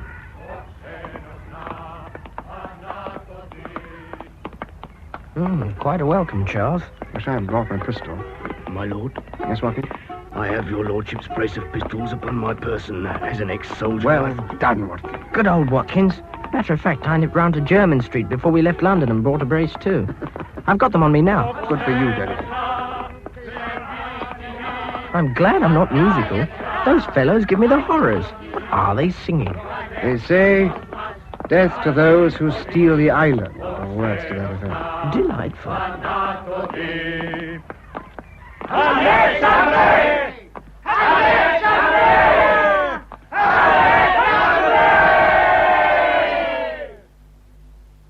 Please be seated, Lord Oxley. Some wine? Thank you. Jolly little pub, this. Reminds me of the detention cell at Osborne. Osborne? I do not understand. Never mind. I'll have a drop of the old Falernian, too. I'll make my position absolutely clear, Kyrie Blasto. I have bought the island and at a perfectly fair price from your lord, Stefano Stephanopoulos, and I'm here to take possession. He had no right to sell. He had every right to sell. His lawyer and mine drew up the agreement. You cannot sell men and women. He did not sell men and women. He sold a piece of land surrounded by the sea. Upon which men and women live. Oh, we're splitting hairs, Kyrie Blasto.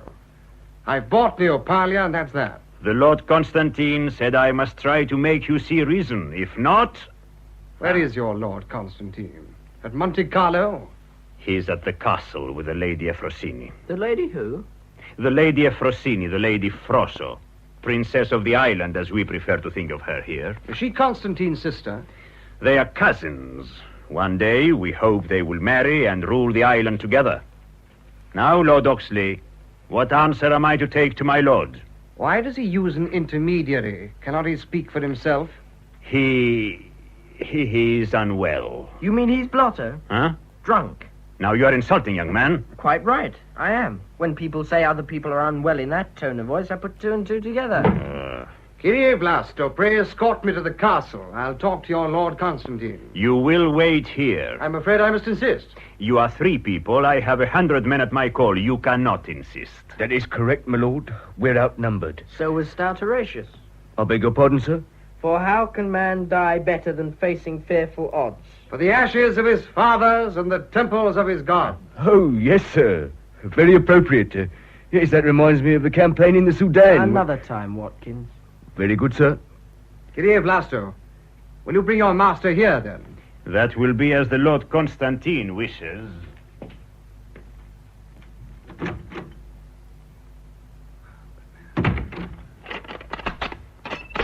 By George, the fellow's locked us in.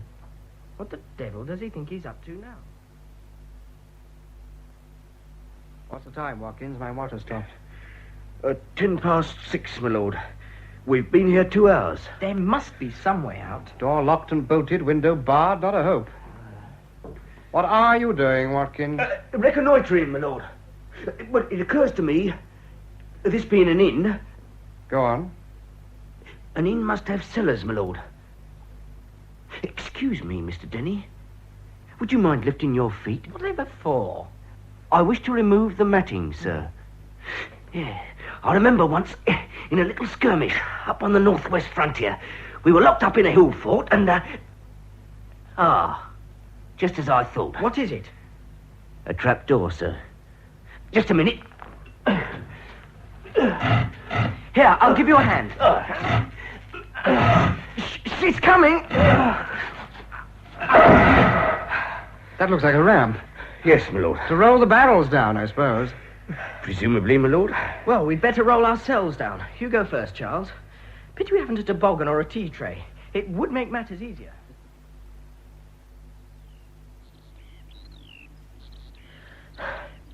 I didn't mind going down the first ramp, but after coming up the second, I'm a bit puffed. You managed to shin up all right, Watkins. Experience, once we were having a bit of trouble with the Afridi. Here's the map of the island I gave you, Watkins. Here it is, my lord. Now, let's see. Where exactly are we? Oh, the inn's marked, my lord. There. Oh, yeah. We came out at the back, and we've climbed about 200 yards up this hill. Now, the castle is over there, to the right, built on the very edge of the cliff. Well, I'd say it's another half-mile climb. If we follow that path, it should take us up on the high ground, there, behind the castle. Right, Watkins, roll the map up. We'll take the path. You're determined to go up to the castle? Why not? It's my castle. What about that last dome, my lord? We're still outnumbered, if I may say so. You may not, Watkins. I don't intend to enter the castle if Vlasto and his chaps are already in possession. I simply propose to get up to that high ground there, and if I may say so, reconnoiter.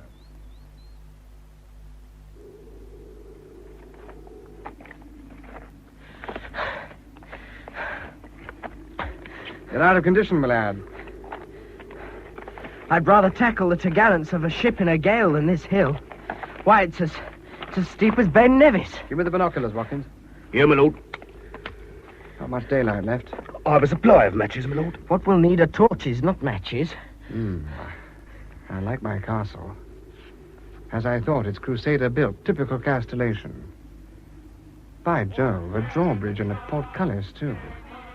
Drawbridge down, portcullis raised. Wait a minute. Vlasto and his men are leaving the castle now. They're crossing the drawbridge. I can just about make them out in the dusk. I wish they'd sing Knocked 'em in the Old Kent Road instead of that dismal chant. Now listen carefully. We'll creep down through the undergrowth and conceal ourselves in that clump of bushes over there by the side of the moat. When the coast is clear, we'll simply walk across the drawbridge and into the castle, where no doubt we'll find friend Constantine in person. And if the drawbridge is pulled up? It won't be. They don't know we're free. You two ready? Oh, dear, I was just getting used to this hideaway. I've got thorns in my backside, and now the mosquitoes are having a feel down my neck.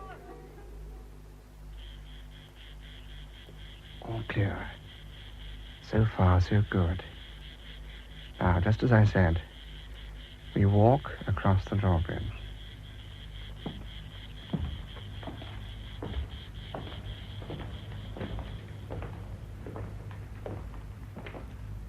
The place seems completely deserted, my lord.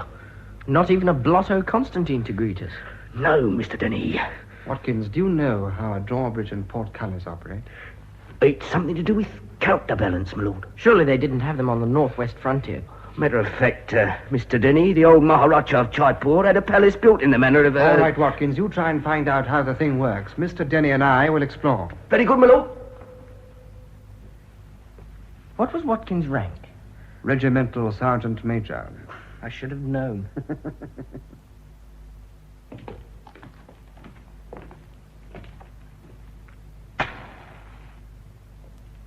What a splendid dining hall. Can't see Beatrice queening it here, though. Beatrice could queen it anywhere. Well, I think you're wrong, Charles. Though she frightens the life out of me, Beatrice is a fine woman. But all the same... All the same what? Well, she always looks wonderful at Ascot or Henley or Cowes. But here... Well, she's too Ascot, Henley and Cowes for this place. Beatrice has no wish to visit Neopalia. I wonder what this Frosso filly is like. Short and fat, dark and oily, I expect. Now, let's see what's down this staircase.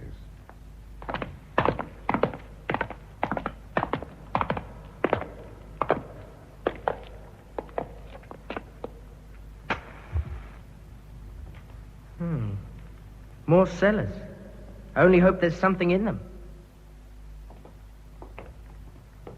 What a vast place. Enough booze to keep a ship's company drunk for months. The local vino, mostly, I expect. Might broach a barrel later on. Much later on. Hello, what's that? Did you hear that, Denny? Yes. So there is someone here. Seems to be coming from that alcove with the curtain. Here, take the revolver. You don't light a match. Sounds like that Irish thing. What's it called? Blarney? No, keening, that's it. Lamenting for the dead. Come on, let's investigate. I can see a chink of light. Where? Just above the curtain. So there is. Good.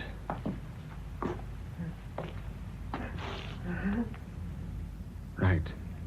Now pull back that curtain, Denny. I'll stand by with my pistol. Slowly now.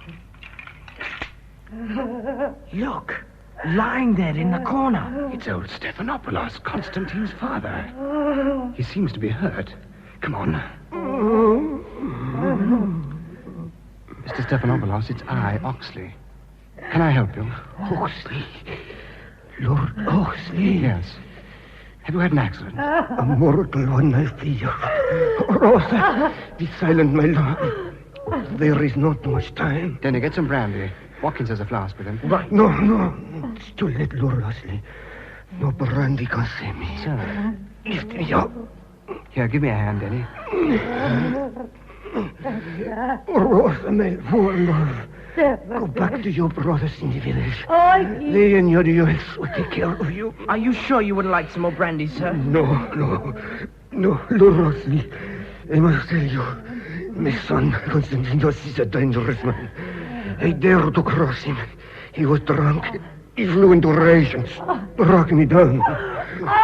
Stefanemu. Me. Io Pirosa Calimo. Prebina Melissa dormi lorde. I must speak with Lord Oxley. Your son struck you down. Yes. He had a knife. He has been hunting, you see. So, Father, it's not possible. You do not know Constantinos, Lord Oxley. I beg of you, do not let him marry Frosso. I beg you, take care of little Frosso. I should not have sold the island. It was to save the honor of my family. Forgive a foolish, proud man. And do not forget, Frosso. He's gone. God rest his soul. Stefane!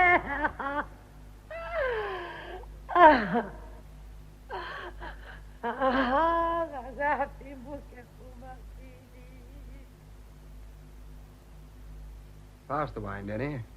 Thank you. Old Stephanopoulos certainly kept a good cellar. Yes, poor old chap. Where's the woman, Madame Rosa? Upstairs in her apartments. His mistress, would you think?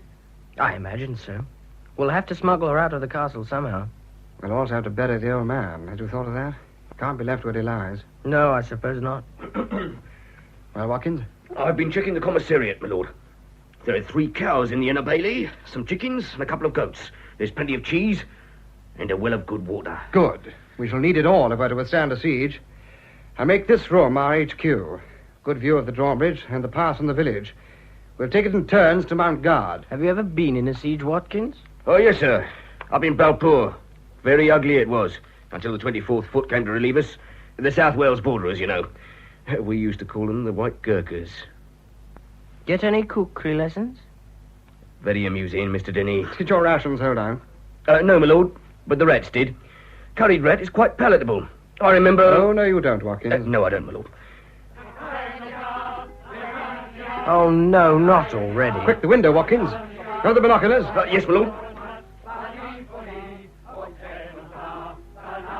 There's a party of them advancing. I can see them quite clearly in the moonlight. Armed with muskets and cutlasses. Bloodthirsty fellows.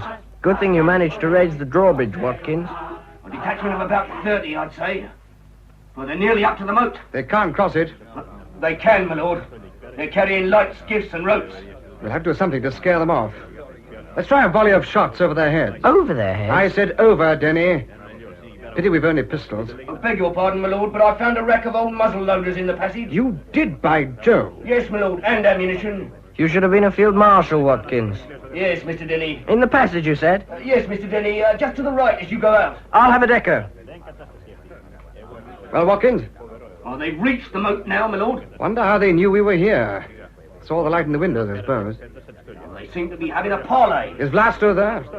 Yes, my lord. He seems to be arguing with a young boy. How the devil do you load these things? If you would take my place, my lord, I will endeavour to show Mr. Denny. Right you are. The binoculars, my lord. Thank you. Yes, they're still talking. The youngster's getting pretty heated about something. Right, now see here, Mr. Denny. You take the charge and ram it down the muzzle. Not too rough or it'll go off. Then the shot. Yeah. And ram that down as well. I see. And you fill the priming pan. Like so. Then back with the striker. So. And then easy on the trigger. Got it, Mr. Denny? I think so. Now keep the ramrod well clear of your body. If the charge should go off, unexpected like, you'll escape with no more than a burned hand. Oh. Quick now, they're launching the skiffs. You can bring a skiff to water, but you can't make it sink. Sorry, Charles. Yes, Watkins, I think I've got the idea now. Stand by, I'm going to fire a few warning pistol shots. Then I'll fire a few even more warning shots. Oh, no, you won't. Watkins will fire that gun of yours. You can load. Charles! Right, my lord. Ha-ha! That frightened him. Now, Watkins, your turn. Ready, my lord? I didn't like that either. Must have thought we were unarmed. Once again, Watkins.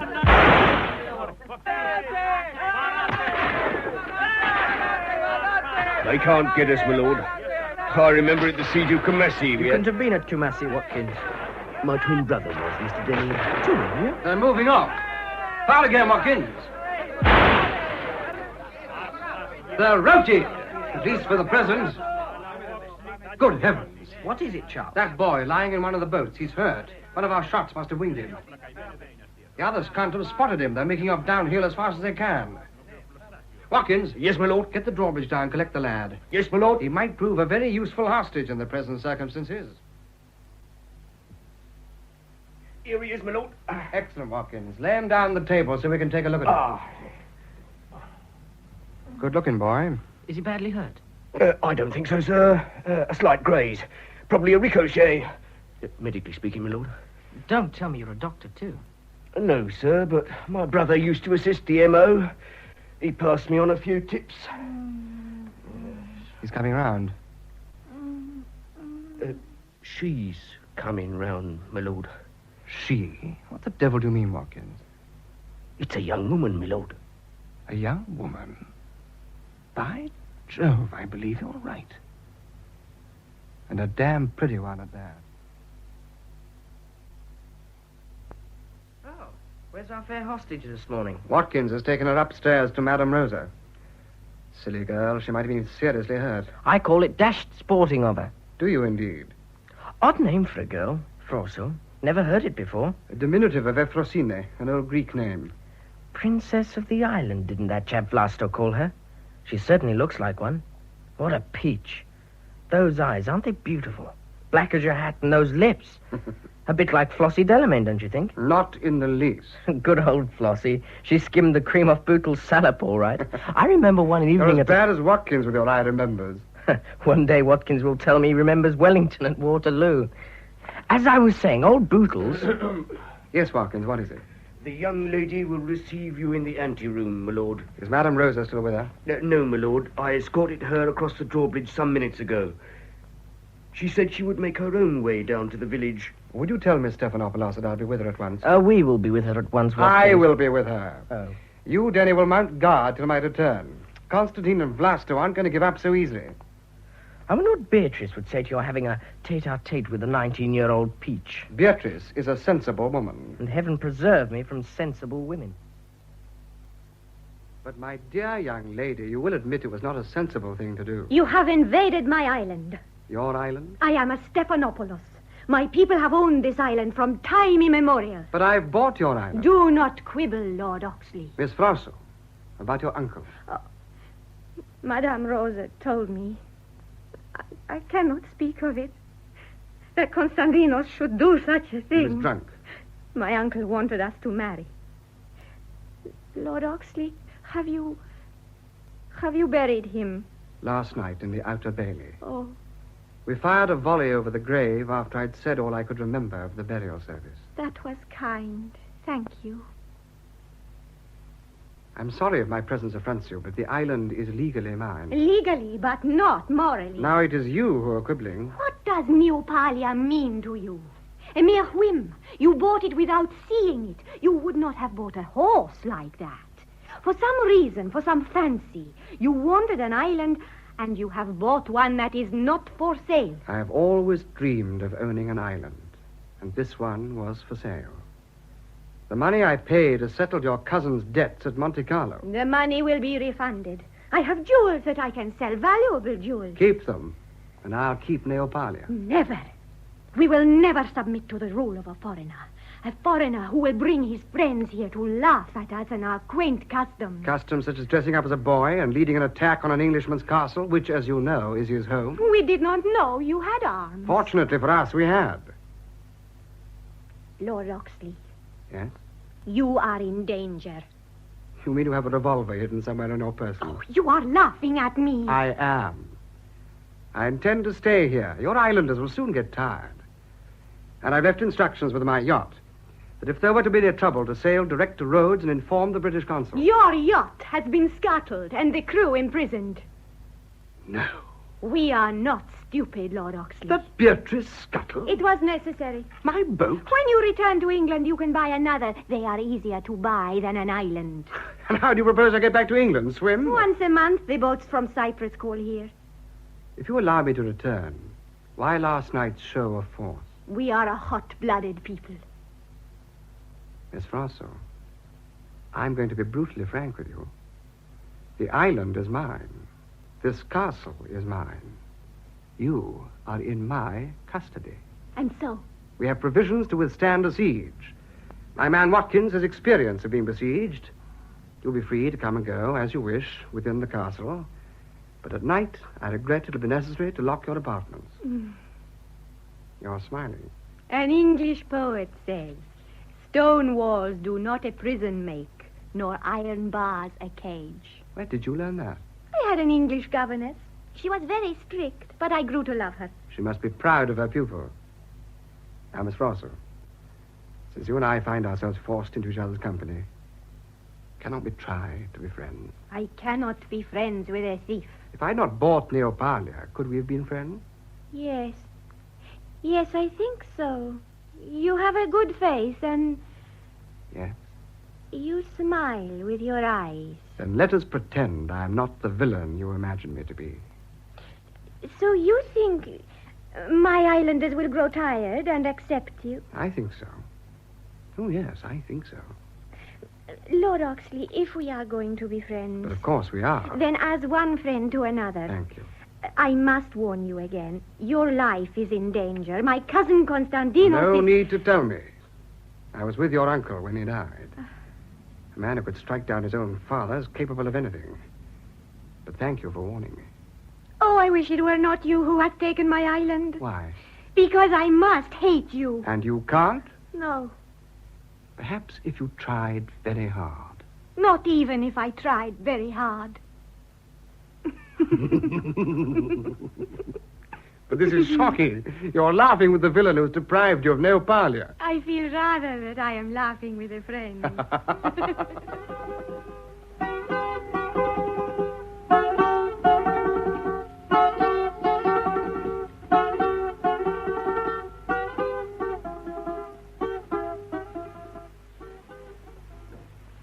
You've lived here all your life? Yes, I went to Rhodos once. The towns frightened me, all that pushing and hurrying everywhere. I was grateful to return here.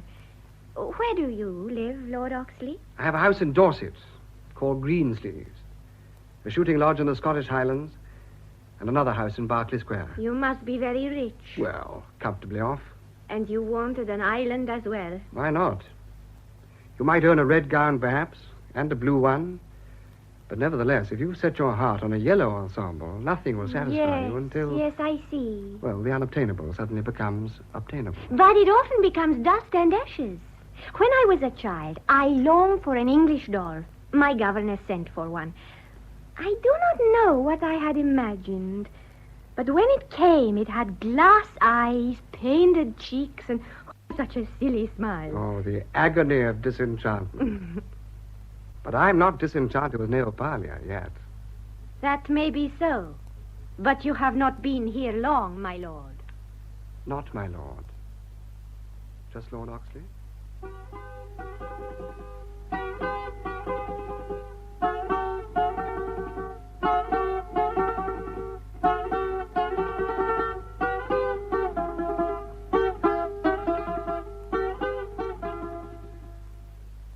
Looking particularly charming this evening, Miss Rosso. This is our Neapolitan national dress. The fiesta dress. It's delightful. With your coloring. Mr. Swinton, he has asked me to call him Denny. Says he will make omelettes for dinner, so I dressed accordingly for this very special occasion. We've been here a week, and every night Denny's made the same promise, yet still no omelette. Oh, tonight will be different. Tonight he has promised me. Ah, You have been here in the castle a week already? a week. Are you sure? Not a sign from your cousin Constantine or Vlasto. It is very worrying. I think they're hoping that we shall make the first move. Yes. But we are not going to make it. We shall eat omelettes and drink the local wine, and after dinner I shall continue my lessons in astronomy. Certainly the sky is very beautiful at night. I never knew there were so many stars. Well, what's the verdict? Your omelette was delicious. Yes, well done, Denny. You've missed your vocation. You should have been chef at the Optimum. My lord? Yes, Watkins? I'm sorry to disturb your lordship, but I rather fancy I can hear something. It's our old friend, One-Eyed Alexander. It means that Constantinos and the islanders are coming. I suggest you go to your apartments, Miss Rosa. You do not trust me? We may have to shoot, and they are your people. But Constantinos is no longer my cousin. I can see torches, my lord. Constantine no longer your cousin. No, he killed my uncle. For that I disown him forever. Charles, Yes? there seem rather a lot of them. Shall I fire a few shots? Purely as a warning, of course. What were you saying, Miss Rosa? I cannot associate myself with him anymore. Oh, you have no right to the island, Lord Oxley, but Constantinos... They're carrying modern rifles. What? By Jove, so they are. That explains why they haven't attacked. They must have been waiting to obtain the rifle. It won't help them, my lord. They've still got to cross the moat if they want to get at us. And they haven't brought boats this time. All the same, they seem to be lining up on the bank. What the devil do they think they're playing at? Oh, Constantinos! Put up your hands, please, gentlemen. Vlasto and I have you covered. There is no point in resistance. The castle is full of my men. How on earth did you get in? There are more ways into the castle than one, Lord Oxley. You forget I'm a Stephanopoulos and know the secrets of my own house. Ah, Frosso, I trust you have been well treated. My apologies for the delay in rescuing you, but my men needed proper equipment. Vlasto? Nay, my lord. Lower the drawbridge. Tell the assembly I want all its members here. At once, my lord Constantine. Dimitri, pare la pistola, eh? I say, what's going on? I'm afraid we shall have to surrender our pistols. What do you mean, Constantine? That you are a Stephanopoulos and know the secrets of your own house? My dear Frosso, like all well-designed medieval castles, this one has a secret passage. And in the same medieval tradition, the elder son is informed of its existence on his 21st birthday. And now, Lord Oxley, I will tell you what I propose to do with you. Your presence here offends me and my people. If you had departed in the first place, you would have saved everyone, including yourself, a great deal of trouble. You would have left in safety. But now the people of Neopalia are angry. The island parliament is assembling in the courtyard below. It is they who will decide whether you and your friends are put into an open boat and cast away from our shores, or whether a fatal accident might be a more suitable... No, Constantine, you cannot do that. My dear cousin, you seem to have changed your attitude towards Lord Oxley. Have you, become attached to your captors? Let them go. Let them go free. It is for the members of the assembly to decide. I shall obey their wishes.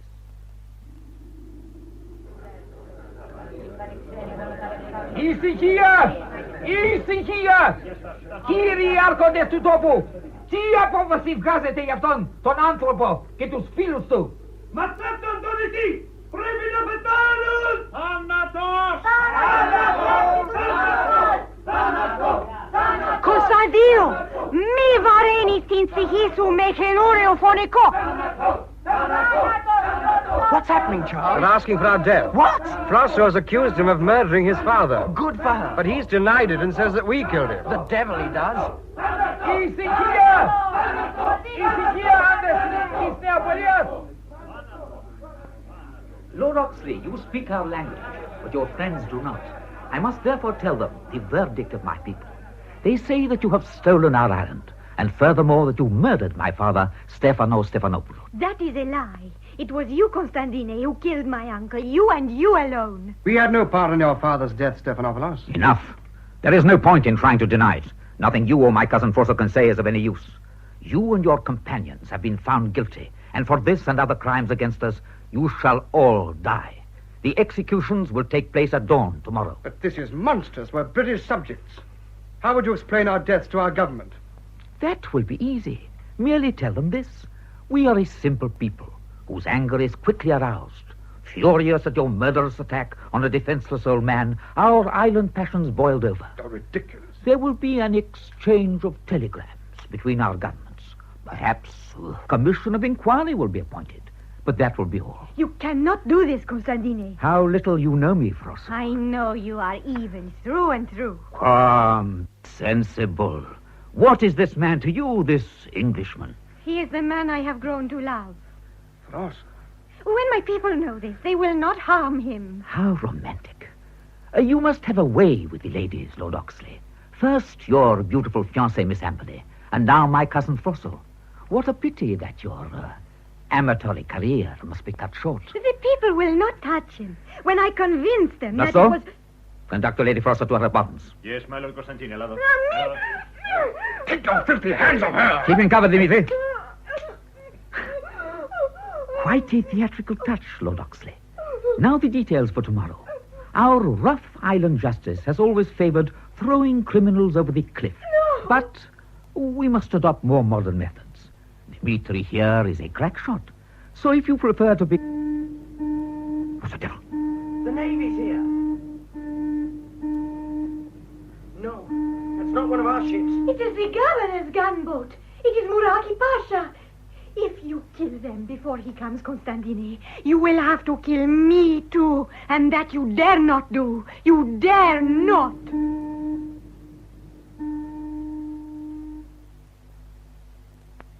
A most admirable dinner, Lord Oxley. Most admirable. Your hospitality overwhelms me. Another glass of port, Muraki Pasha. Thank you. The cellars here have always been excellent. Excellent. The Lady Frosso told me that her uncle's palate was renowned. The Lady Frosso, as you call her, has become a very beautiful woman. When I last saw her, she was still a girl. A pity she cannot dine with us. She sent word she would dine in her own apartments. More port, Denny. Thank you, Charles. You have evidently made a great impression on the Lady Frosso, Lord Oxley. Are you staying long on the island, Pasha? A great impression, Lord Oxley. Yes, indeed. Our cousin Constantine is complaining of his quarters in the prison. Amusing, is it not, considering he built them? Where was I? Yes. He told me of his beautiful cousin's passionate avowal. It really was fortunate I appeared on the scene. Most fortunate. Now, Pasha... Will you be staying long on the island, Lord Oxley? Well, that'll depend... On the Lady Frosso. On many things. The crew are keen to get back to Rhodes. I do not wonder. Rhodes is so charming. If you left tomorrow, you should arrive in less than 3 days. Shall I give instructions, Lord Oxley? I will put my boat at your disposal. You're too kind, Muraki Pasha, but my plans are uncertain. I would not presume to dictate your movements, but unhappily I am in an official position. I feel that circumstances being as they are, it would be best for you to return to England. Unfortunately, I have business to discuss with Miss Stephanopoulos, which may take some time. I've not seen her since your opportune arrival. That is hardly surprising, Lord Oxley. I have indicated that it would be advisable for her to remain in her apartments for the present. Are you implying that she's a prisoner? Nothing so crude, my dear Oxley. But I'm not altogether happy about the part she played in the recent disturbances. So, she will continue to remain in her rooms. And now, if you will forgive me, I will retire to my quarters. A most enjoyable dinner and excellent port. Thank you. Well. What the hell does he think he's up to, Charles? I've no idea, but he simply cannot detain Frosso and insist on our departure. Can't he? He's in command here. If you ask me, he's smitten. Smitten? Fallen in love, old boy. Not for 6. Frosso. Frosso. But Muraki is married. I met his wife in London. I can't help that. I noticed the way he was looking at Frosso when he came ashore. How did he look at her? Rather the same way as you do, Charles. You know, I've been thinking. I wonder how Beatrice would get on with Frosso. Good of you to remind me, Danny. Nevertheless, I'm determined to see her, come what may. I'm not going to be treated like this by Muraki Pasha, governor or no. Her staircase will be guarded by his men. There are other ways. What about those battlements above her room? If they could be reached. All very well, but how do you propose to get there? As a point. Do you suppose you could lay your hands on a rope? I should think so. There's a whole heap of the stuff like that in one of the cellars. Watkins pointed it out to me yesterday. A regular ship's stores. Well then, let's see what can be done without arousing anyone's suspicion. Now, if I can lasso this projection above the buttress... damn, missed it. Try again. Blast, missed again. Once more. Done it. Well done. Right. Keep your eyes open. I'm going up.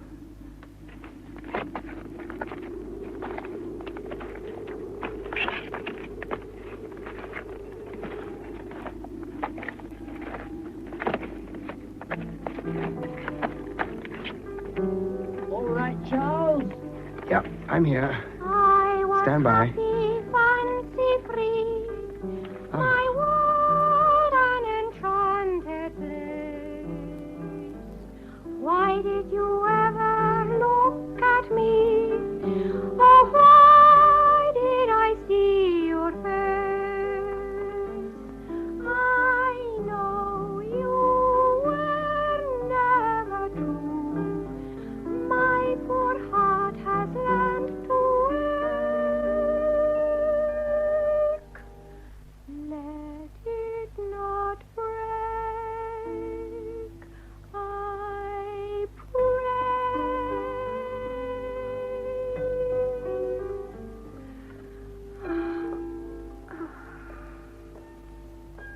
Who's there? Only me, Oxley. Lord Oxley. I didn't mean to interrupt your song. How did you manage to reach my room? I climbed up by rope. Lord Oxley, I... You're being well treated, well looked after. Madame Rosa comes each day from the village. She is very fond of me. It's a case of the devil and the deep blue sea, is it not? Constantine was the devil, but Muraki is the deep blue sea. Can I offer you any refreshment, Lord Oxley? I am well provided, as you see. A glass of brandy, perhaps? Thank you. And you? I drink only wine. And the wine here is excellent.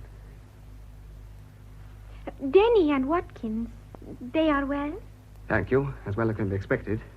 You talk like a doctor. Is this local brandy? It comes from Cyprus. It's excellent. Lord Oxley, we have so much to say, yet we talk about the brandy. That is because we have so much to say, Miss Frosso. The other day, when Constantinos, I had to say that I cared for you. It was the only way, you understand, because the people love me, and if they thought that Of course, I understand. You did me a great service. I shall never forget your gallantry and your courage. I did not know about the lady you are to marry. Otherwise, Miss Amberley's people and mine are old friends, our estates march. She is beautiful? Yes, Fair? yes. As fair as... Yes. As fair as you are dark. I would never have dreamt of saying what I said if I had known. Of course, of course. You have finished your brandy. So I have. It was excellent. Another glass. Thank you. No. Lord Oxley... Do not think... After all, we agreed we were friends. Do not think you would call me Charles. Yes. If you would call me Frosso.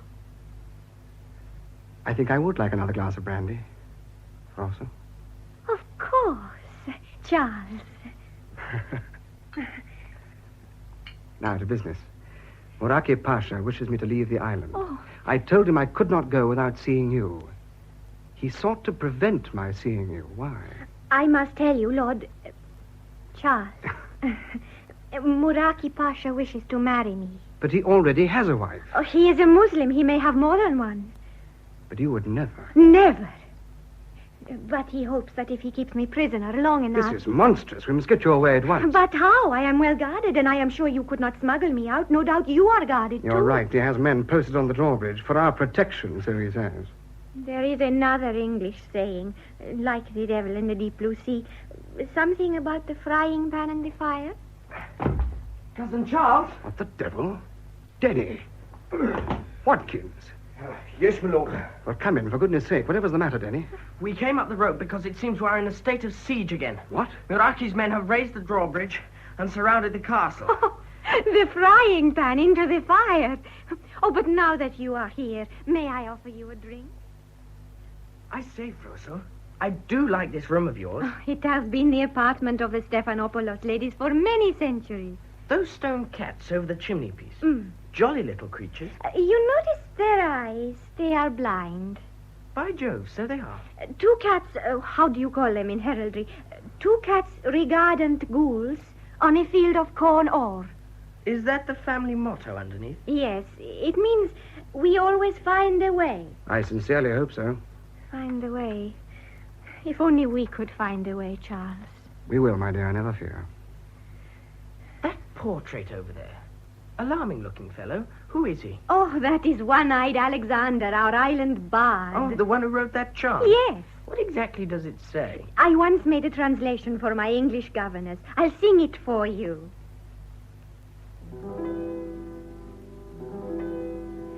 The stranger came, he stole our land, he set his foot on a sacred strand, and Alexander raised up this cry, this stranger lord is doomed to die. You hear, Denny? The castle walls were high and strong, the stranger lord did not heed our song, but when the moon rose above the bay, we set our feet on the secret way. The secret way? The secret way is hard to trace, from seagirt rocks to fireplace, where two cats lie on a field of corn, their stony eyes on the birds of dawn. Charming. Yes, rather. Oh, it goes on. How they found the stranger lord and how they threw him over the cliff, all that. Beg your pardon, milady.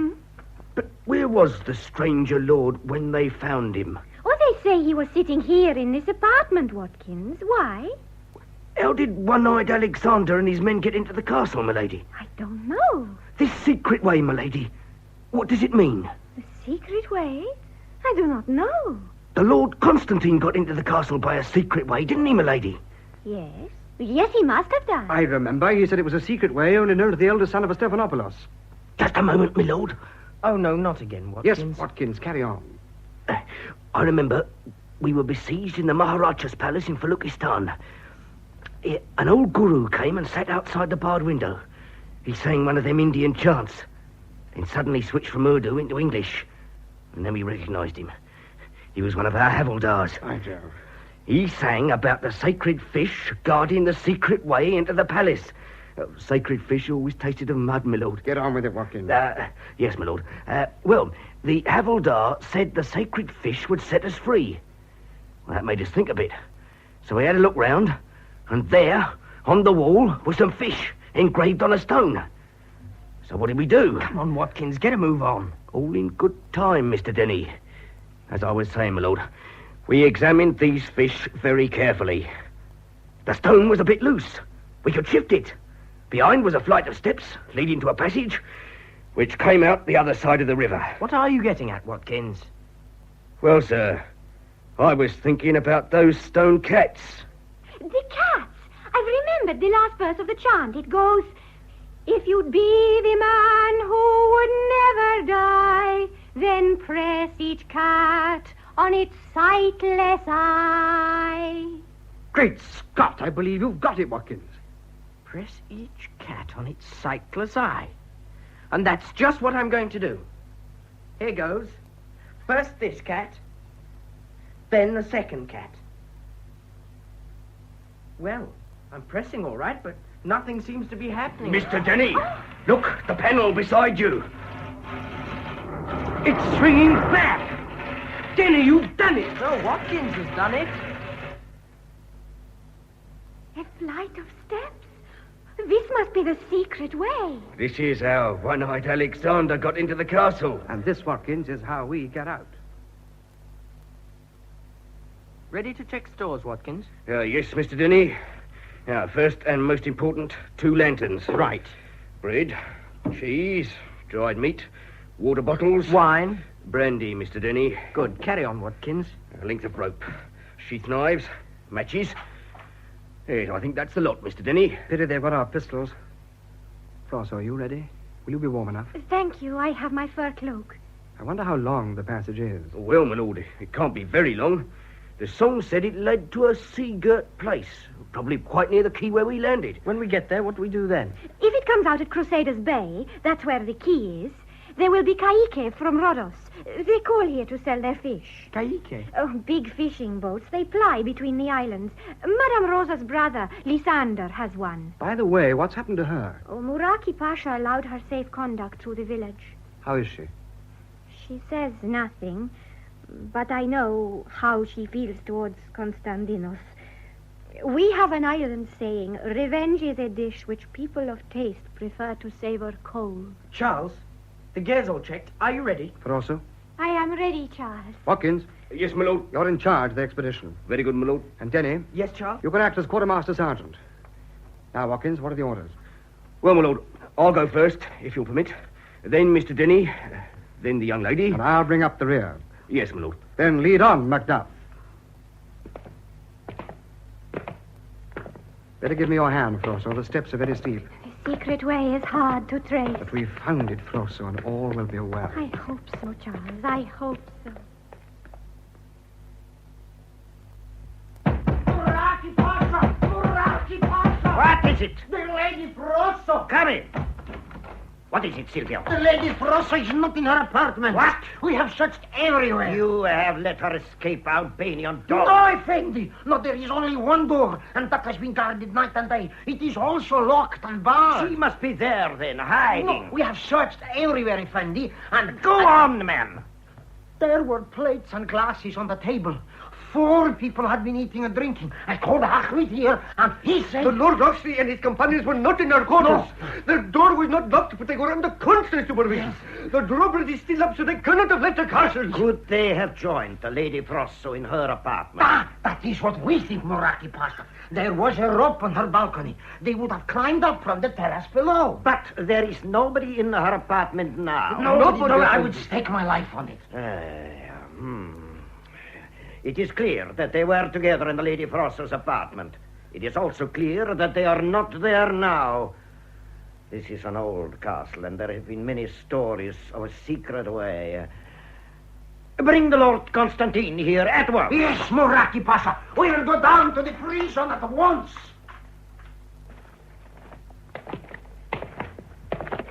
All right, Frosso? My shoes are full of stones. They should have called it the Stony Way. If I may say so, my lord, I think we should light the other lantern. There's a strong draught, and if this one should blow out... You're absolutely right, Watkins. Denny, we'll halt for a while. Frosso, here's my coat.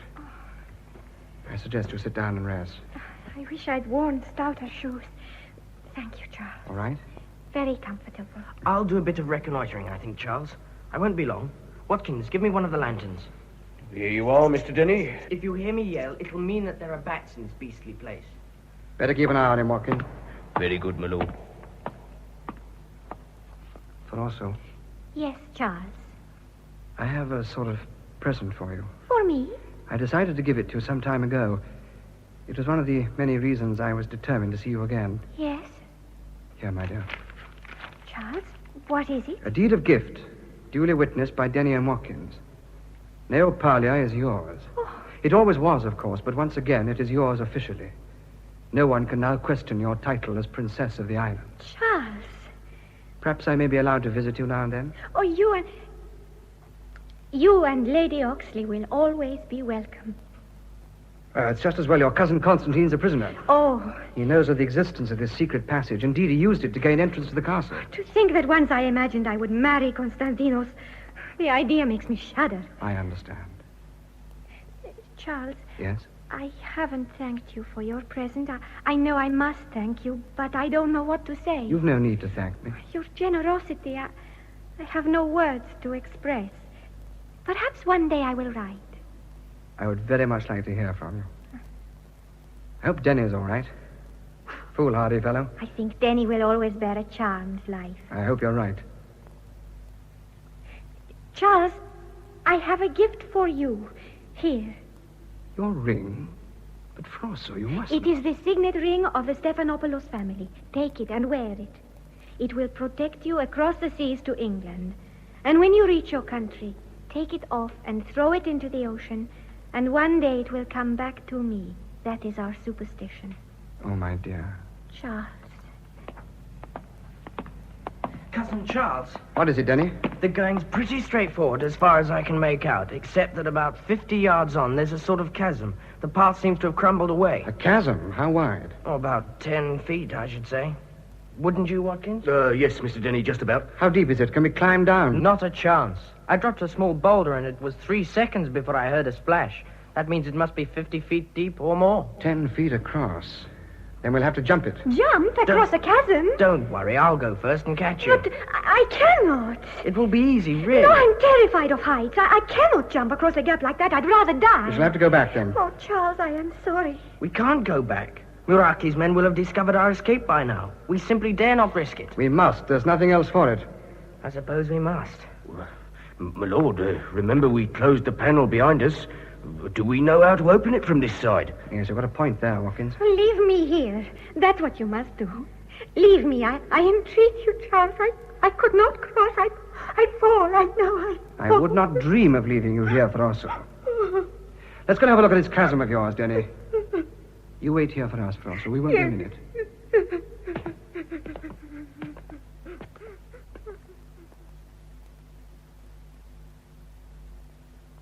It does present quite a problem.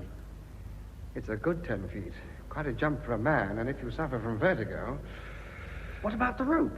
We could rig up a bosun's chair. We could try it, but I doubt if Frosso would agree. Let's see again how deep it is. Time me as I drop this rock, will you? Now. More than 50 feet, as I said. If I might make a suggestion, my lord? Oh, no, not again, Watkins. Shut up, Denny. Carry on, Watkins. Well, my lord, we had a subaltern once who had this vertigo. Couldn't abide heights. So when we had to cross a narrow gorge, the rest of us jumped, but he refused. Well, there was only one thing to be done, so we did it. Get on with it, Watkins. Well, we just knocked him out, tied a rope under his arms, threw one end to the other side, lowered him gently, and our fellas pulled him over as we played out the rope. Splendid, Watkins. The bosun's That's chair. enough. We certainly cannot do anything of that sort now. No, my lord.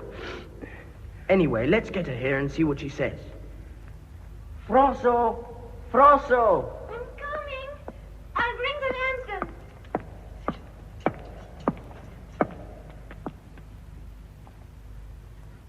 Is that the chasm? Oh. Yes, Frosso. Oh, no, I'd fall. I couldn't. Go on and leave me, please, I beg you. Go on without me. I could never... I understand, my dear. Well, there's nothing for it. We'll have to go back. Good God. Watkins, what have you done? Sorry, my lord, it was the only way. The young lady will only be out for a couple of minutes. If you will give me a hand, Mr. Denny. Watkins. Here's the rope. I'll make a clove hitch, so. Now, Watkins, hold her steady. Right, Mr. Denny. I'll pass the loop under her arms. Like that. That's it. Now get the knot directly between her shoulder blades. Like that. Right. Steady, Watkins. Steady as you go. Right. I think we're about ready, Charles. Give me the end of the rope. Right. I'll jump. You stand by, Denny. Right you are, Denny. Start to lower her. Gently now. Slowly. Slowly. Get it there. Right, stop. Just take a breather. Now, another couple of yards. We'll have to hurry, my lord. She's coming round. Another yard will do it. Right. I'm taking the strain now. Watkins, jump across. You can manage on your own, Danny. Brace yourself. Right, Watkins. Give me a hand with the rope. Good. Now you steady her as I pull up. That's it. She's here. Thank God. Rosso, What happened? you're all right, my dear. You're safe. You're on the other side of the chasm. I'm cross? Did I faint? How did I... Oh, my neck hurts. Charles, what happened? Never mind, my dear. You're across. Thank heavens you're safely across. Here, take my arm, Rosso. No, I'm all right, Charles, really. Oh! Take my arm. Very well, Charles. That's better, isn't it? Much better. I can see light ahead. There's a tang of salt in the air, my lord. The sea can't be far away. Do you hear? We'll soon be out of this, Rosso. Then what will happen? We hope to find a sailing boat, don't we? And you will leave the shores of Neopalia. Yes. But you will come with us to Rhodos. And what shall I do in Rhodos? We must lay information about the situation here, about Muraki and your cousin Constantine. Yes. And then after that, I will return to Neopalia. Your island. I am glad it is my island again, but Yes? I shall be very busy. It will soon be the time of the vintage. We sell our wines very well, and there is much preparation. Jove, look there, ahead. We're nearly there. Daylight. It's some sort of beach, my lord. I think we're quite close to the quay. Come along, Rosso. When we reach daylight, Charles, you will go your way, and I will go mine. I shall look back on all this and... Come on, Frosso. What are you waiting for? I'm coming.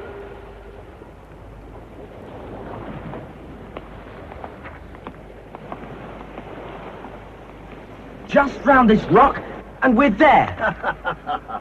You are there indeed, gentlemen. Muraki Pasha. At your service, Lord Oxley. No, don't move. We have you covered. We have been expecting you, have we not, my Lord Constantine? I see that you have discovered the secret of the Stephanopoulos family. Constantino, but I thought you were in prison. I was, but Muraki Pasha and I reached an Muraki agreement. Pasha, what is the meaning of this? Lord Oxley, as governor of the island... Governor, indeed. As governor of the island, I formally charge you and your companions with the murder of the Lord Stephanopoulos. It's a lie. And also with detaining the Lady Efrosine against her will. Again you lie. The Lord Constantine will bear witness to your crimes. Oh, he will he? That man's the biggest liar. Eddie. Muraki Pasha, as I've already told Lord Constantine, do you think my government will do nothing? England is a long way off. The arm of empire stretches to the end of the earth. To an unknown island in the Aegean. No, Lord Oxley. England is too busy in India and Africa to bother about small fry like you. Blasto. Ne passiamo? Vesticalatus philagisminos. What's he saying, Charles? They're going to shoot us. Listen. Old One-Eyed Song again. But look, my lord. There's a small force of men coming towards us from the quayside. So I see, and after so much blood by the sound of them. I think that perhaps my fellow Neopalians intend to do my work for me. They do not love you, Lord Oxley. You so sure they love you? It is my island. No, Constantine. It is my island. Lord Oxley has made it over to me. I have his deed of gift. Indeed. Most interesting. I smell a romance. Eh, Muraki Pasha? Who is that man leading the islanders? The tall fellow with the musket. That's Lysander, one of our fishermen. Charles, it is Madame Rosa's brother, the one I told you about, Lysander.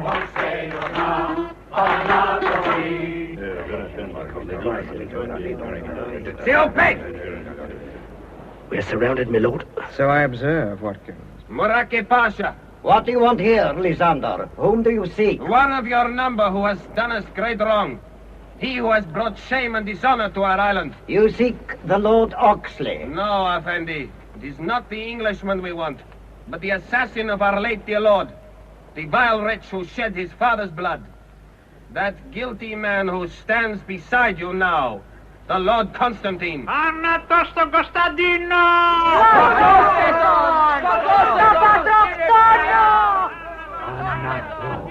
They know, Charles. They know at last. It's not true.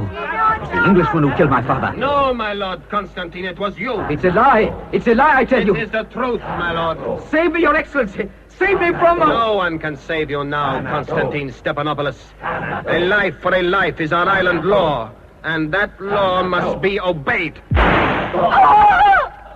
By gad, they've killed Constantine. So perish all evildoers. I should have known Madame Rosa's brothers would be revenged for her. Family honor is strong in the island. Stout fellow, that Lysander. I'm afraid there will be trouble from the Turkish government.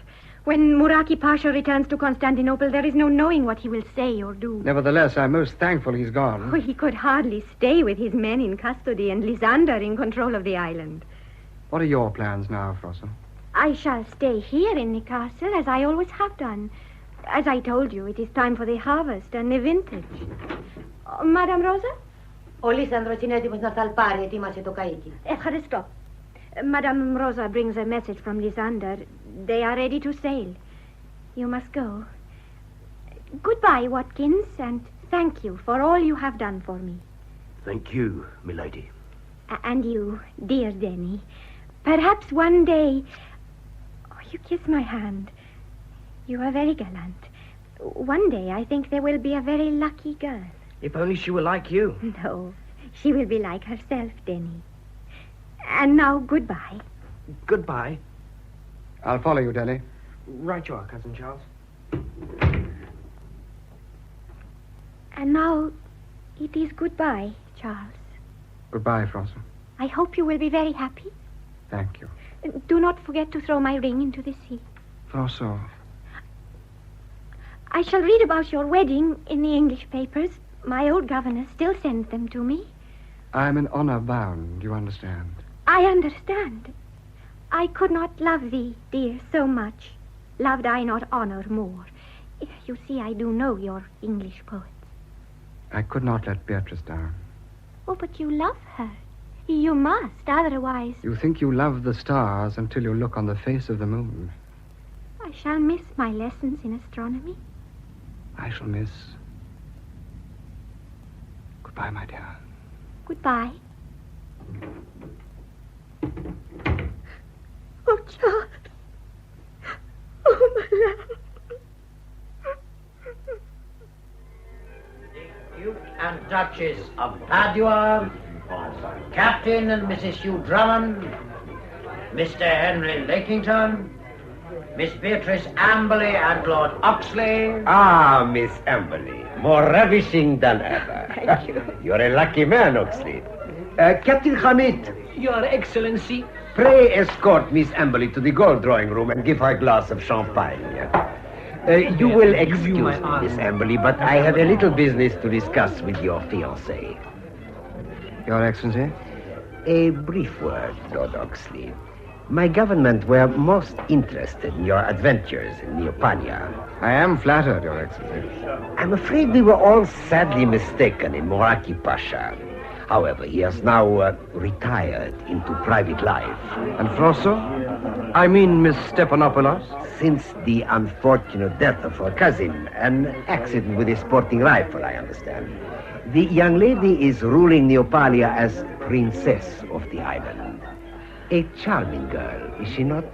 Charming. We were most impressed by your quixotic gesture in handing over the island to her. But then, as I said, she is a very charming girl. Very. I gather that Miss Amberley and you are to be married next month. Yes. May I wish you every happiness? A charming young lady. Charming. Her Majesty the Queen Dowager of Ruritania and Mr. Rassendyll. Your Majesty, more ravishing than ever. How are they all at Zenda? You're a lucky man, Rudolph. His Royal Highness the Prince of Wales, Mrs. George Keppel. Ah, there you are, Beatrice. Thank you for my champagne, Captain Hamid. Miss Amberley, Lord Oxley. Talking about your tedious island, I suppose. I simply simply don't know what's come over you, Charles. First you buy an island you've never seen, then you give it away to a chit of a girl you've hardly met. And another thing, Charles. You were 5 minutes late in calling for me this evening. There is a reception at Londonderry House tonight. My coachman could do nothing. I think it's time we had a serious talk, Charles. What better time than the present, my dear? Perhaps I'd better fortify myself with some champagne. I noticed you had 2 brandies and soda last night, Charles. I had 3, Beatrice, one before you arrived. Yes, champagne, please. Yes, madam. Mamma was telling me only the other day there was a history of drink in the Oxley family. There is indeed. An ancestor of mine was given an extra large tot of rum on the scaffold. Pray do not be flippant, Charles. You've been back from your ridiculous island 6 weeks already. 7 weeks. And you've hardly been anywhere. Why, you refused to escort me to the Montclair soiree last Thursday. But you found another escort with no difficulty. Yes. Dear Bootle, Shropshire. He's always so gallant. You know, Charles, there's more to Bootles than meets the eye. Really? I thought there was less. Charles, you know I'm devoted to you. Thank you. While you were away, Mamma tried to take me out of myself and out of London. Very wise of her. So I spent several Saturday to Mondays with the Shropshires. How nice for you.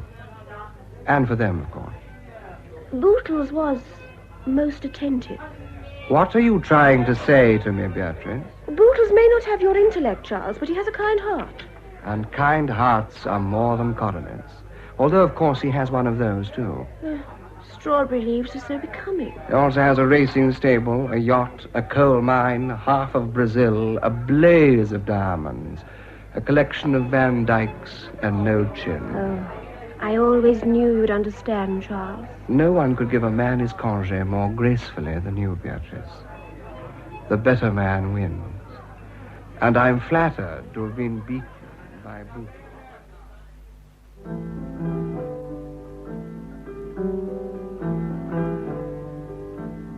I was happy, fancy free, my world an enchanted place. Why did you ever look at me? Oh, why did I see your face? I know you were never true. My poor heart has learned to ache. Let it not break. No, it's not true. It can't be. Don't look at me like that, my dear. I'm not a ghost. Charles. Yes, Frosso, Charles. But how did you get here? By the packet from Rhodos. Madame Rosa showed me in. And your Lady Oxley, she is with you. Miss Beatrice Amberley is now the Duchess of Shropshire. I don't understand. She found somebody who suited her better. You mean she jilted you? She did. Very sensible of her. Beatrice was born to be a duchess. Then you are... I'm free, my adorable Frosso. But you must have cared for her. Have you forgotten what I said about the stars and the moon?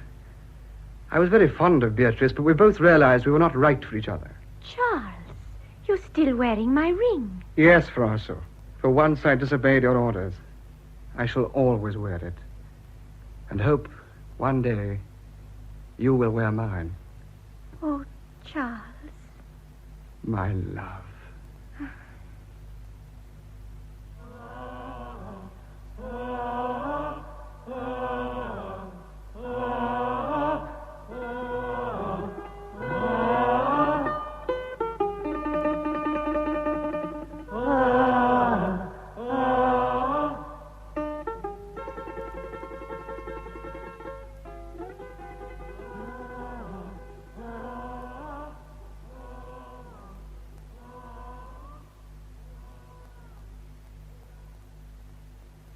In The Princess of the Island, a play for radio by Diana Morgan and Patrick Hampshire, adapted from the novel Frosso by Anthony Hope, Barry Justice played the part of Lord Oxley, and Elizabeth Proud played Frosso. Beatrice Amberley was played by Sarah Coward, the Turkish ambassador by John Gabriel, Muraki Pasha, Gerald Cross, Madame Muraki and Rosa, Monica Vassiliou. Konstantin Stephanopoulos, Alec Mango, Denny Swinton, Nick Hoy, Watkins, Sean Barrett, Vlasto, John Theocaris, Old Stefano, Edward Kelsey, Lysander, Sean Arnold. Other parts were played by Patrick Tull and David Valler. The music was composed by Jeffrey Wright, who also played the piano, and the bouzouki was played by Andreas Tomazzi. The play was produced by Archie Campbell.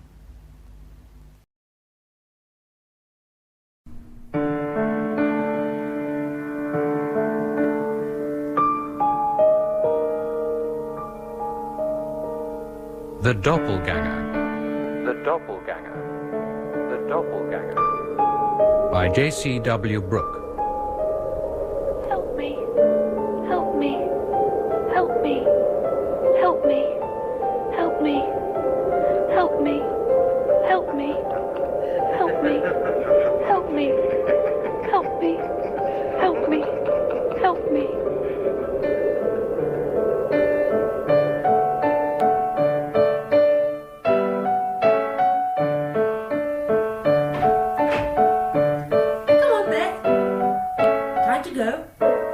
To go. Oh, don't be silly. You'll like it when we get there. Don't want to go. Don't. But it'll be fun, I tell you. You can go swimming in the sea. And Ralph's joining us there. Why can't he come home?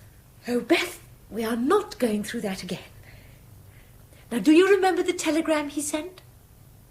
He's fixed it all up for us. It's a lovely holiday. No, not lovely. Bad. Beth's frightened. Can see things happening. Bad things. Oh, darling, I'll look after you. No.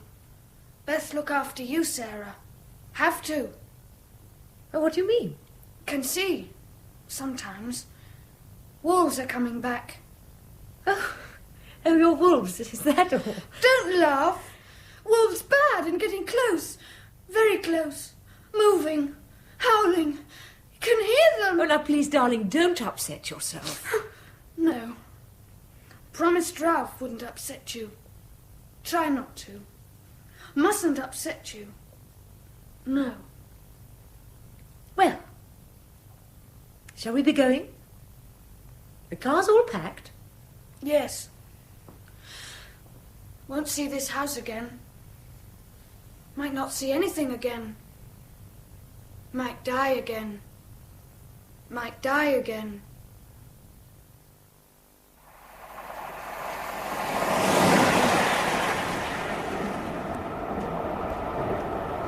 Cigarette? Jane? Cigarette? No, thanks. You've just put one out. 10 minutes ago. Well, they're your lungs. Oh, Dad dropped into the office yesterday, did I tell you? No, you didn't. He called to wish us bon voyage, things like that. He said he might drop round and see you. Well, he didn't. I would have mentioned it. Yes, I'm sure you would. That wasn't the only reason he dropped in, however. They finally managed to sort out Mum's estate. Oh? A touch of interest in your eyes at last. It's not much. He gets most of it. Poor devil. Oh, Adam. Oh, shocked are you now? Little Jane shocked. Well, well, well. Oh, God, you can be so... Infuriating at times, yes, I know. Look, for 7 years he's been wondering if she really did herself in, or... But the estate's been settled. She is now legally dead. God rest her soul. That's fine coming from you. You hated her. Oh, yes, I hated her, all right. Her and her piano. And her moods. They used to hang over the house like some black cloud. John and I used to spend half our time creeping about on tiptoe, scared of disturbing her. I can't imagine John creeping anywhere. Oh, he crept all right. Crept with the best of us. Although you might find it hard to credit. Even Dad crawled around after her like a little dog, hoping for a good mood now and again. Why he ever married her, But come to think of it, people often make unfortunate marriages, don't they? Too right they do. Any minute now you'll be saying how you wished you'd married John. Oh, for God's sake, just shut up, will you?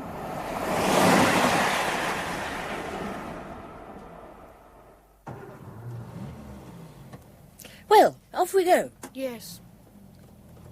It'll be okay when we get there, Beth. You like it? Beth's getting headache. Bad headache. Oh, don't be silly. I am not stopping now. We've finally got underway. Oh, look at all this traffic. I suppose they're still building that new roundabout. Let's make a detour. Go past the station, shall we? No. We'll be stuck for hours if we don't. Don't want to go past station. Not now. Well, it's too late, I'm afraid. And look, there's no traffic at all. Make Beth feel wrong inside. Wolves at station. Wolves. Does John know what we're doing? Yes, I mentioned it in my last letter. When we get to the hotel, there'll probably be a cable from Canada waiting. Roman marriages aren't destroyed in a day. Stop. Good luck on your second honeymoon. Stop. Send her over to me if it doesn't work. Stop. Yours, John. Very witty. He knows where we're going. Oh, yeah. It's such a plush place, I couldn't avoid name-dropping. You wouldn't. You're childish the way you always try and show off to him. But of course. I've lived in his shadow too long. Even when we were kids, it was always him that did the exciting things while I... Made an alibi for him, I know. Oh, getting predictable, am I now? You've always been predictable about John. But of course. It's the story of my life. Being predictable about my twin brother. You're obsessed with him, you know. Him and your mother. Whenever there's a pause in the conversation, it's always filled with you talking about one or the other. Infuriating, is it? Boring. Boring? Oh, I am going down in the world. I do apologize. Ah, Oxford. Right on time. Should be the fares we pay. You never said how much. Oh, what do you mean? You got the tickets. Your mother's estate. Oh! 1,000 or so, I think. Dad didn't have the final details. I'll get enough to pay for this jaunt, anyway. There's no need to look like that. You never knew her. She was neurotic, unbalanced, a bad mother. And when they found the car, you went out and got drunk. John and I both went out and got drunk. We were so glad that she'd gone. Adam, I am so bored with your mother. Do you know what I think? I don't think you could leave her. I don't think you wanted to. She couldn't be as bad as you say. No mother could. I think you feel guilty about being glad she went, so you make her out to be much worse than she actually was. Oh, don't be stupid. Not stupid. Objective. There is a difference. You can be objective if you tried. You're just... What is it now? On the platform, look. Where? She's gone now, but it was my mother. What? It was her. I swear to God it was her. And she looked at me. She looked straight at me and smiled. Smiled like a witch out of hell. Oh! What is it, Beth? Oh, my head. My head's something wrong. Oh, wait a minute. Oh. Wait a minute. Oh. Oh. Oh. Now, what is it? Oh. From my head. The wolves. One's still inside. Deep inside. Oh, there. Waiting. There. Oh. Now, that's all right. No, never all right now. Now, look. Do you want to go back? Oh. If you really feel bad, we can go back home. No. Have to go on now. Beth all right. Everything changed now. Have to go on. Now, are you sure? Yes. Yes, all started now. The gate is open. 2 wait in the shadows. Wait for night.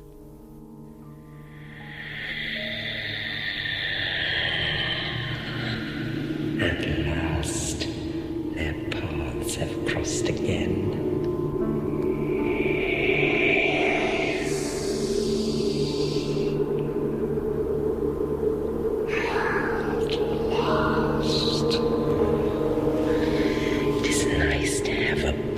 Once more, to be able to touch. We have been in the shadows too long. Yes, far too long.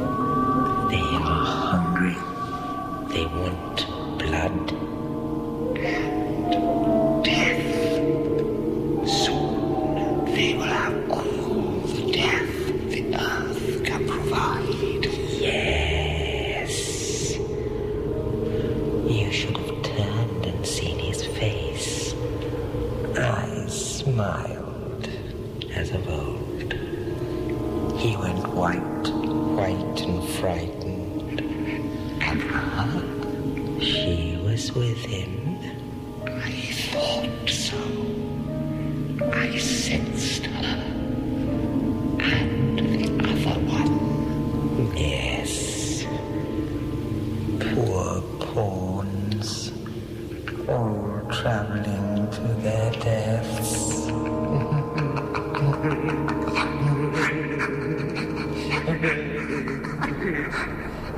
I thought I saw Liz once. Liz? My sister, the one that was drowned. Oh, yeah. I was willing to swear I saw her, but it wasn't. It couldn't have been. It was just a girl with a striking resemblance to her. You're saying in your usual subtle way that I didn't see my mother on that platform. Of course you didn't. Your mother's dead. All the evidence was circumstantial, no real proof. No body was ever found, you mean? I saw my sister drown. She struggled and screamed. My father was holding me with one arm and reaching for her with the other. Help me, she was crying, help me. I had dreams about it afterwards. I saw her drown. I saw them take her body from the water with a boat hook that snagged her side. I saw them bury her. I threw earth on top of her coffin. And yet, 2 years later, I was willing for an instant to swear that she was still alive. And it was in Oxford. Well, I don't care what you say, Jane. I saw my mother back there, sure as life itself. I can't explain it, but I know it was her. Okay, so my mind might have been playing tricks, but it was her back there. I'll swear it was. For the sake of discussion, I'll believe you. So, what are you going to do now? Well, I'm going to... Tell your father? Tell him and make him hopeful? Give him another breakdown when nothing comes of it? No, of course not. Then what about John? I'll send him a cable. What for? You've no proof. What can he do if he does come over? Hold your hand and tell you not to be such a silly little boy. Oh, you'd like that, wouldn't you? See sense, Adam, for God's sake. Even if it was her, there's nothing you can do about it. Nothing. As far as you're concerned, she's dead. Completely dead. Their paths are converging. Yes. The gate is opening. Yes. Soon it will be night. Soon. Very soon.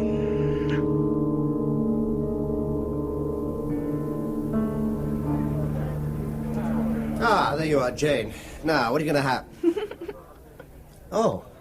I'm sorry, I thought you were my wife. Funny man. Beth knows she'll meet you soon. Yes. Well, I'm sorry. Could tell. Pressure inside. Tell Beth to meet you. Yes, yeah, you look remarkably like my wife, and for a moment I thought... Shouldn't be here. Sarah not like it if she know I'm here. Be angry. Not good for her. Half of Beth like you. Keep the wolves away. Wolves?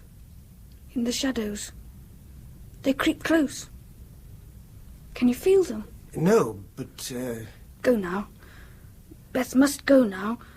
Mustn't meet her. Not yet.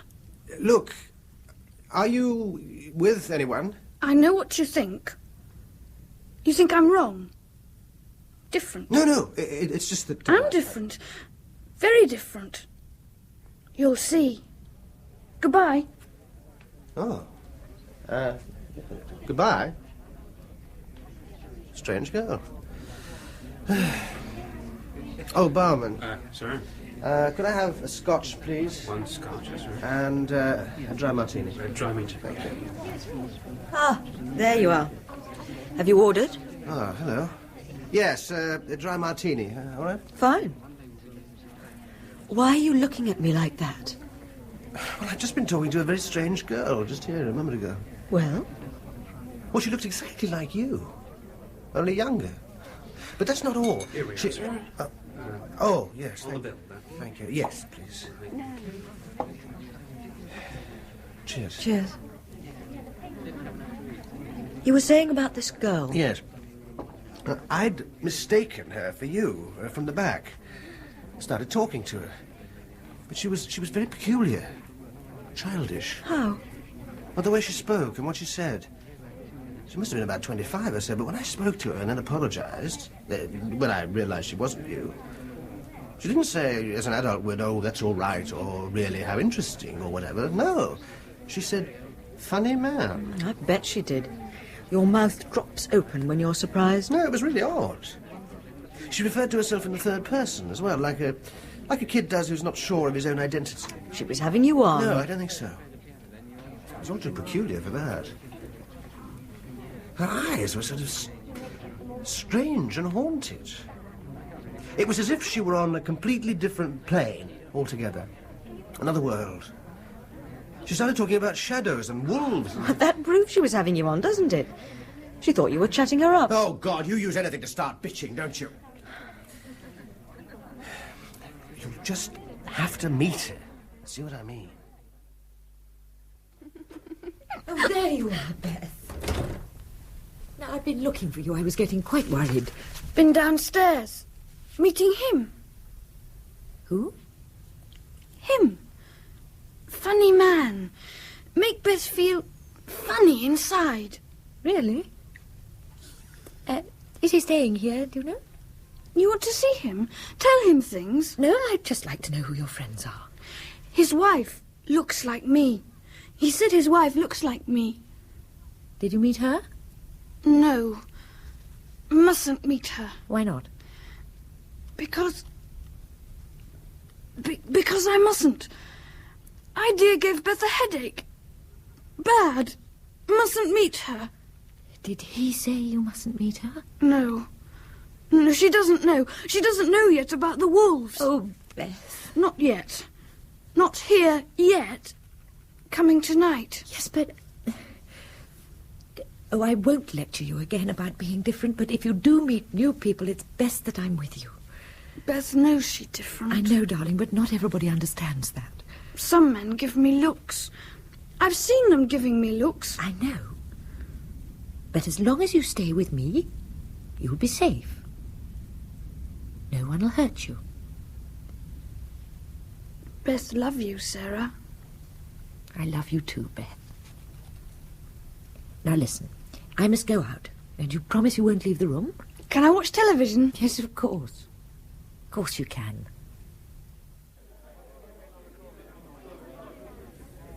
Another drink? Another? No, thanks. I wonder what she wants. Who? Over there, by the bar. She's staring at me. Oh? Where? Well, she's just come in. Let's see. Look, she's coming over. Probably wondering why we're staring at her. Excuse me. Oh. I wonder if you might help me. Help you? Did you speak to a girl earlier on? My sister. I'm asking, you see, because she said she spoke to someone. Well, I did speak to a girl, yes. About 25, and you might have thought her manner was a bit odd. Childish, perhaps. See? Yes, I think it must have been her. She looked, very much like my wife, yeah. Yes, she said. That's how I knew it was probably you. Please, may I... Oh, yes, of course. Thank you. I'm not interrupting anything, am I? No. We're just having a drink. Would you like a drink? No, thank you. I'm Sarah. Sarah Steedman. Adam Oxton, and my wife, Jane. How do you do? Hello. I'm sorry to barge in like this, but... Oh, well, we don't mind. Our conversation tends to go round in circles anyway. I felt I had to speak to you about my sister, Beth. Her name's Beth Harris. I wanted to explain about her, you see, in case you thought... Well... Go on. Well, she's not normal. Physically, she's 25, but her mental age is 7. Some people don't seem to understand this, and it can be awkward. Men, in particular, well, they don't appreciate it. Well, has she always been so childish? No. She had an accident 7 years ago. She used to be interested in amateur dramatics. Well, I mean, she wasn't an actress, but she enjoyed doing backstage work. But in one production, she did the lighting.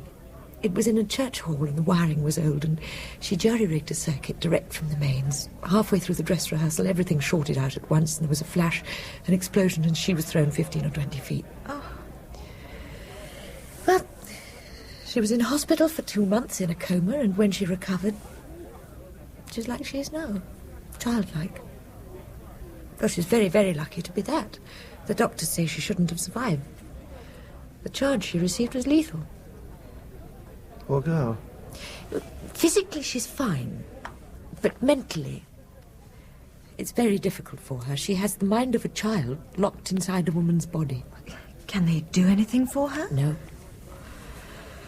No, I can't. Tell me, did you mention wolves to you? Well, yes, she did. As a matter of fact, I didn't really grasp what she meant. Well, she has these recurring fantasies about wolves, and it worries me badly, but I try and play them down and treat them like a joke. You see, she sees things that aren't there. Or rather, they aren't there to us, although they're very real to her. A psychiatrist said that the shock that she received somehow made her conscious mind very close to her unconscious, that it removed the barrier between them, her curtain of reality, he called it. All those dark thoughts that lurk in the back of our minds are real to her. Her wolves, she calls them. She lives half in and out of a very strange world. It's a world of wind and snow and shadows with wolves. Hungry wolves, always prowling. The psychiatrist elaborated great theories about this, and he said that Beth has managed to give shape and form to those basic fears and emotions that we all have inside us. Things like fear and anger and lust. He even tried hypnosis with her. He asked her to describe herself in this other world. "I'm small and white," she said, "and dead." It frightened me. We haven't let him try hypnosis since. We? Yes, my husband Ralph and myself. We took her in after she came out of hospital. She couldn't live on her own, and so she joined us at Oxford. Oxford? Yes, but recently her behaviour has been getting worse and more unpredictable. I wrote to Ralph. He's in Canada at the moment, asking him what I should do, and 2 days ago I got a telegram from him. I was to come here today, and he's booked us in for a few days, and he's flying over and joining us tomorrow. Why? Well, I don't know. Oh, I knew he was coming back anyway. He has a week off, but one would have thought that Beth would be better off at home, but... Well, Ralph knows what he's doing, I'm sure.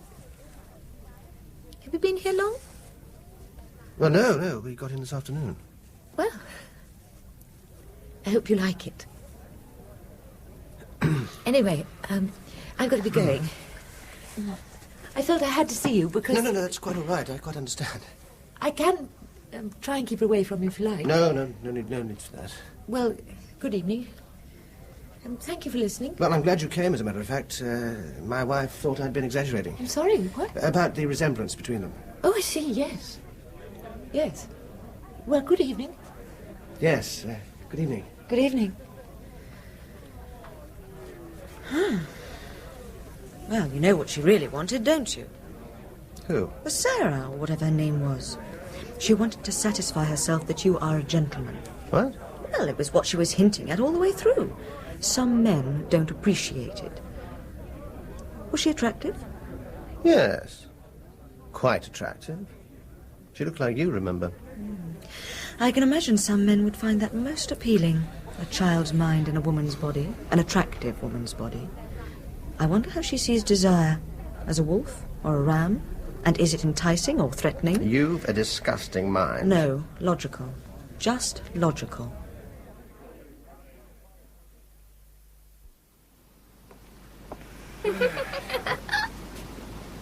Who's that? Is that you, Beth? Beth's been waiting for you. Knew you'd come. Now, look, what are you doing out here? Your sister She will doesn't matter. No, she'll be worried about you. I know, but Beth had to come. I better take you back in. No, not yet. Not go back yet. Oh, come on. No. Oh, what's wrong? I'm sure she won't be that angry. Too much to do. Very hard and danger. Danger? Yes, I can't, mustn't. What is it? What's wrong? Head hurts. Beth. Beth wants to stop. Stop. What's the matter, Beth? What is it? Nothing. Nothing for now. Don't look so surprised, Adam. I've been wanting to meet you for so long. Good God. Stay close. You must stay close. I can't be here for long. But Adam, look at me. Look at me, Adam. Look me in the eyes. Deep in the eyes. But You must trust me. You must say you trust me. Trust me, not the child. You must not trust the child. Say you trust me. You must say you trust me. Trust you. I trust you. Good. The child is now a random factor. A feather being blown by powers far beyond her control. You must not believe all she says. Accept her, but place no trust in her. Do you understand? I understand. I'm sorry to do this, but time is short. Very short. And it's dangerous to draw on the power for too long at the moment. You must retain this moment in your mind. Deep in your mind. So that when I come again, you will not be surprised. To you, this body is a child until I come again. Do you understand? I understand.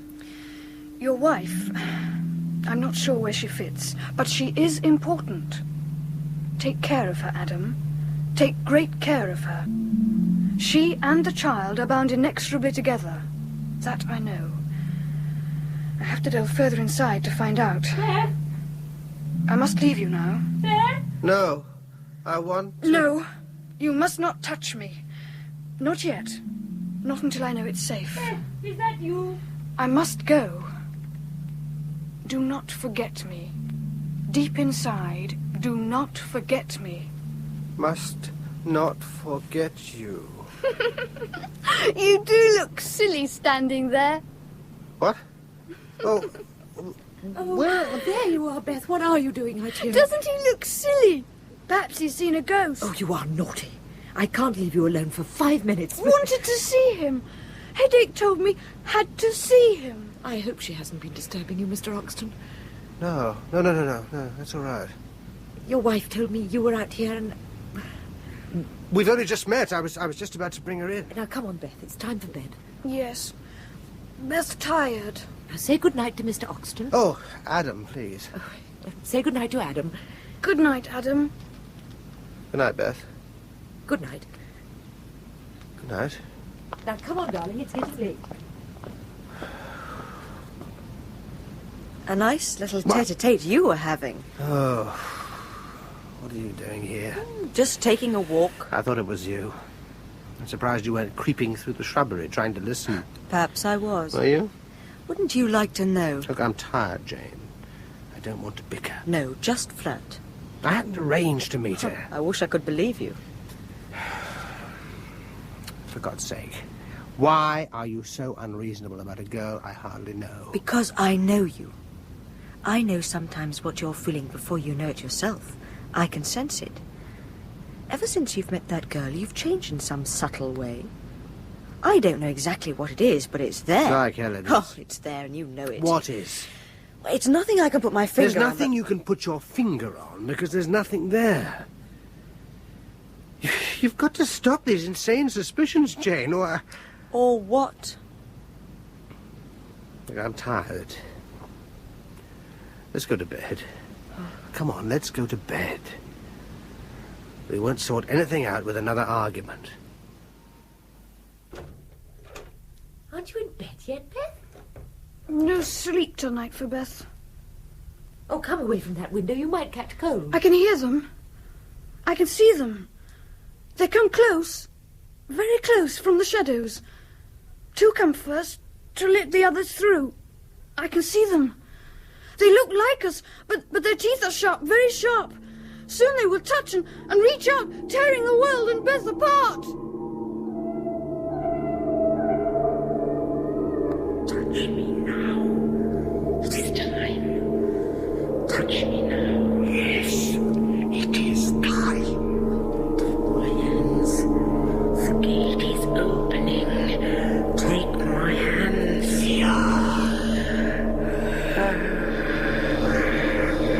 We can take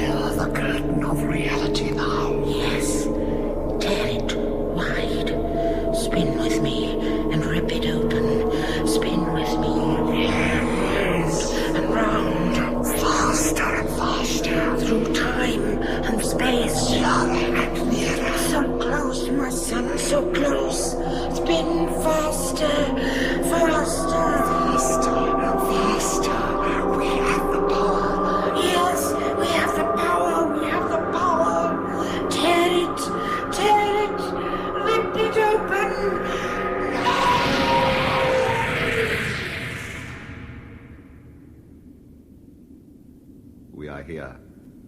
Yes, we are here. And soon the wolves of death will follow. Yes. And he knows. He knows we are here. Poor pawn. He knows. And so does she. She will try and get close to him again.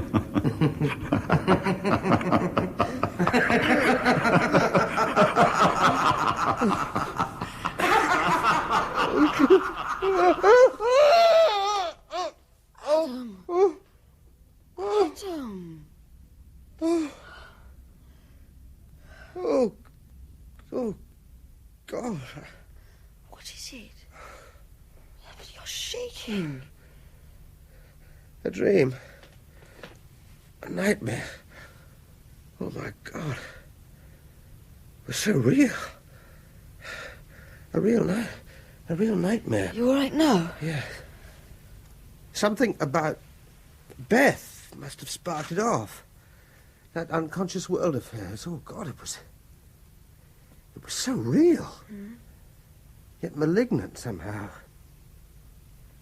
There was this plain, completely flat, covered in snow, dark with shadow. And there was a wind blowing And wolves? Yes. Howling in the background. They would be. Well, you might joke, but I was terrified. A piano was playing. A tune my mother used to play, and in the middle of the playing there were two figures. Two obscene figures spinning together, laughing. The faster they spun, the more things warped and twisted. And then everything came apart, and... Well, I woke up. Pretty standard nightmare by the sound of it. Well, yes, I suppose so. It was one up on falling off a cliff and never reaching the ground. Who were they, these figures? Well, as might be expected, one was my mother and the other was John. Yes. Well, it had to be, didn't it? You know, you must be right about me being obsessed with them. But it wasn't really John. It was him, but it wasn't. He was like a mirror reflection, inverted, right for left and left for right. He was wrong somehow. Evil. What are you doing? Oh, just getting a cigarette. Whatever else that nightmare did, it certainly woke me up. Yeah, I'm sorry. Do you want, Mum? Yes, thanks. Drink the water or anything? No, thank you, no.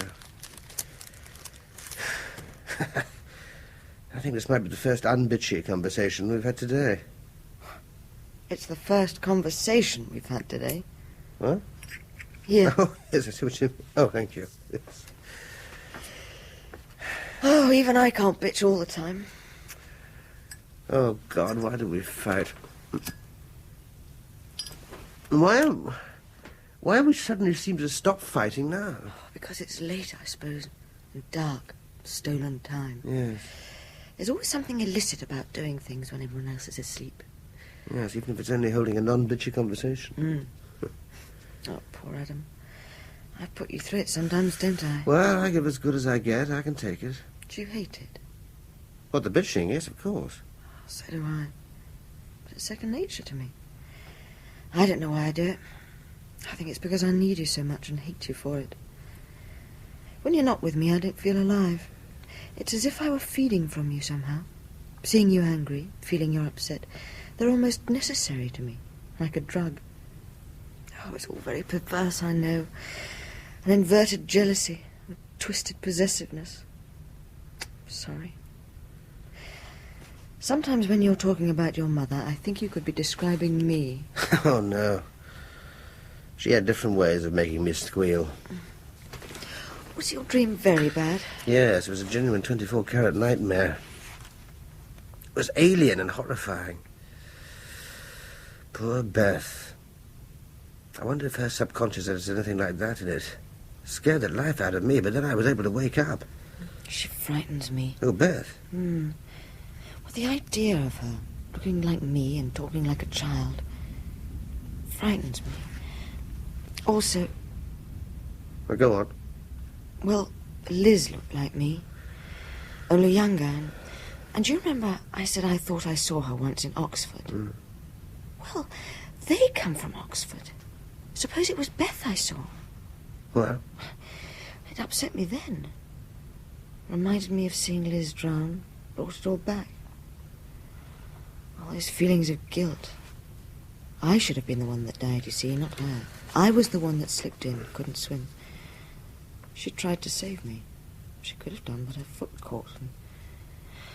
oh, it was a chance in a million that she died.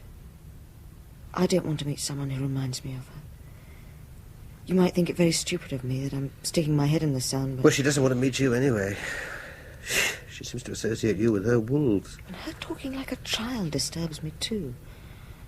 I can look in a mirror and imagine my reflection. Oh, well, John and I never had that difficulty. One of our favourite pastimes is pretending to be mirrors, copying each other.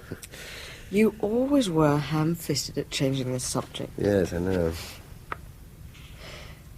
Do you remember those theories you used to have? Only too well. But who's changing the subject yet again? Well, maybe it's all part of the same thing. He used, when we were kids, 14 or so, he used to call me his doppelganger. Did he tell you? No. Yeah. It was a theory or concept he picked up from German legends or somewhere and embroidered in his own inimitable fashion. See, a doppelganger is your other half, your dark brother or sister, who lives in an alternate universe, a sort of limbo on the other side of beyond. Sounds a typical John idea to me. Oh, it was. Reality, he said, is very thin between our world and theirs, and these creatures, these dark brothers of myth, are just waiting to pounce. Well, he wrapped it up in a lot of scientific jargon, of course. He was doing O-levels at the time. A mutual exclusion clause, for example. Now, a doppelganger and his double, it's a bit of a tongue twister, they can't exist in the same world at the same time. If one does manage to cross into this world, then his counterpart flickers out and goes to limbo in exchange. He used to paint a picture of a world full of people winking on and off like Christmas tree lights. Oh, he had ideas, all right. Still has. Yes. Funny thing to talk about at 3 o'clock in the morning. Well, I expect my nightmare has something to do with it. Oh? Tearing the fabric of reality. And the man I saw needn't necessarily have been John. Could have been my own doppelganger coming to get me. Hardly.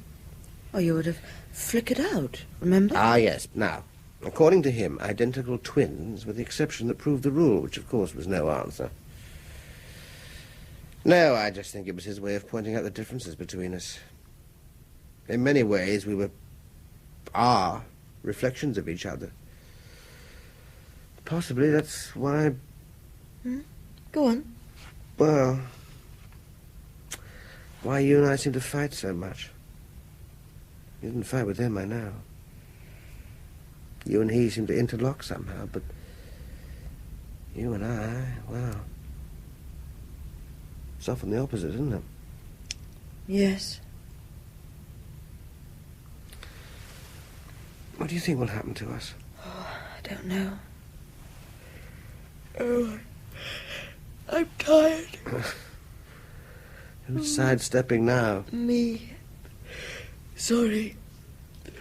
Oh, don't do that. Dear. It's catching. Oh.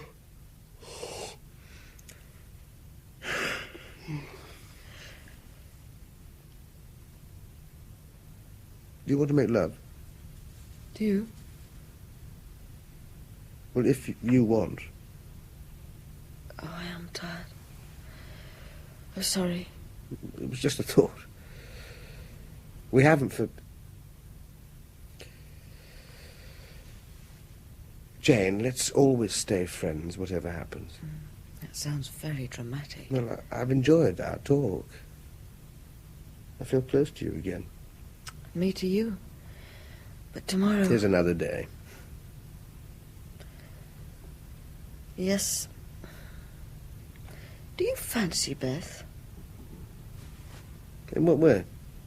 Well, in the way that men usually fancy women.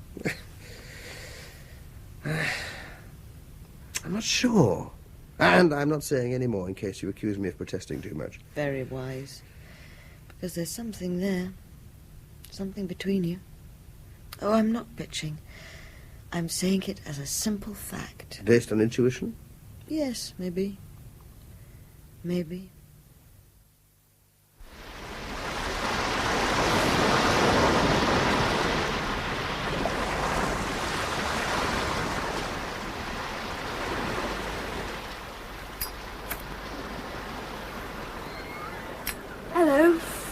Oh. Hello. Been in the sea. All wet. So you are. Is your sister... Over there. Sneaked away to see you. She think Beth's swimming. Where is she? What? The one who looks like me. Where is she? Oh, Jane. She's gone into town to do some shopping. Good. Mustn't meet her. You look funny. No, I'm sorry, I was just... Mustn't look funny at Beth. No, I'm sorry, I don't mean to. It's... Look, what did we talk about last night? Nothing.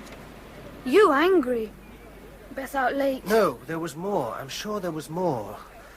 Seeing you now... No, nothing more. Yes, there was. There was something you said. No, nothing more.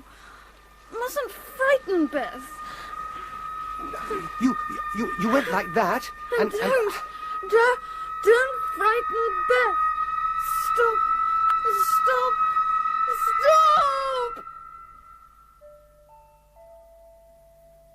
I said not to trust the child, Adam. Not to trust the child. But... You are not surprised I'm me again. You must not be surprised I'm me again. No, not surprised. I regret doing this to you. But, Adam, listen. There is danger. Last night, Adam, what happened to your mother? My mother? Is she dead? We don't know. No one knows. She went missing 7 years ago. It could have been suicide. She took the car. 2 days later, it was found near the top of a cliff. In it were her bag, clothes, money, everything. The weather had been stormy, the seas high. No body was ever found. You hated her? Yes. She was random. A bad mother. Punishment was arbitrary, harsh. She would play the piano.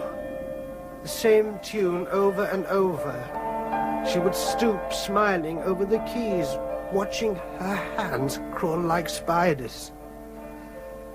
I was frightened.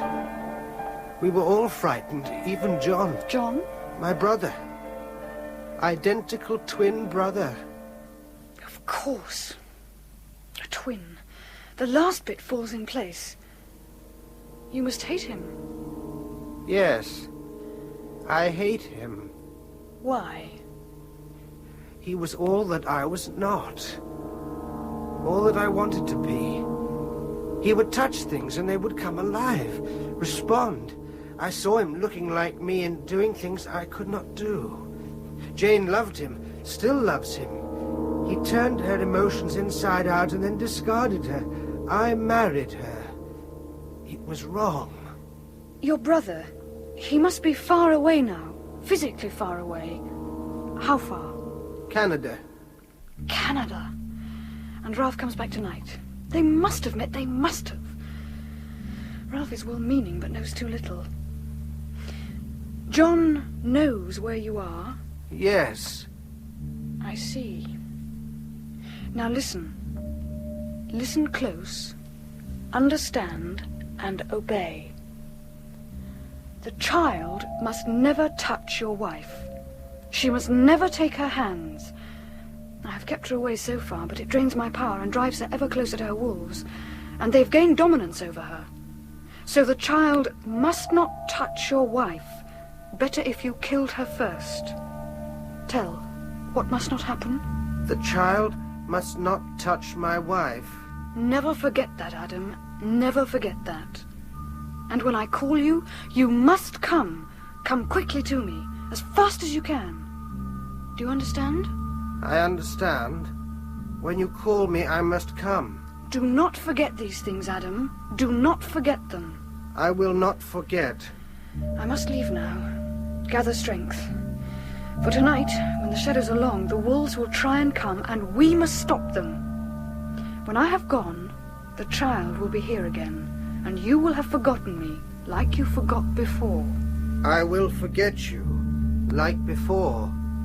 Goodbye, Adam. Until tonight. Goodbye. Goodbye. You burn yourself, silly man. What? Burn your fingers. What?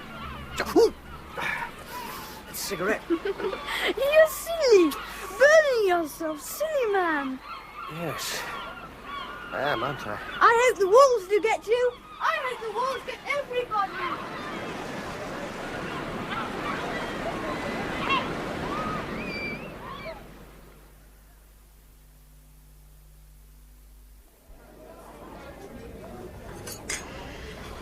Were you in town this morning? No. Been on the beach, where? Oh. I thought I saw you for a minute on the other side of the street, near the church. Huh? Oh, just a glimpse. No, I've not been into town. Was I on my own? No. There was a woman as well. Oh. I've been thinking. Let's go sightseeing this afternoon. We could hire a car and get to Land's End. You're suddenly very enterprising. Well, it'd get us out, and it's clouding over. It might even rain. I mean, you don't want to stay in all day, do you? No, I suppose not. Good. I'll go and see about a car then, shall I? Oh. Don't lean so far out of the window, Beth. It might fall out. Must be here soon. Ralph? He won't be here for another hour at least. No, sooner. No, he'd be here sooner. Probably hardly got off at Heathrow. No, not far away now. Not far away. I wonder what he's brought you. He always brings presents when he's been away, doesn't he? Not worried about presents. Beth just want Ralph. Going to meet him. Oh, but Beth... Won't go far. Just down to the front. Wait for him. Don't worry.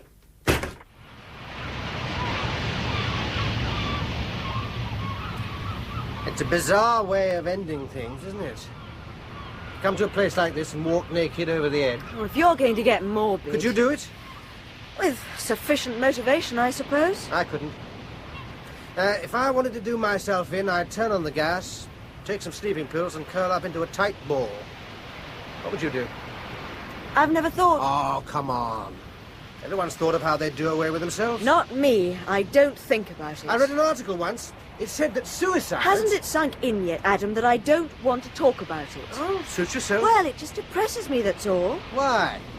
Thinking of doing it yourself, are you? Oh, I'm going back to the car.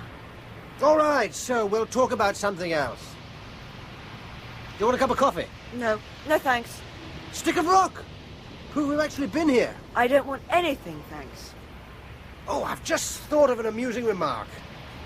We should be able to talk about suicide without coming to a dead end, surely. Very funny. Well, at least I tried. Oh! Ah! Careful! Here. Oh, God, your arm's trembling. You okay? Yes, it's this wind. It's making me shiver. It's not that cold, surely. No, but it's the noise. I hate the noise. Why? It reminds me of something. What? Well, I don't know. It just frightens me.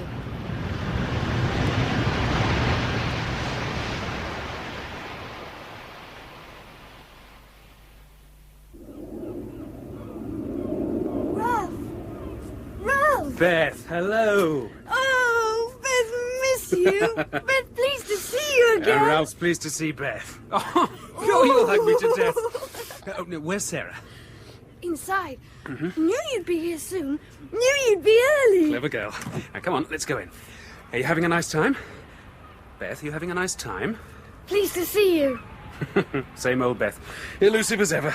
No, not the same. Changed. Oh, for better or worse?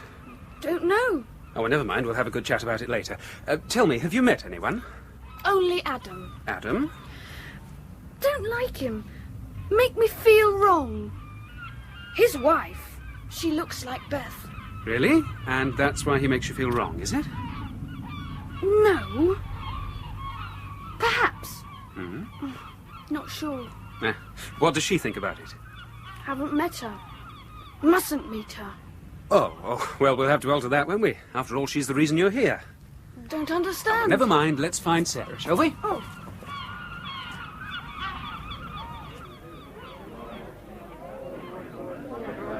That must be the famous Ralph. Sorry? Over there, at the bar, with Sarah. He must be her husband. So? Well, I just thought you might be interested, and she's obviously going to introduce him. Oh. Good evening. Good evening. I'd like you to meet my husband, Ralph. Ralph Adam Oxton. How do you do? How do you do? My wife, Jane. How do Good you do? evening. I'm very pleased to meet you both. I've been looking forward to it. Oh? Well, I've been hearing a lot about you, about both of you. Oh, from Beth, I suppose. And others. Please, may I... Yes, of course. Thank you. Darling, hadn't you better go and make sure Beth's all right? Oh, she's okay. No, I think you ought to. You know what she could be like. Well, enough. Really, darling, I'd feel a lot happier if you would. Oh, very well. I'll bring her down. No, please. You know how crowds upset her. Oh, but she's so looking forward to seeing... Yes, why not bring her down? I'd love to meet her. I haven't met her yet. But later. For now, please, Sarah, do as I say. Please. Oh, very well, if you like. I'll see you all later, then. Yes. Bye. Bye-bye. An unfortunate incident. Rather clumsy on my part, I'm afraid. I felt it would be better if we could talk without her or Beth here. Talk? Talk about what? Well, it's not a coincidence we're together at this hotel. I planned it that way. What? Planned it? Yes. Perhaps I should mention your brother sends his regards from Canada. What? You know John? Yes, very well. We're colleagues in the same university. This isn't the right way to start. The story's complicated. It pivots around Beth. Beth? Yes. First, let me ask you what you know of her. What has Sarah told you? Well, that she had an accident with electricity and that she was in hospital. No, none of that is true. But your wife said... No, none. My wife believes it to be true, but it is not. I knew I'd have to tell you the truth. And because her heart is weak, I preferred her not to be here when I did. It would only upset her. But Beth's her sister. Surely she knows No, everything that about is not true either. My wife has no sister. She is an only child. What? Beth and Sarah are not sisters. There was no accident, no electric shock, nothing. But why should you make that... Why my wife believes it will, I hope, become clear. For she does believe it, and so did I for a time. 6 years ago, my wife and I were driving back to Oxford after staying with friends in Lincoln. It had been snowing, and there was still the tail end of a blizzard blowing, so we were moving slowly, hugging the edge of the road. That is when we first met Beth. There was a white figure, huddled into a ball, her head in her hands, sheltering in the lee of a stone wall. We stopped and I went to see. It was Beth. She was naked, white with cold, shivering. I touched her on the shoulder. Even through my gloves I could tell she was as cold as ice. She was saying, "Help me, help me, help me, help me," over and over. In a sad, pathetic voice, I asked her who she was, and she told me. I asked her where she lived. She giggled and said, "With you." I thought at the time maybe she was delirious. We got her to the car, put some spare clothes on her, gave her some brandy. She fell asleep in the back seat, her head cradled on my wife's shoulder. We decided to take her back to Lincoln, to the hospital, to inform the police. I turned the car round, we started back. We never got there. Why not? Because after we'd driven a few miles, she woke up. I can remember her eyes staring at me in the driving mirror. She looked at me, then at my wife, staring calmly with those strange, ancient eyes. Once more I turned round and headed this time for Oxford. I knew she was my sister-in-law. That's ridiculous. It may sound so, but it is true. Beth needed at that point to be tended, cared for, loved. So she used us. She became my wife's sister, her younger sister. What better way to obtain an instant family? Well, even accepting what you say as true, how? Because At that time, she had a strange power. A power that enabled her to influence people, events, things. She was able to reach out with her mind and move people like pawns to the dictates of her will. And now? She is still able to, but it seems more difficult for her. Once, a year or so ago, I asked her to throw some dice. I told her to try and make as many double sixes as she could. She threw 50, one after the other, before she became distressed and complained that her head hurt. I tried other tests with her, and they were equally revealing. But I had to be cautious because I didn't want to upset her, or my wife. Well, to Sarah, Beth was her sister, suffering from the after-effects of a near-fatal accident. But by then, I had begun to accept that she wasn't my sister-in-law. But... No. Go on, please. Thank you. Now, to go back to that day 6 years ago. We got back to Oxford at dawn. The snow had stopped, the air was crisp. We put Beth to bed. She slept right through to the following morning. I believe now that the effort of forcing Sarah and me to accept her as one of the family had taxed her power, even then to the limit. But we had accepted her. We had her name, a place in life, everything.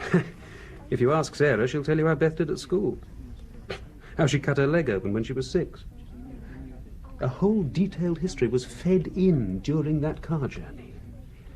We believed she had been in hospital after an accident. The story Sarah told you. Well, it was only much later that I began to wonder. Why?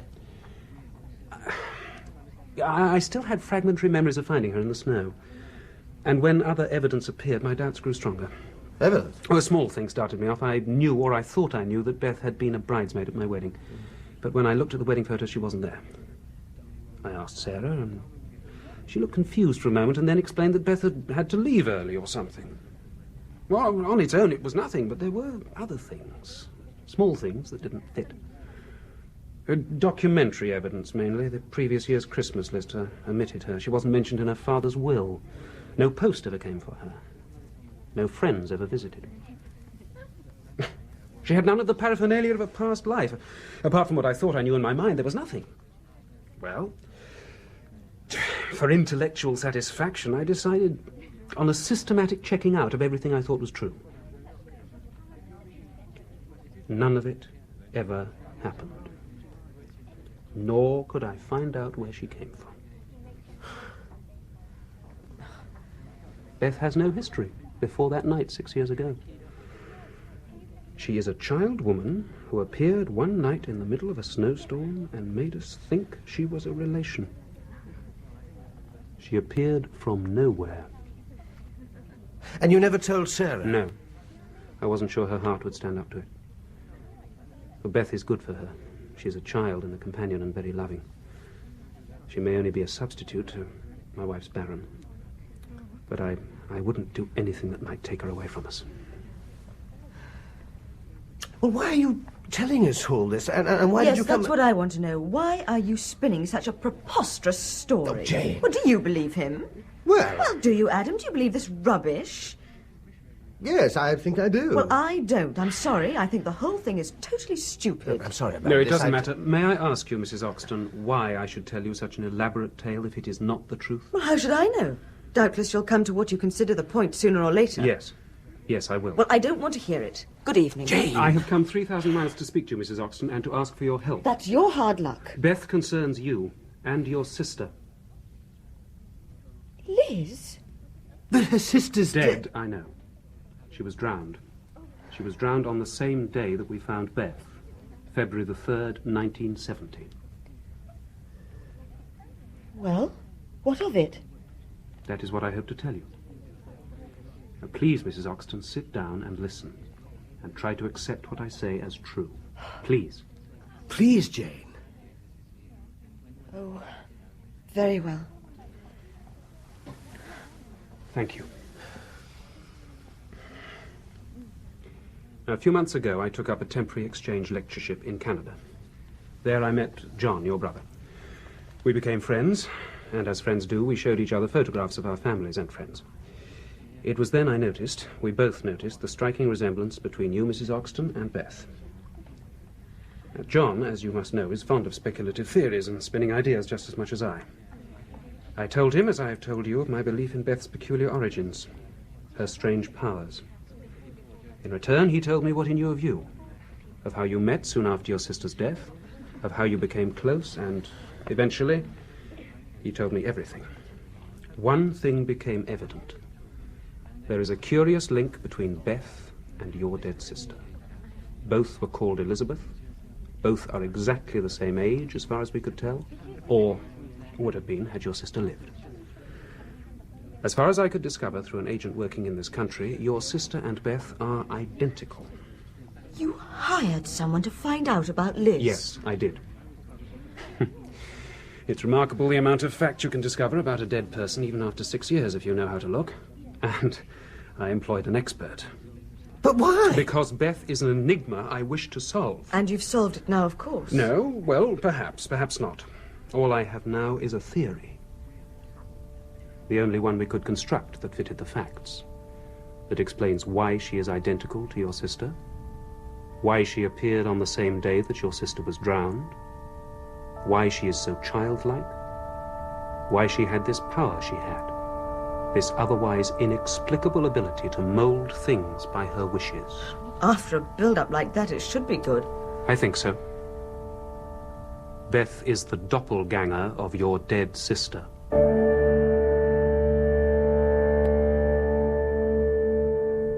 What is happening? Can you feel them?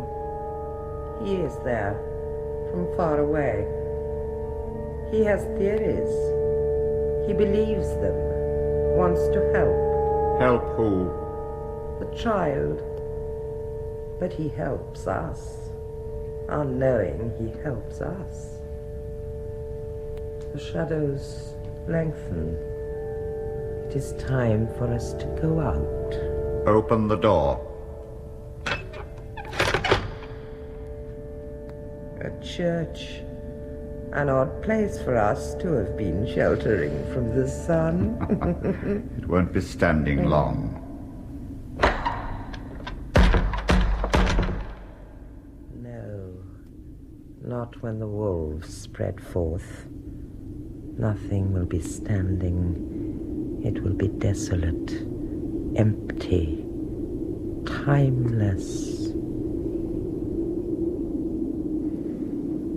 Where's Ralph? Beth want him. He's busy at the moment.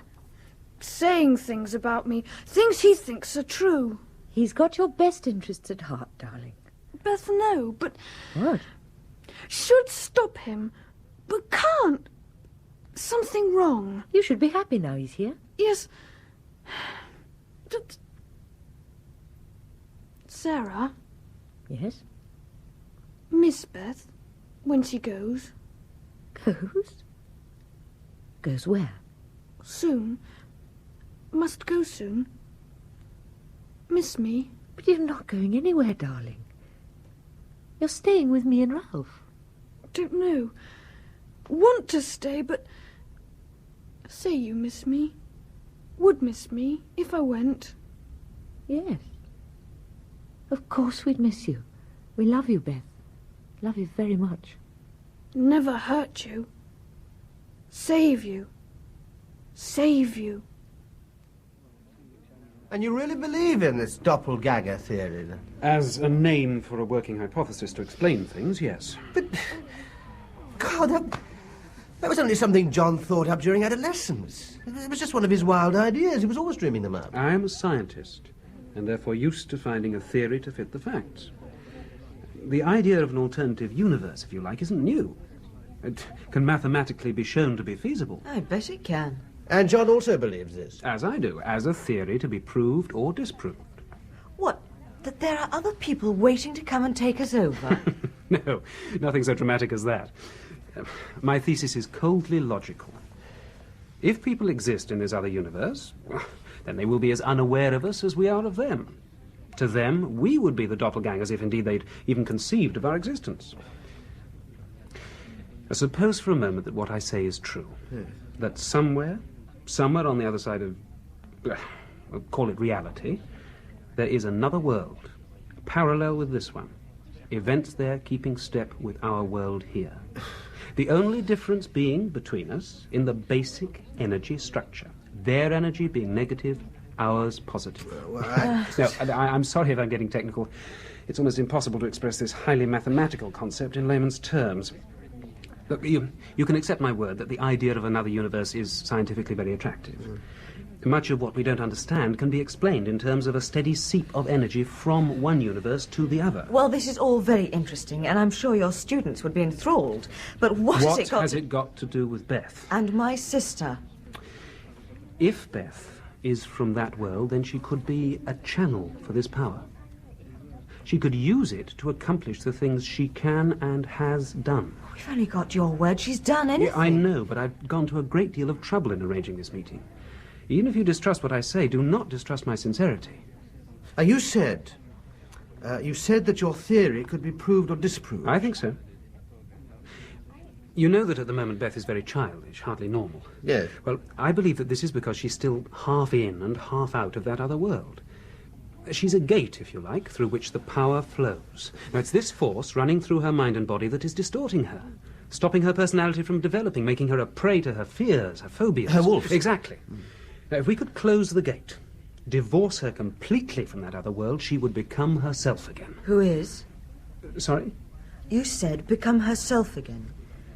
Who is herself? Your sister. Oh. Yes.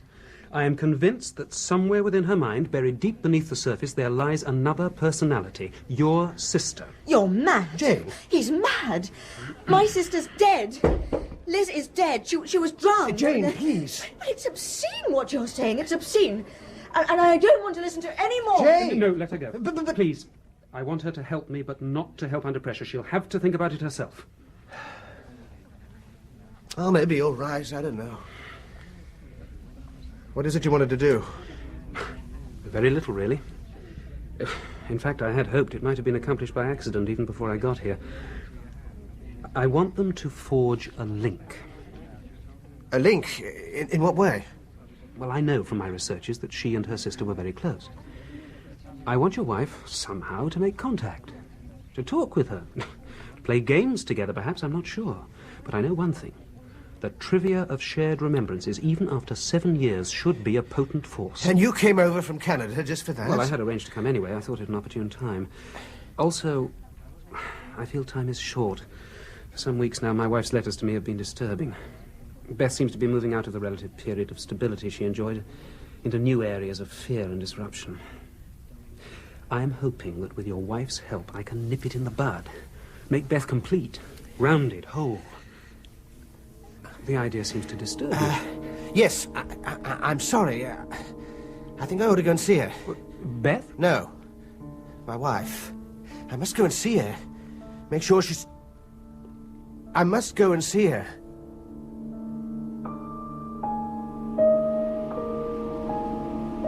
Here.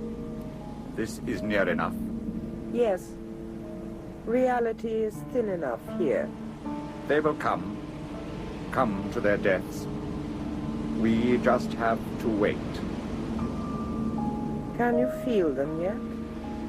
One comes. The child. She comes. She is in control. And the other? He will send her to us. She has tried in vain to get close to him again. But he will send her to us.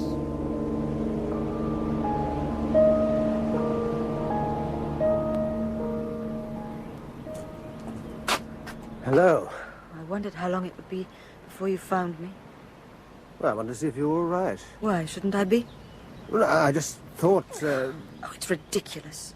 All he says is ridiculous. Doppelgangers, alternative universes, energy flowing from one to the other. It's ridiculous. You didn't believe him? What do you think? Adam, let's leave. Let's get away from here. Why? Because ever since we've got here, things have gone wrong. First you seeing your mother, and then that girl, and now I feel everything gaining a sort of momentum, and I'm caught up in it. We're caught up in it, and it's changing us. It's changing you, and it's changing me.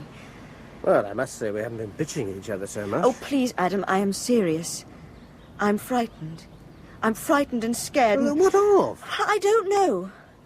I want to be close to you again, and all you seem to do is slide away. Well, I don't mean to. But you do. I feel as if I'm running after you, but never getting anywhere, while you're just standing still. While sliding away at the same time. Oh, for God's sake. Look, is it something Ralph said? No. Oh, yes. Well, I don't know. Sarah, then? No, it's nothing to do with Well, her. what is it to do with? I don't know, I tell you. I just don't bloody know. Look, I admit that this hasn't exactly been the sort of holiday we'd planned. Well, not so far. Oh, don't start being reasonable about it, please. Oh, come on, let's go back. No, I don't want to go in. I just want to leave now, this minute. Well, now you are being unreasonable. No, I'm not. I just want to go right now, this minute. Look, Jane, you're upset. I know, I can see I'm upset, but I want to leave now. Look, come on, inside. No, Let's keep your don't! voice down. Why? Why should I? Oh, Adam, take me away. Take me away. Right now, please. Please. I'll tell you what I'll do. I'll take you upstairs to our room and then hunt out a sleeping pill or something for you. Well, how about that then, eh? Eh, Jane? Oh, please, Adam. Take me away from this place. Take me away and hide me. Hide you? Hide you from what? From the wolves. Oh, for God's sake, Jane, really?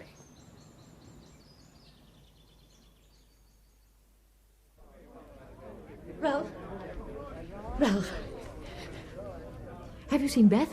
She went out. Oh, hello, darling. I was just coming up. What did you say? Beth is not in her room.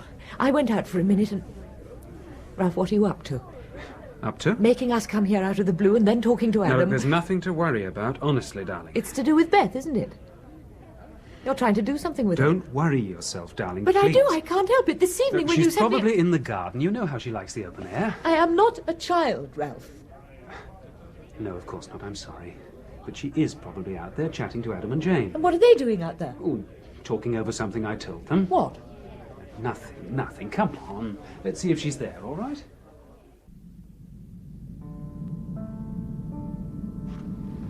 Hello. Hello, Beth. We've been waiting for you. Yes. Beth knows you've been waiting. Where is she? Be here soon.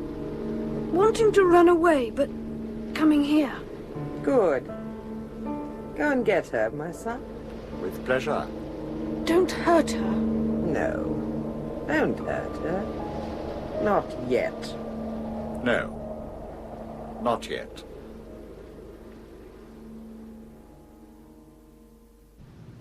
She's probably just round the corner. Ralph, please tell me what's going Sarah, on. please. You know what the doctor said. You mustn't upset yourself. But if you only tell me, then I wouldn't be upset. Adam, have you seen Beth? No, I haven't. Oh, well, how about Jane? Has she She's been... on the beach or somewhere. She might even have left. Left? Yes. Why the hell did you have to come along with your high-flown ideas? Fancy telling her that Beth's some sort of ghost. What? Shut up, you bloody fool. What do you mean, some sort of ghost? Nothing. He means nothing. In case you didn't know, your husband here claims you've got no sister, never had one. No sister? Please, no, of course not. That'd be too simple. Adam. You met her in a snowstorm, remember? A snowstorm near Lincoln? Lincoln? Yes. She was white with cold, huddled up, naked. Take no notice, darling. Take no Can't notice. you remember her eyes staring at you in the car, making you think... You bloody fool. Beth. Snowstorm. God. Oh, God. What's wrong? Her heart, of course, her heart. I'm sorry, Her bag. Her bag. There's some pills in her bag. Yes, of course. I'm sorry. Just get her pills, for God's sake, her pills. No, here, darling, it's all right. It's all right.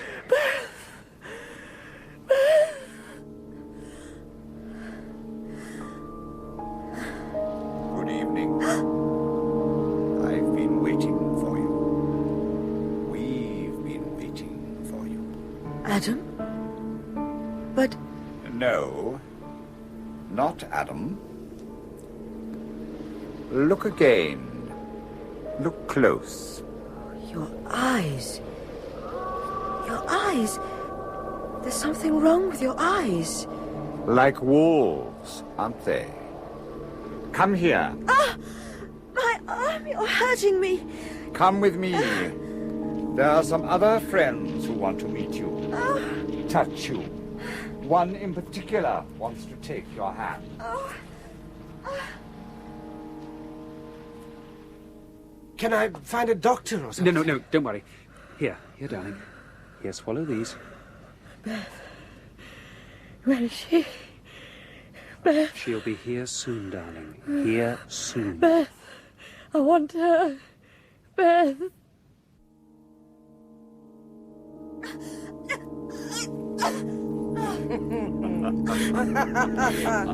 Doesn't she look helpless on the ground?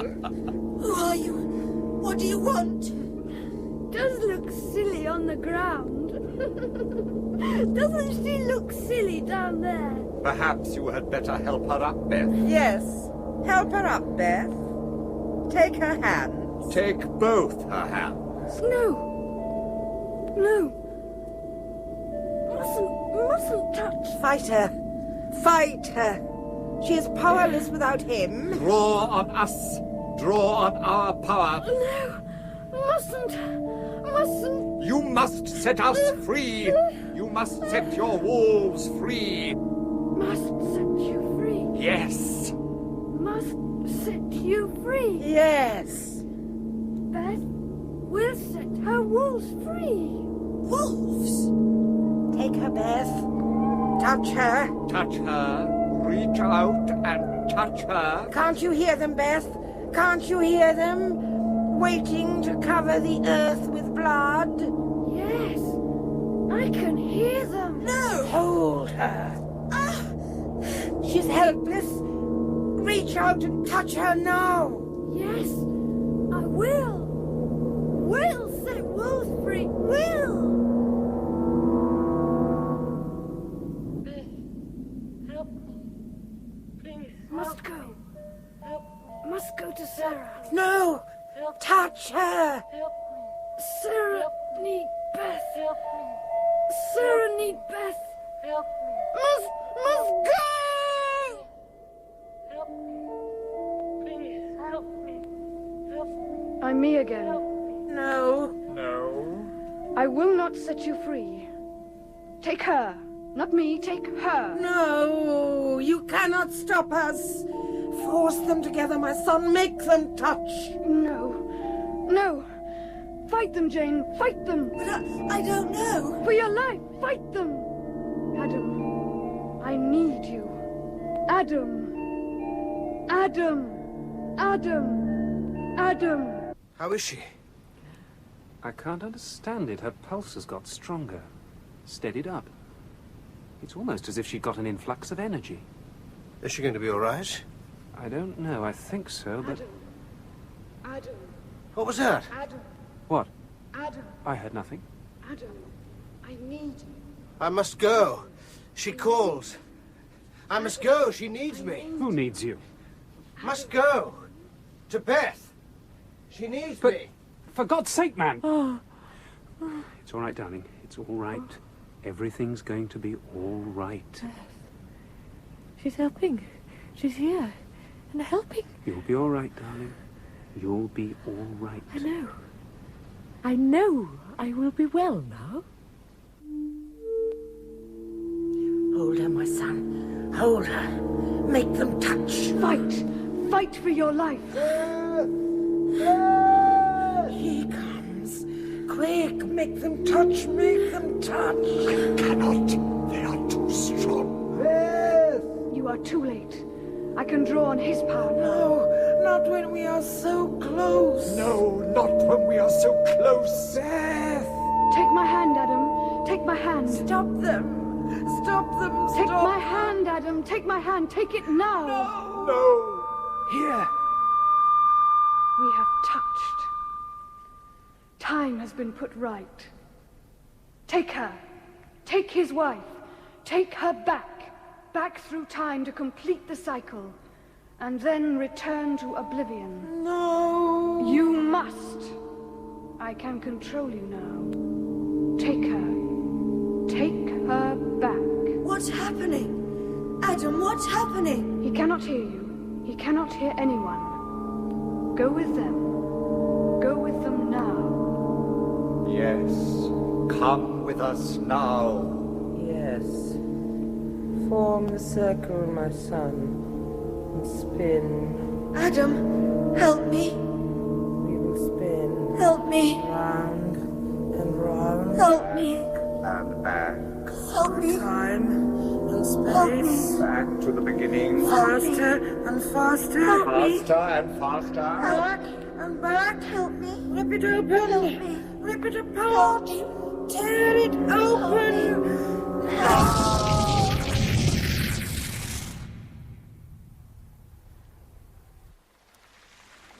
It is over. What? What's happened? Where's Jane? What's happened? She is gone. And the cycle is complete. Gone? Yes, Adam. Take me back to your hotel and let me explain. And then I will rest. Rest long and deep. And a new life will start.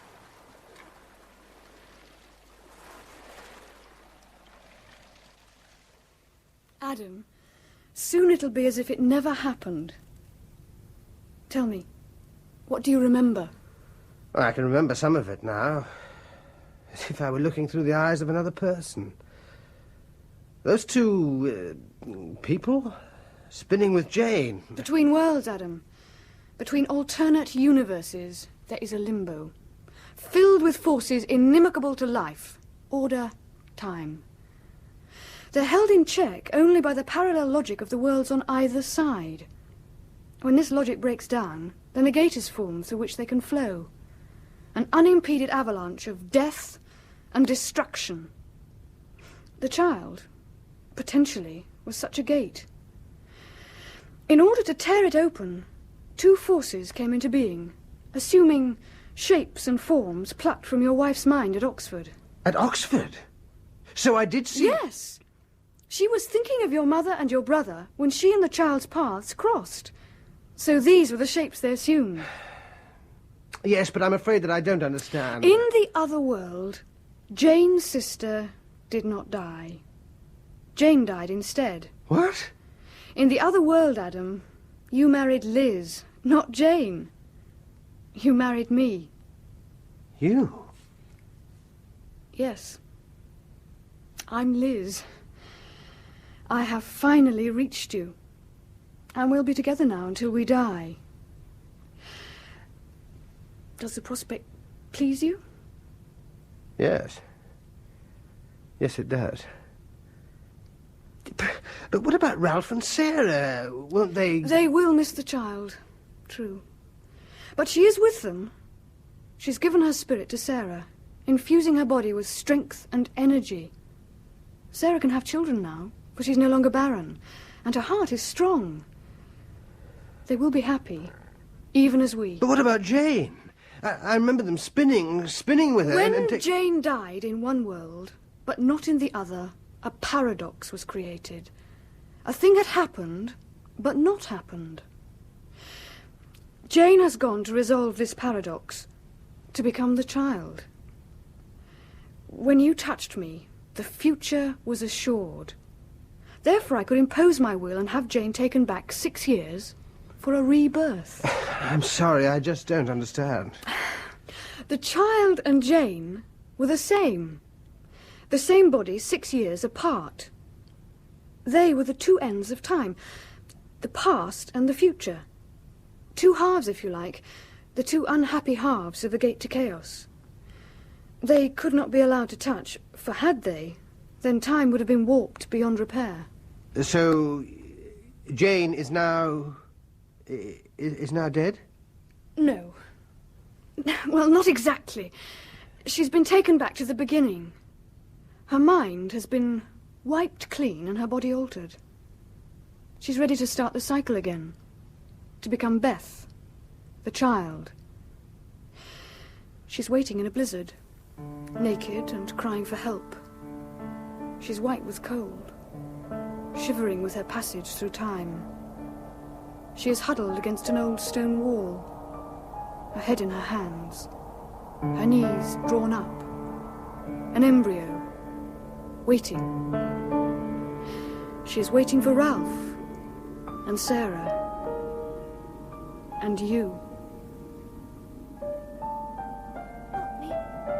Help me. Help me. Help me. Oh, help me.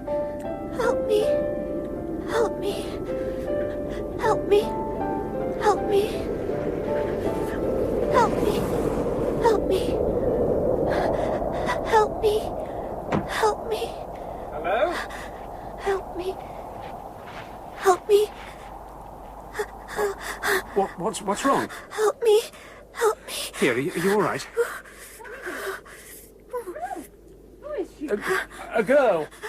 Get the brandy, darling, and some spare clothes. She's as cold as ice. What's your name? Beth. Well, come on, Beth. Come into the warm. You can't stay here. Where do you live? With you. Beth lives with you.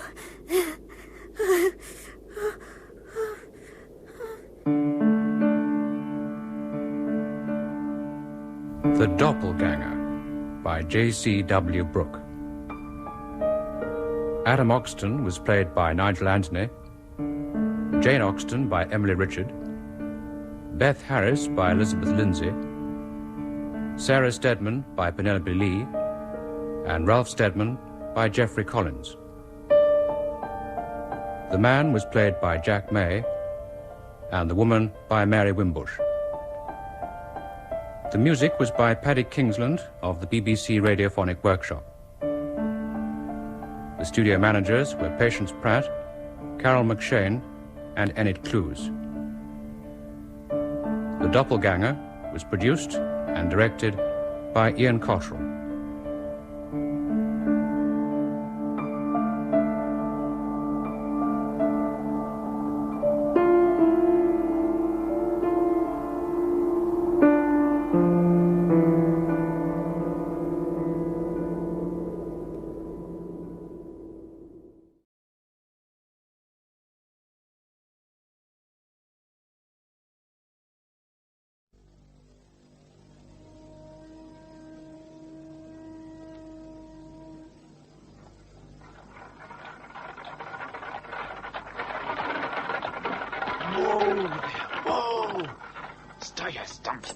Right, Frag.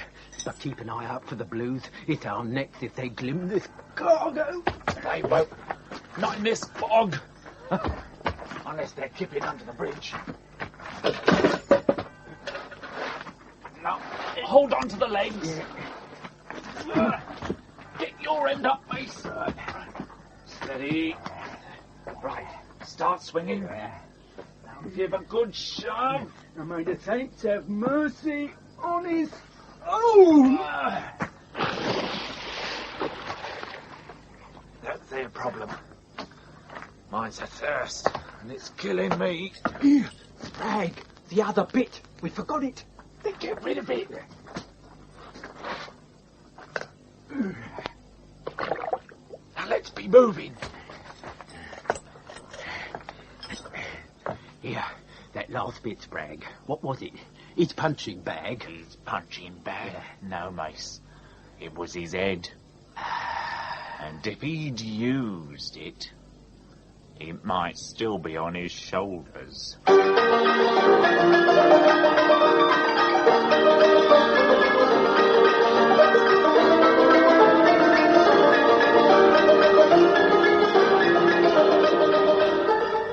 We present The Detective Wore Silk Drawers, a novel of suspense set in late Victorian times by Peter Lovesey and dramatized for radio by Geoffrey M. Matthews, with John Rye as Detective Sergeant Cribb, John Hollis as Constable Thackeray, and Steve Hodson as Constable Jago.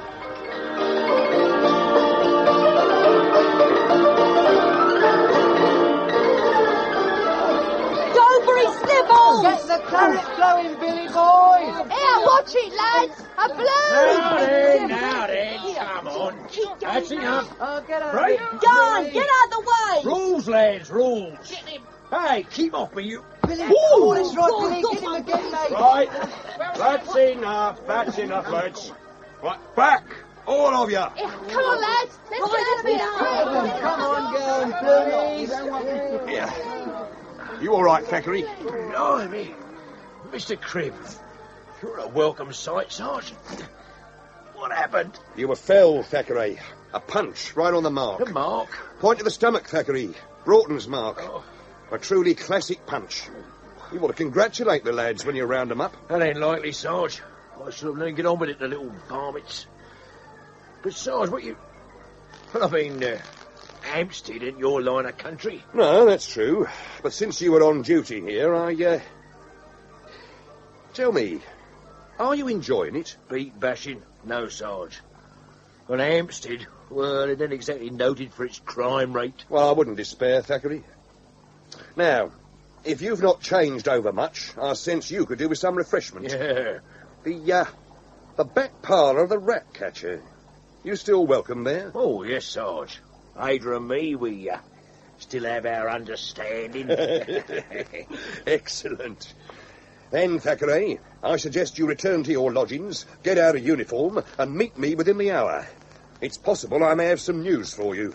Another murder, Sarge? No, Thackeray. Crime prevention, as decreed by Inspector Jowett. That'll be 4p, gents. I thought you had an arrangement, Thackeray. He does, but it don't apply to drinking. Now, Mr. Cribb. Well, there you are, Ada. And have one yourself. Oh, thanks ever so. At times I envy you, Thackeray. All the pleasure and no complications. Oh, I don't like you, Sarge. I mean, being sorry for yourself. I'm not Thackeray, but, well, I was interviewed by Inspector Jowett this morning.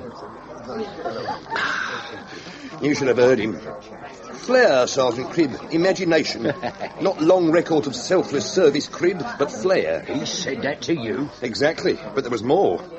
Seems the Home Secretary has sold him on using French methods. From now on, we follow the Sûreté. Oh, the one in Paris? Yeah. But according to Jowett, they never let go. You have 47 undetected crimes in your division, Cribb. This would not happen in France. No, Cribb. They would persevere. Send in, well, probably you wouldn't know the term. And an agent provocator, Sarge. Amazing, Thackeray. The pronunciation, however, is agent provocateur. Oh, it don't matter how you say it, Sarge. It's still illegal in England. That's precisely what I told Jowett. So we came to an agreement. I would work with less formality, with officers who know my methods. Like you, Thackeray. Oh, there's certainly truth in that. Here, you don't mean I'm at the yard? At the yard, and attached to me. With 47 crimes still on the books. Well, I reckon before we start, another East India? Gladly, Thackeray. And as Ada's approaching... Don't want to disturb you, Mr. Cribb, but this bloke says he must talk to you. Oh? Proper smelly he is, too. I'd have got rid of him, except he knows you're a blue. And I never round. And what I've got to say, well, I reckon it'll be worth the point. If it ain't, me name ain't Milligan. Well, go on, woman, me thirst ain't used to waiting. 3 pints, Ada. Right you are. Right. Start talking, Mr. Milligan. 5 bob. For what? A corpse. Man or woman? Man. And it ain't 10 minutes from here. Oh, well, in that case, Thackeray, we should be able to locate it. We know where to look, don't we? No, where to look. I may be old, mister, but I ain't daft.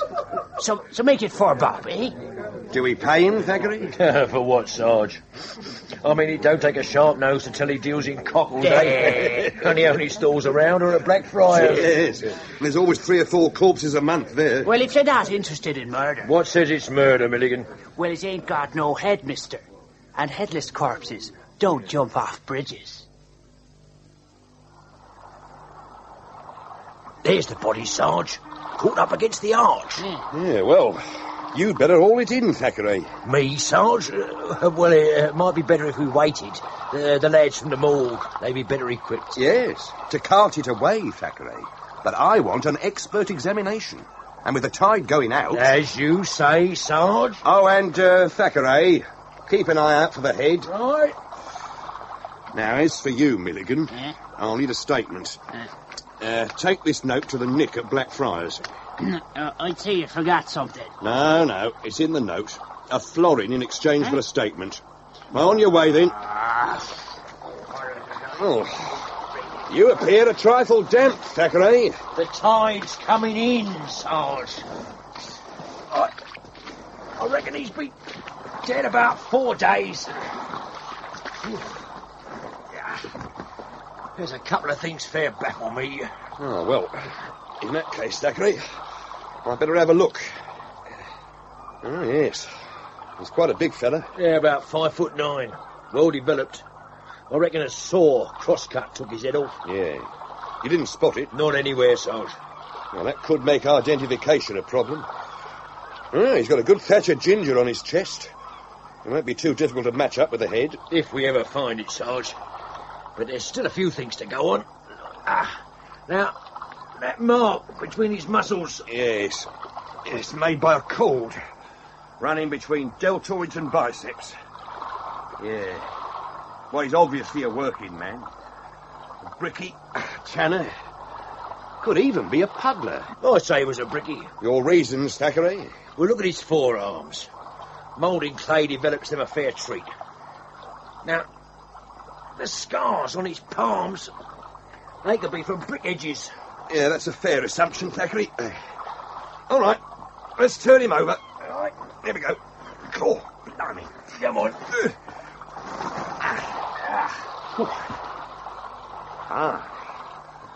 Now, that really is something. Those bruises were inflicted before death, agreed? I hope you say that, Sarge. Now, look at his knuckles. More scars. And the size of his fists. It just don't make sense. But you have a theory? Yes, Sarge. I'd say his hands have been pickled in vinegar and scarred from knuckle fighting. And brickies and knuckle fighting usually went together. Right, Sarge. But knuckle fighting's been illegal for 12 years. And these scars are fresh. Makes me wonder where we start. Well, you start with a walk to Fleet Street, Thackeray. The boxing reporters, the Bell, Sporting Life, the referee. Extract all you can about pugilism in London. And you can make it clear they will not be implicated. And you, Sarge, where will you be? Home, Thackeray. I require time to consider. What, Sarge? How to break the news to Inspector Jowett. You see, Thackeray, we now have 48 unsolved crimes in the division.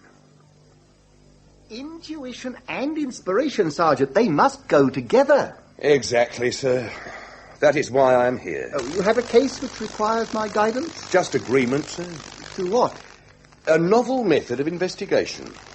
What precisely do you mean by novel, Sergeant? Well, sir, a corpse was dragged from the Thames last night, and I believe it to be that of a pugilist. The modern term, Sergeant Cribb, is boxer. For a glove fighter, sir. This man was a pugilist, a pug. His hands have been pickled, and recently. A knuckle fighter? Ridiculous. London prize ring bouts were banned over a decade ago. You don't just stop a sport. Not when it's been in for over a century. Oh, no, sir, it goes on. Not in my division, I assure you. But it goes on. Now, I'm taking this case very seriously, sir. Very seriously indeed. Why this one in particular? And it struck a chord in my memory. I spent most of the night checking the dead person's foul play suspected lists. Found 2 other corpses, both well-muscled, both hooked from the Thames, both suspected of being pugilists. A coincidence, Cribb? Hardly, sir. Both corpses, and the one last night, had one more thing in common. Go on, Sergeant. They were all headless.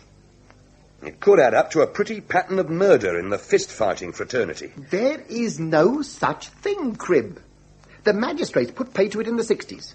The fines were so monstrous, no promoter could afford the risk. And once railway excursions were banned, that ended it. You can't make a profit if no one attends. That may be, but there's still plenty who'll pay for a set to with bare knuckles. And our victim... Now, the medical report indicates he'd been fighting shortly before his death. Oh, he was a pug, all right. I'll stake my stripes on that. A prophetic statement, Sergeant? If I am wrong, sir. But to prove anything, I must get in with the fraternity, gain their confidence. So you wish me to release you from your duties? Well, rather more than that, sir. As you said, fist-fighting's illegal. Now, I may have to stand by, do nothing while it goes on. And, even appear to enjoy it. French methods, as you might say, sir. French methods? You believe subterfuge is really necessary? Oh, essential, sir. However, if you consider the method too, outre, unorthodox, then, the crime will remain unsolved. Very well, you may proceed. But, Cribb, be extremely cautious. do nothing that smacks of conspiracy. Morning, Sarge. Afternoon, Thackeray.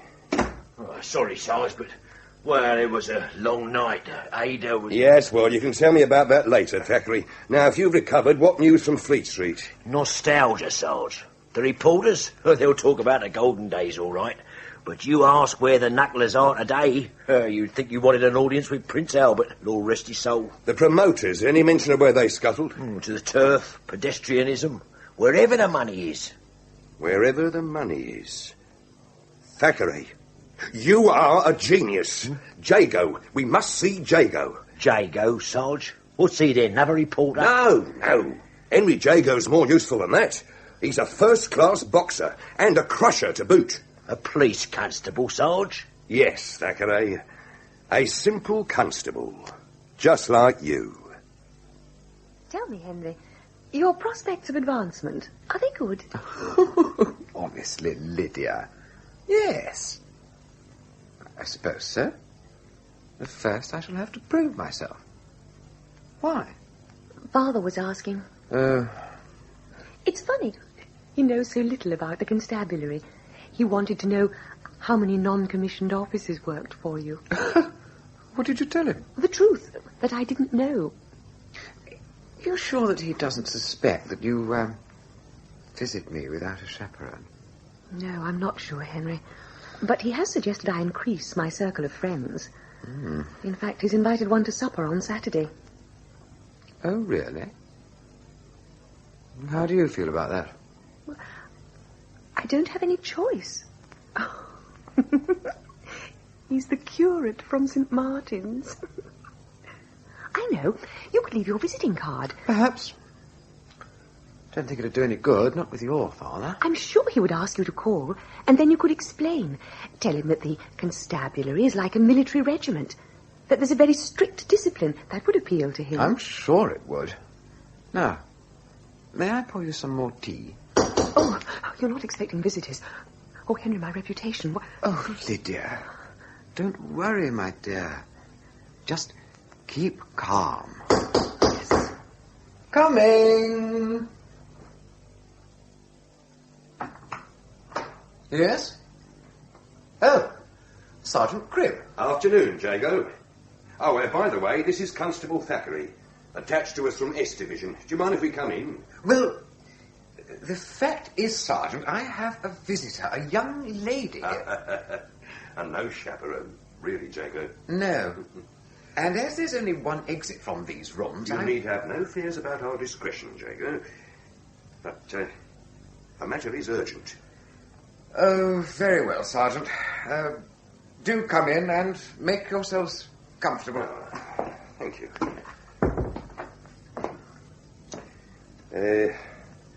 What about your lady, Jago? Yes. If you'll excuse me for a few moments.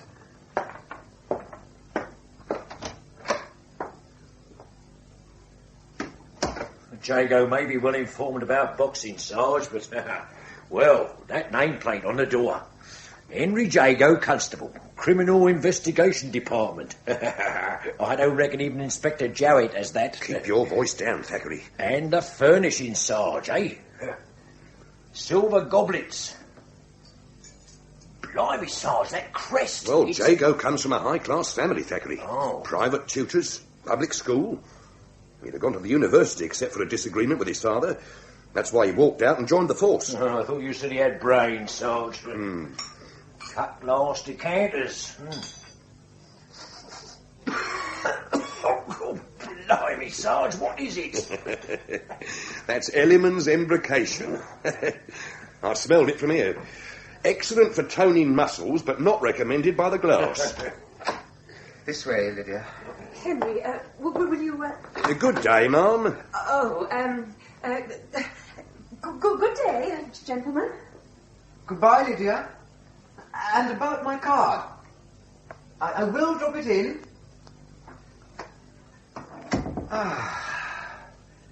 And now, Sergeant, Mr. Thackeray, you have my fullest attention. You're still keeping up your sporting interest, Jago? That comment was uncalled for, Sergeant. Now, simmer down, simmer down. I refer to your trophies. Ah, yes. You have 2 new ones. Yes. Police tournament and the Queensberry Cup. Yes. It was a pity about that middleweight title. Bit of bad luck you're missing that. Had nothing to do with luck, Sergeant. I just hadn't trained enough. Where do you train, Jago? Oh, here, mostly. I have dumbbells, chest expanders. Now, don't fence, Jago. Where do you train? Covent Garden, Sergeant, a pub called the Anchor. Most boxers know it. What about fist fighters? Pugilists? Oh, no. Strictly for glove fighting. It's not quite the Athenaeum, but we do control membership. So none of the fist-fighting fraternity get there? Well, some of the attendants could be ex-pugilists. I don't really know. Don't mix with them. Oh, that's a pity. Prize fighting. Have you any idea where it goes on now? Kent, Essex. It's not prudent to delve too deeply, at least not for me. Curiosity in the cat, you know. The fraternity at the Anchor, Jago, they know you're on the force. Oh, hardly. No. Anyone asks my business, I say I'm a clerk in Whitehall. Fair bit of truth, eh, Jago? Yes, more's the pity, Mr. Thackeray. Yeah. Well, Jago, seeing you're unhappy with the statistical branch, I'll change that. From tomorrow, you report to me. And my duties? We'll commence at the Anchor. You see, Jago, I need information on knuckle fighting. Where it goes on, who's involved. And I want to witness a mix. The sooner the better. Quite a bit of activity, eh, Sergeant? It seems you acquired a reliable informant, Jago. Who is he? The station master at Fenchurch Street. How did he know about it? Railway tickets, Thackeray. Apparently there was a heavy advance sale. Doesn't say it was a knuckle fight. No, but to quote him, I tell you, mister, the day one of the fancy endures a train journey to see a bloody waltz with muffs on, well, it ain't come yet. And in my opinion, mister, it never will. Judging by this gathering, you might be right. 5 to 1, the Ebony. 2 to 1. Any combination. Given or taken. Who's the Ebony, Jago? The local champion. His real name's Sylvanus Morgan. But he fights as Ebony the Black Panther. Oh, that's an odd choice. Why, Jago? A natural choice, Thackeray. You'll know when you see him. That big fellow there's the challenger. Meanix, the Stepney Ox. We'll meet him at the Anchor, Jago. Meanix? Hardly the type we encourage, no. Then where would he take his breathings? Oh, there's plenty of places for cattle like him. The Lambeth School of Arms, for instance. A filthy smelling hole. I'm surprised you know it, Sergeant. I visited it last night. Crowds packed like herrings and smelling the same way. What was the fighting like, Sarge? Barely within the law. Gloves, but with the padding removed. Timekeeping variable. Rounds timed according to the state of the pugs. Bloody as an abattoir. Might be where our corpse was beaten to death, Sarge. Hardly, Thackeray. The state of his knuckles was not consistent with any form of glove fighting. Your corpse was definitely a pugilist. I wonder he's called the Ebony. He's a Negro. The size of him. Into the ring, Ebony. Quiet. Quiet, you rebel. Quiet. Right. Contestants will take their corner. And for those who fancy him, the challenger, Meanix the Stepney Ox. Weighing 15 stone and 4 pounds. And by his own choice in the black corner, the defending champion, Sylvanus Morgan. Ebony the Black, weighing 13 stone and 3 pounds. Right, contestants toe the scratch and start fighting!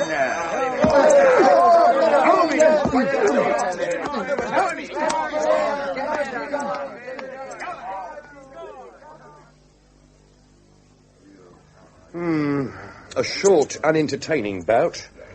Still, it has raised a thirst. 2 glasses of porter, please, landlord. Yep. And for you, Jago? A cordial, Sergeant. The local people, landlord, not many attending the bout. We got better ways of passing the time, sir. That right, ain't it, Ben? Oh, aye. Betting ain't part of God's law. Anyway, I do better with me money in here. When you're not on the slate. It'll be 5 pence, gents. Meanix, the London pug.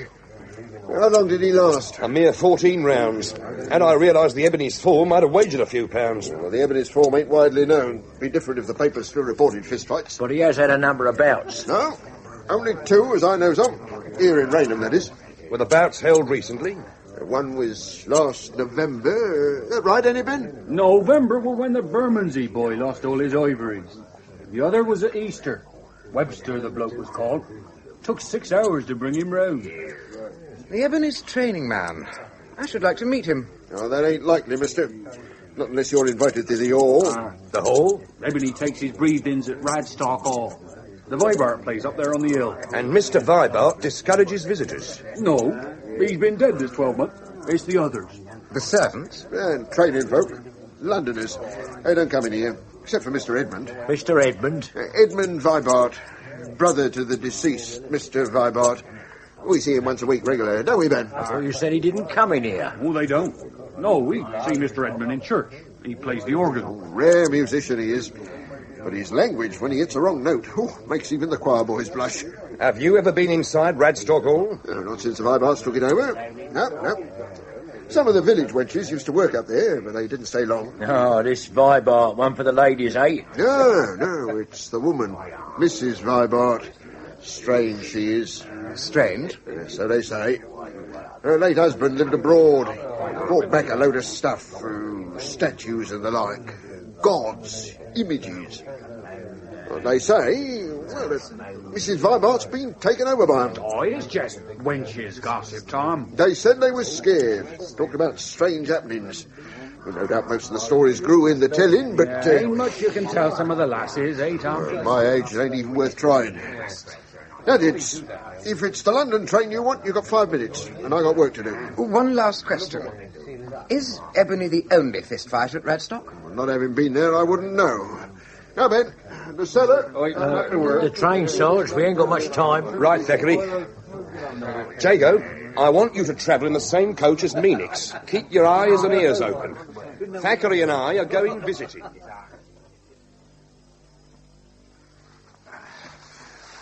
Which way, Sarge? Towards the lighted window. Thackeray, watch out for the cucumber frames. Sorry, Sarge. Hey, Sarge. It's a gymnasium. Yeah, and handsomely equipped. Thackeray, there, on the chaise longue. It's the Ebony, Sarge. And I'll wager the woman is Mrs. Vibart. Yeah. Dressed a bit strange, ain't she, Sarge? That's a sari. Traditional Indian dress, Thackeray. Is what she's doing to the Ebony traditional as well, Sarge? Blimey, I wouldn't mind having my muscles toned like that. Yes, no doubt, Thackeray. Now keep quiet and hand me your knife. Here, you're not planning Their conversation, Thackeray. It could be of interest. Oh. Now, if I can slide this window open a fraction. There.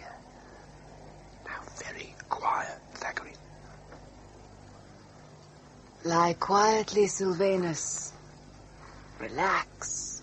I could have ended that fight on the first round. The gods would not have been pleased. I would not have been pleased. The gods? I don't listen to your gods. You said to fight Meanix until the 14th round, so I obeyed. But the next time, it mightn't be so. Faith, Sylvanus. You must have faith. I need better antagonists. But Sylvanus, Meanix was a champion, the best available. And we did make money. That's not why I fight. You know that. Yes, but finding new antagonists for you is difficult. Ooh. Oh, your poor ribs. Are they very sore? Next time, Sylvanus, I must be present. I would not be the first woman to attend a prize fight. Why don't you listen, Isabel? If I leave here... Leave, Sylvanus? No, you will not leave me. You couldn't. When I came here, you made me promises. And I kept them, Sylvanus. Every time. 2 bouts. But not with good opponents. Because you are not ready yet. You know I cannot afford any more mistakes. The others, We forced them, took them to the top too soon. That must not happen to you. Your body, Sylvanus, is too precious. The gods would not want your blood. Now, lift your arms. Did you know that handmaidens did this in ancient times to their kings? I will not fight any more farm boys. The next one, Sylvanus, will be different. Very different. Now you have been anointed. You must sleep. There. It's time for Edmund to release the hounds. We cannot risk prowlers. No more than we can afford to be sniffed out. I don't know what you heard, Thackeray, but I've learned enough to get us a quick promotion. Sunshine, Thackeray. Yeah. Changes the whole face of London. Yes, it's good to be out. Maybe, Sarge. But our corpse... It's over a week now, and we haven't progressed any further. You found nothing significant in criminal records? Oh, only confirmed young Jago here's reports. Meanix, no convictions. How about Matthew Beckett? The promoter who hired Meanix. Exactly, Jago. Drunkenness, a few petty crimes, but no record. Not like some of the scum on that train. We should have pulled them in, Sergeant. Why waste time? No, I've only one concern at present. Matthew Beckett. Your training, Jago, it's progressing well. Oh, the professor at Shoreditch knows his business. Then keep at it hard. I've an idea next week's going to be crucial. Why next week, Sarge? Why, Thackeray? Because Beckett hired Meanix for only one reason, to make money. Meanix lost the fight. Beckett lost a deal of cash. He has to recoup. But, Sarge, Meanix was odds-on favourite. Beckett couldn't have made money on the bout, not unless he'd bet against his own man. Right, Jago? You're forgetting side bets, Thackeray. Side bets? The fight was carefully planned, Thackeray. Meanix was to control it round by round, according to the odds. He would have, too. Except for Ebony. A ringer, Thackeray. Meanix expected your usual muscle-bound ploughboy. What he got was a superbly trained fighting machine. Now, Beckett would have placed his bets in advance, so... So he lost heavy. Mm-hmm. And his fighter beaten to a pulp. So if he plans to recoup... A new pug. Yes, and this time a real fighter. Do you think he's got someone in mind? Yes, the word is that he wants the ebony. Oh. I'd better be on my way, Sergeant. Yeah, right you are, Jago. The Professor doesn't like to be kept waiting. Our corpse, Sarge. You reckon he might have disappointed the gamblers? Well, plenty have, Thackeray. But they haven't been topped. Not in London, anyhow. Well, he could be a provincial, except he'd be missed. Right, Thackeray, but only locally. So suppose he'd been specially imported. Oh, go to that bother, Sarge. How about our friends at Radstock? What, the Vibarts? Why not? They have the ebony, and he isn't exactly local. Then there were the other pugs. She pushed them too hard. Now suppose one of them, or even more, had been badly injured or killed. Who'd miss them? Not the locals. They never visit the hall or know how many pugs train there. The only problem would be getting rid of the body. The river. Why not? It's away from Raynham, and topping them would make identification difficult. So, no awkward questions. Yeah. Speaking of questions, Sarge, the Professor, the Shoreditch School of Arms, if I didn't know you better... You'd say Jago was training as a knuckle fighter. Well, you'd be right, Thackeray. What? That is exactly what he's doing. Well, you can't allow that, Sarge, not Jago. He's a boxer. Queensberry rules don't allow wrestling, spike boots, kidney punches. Jago will be taught to ribbons. It's vicious. We're playing a vicious game, Thackeray. Sarge, with 3 headless corpses. And you saw what everybody did to Meanix. He's scarred for life. And Meanix was a seasoned pug. You can't risk Jago like that. I know the risks, Thackeray. But I need someone inside Radstock Hall. Someone the Vibarts will accept. Someone who can dig out evidence. Yeah. How do you plan to get him into the hall, Sarge? Easily, Thackeray. He's well known at the Anchor. Now, the Vibarts aren't amateurs. They've invested heavy. The gymnasium, the equipment proves that. Now, we know they're on the market for pugs. So once the word gets round that Henry Jago's ready to fight with the Rawans, they'll come sniffing. So could some others, Sarge. And if they found out, Well, we could be pulling Jago from the river. Then there's his young lady, Sizer, one of his digs. She's sweet on him, and if he went missing... there ain't no way I know to muzzle a curious woman. Come in. What is it, Helga? Herr Jäger, he is here. Then show him in, woman. Herr Weibart will see him now. Thank you. Good day, Mr. Weibart. Jäger. Shut the door, woman. Right on time, Jago. I like that. So will Isabel. Isabel? My sister-in-law. Married my little brother last year. 20 years difference in their ages. He died at Christmas. Heart failure. Oh, I'm sorry. So am I. He left her the whole damned estate. But she permits you to stay here? Yes. With a cook, a gardener, and a maid. And they're Germans, all of them. Blasted messenger boy, that's what I am. But I thought... I understood I'd be working for you. No. Isabel's the governor here.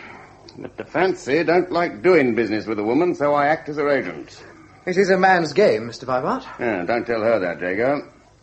Isabel's never seen a mix, but the prize ring rules, she quotes them better than a priest knows the commandments. She's waiting in the gym. Follow me. Isabel, Jago's here. Ah, welcome to Radstock, Mr. Jago. I am Isabel Weibart.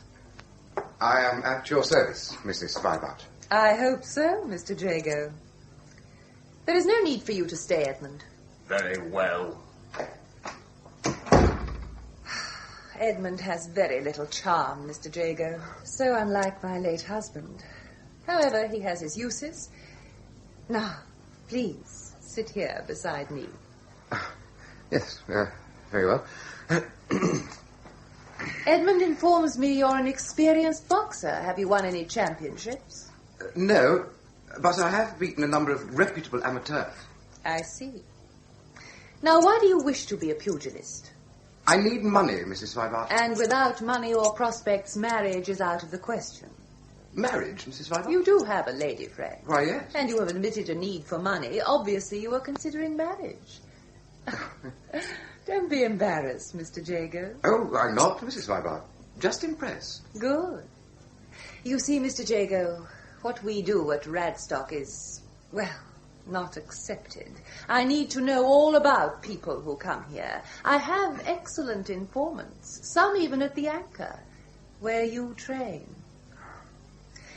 Now tell me, do you approve of my gymnasium? The equipment is unbelievable. It is the best available, Mr. Jago. My fighters lack for nothing. Now please remove your clothes. My clothes? Yes. I want to see you exercise.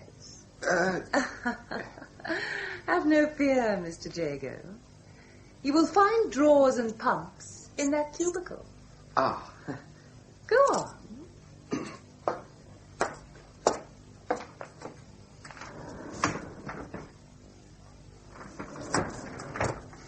The white set should fit you perfectly. Ah, yes, I see. Are there, many fighters in training here?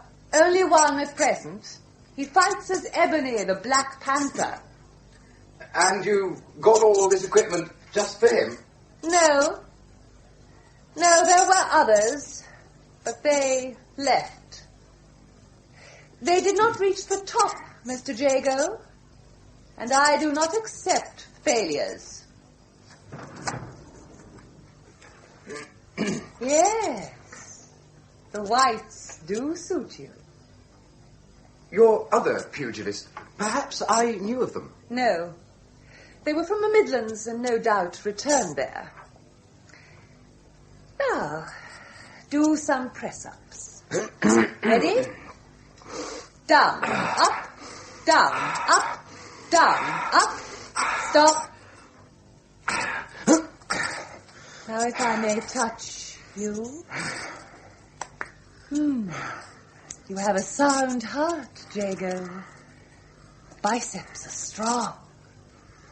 But your weakest points are your diaphragm and your legs. We will work on those. Now, Turn around. Flex your arms. Ah, a handsome show of flesh. Don't stop, Isabel. So, this is the new one. His name's Henry Jago. This is Robert Destin, Mr. Jago. I hope he will agree to train you. Glad to meet you, Jago. I should have warned you about the hand. Had an accident with a 4-ball. It took off 3 fingers. A sad accident, Destin. You can save your sorrow, Jago, or give it to the bastard who didn't clean it proper, and he carries his own souvenir. I saw to that.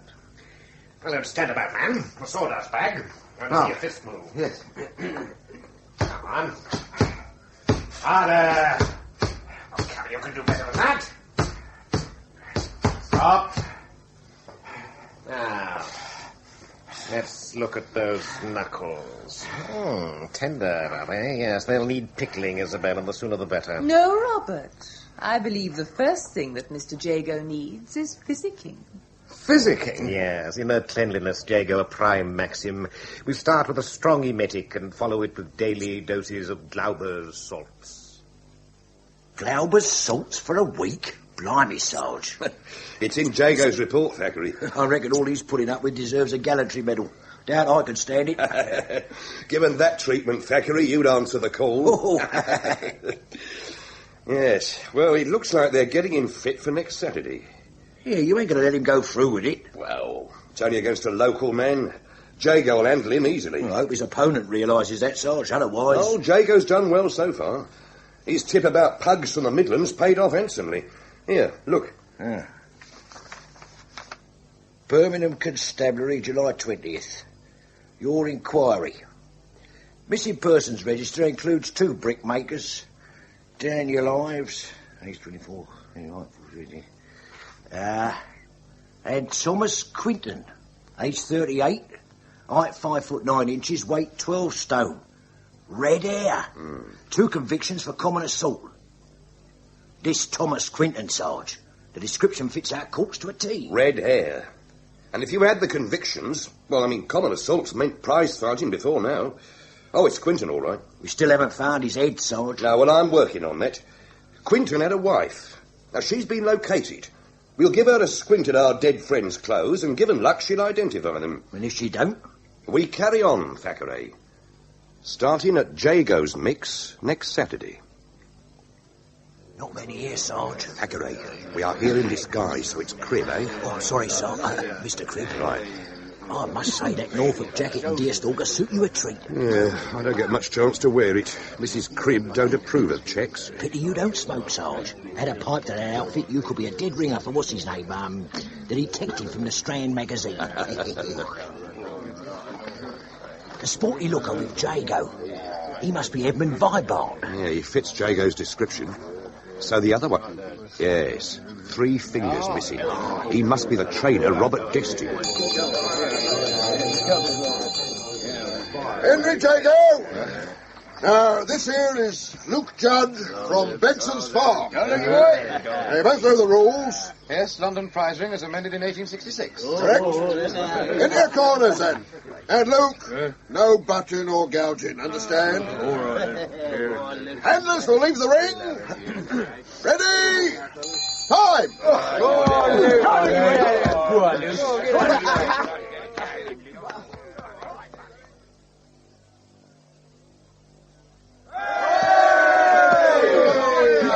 Jago's shins, Mr. Cribb. They're bleeding. Judge wearing spiked boots. They're nasty weapons, but allowed. Keep clear of his feet, Jago. Drop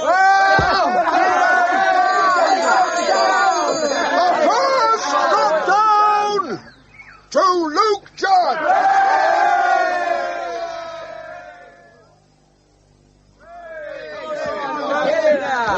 6 rounds and Jago's still fighting. I told you he had guts, Thackeray. I knew the professor's training would pay off. There, Jago's got the ploughboy's measure, all right. So could someone else, Sarge. What? Look there, in the next field. Oh, it's the village bobby. He could get us involved. I think discretion, Thackeray. Hey, ref! Over there! The Blues! We've been spotted! The Blues! Oh, the Blues! What are they there? Stay where you are! Don't the Queen's name! Blimey, he's given him enough warning. He's local, Thackeray. It wouldn't pay him to arrest anyone. Looks like Destin's away. So's Vibart. He's heading straight towards the constable. Hey, where are you off to, Sarge? To join Vibart. I'll see you later, Thackeray. A fine tribute to the manly Vibarts.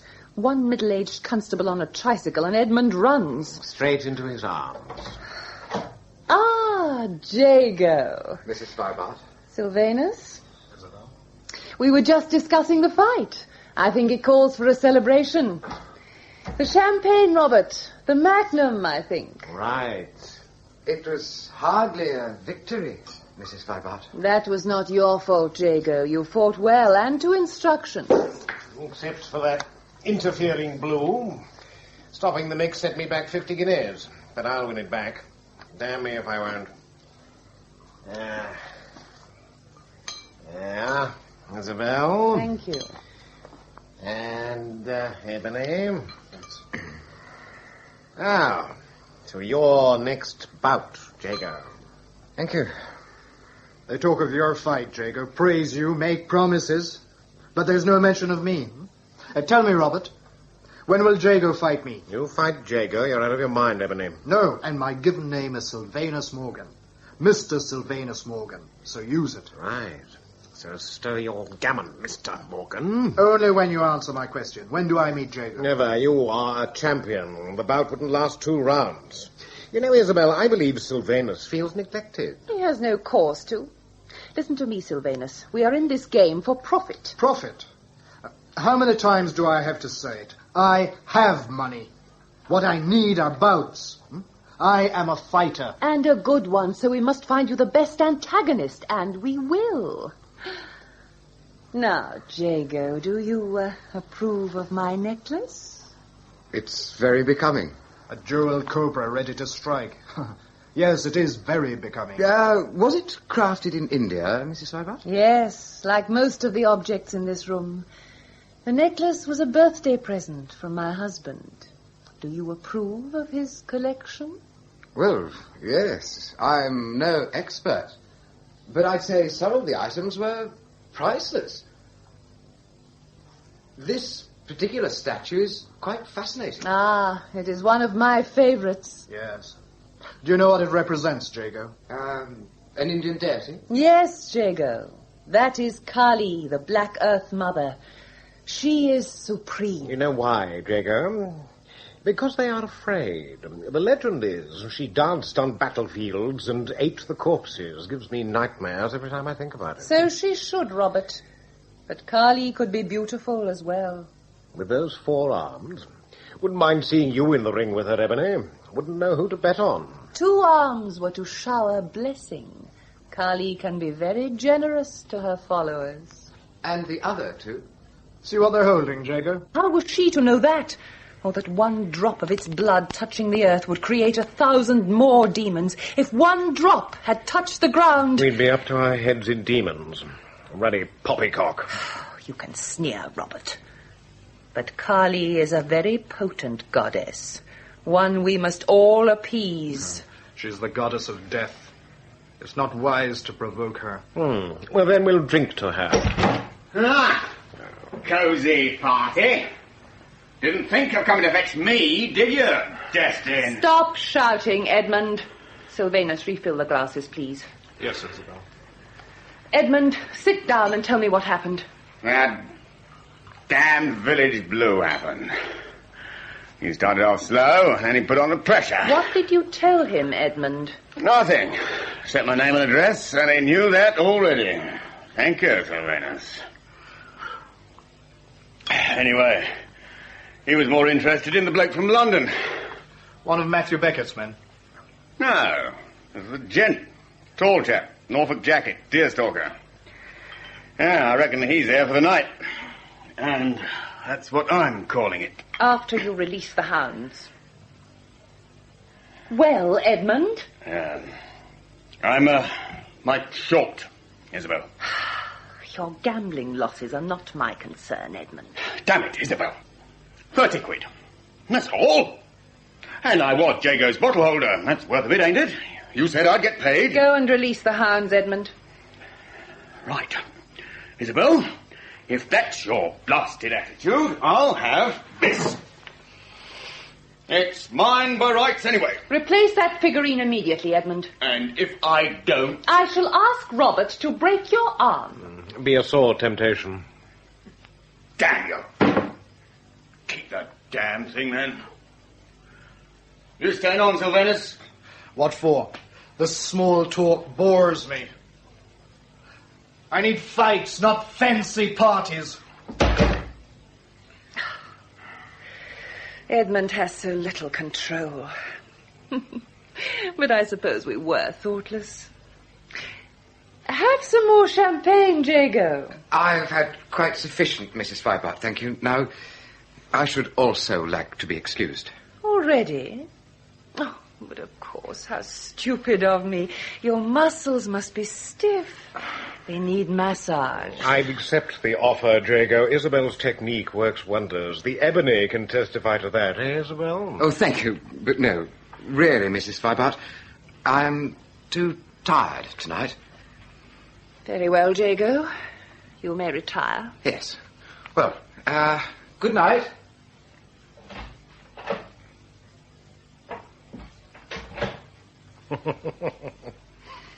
You thought you'd get your way, didn't you? You'd like to get your hands on his body, knead his muscles back to vitality. You are forgetting your place, Robert. No, you're the one who's forgetting. Think I don't know about your peephole, the way you sit watching, getting pleasure when your pugs suffer? No, I watch them for their own good. I want no more failures. Why lie, Isabel? You watch them for enjoyment. Your training program. It's meticulously planned to break them. Oh. You want them to fail, to exhaust themselves. Then you've got them. But Ebony's cottoned on, and that's why you've turned to Jago. I think I haven't seen him prowling around at night, keeping him on tenterhooks, are you? Obviously, you have been prowling as well, Robert. Don't act so innocent, Isabel, not with me. Jago ain't actually visited you yet, but only because he knows I'm watching you. And tonight, when you're ready, he's too weary. Well, I'm not. I've waited long enough. Get away from me, Robert. Forget who I am. You animal, you... No! You enjoyed this animal once, Isabel, and you'd be willing with Jago, wouldn't you? Don't fight, Isabel. Just think of the past. What we meant to each other. Very well, Robert. But remember, only a fool takes a woman when he gives her no pleasure. And be warned, Kali will be revenged.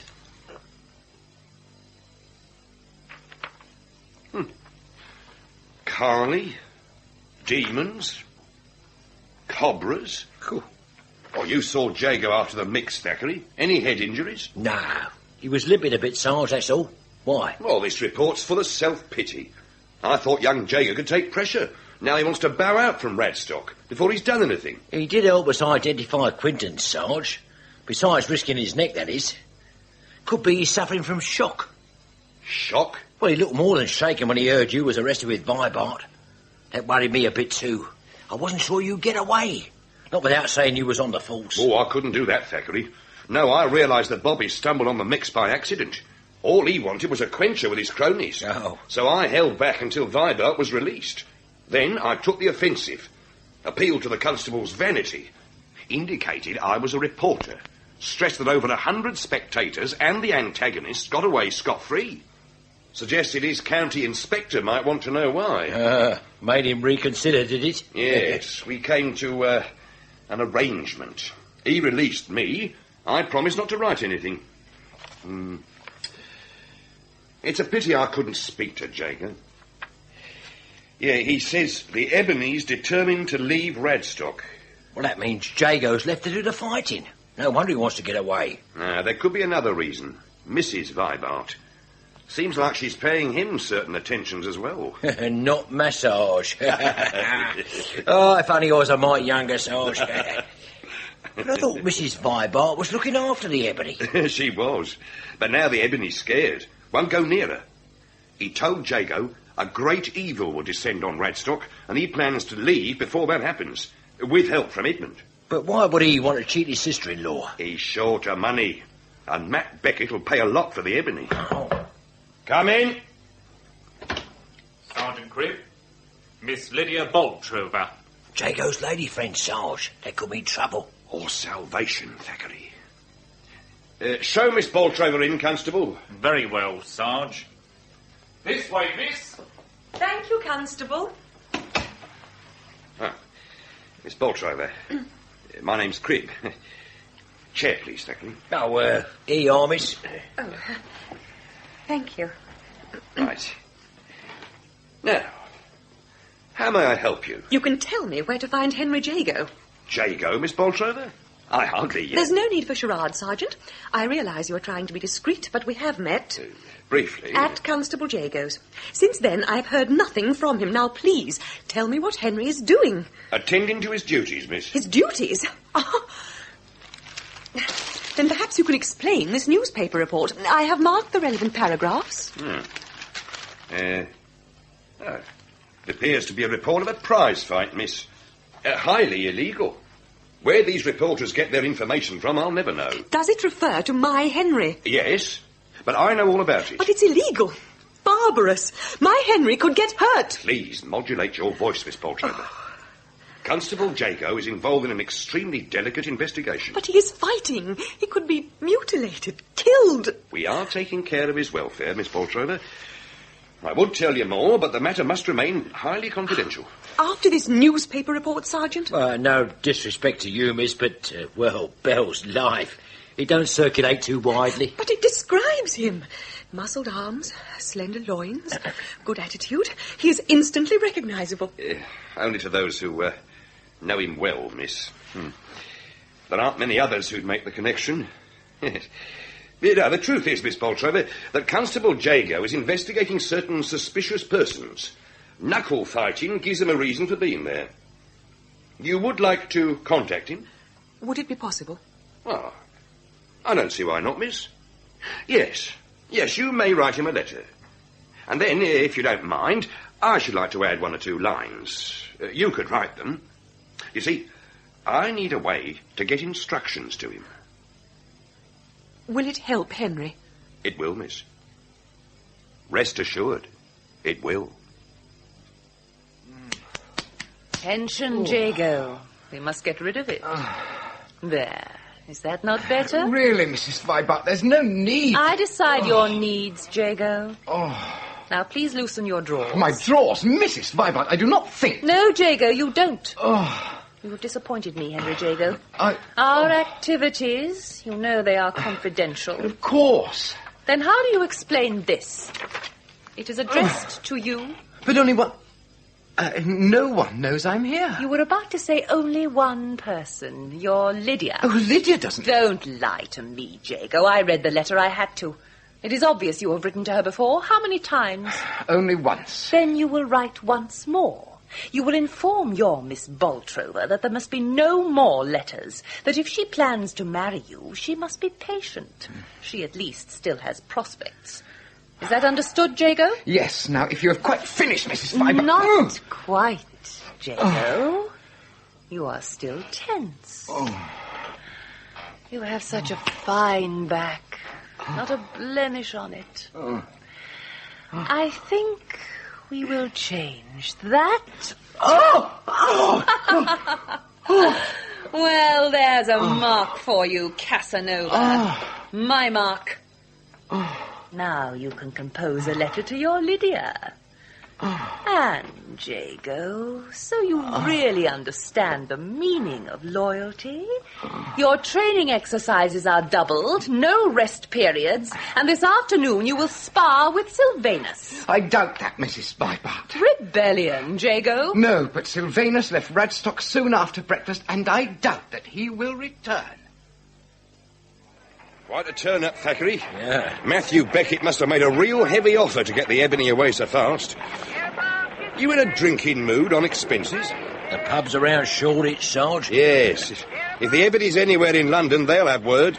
If he's anywhere in the East End, Sarge, they'll know. They better, Thackeray. This time, Jago's head could depend on it. A toast, gentlemen, to Jago's next bout. The contract Edmund has negotiated is worth a great deal of money. I'm glad to hear it. Who is to be my antagonist? You mean you don't know? Tell him, Isabel. A mutual friend, Sylvanus Morgan. The ebony? You said I wasn't ready. You're not. You don't think you're going to win, do you? Edmund has little tact, Jago. The fact is that Sylvanus has joined a promoter from London, Matthew Beckett. How that was negotiated, I still have to discover. And when I do... But that is another matter. The point is that Sylvanus' going has resolved a major problem. Beckett's a businessman, Jago. He's got the ebony. Now he wants a mix with one of our fighters. We will promote it as a grudge contest. The ebony determined to defeat the man who has taken his place. But before he does that, we will win a great deal. So, the bout is to be engineered. Said you had a good head, Jago. Yes, you and the ebony will fight to instructions. And so as no one gets too suspicious, you'll go down in the 26th round. If I fight Sylvanus, I fight to win. Listen to me, Jago. You need money. And what of my reputation? I am not insensitive, Jago. You will fight under another name. Henry Jago will suffer no loss of reputation, I promise you. My idea, Jago. You're forgetting one thing. I'm well known in Raynham. Which is why the fight will be staged in Surrey. And my alias? You will use the name of a pugilist who once trained here. A game fighter, Jago. Name of Quinton. Thomas Quinton. That headless corpse of yours, Crib. Thomas Quinton, Inspector? Yes. You considered he was a pugilist? I thought so, Mr. Jarrett, yes. Still haven't found his murderer, have you? Now, Jago, we will go over it once more. Very well.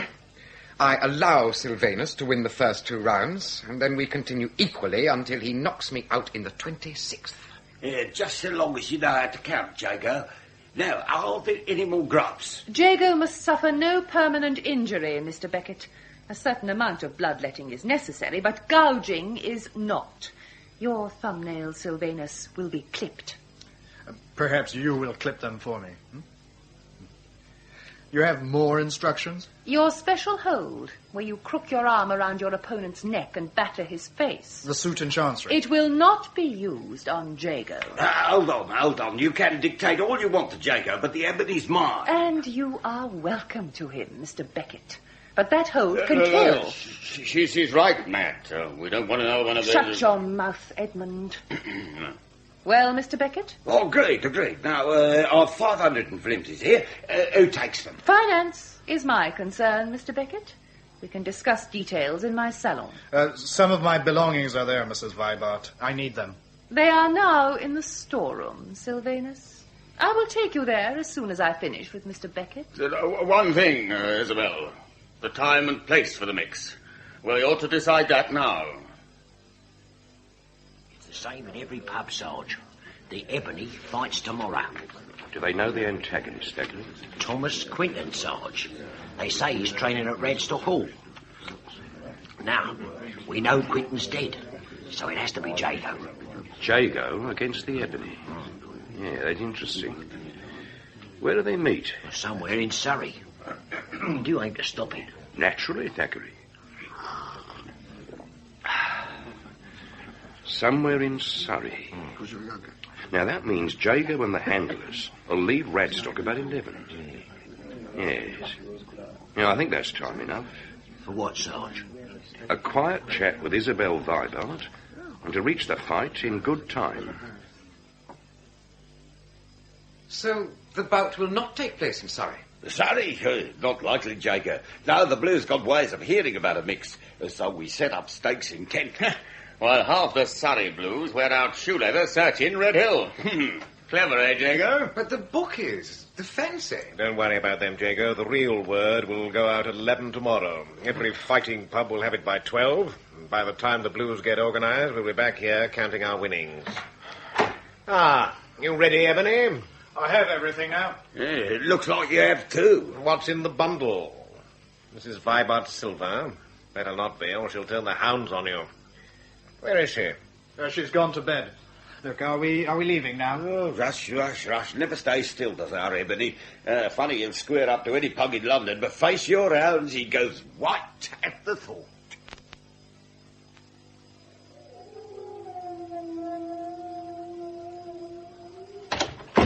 Vibart! The hounds, Vibart. They're outside Isabel's window. Funny she hasn't heard. Better have a look. If anyone can shut 'em up, it's Isabel.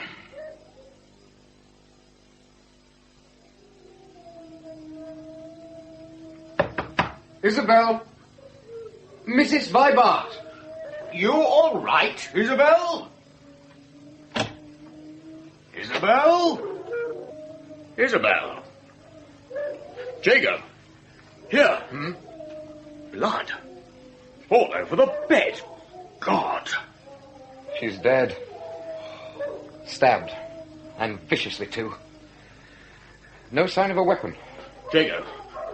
The safe. It's open. Beckett's 500 gone. The bastard to kill her for that. Who, Vibart? The Ebony. You know how he hated her? And he was the last person to see her. That's not evidence. No, his bundle, Jago. Remember? The knife and the money. They were wrapped in the bundle. That's why he was in such a hurry. Look, you'd better wait, Destin. Then we'll inform the police. Call the Blues? Can't do that, Jago. Well, not unless you fancy a trial at the Old Bailey. No. We'll have to deal with this ourselves. The first thing, then, is the dogs. Try and silence them. I'll get Destin. I can't think why they're in such a state. They smell blood, Vibart. Now, for heaven's sake, go and quieten them. Right. I'll try. Now, dress hung up carefully. Underwear soiled but left in plain view. An odd esteem for Isabel. Obviously not expecting a visitor. Safe has not been forced, so someone has the key. Isabel, what the hell are you doing here, Jago? She's dead. Murdered. Vibart and I found her a few moments ago. They're shot. Oh, Vibart, the hound, I think he shot them. And raised all the servants, damn the man. Vibart doesn't want the police. No, we'll get rid of the servants. Tell them Isabel left for London last night, and as we're away, they'll welcome a weekend off. Then we clear up here. Edmund, you stupid fool. Oh, Jago said to silence them. You didn't have to shoot them. Why not, useless animals? Now, what do we do about the Ebony? The Ebony? Vibart thinks that he killed Isabel. Matt Beckett's 500. Well, it's gone. It doesn't mean the Ebony took it. And who else, then? Anne Beckett. He could be in this as well. Then we've no problem. If Beckett's got the cash, he'll hold on to it, even if it means sacrificing the Ebony. Then we settle him. I'll knife him myself. We've no time for poetic justice, Edmund. We'll shoot him after the fight. And how will you dispose of the body? We get Spragg and Mace. They can look after Isabel as well. It's the best way, Edmund. Spragg and Mace? They're disposal experts, Jago. Not your concern. All you do is carry on with the mix. Isabel Vibart, Sarge. Suppose she won't talk. Suppose they start to mix early. Suppose they do, Thackeray. Jago could be crippled for life. Hardly, Thackeray. Anyway, I've more important business here than sparing Jago a few rounds in the ring. The man's had a week's instruction on full pay. He can look after himself. And if he can't? The yard will pay his doctor's bills. Oh, answer the door, woman. Don't seem like she's home, Sarge. Here, you reckon that's one of servants left? Very possibly, Thackeray. Fire me a brick, will you? A brick? Well, not a break-in, Sarge, eh? here we are. Not without a warrant. Me commit an illegal act, Thackeray? No, we are here officially to make inquiries into the death of one Thomas Quinton. We noticed a broken window and investigated. So stand well back.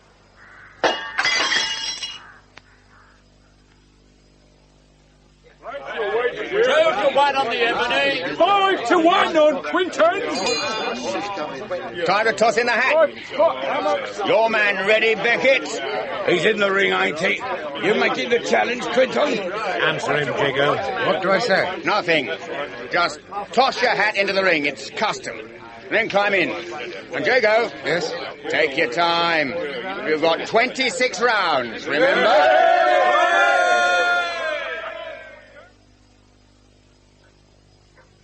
It's weird, Sarge.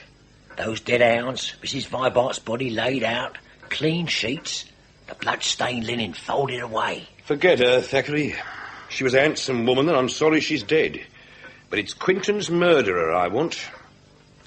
The evidence is in this house. I know it. But the mix, Sarge, it'll be starting now. Only the preliminaries, Thackeray. We'll get to Jago in time, never fear. We ought to see him now, Sarge. Later, Thackeray.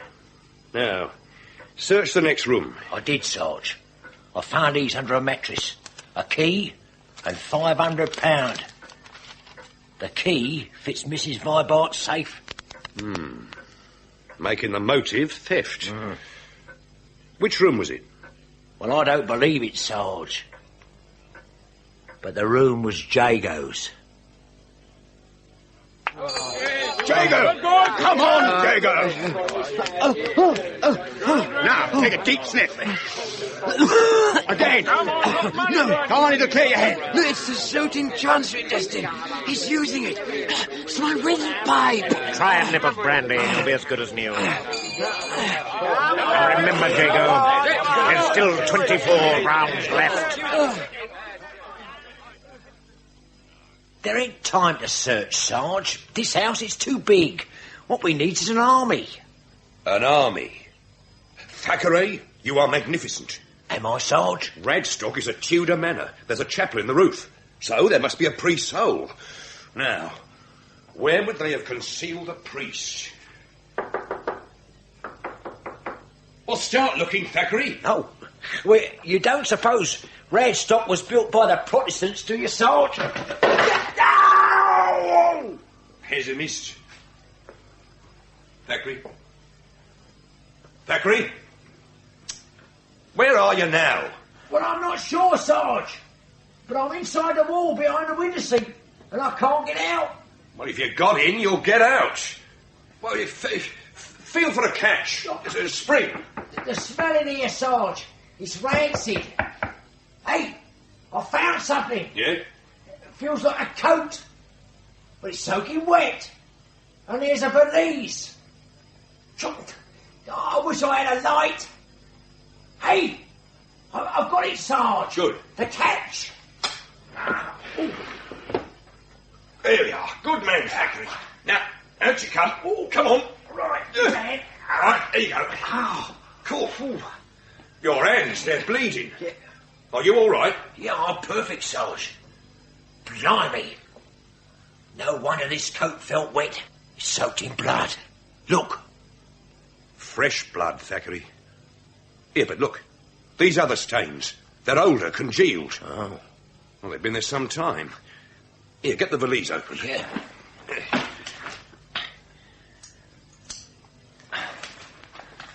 Well, it's, documents. Yeah?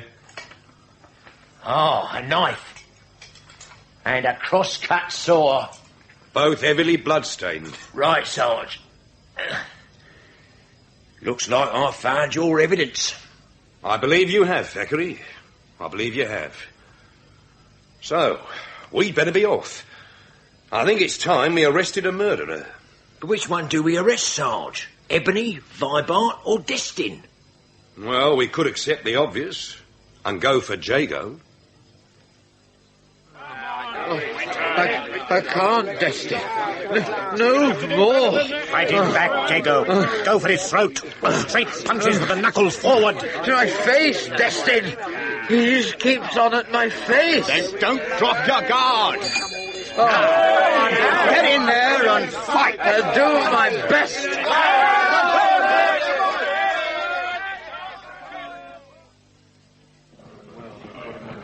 These Kent Blues, Sarge. You laid them on quick? Foresight, Thackeray. I had them standing by. Standing by? But the mix was set for Surrey. No, it was supposed to be in Surrey. We got word too easily, made me suspicious. So I alerted officers in both counties. When the Reigate Blues reported that Jago was still on the train, I alerted Tunbridge Wells for these men. I told you to have no problems. Right, men. Now, let's have some quiet. Now, I have only one instruction for you. The bunch inside the ring, I want them braceleted first. Is that understood? Right. Understood, Sergeant. And, Thackeray, not a word about our visit to Radstock or what we found there. Noted, Sarge. But Jago, you don't plan to arrest him as well? Why not, Thackeray? He's prize fighting, isn't he? This is intolerable, Sergeant Cribb. Why are we back at Radstock? To help investigate a murder, Mr. Destin. We told you who did it. Arrest him. The Ebony? Huh. But what was his motive for killing Mrs. Vibart? Oh, he despised Isabel. He wanted revenge. Ain't that true, Destin? I've already confirmed that. And the way he sneaked out with the 500. Yes, you have, sir. Now tell me how he planned to get away with the crime. Well, the Ebony is no simpleton, Sergeant Cribb. He reasoned we'd be too frightened to report the crime because, well, you know, this knuckle-fighting nonsense is illegal. But he reckoned without the British sense of integrity. Vibart and I knew our duty, damn if we didn't.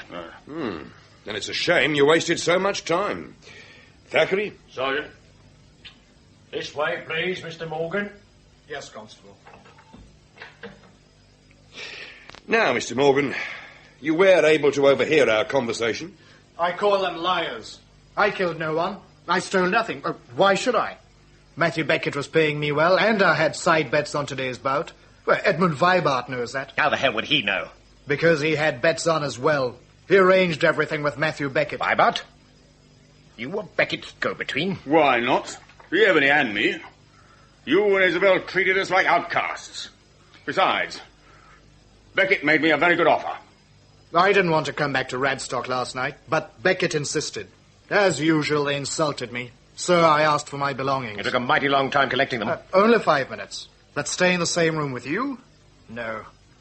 I waited in the gymnasium until I heard Beckett return. You felt in some kind of danger. This house is evil, Sergeant. Other fighters came here, they disappeared. Even Isabel wouldn't speak of them. But you know where they went? I think so. They were weaklings. They fought, were beaten, maimed, even killed, just so Isabel could make money, get pleasure. But I was different. I was a champion, and I pleased her. Then Jago came, and Isabel wanted him. It was then I knew I was in danger and that I had to leave. I liked you, Jago. That's why I was easy with you today. In 2 weeks, your face will be healed. You have my word. Thank you, Sylvanus. My thanks also, Mr. Morgan. Now, if you'll wait outside... Very well, Sergeant.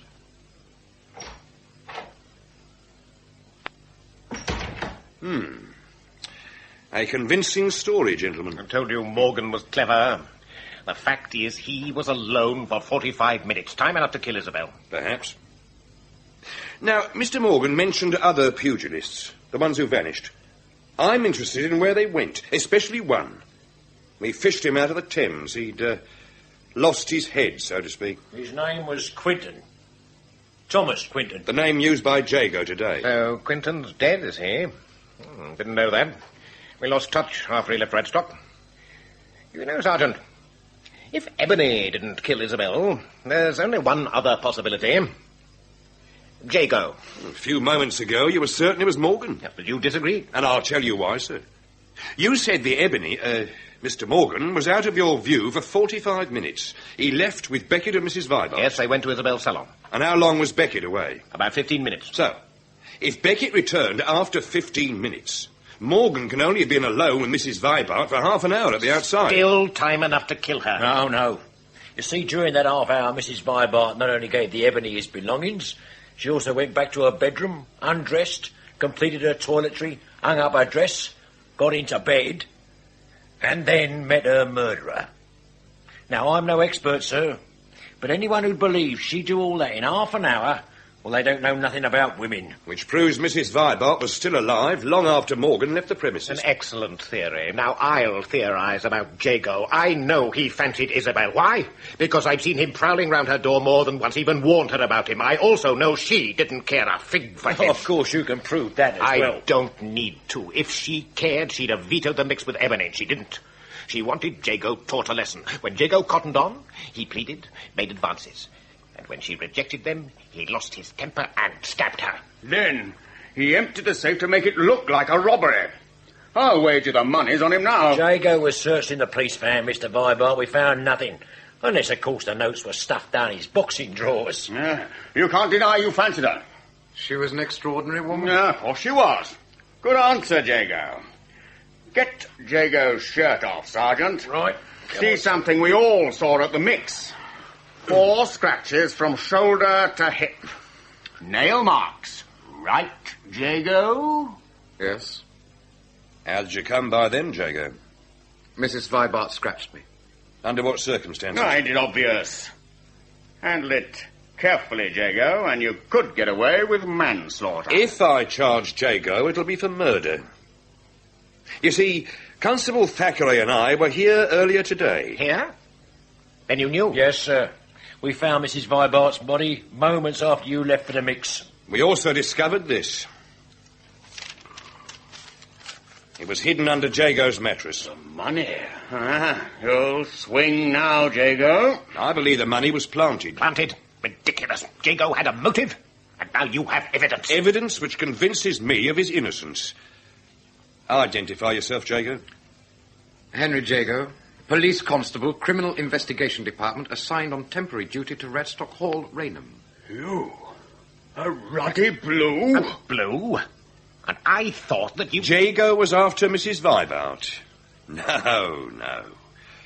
Tell them why you're here, Jago. On your instructions, Sergeant, to obtain evidence concerning the death of Thomas Quinton. But being a blue don't prove he's innocent. No, it doesn't.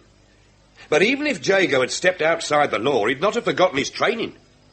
He'd hardly leave incriminating evidence under his own mattress. No more than he'd risk being maimed once the crime was discovered. No. He'd be away at the first opportunity, right after the hounds were killed. So this money had to be planted. Unless he's cleverer than you think. Our murderer's clever, all right, Mr. Destin. Sharp. Much sharper than Jago. No offence, Constable. He expected that Ebony would take the blame. But just in case, he kept another suspect in reserve. For what reason? Well, sir, I don't believe Mr. Vibart or yourself would have reported the murder. You suspected the Ebony. You'd settle the score. But in case the body was discovered while you were in Essex, a suspect in reserve was a smart precaution. And if the body wasn't discovered? You would have returned. Mrs. Vibart and the Ebony would have been disposed of, and the money removed from Jago's room. Confidentially, though, we stumbled on something else. Thackeray? A blood-stained overcoat, a valise full of documents, and these. A dagger. You'll note the bloodstains. Obviously the murder weapon. And this cross-cut saw, also blood-stained. Now, why someone should hide a saw so carefully puzzles me. Still, I'm sure someone with a good head will provide the answer. We've only 2 suspects left, Sarge. So we have, Thackeray. Mr. Destin, representing unrequited passion, and Mr. Vibart, personal gain. Now, Jago, you examine Mrs. Vibart's body. Describe the wounds. 5 stab wounds on the left-hand side of the chest. Heavy bruising towards the front of the neck and on the left shoulder. Which tells us what? How the crime was committed. The bruises show that our killer held Mrs. Vibart down with one hand. Now, I've always admired